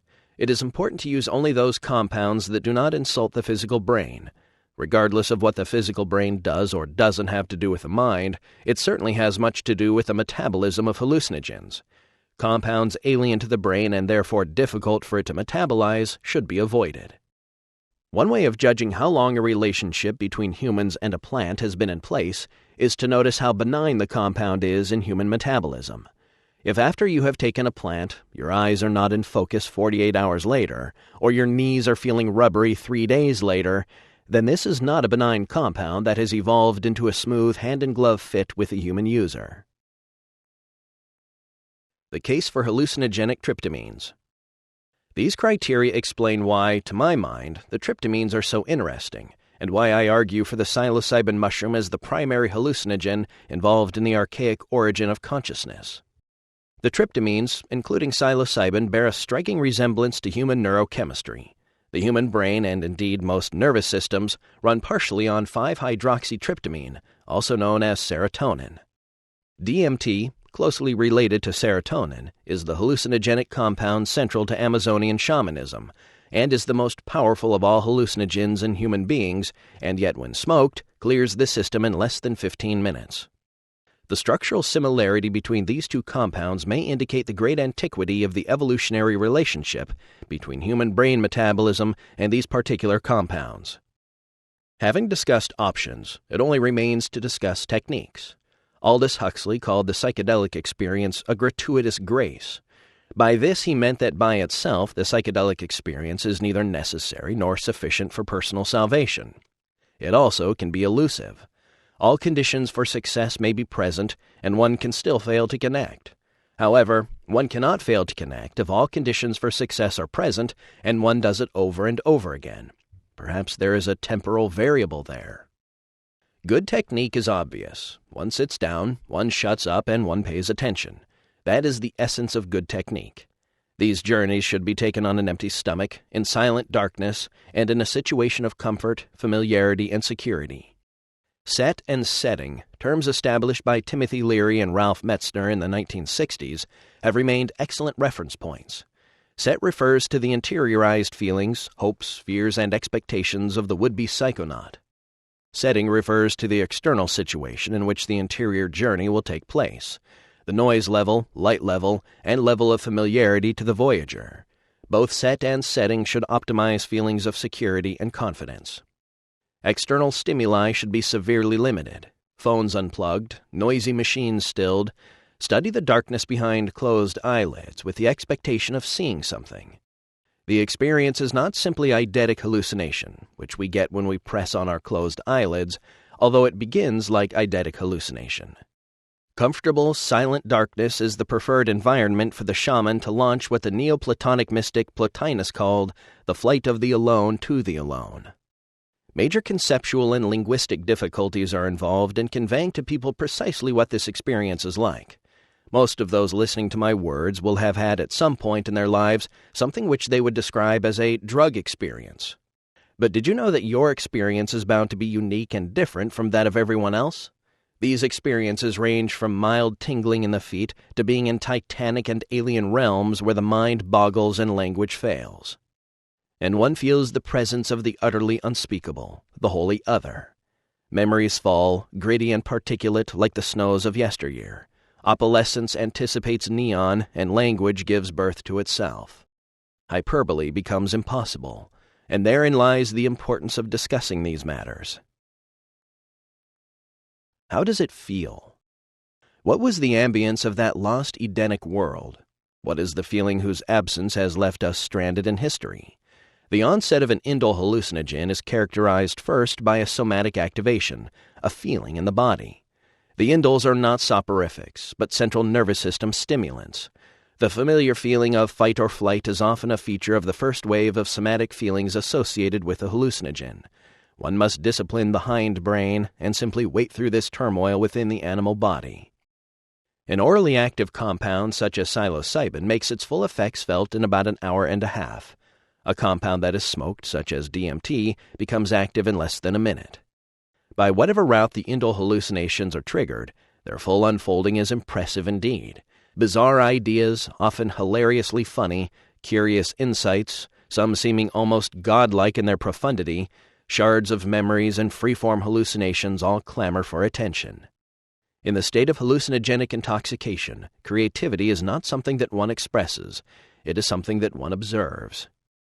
The existence of this dimension of knowable meaning that appears to be without connection to one's personal past or aspirations seems to argue that we are facing either a thinking other or the deep structures of the psyche made suddenly visible. Perhaps both.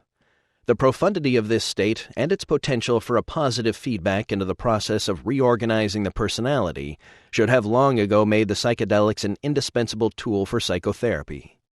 After all, dreams have made a major claim on the attention of the theoreticians of psychic process, as have free association and hypnotic regression. Yet these are but peepholes into the hidden world of psychic dynamics compared with the expansive view that psychedelics provide. Facing the answer. The situation that we now must deal with is not one of seeking the answer, but of facing the answer. The answer has been found.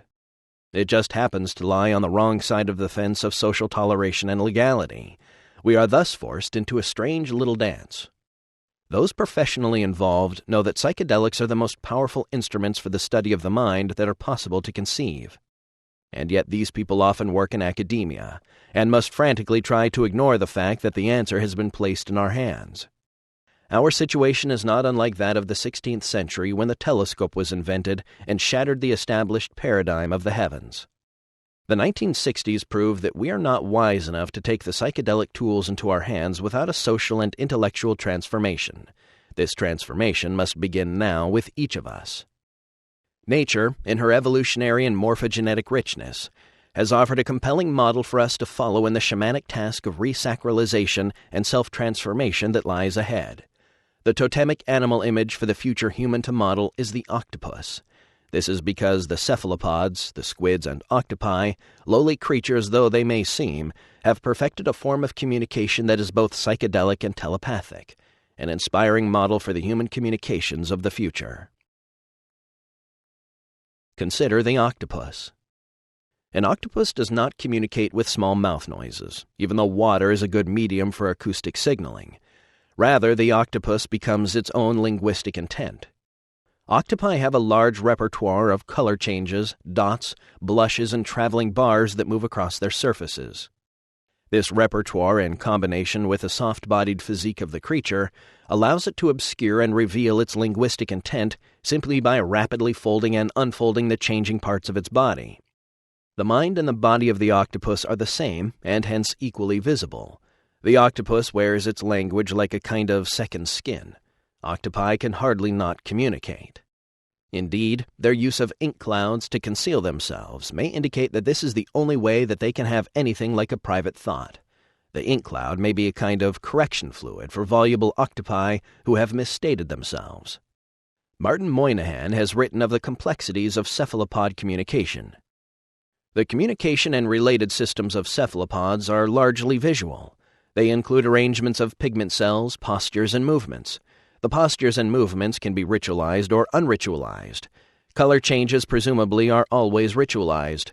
The various patterns can be combined in many and often intricate ways. They can be changed very rapidly. Since they are visual, they should be relatively easy to describe and to decipher by human observers. There are, however, complications. Read or not, correctly or not, the patterns of cephalopods, like those of all other animals, encode information. When and insofar as they are messages, intentional or not, they would seem to have not only syntax but also a simple grammar. Like the octopi, our destiny is to become what we think, to have our thoughts become our bodies and our bodies become our thoughts. This is the essence of the more perfect logos envisioned by the Hellenistic polymath Philo-Judaeus, a logos, an indwelling of the goddess, not heard but beheld. Hans Jonas explains Philo-Judaeus' concept as follows. A more perfect archetypal logos, exempt from the human duality of sign and thing, and therefore not bound by the forms of speech, would not require the mediation of hearing, but is immediately beheld by the mind as the truth of things. In other words, the antithesis of seeing and hearing argued by Philo lies as a whole within the realm of seeing. That is to say, it is no real antithesis, but a difference of degree relative to the ideal of immediate intuitive presence of the object. It is with a view to this ideal that the hearing, here opposed to seeing, is conceived, namely as its deputizing provisional mode, and not as something authentic, basically other than seeing. Accordingly, the turn from hearing to seeing, here envisaged, is merely a progress from a limited knowledge to an adequate knowledge of the same, and within the same project of knowledge. Art and the Revolution. The archaic revival is a clarion call to recover our birthright, however uncomfortable that may make us. It is a call to realize that life lived in the absence of the psychedelic experience upon which primordial shamanism is based is life trivialized, life denied, life enslaved to the ego and its fear of dissolution in the mysterious matrix of feeling that is all around us. It is in the archaic revival that our transcendence of the historical dilemma actually lies. There is something more. It is now clear that new developments in many areas, including mind-machine interfacing, pharmacology of the synthetic variety, and data storage, imaging, and retrieval techniques are coalescing into the potential for a truly demonic or an angelic self-imaging of our culture. Those who are on the demonic side of this process are fully aware of this potential and are hurrying full tilt forward with their plans to capture the technological high ground. It is a position from which they hope to turn nearly everyone into a believing consumer in a beige fascism from whose image factory none will escape. The shamanic response, the archaic response, the human response to this situation should be to locate the art pedal and push it to the floor. This is one of the primary functions of shamanism, and is the function that is tremendously synergized by the psychedelics. If psychedelics are exopheromones that dissolve the dominant ego, then they are also enzymes that synergize the human imagination and empower language. They cause us to connect and reconnect the contents of the collective mind in ever more implausible, beautiful, and self-fulfilling ways. If we are serious about an archaic revival, then we need a new paradigmatic image that can take us rapidly forward and through the historical choke point that we can feel impeding and resisting a more expansive, more humane, more caring dimension that is insisting on being born. Our sense of political obligation, of the need to reform or save the collective soul of humanity, our wish to connect the end of history with the beginning of history, all of this should impel us to look at shamanism as an exemplary model. In the current global crisis, we cannot fail to take its techniques seriously, even those which may challenge the divinely ordained covenants of the constabulary. Consciousness expansion. Years ago, before Humphrey Osmond coined the term psychedelic, there was current a phenomenological description for psychedelics. They were called consciousness-expanding drugs. I believe that is a very good description. Consider our dilemma on this planet.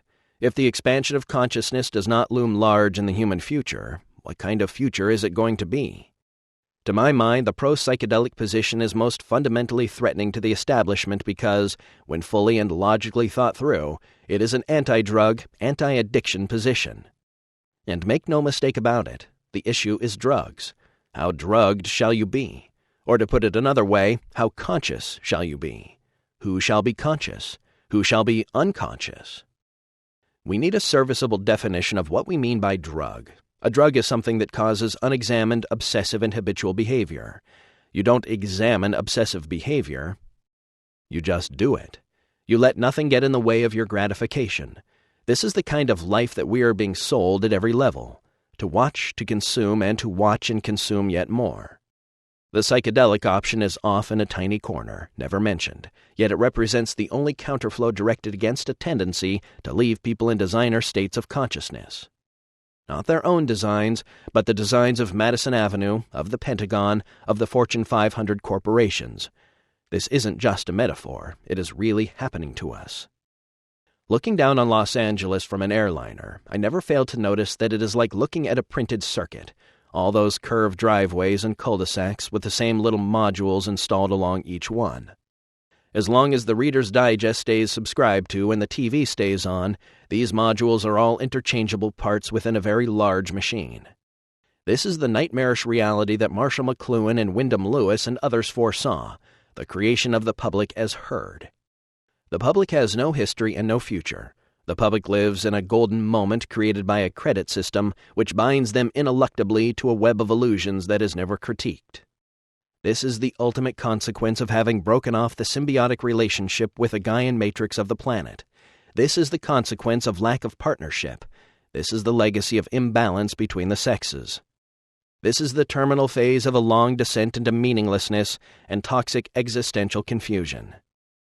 The credit for giving us tools to resist this horror belongs to unsung heroes who are botanists and chemists, people such as Richard Schultz, the Wassons, and Albert Hofmann. Thanks to them, we have, in this most chaotic of centuries, taken into our frail hands the means to do something about our predicament. Psychology, in contrast, has been complacent and silent. Psychologists have been content with behaviorist theory-making for 50 years, while knowing in their hearts that they were doing a potentially fatal disservice to human dignity by ignoring the potential of psychedelics. The Drug War. If there was ever a moment to be heard and be counted, and to try to clarify thinking on these issues, that moment is now. For some time, there has been a major attack on the Bill of Rights under the pretext of the so-called drug war. Somehow, the drug issue is even more frightening to the public herd than was communism, even more insidious. The quality of rhetoric emanating from the psychedelic community must improve radically. If it does not, we will forfeit the reclamation of our birthright, and all opportunity for exploring the psychedelic dimension will be closed off. Ironically, this tragedy could occur almost as a footnote to the suppression of synthetic and addictive narcotics. It cannot be said too often. The psychedelic issue is a civil rights and civil liberties issue. It is an issue concerned with the most basic of human freedoms, religious practice and the privacy of the individual mind. It was said that women could not be given the vote because society would be destroyed. Before that, kings could not give up absolute power because chaos would result. And now we are told that drugs cannot be legalized because society would disintegrate. This is puerile nonsense. As we have seen, human history could be written as a series of relationships with plants, relationships made and broken. We have explored a number of ways in which plants, drugs, and politics have cruelly intermingled, from the influence of sugar on mercantilism to the influence of coffee on the modern office worker, from the British forcing opium on the Chinese population to the CIA using heroin in the ghetto to choke off dissent and dissatisfaction. History is the story of these plant relationships. The lessons to be learned can be raised into consciousness, integrated into social policy, and used to create a more caring, meaningful world. Or they can be denied just as discussion of human sexuality was repressed until the work of Freud and others brought it into the light. The analogy is apt because the enhanced capacity for cognitive experience made possible by plant hallucinogens is as basic a part of our humanness as is our sexuality. The question of how quickly we develop into a mature community able to address these issues lies entirely with us. Hyperspace and human freedom. What is most feared by those who advocate the unworkable Luddite solution of just say no is a world in which all traditional community values have dissolved in the face of an endless search for self-gratification on the part of drug-obsessed individuals and populations. We should not dismiss this only too real possibility, but what must be rejected is the notion that this admittedly disturbing future can be avoided by witch hunts, the suppression of research, and the hysterical spreading of disinformation and lies. Drugs have been a part of the galaxy of cultural concern since the dawn of time. It was only with the advent of technologies capable of refining and concentrating the active principles of plants and plant preparations that drugs separate themselves from the general background of cultural concerns and become instead a scourge. In a sense, what we have is not a drug problem, but a problem with the management of our technologies. Is our future to include the appearance of new synthetic drugs, 100 or 1,000 times more addictive than heroin or crack? The answer is absolutely yes, unless we bring to consciousness and examine the basic human need for chemical dependency and then find and sanction avenues for expression of this need. We are discovering that human beings are creatures of chemical habit with the same horrified disbelief as when the Victorians discovered that humans are creatures of sexual fantasy and obsession. This process of facing ourselves as a species is a necessary precondition to the creation of a more humane social and natural order. It is important to remember that the adventure of facing who we are did not begin or end with Freud and Jung. The argument this book has sought to develop is that the next step in the adventure of self-understanding can begin only when we take note of our innate and legitimate need for an environment rich in mental states that are induced through an act of will. I believe we can initiate the process by revisioning our origins. Indeed, I have taken great pains to show that in the archaic milieu in which self-reflection first emerged, we find clues to the roots of our own troubled history. What is new here?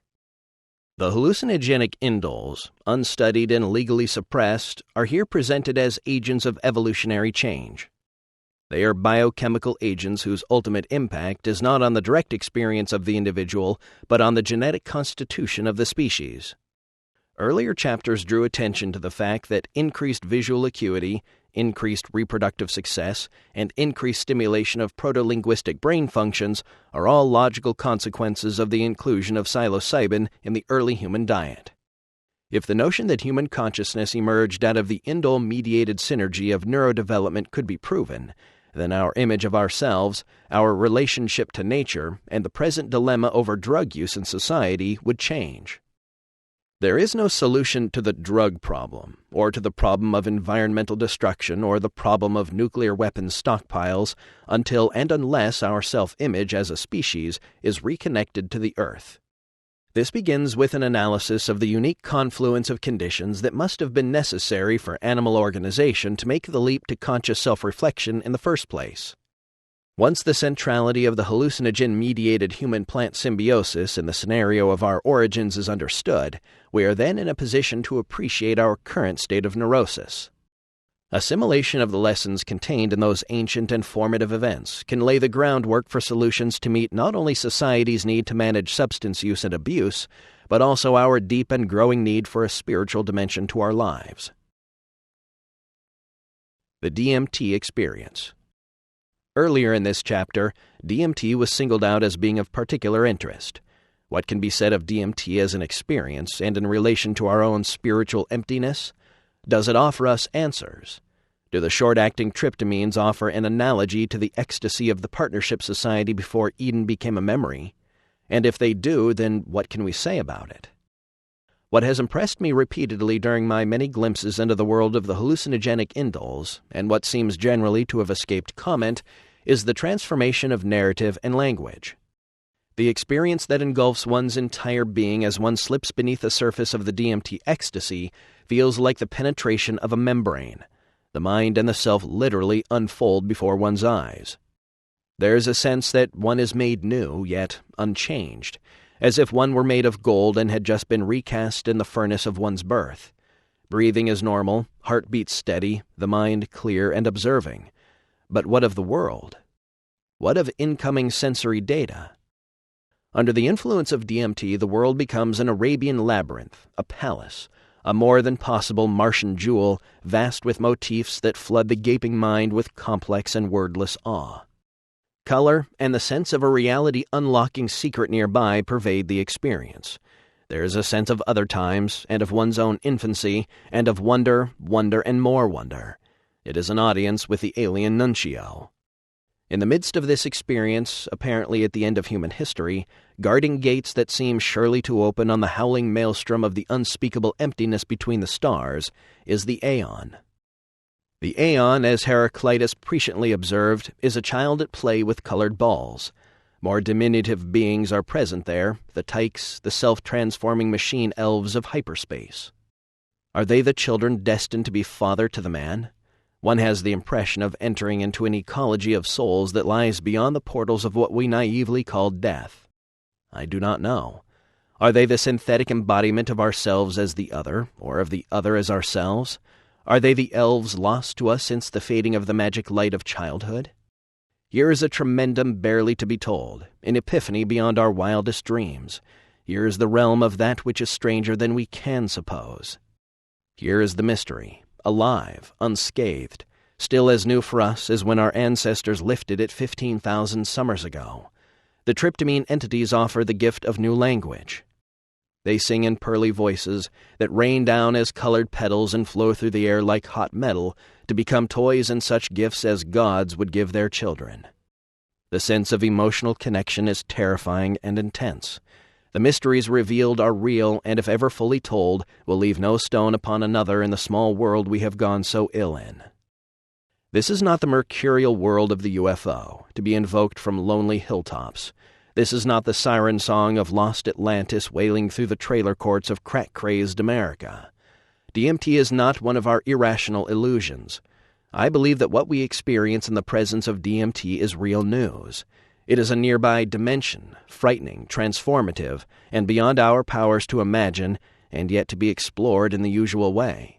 We must send fearless experts, whatever that may come to mean, to explore and to report on what they find. DMT, as we have discussed earlier, occurs as a part of ordinary human neurometabolism, and is the most powerful of the naturally occurring indole hallucinogens. The extraordinary ease with which DMT utterly destroys all boundaries and conveys one into an impossible-to-anticipate and compellingly other dimension is one of the miracles of life itself. And this first miracle is followed by a second, the utter ease and simplicity with which enzyme systems in the human brain recognize the DMT molecules at the synapses. After only a few hundred seconds, these enzymes have completely and harmlessly inactivated the DMT and reduced it to byproducts of ordinary metabolism. That, with the most powerful of all hallucinogenic indoles, ordinary amine levels in the brain are reestablished so quickly, argues there may have been a long coevolutionary association between human beings and hallucinogenic tryptamines. Although psilocybin and psilocin, the hallucinogenic indoles active in the cattle-associated Stropharia cubensis mushroom, are not presently thought to directly metabolize into DMT before becoming active in the brain, nevertheless, their pathway is the closest of relatives to the neural pathway of DMT activity. Indeed, they may be active at the same synapses, with DMT being, however, more reactive. The source of this difference is probably pharmacokinetic. That is, DMT may cross the blood-brain barrier more readily, so that more reaches the site of activity in a shorter time. Affinity of the two compounds for the bond site is approximately equal. As mentioned earlier, research on DMT, particularly in human beings, has been, by and large, inadequate. When DMT has been studied, it was administered by injection. This is the preferred procedure with experimental drugs because dosages can be known precisely. Nevertheless, in the case of DMT, this approach masked the existence of the extraordinary turnaround time of the experience when DMT is smoked. The experience of DMT by intramuscular injection lasts nearly an hour. The peak of the experience obtained by smoking occurs in about 1 minute. In the Amazon basin, some tribal people have a tradition of using DMT-containing plants. They use the sap of arolla trees, relatives of nutmeg, or the ground and toasted seeds of Anadenanthera peregrina, a huge leguminous tree. The generally accepted method of activating the indole is to snuff the powdered plant material. Such snuffing is not left to the discretion of the user. Rather, the user has a friend blow a hollow reed full of fine powder up first one nostril, then the other. Excruciating as this process is, it leaves no doubt that Amazonian shamans learned what modern DMT researchers have not. The most effective route of administration is by absorption through the nasal mucosa. Hyperspace and the law. Perhaps you will object, but isn't DMT illegal? Yes, DMT is currently a Schedule I compound in the United States. Schedule I is a classification for drugs with no proven medical application whatsoever. Not even cocaine rates a Schedule I classification. Psilocybin and DMT were made Schedule I without any scientific evidence at all being presented for or against their use. In the paranoid atmosphere of the late 60s, the mere fact that these compounds cause hallucinations was sufficient grounds for their placement in a category so restrictive that even medical research is discouraged. Faced with such hysterical know-nothingism, we would do well to recall that at one time, dissection of corpses was forbidden by the church and denounced as witchcraft. Modern anatomy was created by medical students who visited battlefields or who stole corpses from the gallows. To advance their knowledge of the human body, they risked arrest and imprisonment. Should we be any less courageous in attempting to push back the frontiers of the known and the possible? The dominator mentality has always resisted change, almost as if it sensed the possibility of a kind of change that would leave it bereft of its power once and for all. In the phenomenon of the indole hallucinogens, that prescient fear has borne bounteous fruit, nothing less than the fruit of the tree of knowledge. To eat it is to become as gods, and that will surely mean eclipse for the style of the dominators. Such would be the hope of any archaic revival. Meetings with a remarkable overmind. The meltdown of Western rationalism has proceeded quite far, as anyone who will read any up-to-date popular book on cosmology or quantum physics can easily assure himself. Nevertheless, I wish to stoke the fire slightly by adding the concept of some kind of interdimensional nexus that is gained most reliably and directly through the use of indole hallucinogens with a long history of human usage and human coevolution. Such compounds are apparently functioning as regulators of cultural change and can be a means of obtaining access to the intentionality of some very large self-regulating system. Perhaps this is the overmind of the species, or a kind of mind of the planet, or perhaps we have been parochial in our search for non-human intelligence, and another minded but radically different intelligent species shares the earth with us. I offer these ideas in a speculative vein. I have no strong personal intuition as to what is going on.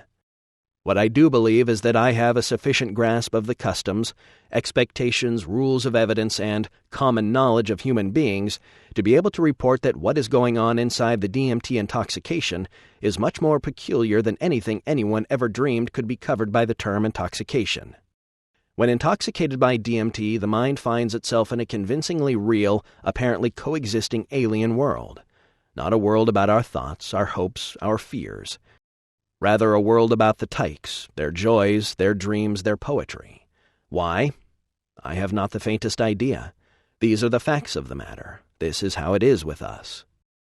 Alone among 20th century schools of mainstream thought, Jungian psychology has sought to confront some of the phenomena so central to shamanism. Alchemy, which Jung studied very carefully, was the inheritor of a long tradition of shamanistic and magical techniques, as well as more practical and chemical procedures such as metalworking and embalming. The literature of alchemy shows that the swirling contests of the alchemical vessel were fertile grounds for the projection of the contents of the naive pre-scientific mind. Jung insisted that alchemical allegories and emblems were products of the unconscious and could be analyzed in the same way as dreams. From Jung's point of view, finding the same motifs in the fantastic speculations of the alchemists and in the dreams of his patients was strong support for his theory of the collective unconscious and its universal generic archetypes. In the course of his alchemical studies, Jung encountered the accounts of the Kabiri, the fairy-like alchemical children whose appearance, or felt presence, is a part of the late stages of the alchemical opus. These alchemical children are similar to the small helping spirits that the shaman calls to his aid. Jung saw them as autonomous portions of the psyche that have temporarily escaped from the control of the ego. Unfortunately, the explanation that these alchemical genii are autonomous portions of the psyche is no explanation at all. It is as if we were to describe an elf as a small non-physical person of uncertain parentage. Such explanations only evade the need to confront the deeper nature of experience itself. Science has not been helpful in the matter of elusive human contacts with other intelligences. It prefers to direct its attention elsewhere, with the comment that subjective experiences, however peculiar, are not its province.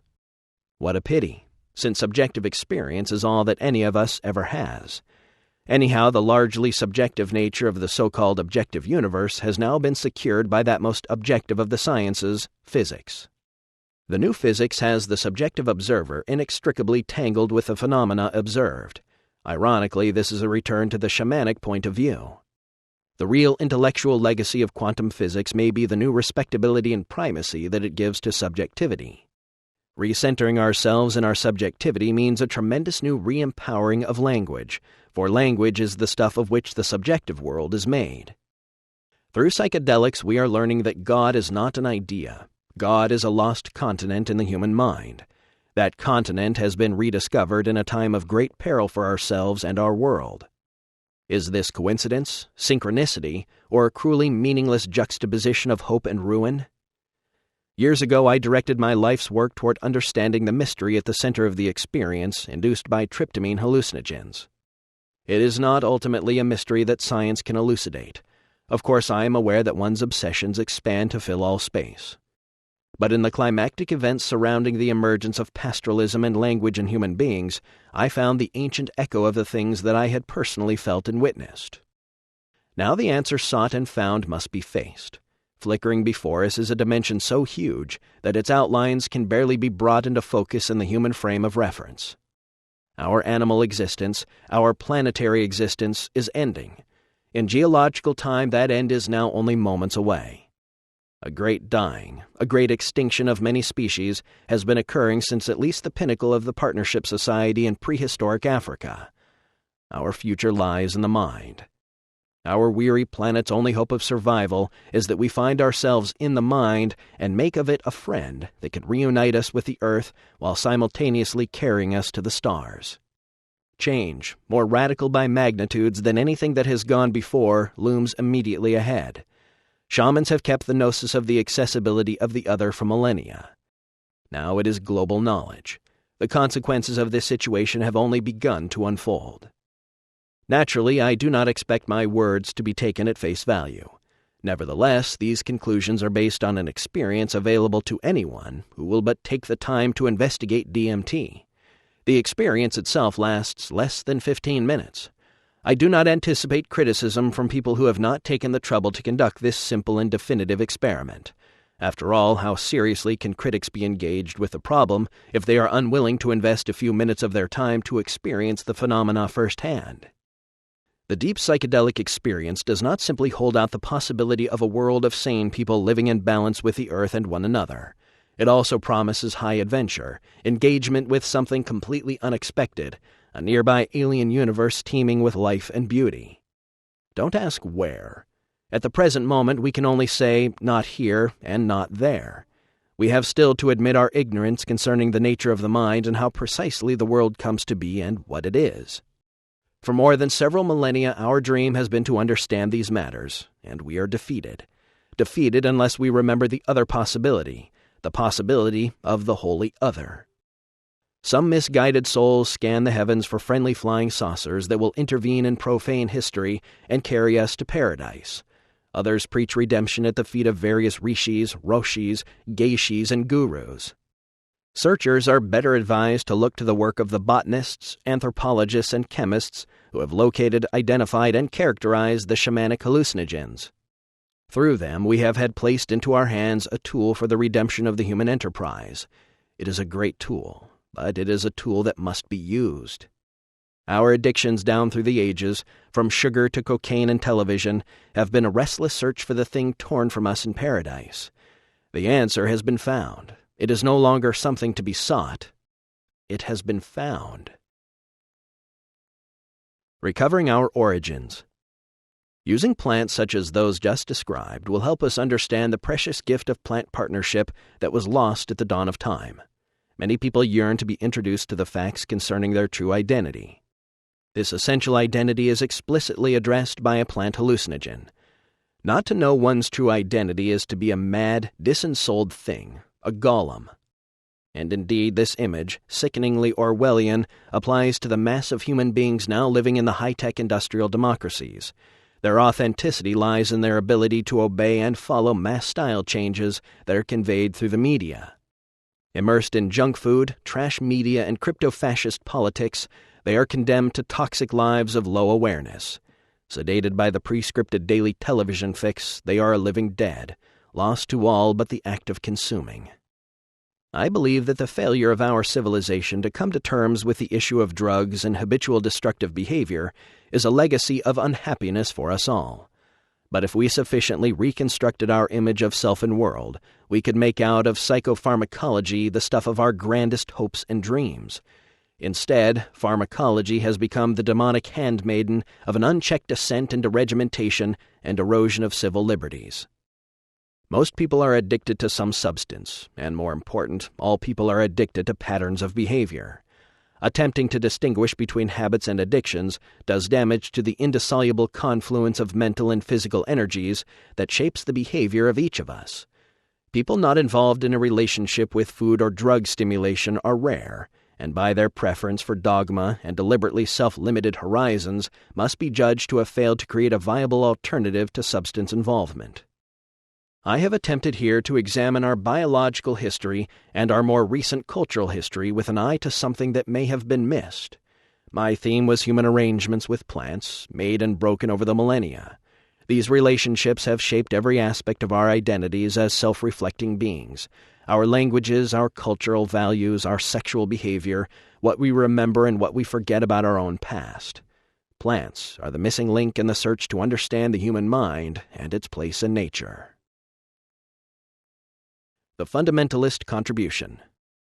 In the United States, the federal government's zeal to appear to wish to eradicate drugs is directly linked to the degree to which the government has been co-opted by the values of fundamentalist Christianity.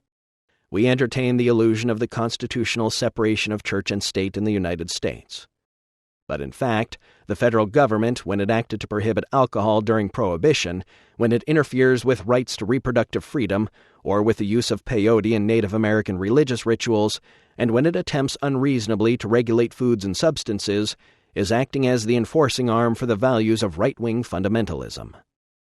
Eventually, the right to determine our own food and drug preferences will be seen as a natural consequence of human dignity, as long as it is done in a way that does not limit the rights of others.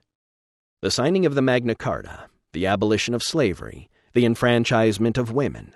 These are instances in which the evolving definition of what constituted fairness swept away ossified social structures that had come to rely more and more on a fundamentalist reading of their own first principles. The war on drugs is schizophrenically waged by governments that deplore the drug trade and yet are also the major guarantors and patrons of the international drug cartels. Such an approach is doomed to failure. The war on drugs was never meant to be won.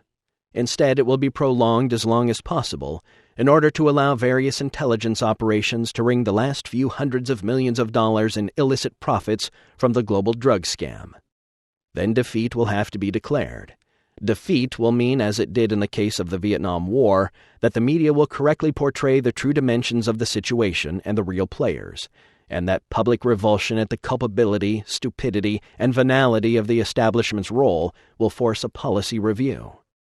In cynically manipulating nations and peoples with narcotics and stimulants, modern governments have associated themselves with an ethical disaster comparable to the 18th century rebirth of the slave trade or the recently renounced excesses of Marxism-Leninism. The legalization issue. The conclusion seems obvious. Only legalization can lay the basis for a sane drug policy. Indeed, this opinion has been reached by most disinterested commentators on the problem, although the political consequences of advocating legalization have made it slow to be considered. Most recently, Arnold Trebach's thoughtful book, The Great Drug War, has marshaled persuasive arguments in favor of a revolution in drug policy. Another model for guidance in approaching the subject of drug abuse may be found in the manner with which America has historically dealt with conflicting religious creeds.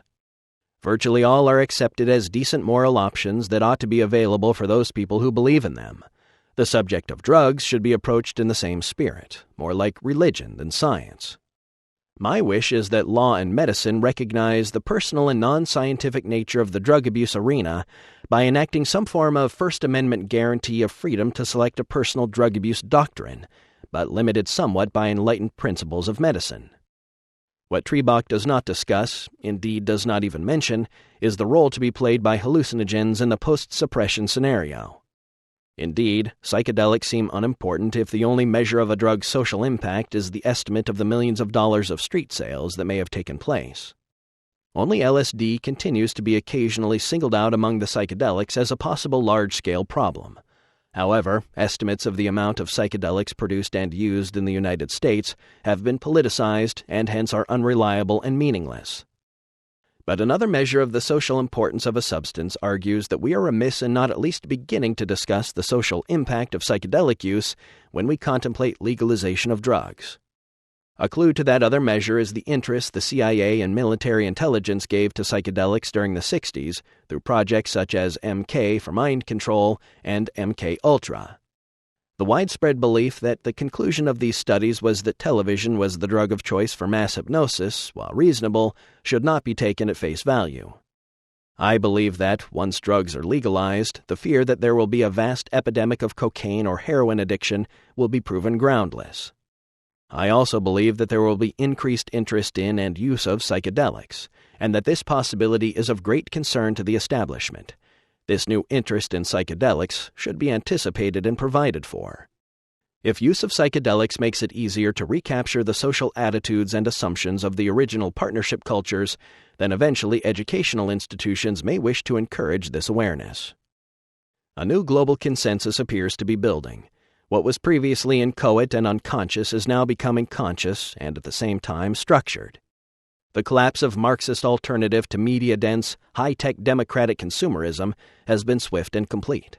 For the first time in planetary history, a defined, albeit dimly defined, consensus exists for democratic values. This trend will encounter real resistance from various forms of monotheistic religious fundamentalism during the 1990s. It is a phenomenon of expanded consciousness driven by the information explosion. Democracy is an articulation of the archaic notion of the nomadic egalitarian group.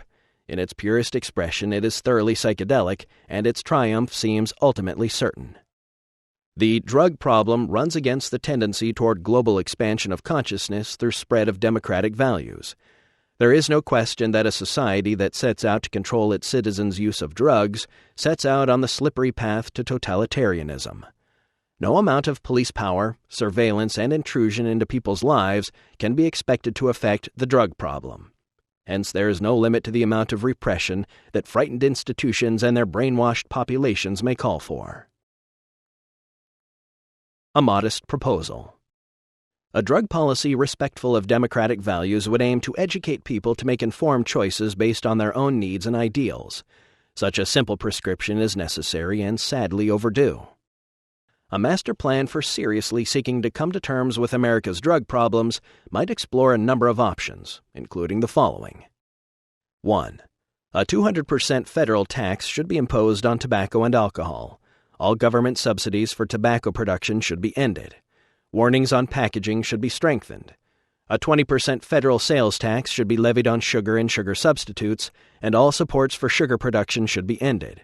Sugar packages should also carry warnings, and sugar should be a mandatory topic in school nutrition curricula. 2. All forms of cannabis should be legalized, and a 200% federal sales tax imposed on cannabis products. Information as to the THC content of the product and current conclusions regarding its impact on health should be printed on the packaging. 3. International Monetary Fund and World Bank lending should be withdrawn from countries that produce hard drugs. Only international inspection and certification that a country is in compliance would restore loan eligibility. 4. Strict gun control must apply to both manufacture and possession. It is the unrestricted availability of firearms that has made violent crime and the drug abuse problem so intertwined. 5. The legality of nature must be recognized so that all plants are legal to grow and possess. 6. Psychedelic therapy should be made legal and insurance coverage extended to include it. 7. Currency and banking regulations need to be strengthened. Presently, bank collusion with criminal cartels allows large-scale money laundering to take place. 8. There is an immediate need for massive support for scientific research into all aspects of substance use and abuse, and an equally massive commitment to public education. 9. 1 year after implementation of the preceding, all drugs still illegal in the United States should be decriminalized. The middleman is eliminated, the government can sell drugs at cost plus 200%, and those monies can be placed in a special fund to pay the social, medical, and educational costs of the legalization program. Money from taxes on alcohol, tobacco, sugar, and cannabis can also be placed in this fund. 10. Also following this 1-year period, pardons should be given to all offenders in drug cases that did not involve firearms or felonious assault. If these proposals seem radical, it is only because we have drifted so far from the ideals that were originally most American. At the foundation of the American theory of social polity is the notion that our inalienable rights include life, liberty, and the pursuit of happiness.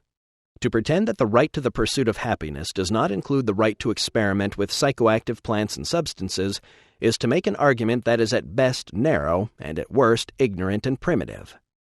The only religions that are anything more than the traditionally sanctioned moral codes are religions of trance, dance ecstasy, and intoxication by hallucinogens. The living fact of the mystery of being is there, and it is an inalienable religious right to be able to approach it on one's own terms. A civilized society would enshrine that principle in law.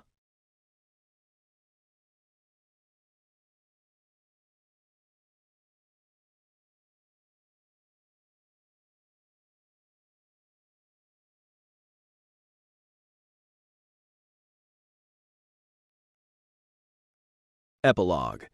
Looking outward and inward to a sea of stars. We have arrived at the point in our story where history merges with the political energies of the moment. The current controversies that have use and abuse of substances as their theme must share the stage with other issues of equal import: poverty and overpopulation, environmental destruction, and unmet political expectations. These phenomena are the inevitable byproducts of the dominator culture. In struggling with these social problems, we must remember that the roots of our humanness lie elsewhere, in the cascade of mental abilities that were unleashed within our species many tens of millennia ago: the ability to name, to classify, to compare, and to remember. These functions all can be traced back to the quasi-symbiotic relationship that we enjoyed with psilocybin mushrooms in the African Partnership Society of prehistory. Our breach of faith with a symbiotic relationship to the plant hallucinogens has made us susceptible to an ever more neurotic response to each other and the world around us. Several thousand years of such bereavement have left us the nearly psychotic inheritors of a planet festering with the toxic byproducts of scientific industrialism. If not us, who? If not now, when? It is time for us to undertake a dialogue based on an objective assessment of what our culture does and means. Another 100 years of business as usual is inconceivable. Dogma and ideology have become obsolete. Their poisonous assumptions allow us to close our eyes to our hideous destructiveness and to loot even those resources that properly belong to our children and grandchildren. Our toys do not satisfy. Our religions are no more than manias. Our political systems are a grotesque aping of what we intended them to be. How can we hope to do better? Although fears of nuclear confrontation have diminished with the recent changes in the Eastern Bloc, the world is still plagued by hunger, overpopulation, racism, sexism, and religious and political fundamentalism. We have the capacity, industrial, scientific, and financial, to change the world. The question is, do we have the capacity to change ourselves, to change our minds? I believe that the answer to this must be yes, but not without help from nature. If mere preaching of virtue could provide the answer, then we would have arrived at the threshold of angelic existence some time ago. If mere legislation of virtue were an answer, we would have learned that a long time ago. Help from nature means recognizing that the satisfaction of the religious impulse comes not from ritual, and still less from dogma, but rather from a fundamental kind of experience, the experience of symbiosis with hallucinogenic plants, and through them, symbiosis with the whole of planetary life. Radical as this proposal may appear, it has been anticipated in the work of no less a sober observer of Western culture than Arthur Koestler. Nature has let us down. God seems to have left the receiver off the hook, and time is running out. To hope for salvation to be synthesized in the laboratory may seem materialistic, crankish, or naive, but to tell the truth, there is a Jungian twist to it, for it reflects the ancient alchemist's dream to concoct the elixir vitae. What we expect from it, however, is not eternal life, nor the transformation of base metal into gold, but the transformation of Homo maniacus into Homo sapiens. When man decides to take his fate into his own hands, that possibility will be within reach. Koestler concludes from his examination of our history of institutionalized violence as a species that some form of pharmacological intervention will be necessary before we can be at peace with one another. He proceeds to make an argument for conscious and scientifically managed psychopharmacological intervention in the life of society that has grave implications for the preservation of ideals of human independence and liberty. Koestler was apparently unaware of the shamanic tradition or of the richness of the psychedelic experience. Hence he was not aware that the task of managing a global human population into a state of balance and happiness could involve introducing the experience of an internal horizon of transcendence into people's lives. Finding the way out. Without the escape hatch into the transcendental and transpersonal realm that is provided by plant-based indole hallucinogens, the human future would be bleak indeed. We have lost the ability to be swayed by the power of myths, and our history should convince us of the fallacy of dogma. What we require is a new dimension of self-experience that individually and collectively authenticates democratic social forms and our stewardship of this small part of the larger universe. Discovery of such a dimension will mean risk and opportunity. Seeking the answer is the stance of the ingenue, the pre-initiate, and the fool. We must now have done with such posturing. It is for us to face the answer. Facing the answer means recognizing that the world we have prepared to hand on to the generations of the future is no more than a mess of broken pottage. It is not the dispossessed people of the ruined rainforests who are pathetic. It is not the stoic opium farmers of tribal Burma who menace distant hopes and populations. It is ourselves. From the grasslands to the starship. Human history has been a 15,000-year dash from the equilibrium of the African cradle to the 20th century apotheosis of delusion, devaluation, and mass death.